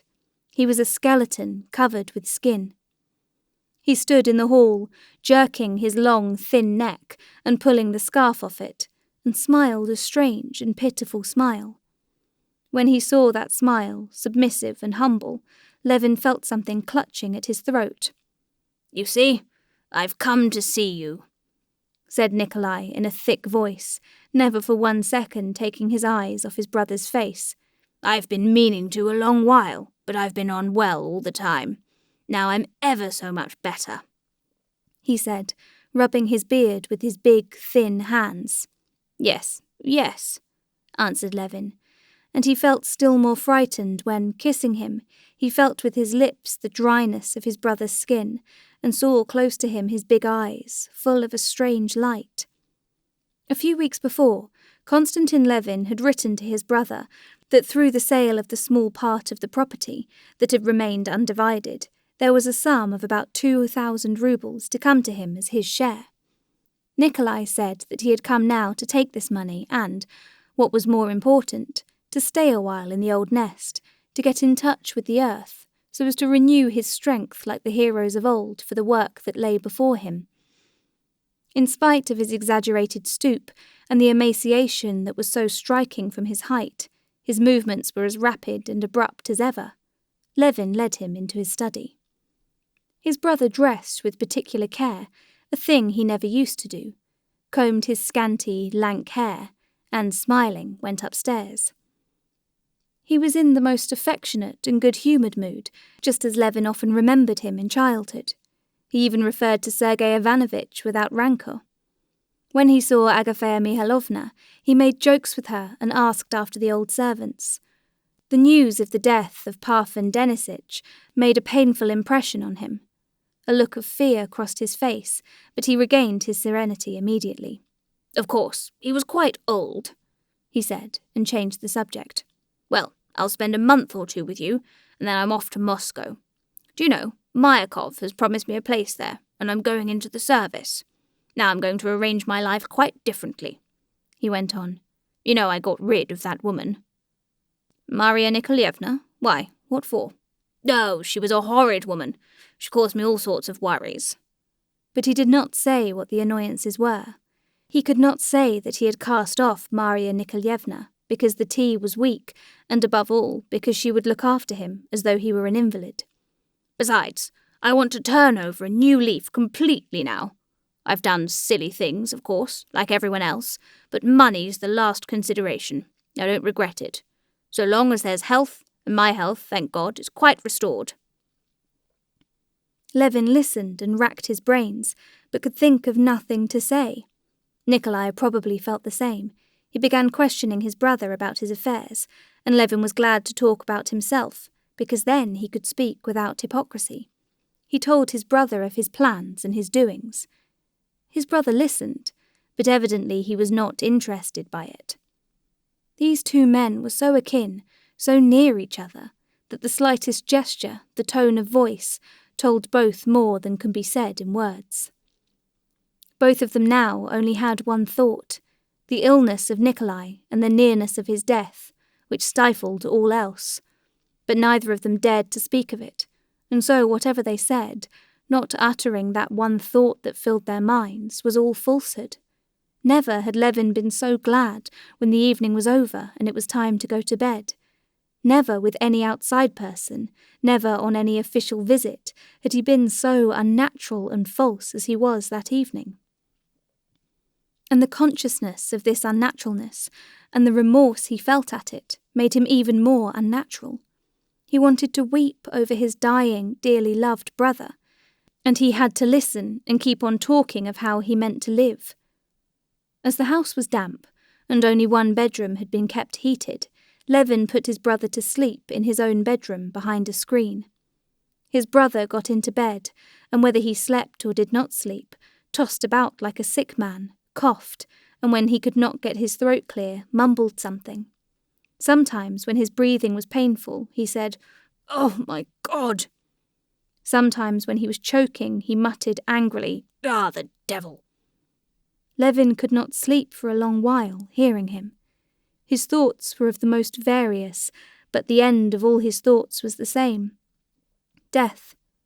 Death, the inevitable end of all, for the first time presented itself to him with irresistible force, and death, which was here in this loved brother, groaning half asleep, and from habit calling without distinction on God and the devil, was not so remote as it had hitherto seemed to him. It was in himself, too. He felt that. If not today, tomorrow. If not tomorrow, in 30 years. Wasn't it all the same? And what was this inevitable death? He did not know, had never thought about it, and what was more, had not the power, had not the courage to think about it. I work. I want to do something. But I had forgotten it must all end. I had forgotten death. He sat on his bed in the darkness, crouched up, hugging his knees, and holding his breath from the strain of thought. He pondered. But the more intensely he thought, the clearer it became to him that it was indubitably so, that in reality, looking upon life, he had forgotten one little fact, that death will come, and all ends, that nothing was even worth beginning, and that there was no helping it anyway. Yes, it was awful, but it was so. But I am alive still. Now what's to be done? What's to be done? He said in despair. He lighted a candle, got up cautiously and went to the looking-glass, and began looking at his face and hair. Yes, there were grey hairs about his temples. He opened his mouth. His back teeth were beginning to decay. He bared his muscular arms. Yes, there was still strength in them. But Nikolai, who lay there breathing with what was left of lungs, had had a strong, healthy body too. And suddenly he recalled how they used to go to bed together as children, and how they only waited till Fyodor Bogdanitch was out of the room to fling pillows at each other and laugh irrepressibly, so that even their awe of Fyodor Bogdanitch could not check the effervescing, over-brimming sense of life and happiness.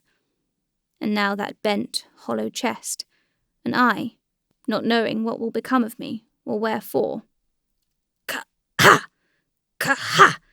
Damnation! Why do you keep fidgeting? Why don't you go to sleep? His brother's voice called to him. Oh, I don't know. I'm not sleepy. I have had a good sleep. I'm not in a sweat now. Just see, feel my shirt. It's not wet, is it? Levin felt, withdrew behind the screen and put out the candle. But for a long while he could not sleep. The question how to live had hardly begun to grow a little clearer to him, when a new, insoluble question presented itself. Death. Why, he's dying. Yes, he'll die in the spring. And how help him? What can I say to him? What do I know about it? I'd even forgotten that it was at all.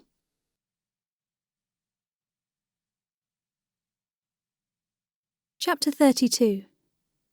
Levin had long before made the observation that when one is uncomfortable with people from their being excessively amenable and meek, one is apt very soon after to find things intolerable from their touchiness and irritability. He felt that this was how it would be with his brother, and his brother Nikolai's gentleness did in fact not last out for long. The very next morning he began to be irritable, and seemed doing his best to find fault with his brother, attacking him on his tenderest points. Levin felt himself to blame, and could not set things right. He felt that if they had both not kept up appearances, but had spoken, as it is called, from the heart, that is to say, had said only just what they were thinking and feeling, they would simply have looked into each other's faces, and Konstantin could only have said, "You're dying, you're dying." And Nikolai could only have answered, "I know I'm dying, but I'm afraid, I'm afraid, I'm afraid." And they could have said nothing more, if they had said only what was in their hearts. But life like that was impossible, and so Konstantin tried to do what he had been trying to do all his life, and never could learn to do, though, as far as he could observe, many people knew so well how to do it, and without it there was no living at all. He tried to say what he was not thinking, but he felt continually that it had a ring of falsehood, that his brother detected him in it and was exasperated at it. The third day, Nikolai induced his brother to explain his plan to him again, and began not merely attacking it, but intentionally confounding it with communism. You've simply borrowed an idea that's not your own, but you've distorted it, and are trying to apply it where it's not applicable. But I tell you, it's nothing to do with it. They deny the justice of property, of capital, of inheritance, while I do not deny this chief stimulus. Levin felt disgusted at himself using such expressions, but ever since he had been engrossed by his work, he had unconsciously come more and more frequently to use words not Russian. All I want is to regulate labour. Which means you've borrowed an idea, stripped it of all that gave it its force, and want to make believe that it's something new, said Nikolai, angrily tugging at his necktie. But my idea has nothing in common.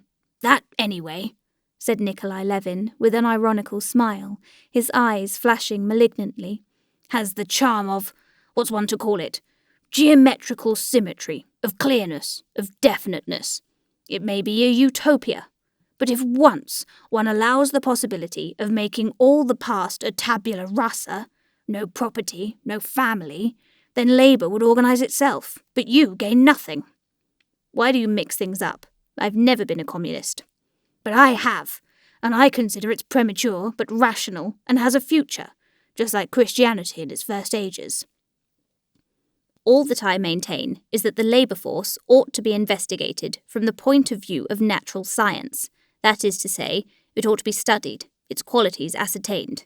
But that's an utter waste of time.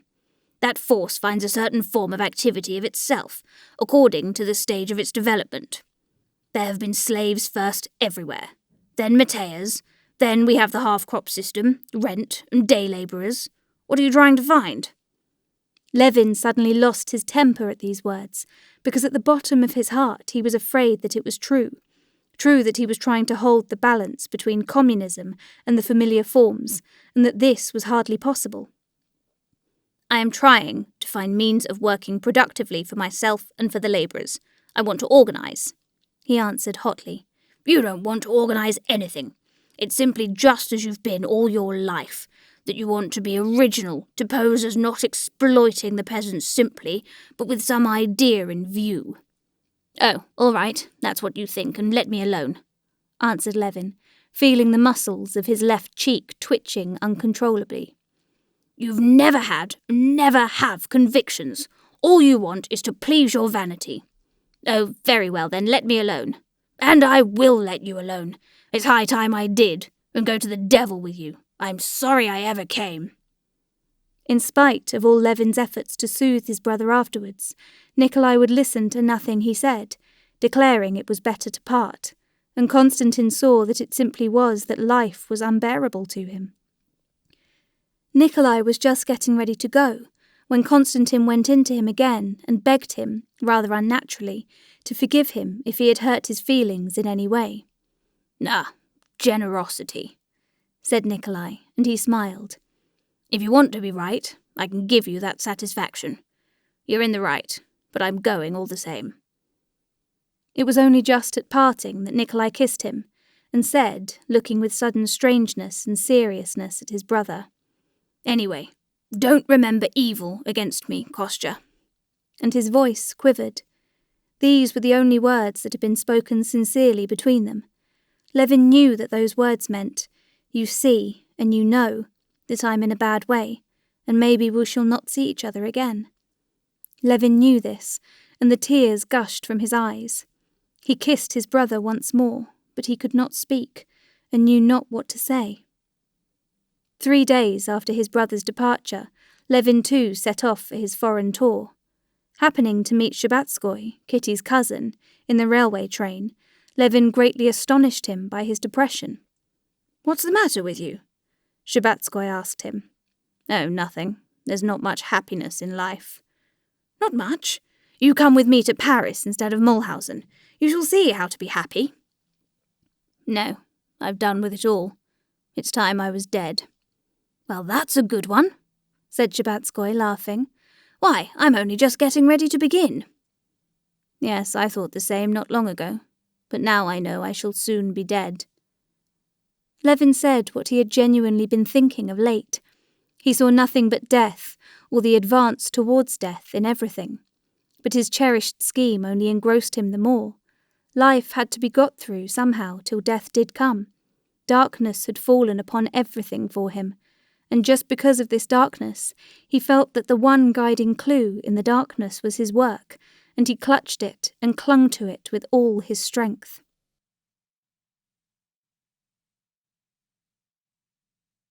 Part 4. Chapter 1. The Karenins, husband and wife, continued living in the same house, met every day, but were complete strangers to one another. Alexei Alexandrovitch made it a rule to see his wife every day, so that the servants might have no grounds for suppositions, but avoided dining at home. Vronsky was never at Alexei Alexandrovitch's house, but Anna saw him away from home, and her husband was aware of it. The position was one of misery for all three, and not one of them would have been equal to enduring this position for a single day, if it had not been for the expectation that it would change, that it was merely a temporary, painful ordeal which would pass over. Alexei Alexandrovitch hoped that this position would pass, as everything does pass, that everyone would forget about it, and his name would remain unsullied. Anna, on whom the position depended, and for whom it was more miserable than for anyone else, endured it because she merely not hoped, but firmly believed, that it would all very soon be settled and come right. She had not the least idea what would settle the position, but she firmly believed that something would very soon turn up now. Vronsky, against his own will or wishes, followed her lead, hoped too that something, apart from his own action, would be sure to solve all difficulties. In the middle of the winter, Vronsky spent a very tiresome week. A foreign prince, who had come on a visit to Petersburg, was put under his charge, and he had to show him the sights worth seeing. Vronsky was of distinguished appearance. He possessed, moreover, the art of behaving with respectful dignity, and was used to having to do with such grand personages. That was how he came to be put in charge of the prince. But he felt his duties very irksome. The prince was anxious to miss nothing of what he would be asked at home, had he seen that in Russia. And on his own account he was anxious to enjoy to the utmost all Russian forms of amusement. Vronsky was obliged to be his guide in satisfying both these inclinations. The mornings they spent driving to look at places of interest, the evenings they passed enjoying the national entertainments. The prince rejoiced in health exceptional even among princes. By gymnastics and careful attention to his health, he had brought himself to such a point that in spite of his excess in pleasure, he looked as fresh as a big glossy green Dutch cucumber. The prince had travelled a great deal, and considered one of the chief advantages of modern facilities of communication was the accessibility of the pleasures of all nations. He had been in Spain, and there had indulged in serenades, and had made friends with a Spanish girl who played the mandolin. In Switzerland he had killed chamois. In England he had galloped in a red coat over hedges, and killed 200 pheasants for a bet. In Turkey he had got into a harem. In India he had hunted on an elephant. And now in Russia he wished to taste all the specially Russian forms of pleasure. Vronsky, who was, as it were, chief master of the ceremonies to him, was at great pains to arrange all the Russian amusements suggested by various persons to the prince. They had racehorses, and Russian pancakes, and bear hunts, and three-horse sledges, and gypsies and drinking feasts, with the Russian accompaniment of broken crockery. And the prince, with surprising ease, fell in with the Russian spirit, smashed trays full of crockery, sat with a gypsy girl on his knee, and seemed to be asking, "What more? And does the whole Russian spirit consist in just this?" In reality, of all the Russian entertainments, the prince liked best French actresses and ballet dancers and white seal champagne. Vronsky was used to princes, but, either because he had himself changed of late, or that he was in too close proximity to the prince, that week seemed fearfully wearisome to him.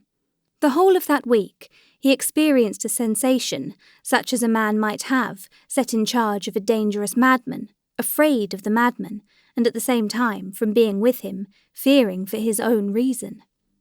Vronsky was continually conscious of the necessity of never for a second relaxing the tone of stern, official respectfulness, that he might not himself be insulted. The prince's manner of treating the very people who, to Vronsky's surprise, were ready to descend to any depths to provide him with Russian amusements, was contemptuous.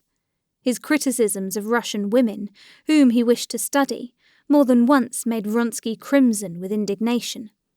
The chief reason why the prince was so particularly disagreeable to Vronsky was that he could not help seeing himself in him.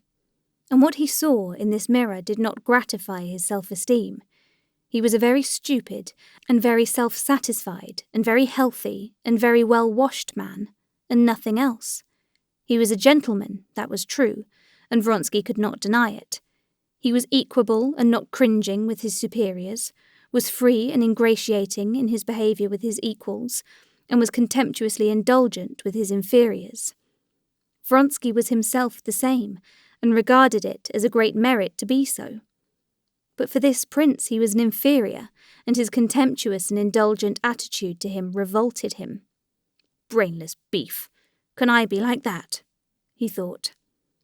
Be that as it might, when, on the 7th day, he parted from the prince, who was starting for Moscow, and received his thanks, he was happy to be rid of his uncomfortable position and the unpleasant reflection of himself. He said goodbye to him at the station on their return from a bear hunt, at which they had had a display of Russian prowess kept up all night.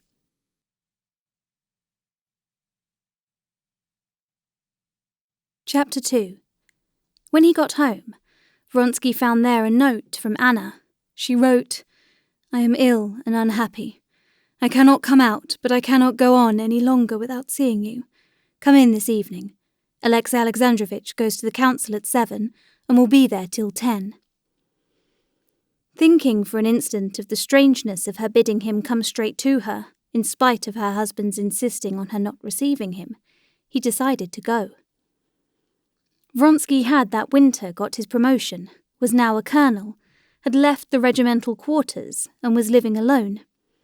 After having some lunch, he lay down on the sofa immediately, and in 5 minutes memories of the hideous scenes he had witnessed during the last few days were confused together and joined onto a mental image of Anna and of the peasant who had played an important part in the bear hunt, and Vronsky fell asleep. He waked up in the dark, trembling with horror, and made haste to light a candle. What was it? What was the dreadful thing I dreamed? Yes, I think a dirty little man with a dishevelled beard was stooping down doing something, when all of a sudden he began saying some strange words in French. Yes, there was nothing else in the dream, he said to himself. But why was it so awful? He vividly recalled the peasant again, and those incomprehensible French words the peasant had uttered, and a chill of horror ran down his spine. What nonsense, thought Vronsky, and glanced at his watch. It was 8:30 already. He rang up his servant, dressed in haste, and went out onto the steps, completely forgetting the dream and only worried at being late. As he drove up to the Karenin's entrance, he looked at his watch and saw it was 10 minutes to 9. A high, narrow carriage with a pair of greys was standing at the entrance. He recognized Anna's carriage. She is coming to me, thought Vronsky. And better she should. I don't like going into that house. But no matter, I can't hide myself, he thought.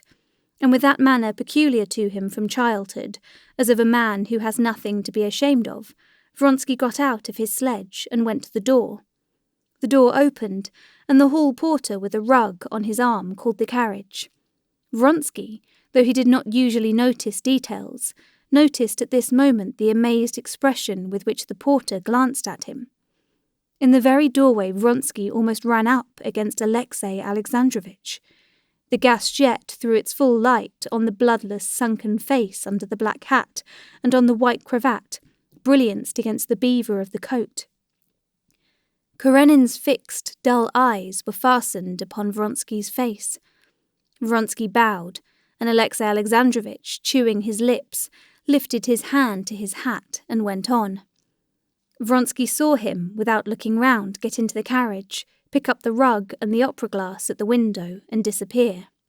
Vronsky went into the hall.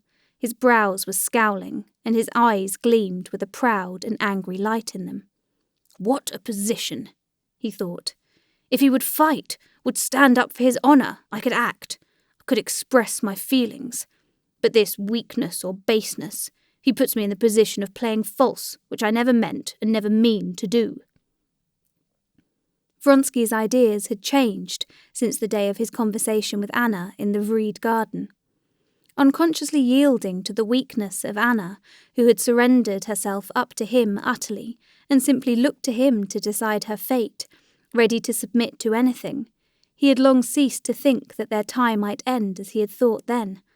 His ambitious plans had retreated into the background again, and thinking that he had got out of that circle of activity in which everything was definite, he had given himself entirely to his passion, and that passion was binding him more and more closely to her. He was still in the hall when he caught the sound of her retreating footsteps. He knew that she had been expecting him, had listened for him, and was now going back to the drawing-room. "No," she cried on seeing him, and at the first sound of her voice the tears came into her eyes. "No, if things are to go on like this, the end will come much, much too soon." "What is it, dear one?" "What? I've been waiting in agony for an hour. 2 hours. No, I won't. I can't quarrel with you. Of course you couldn't come. No, I won't." She laid her 2 hands on his shoulders and looked a long while at him with a profound, passionate, and at the same time searching look. She was studying his face to make up for the time she had not seen him.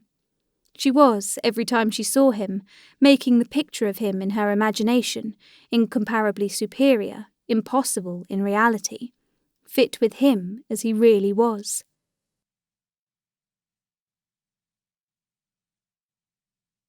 Chapter 3. "You met him?" she asked, when they had sat down at the table in the lamplight. "You're punished, you see, for being late." "Yes, but how was it? Wasn't he to be at the council?" "He had been, and come back, and was going out somewhere again. But that's no matter, don't talk about it. Where have you been? With the prince still?" She knew every detail of his existence. He was going to say that he had been up all night and had dropped asleep, but looking at a thrilled and rapturous face, he was ashamed. And he said he had to go to report on the prince's departure. "But it's over now. He is gone?" "Yes, thank God it's over. You wouldn't believe how insufferable it's been for me." "Why so?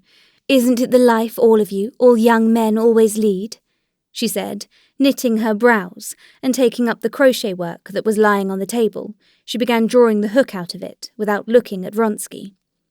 "I gave up that life long ago," said he, wondering at the change in her face, and trying to divine its meaning.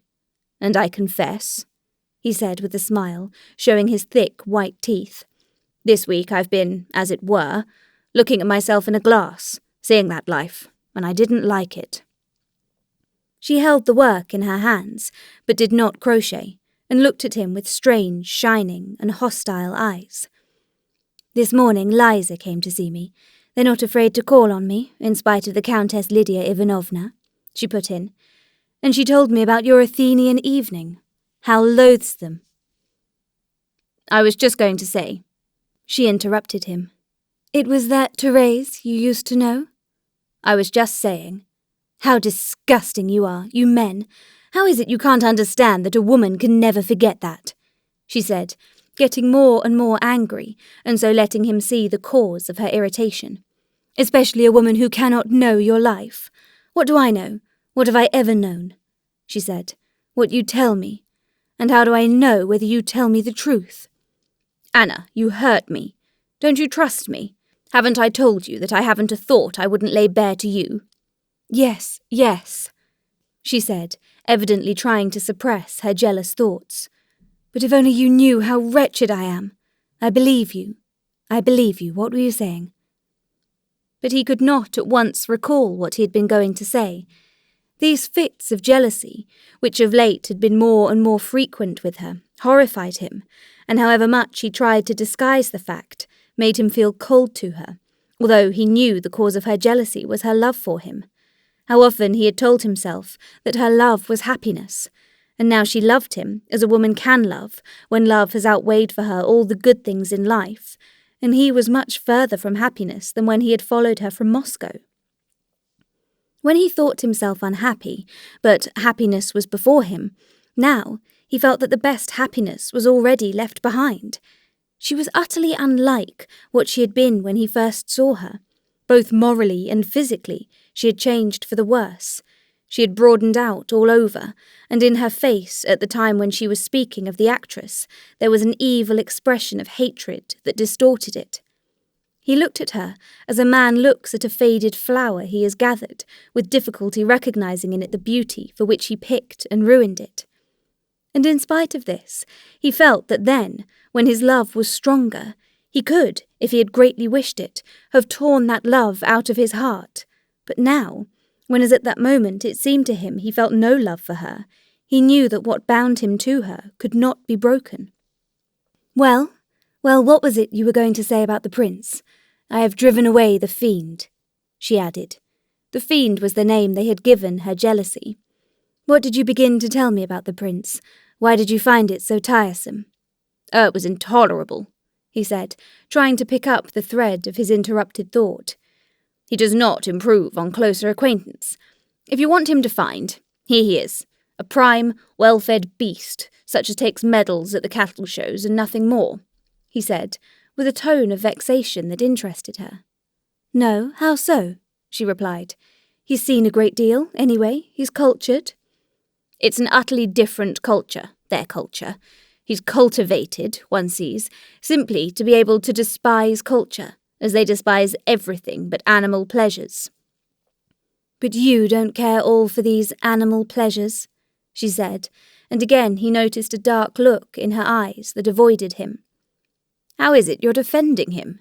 He said, smiling. I'm not defending him, it's nothing to me, but I imagine, if you had not cared for those pleasures yourself, you might have got out of them. But if it affords you satisfaction to gaze at Therese in the attire of Eve— Again, the devil again, Vronsky said, taking the hand she had laid on the table and kissing it. Yes, but I can't help it. You don't know what I have suffered waiting for you. I believe I'm not jealous. I'm not jealous. I believe you when you're here, but when you're away somewhere leading your life so incomprehensible to me. She turned away from him, pulled the hook at last out of the crochet work, and rapidly, with the help of her forefinger, began working loop after loop of the wool that was dazzling white in the lamplight, while the slender wrist moved swiftly, nervously in the embroidered cuff. How was it then? Where did you meet Alexei Alexandrovitch? Her voice sounded in an unnatural and jarring tone. We ran up against each other in the doorway. And he bowed to you like this? She drew a long face, and half closing her eyes, quickly transformed her expression, folded her hands, and Vronsky saw in her beautiful face the very expression with which Alexei Alexandrovitch had bowed to him. He smiled, while she laughed gaily, with that sweet, deep laugh which was one of her greatest charms.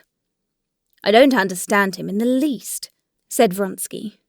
If, after your avowal to him at your country house, he had broken with you, if he had called me out. But this I can't understand. How can he put up with such a position? He feels it, that's evident. He, she said sneeringly, he's perfectly satisfied. Why are we all miserable for, when everything might be so happy? Only not he. Don't I know him, the falsity in which he's utterly steeped? Could one with any feeling live as he is living with me? He understands nothing and feels nothing. Could a man of any feeling live in the same house with his unfaithful wife? Could he talk to her, call her my dear? And again she could not help mimicking him. Anna, ma chère, Anna, dear. He's not a man, not a human being. He's a doll. No one knows him, but I know him. Oh, if I'd been in his place, I'd long ago have killed, have torn to pieces a wife like me. I wouldn't have said, Anna, ma chère. He's not a man, he's an official machine. He doesn't understand that I'm your wife, that he's outside, that he's superfluous. Don't let's talk of him. You're unfair, very unfair, dearest, said Vronsky, trying to soothe her. But never mind, let's talk of him. Tell me what you've been doing. What is the matter? What has been wrong with you, and what did the doctor say? She looked at him with mocking amusement.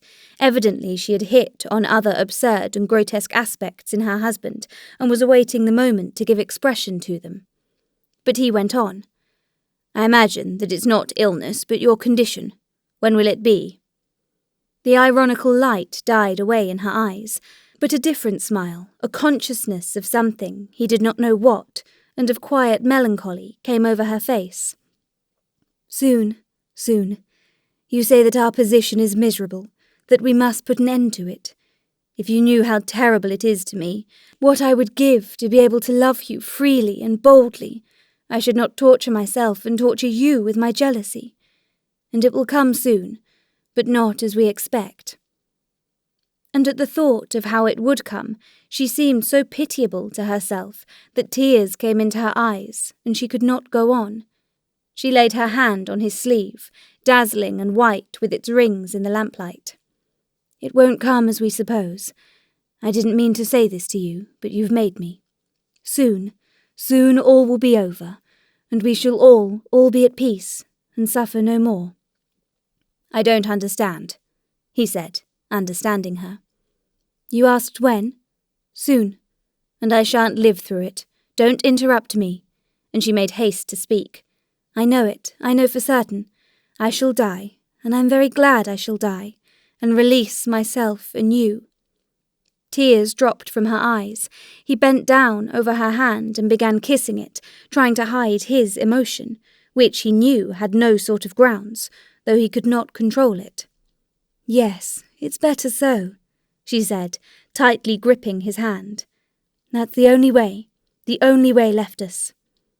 He had recovered himself and lifted his head. How absurd! What absurd nonsense you're talking! No, it's the truth. What's the truth? That I shall die. I have had a dream. A dream, repeated Vronsky, and instantly he recalled the peasant of his dream. Yes, a dream, she said. It's a long while since I dreamed it. I dreamed that I ran into my bedroom, that I had to get something there, to find out something. You know how it is in dreams, she said, her eyes wide with horror. And in the bedroom, in the corner, stood something. Oh, what nonsense! How can you believe? But she would not let him interrupt her. What she was saying was too important to her. And the something turned round, and I saw it was a peasant, with a dishevelled beard, little and dreadful looking. I wanted to run away, but he bent down over a sack, and was fumbling there with his hands. She showed how he had moved his hands. There was terror in her face, and Vronsky, remembering his dream, felt the same terror filling his soul. He was fumbling and kept talking quickly in French. You know, il faut le battre, le faire, le broyer, le pétrir.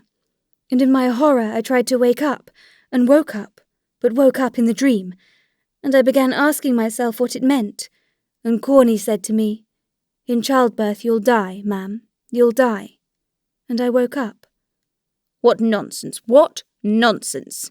said Vronsky, but he felt himself that there was no conviction in his voice. But let's talk of it. Ring the bell, I'll have tea, and stay a little while. It's not long I shall... But all at once she stopped. The expression of her face instantaneously changed. Horror and excitement were suddenly replaced by a look of soft, solemn, blissful attention. He could not comprehend the meaning of the change. She was listening to the stirring of the new life within her.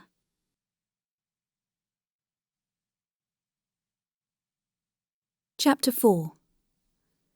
Alexei Alexandrovitch, after meeting Vronsky on his steps, drove, as he had intended, to the Italian Opera. He sat through 2 acts there and saw everyone he had wanted to see. On returning home, he carefully scrutinized the hat stand, and noticing that there was not a military overcoat there, he went, as usual, to his own room. But, contrary to his usual habit, he did not go to bed. He walked up and down his study till 3 o'clock in the morning. The feeling of furious anger with his wife, who would not observe the proprieties and keep to the one stipulation he had laid on her, not to receive her lover in her own home, gave him no peace. She had not complied with his request, and he was bound to punish her and carry out his threat, obtain a divorce and take away his son. He knew all the difficulties connected with this course, but he had said he would do it, and now he must carry out his threat. Countess Lydia Ivanovna had hinted that this was the best way out of his position, and of late the obtaining of divorces had been brought to such perfection that Alexei Alexandrovitch saw a possibility of overcoming the formal difficulties. Misfortunes never come singly, and the affairs of the reorganization of the native tribes and of the irrigation of the lands of the Zaraisky province had brought such official worries upon Alexei Alexandrovitch that he had been of late in a continual condition of extreme irritability. He did not sleep the whole night, and his fury, growing in a sort of vast arithmetical progression, reached its highest limits in the morning. He dressed in haste, and as though carrying his cup full of wrath, and fearing to spill any over, fearing to lose with his wrath the energy necessary for the interview with his wife, he went into her room directly he heard she was up. Anna, who had thought she knew her husband so well, was amazed at his appearance when he went in to her. His brow was lowering, and his eyes stared darkly before him, avoiding her eyes. His mouth was tightly and contemptuously shut.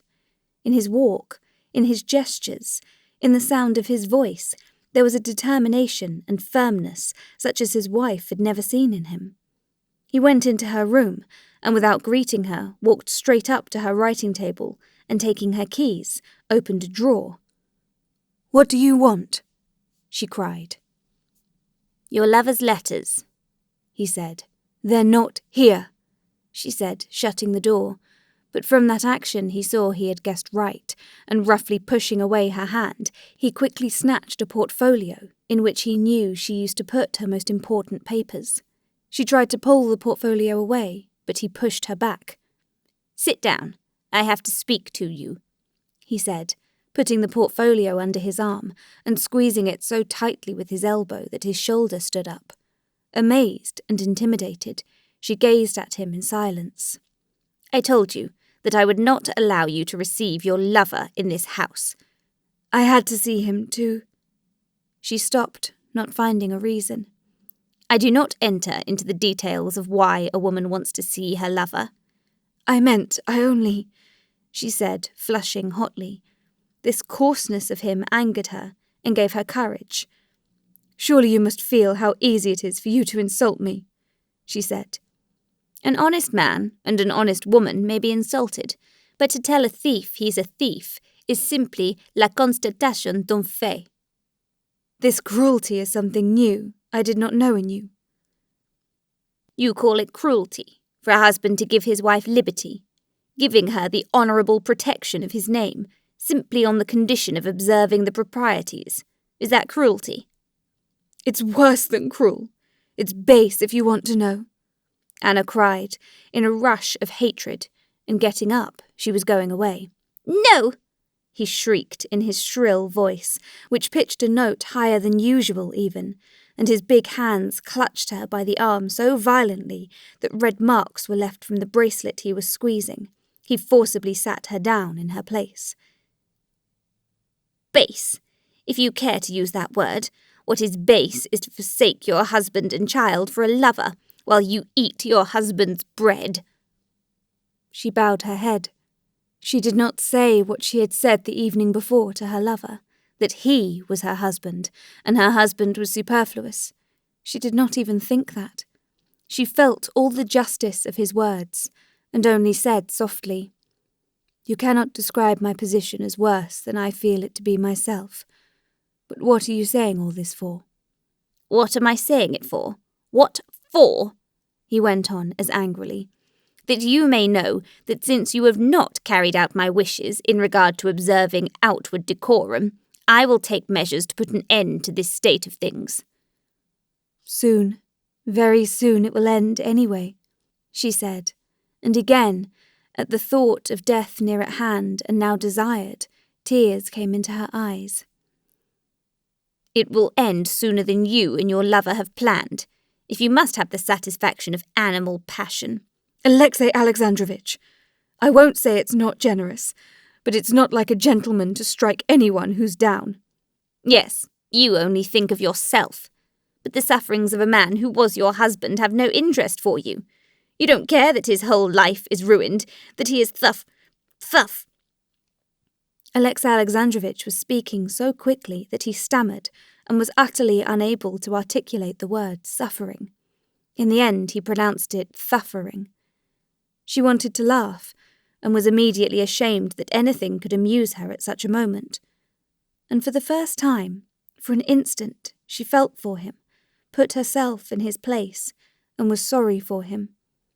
But what could she say or do? Her heart sank, and she sat silent.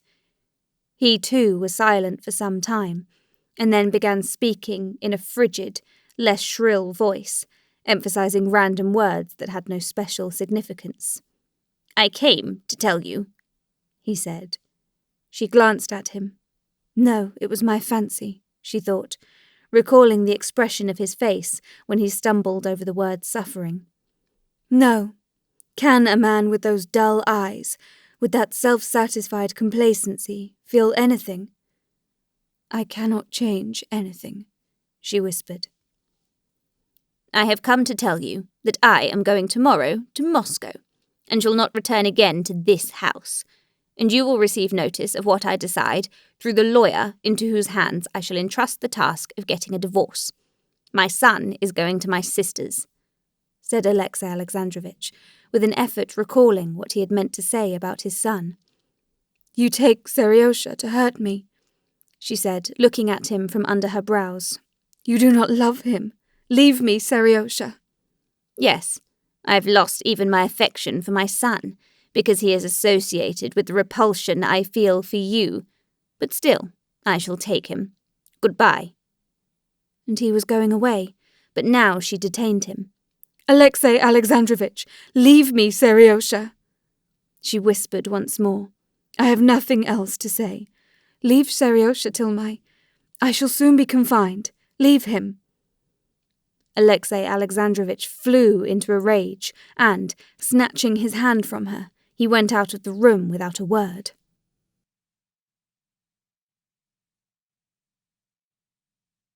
Chapter 5. The waiting room of the celebrated Petersburg lawyer was full when Alexei Alexandrovich entered it. 3 ladies, an old lady, a young lady, and a merchant's wife, and 3 gentlemen, one a German banker with a ring on his finger, the second a merchant with a beard, and the third a wrathful-looking government clerk in official uniform, with a cross on his neck, had obviously been waiting a long while already. 2 clerks were writing at tables with scratching pens. The appurtenances of the writing tables, about which Alexei Alexandrovich was himself very fastidious, were exceptionally good.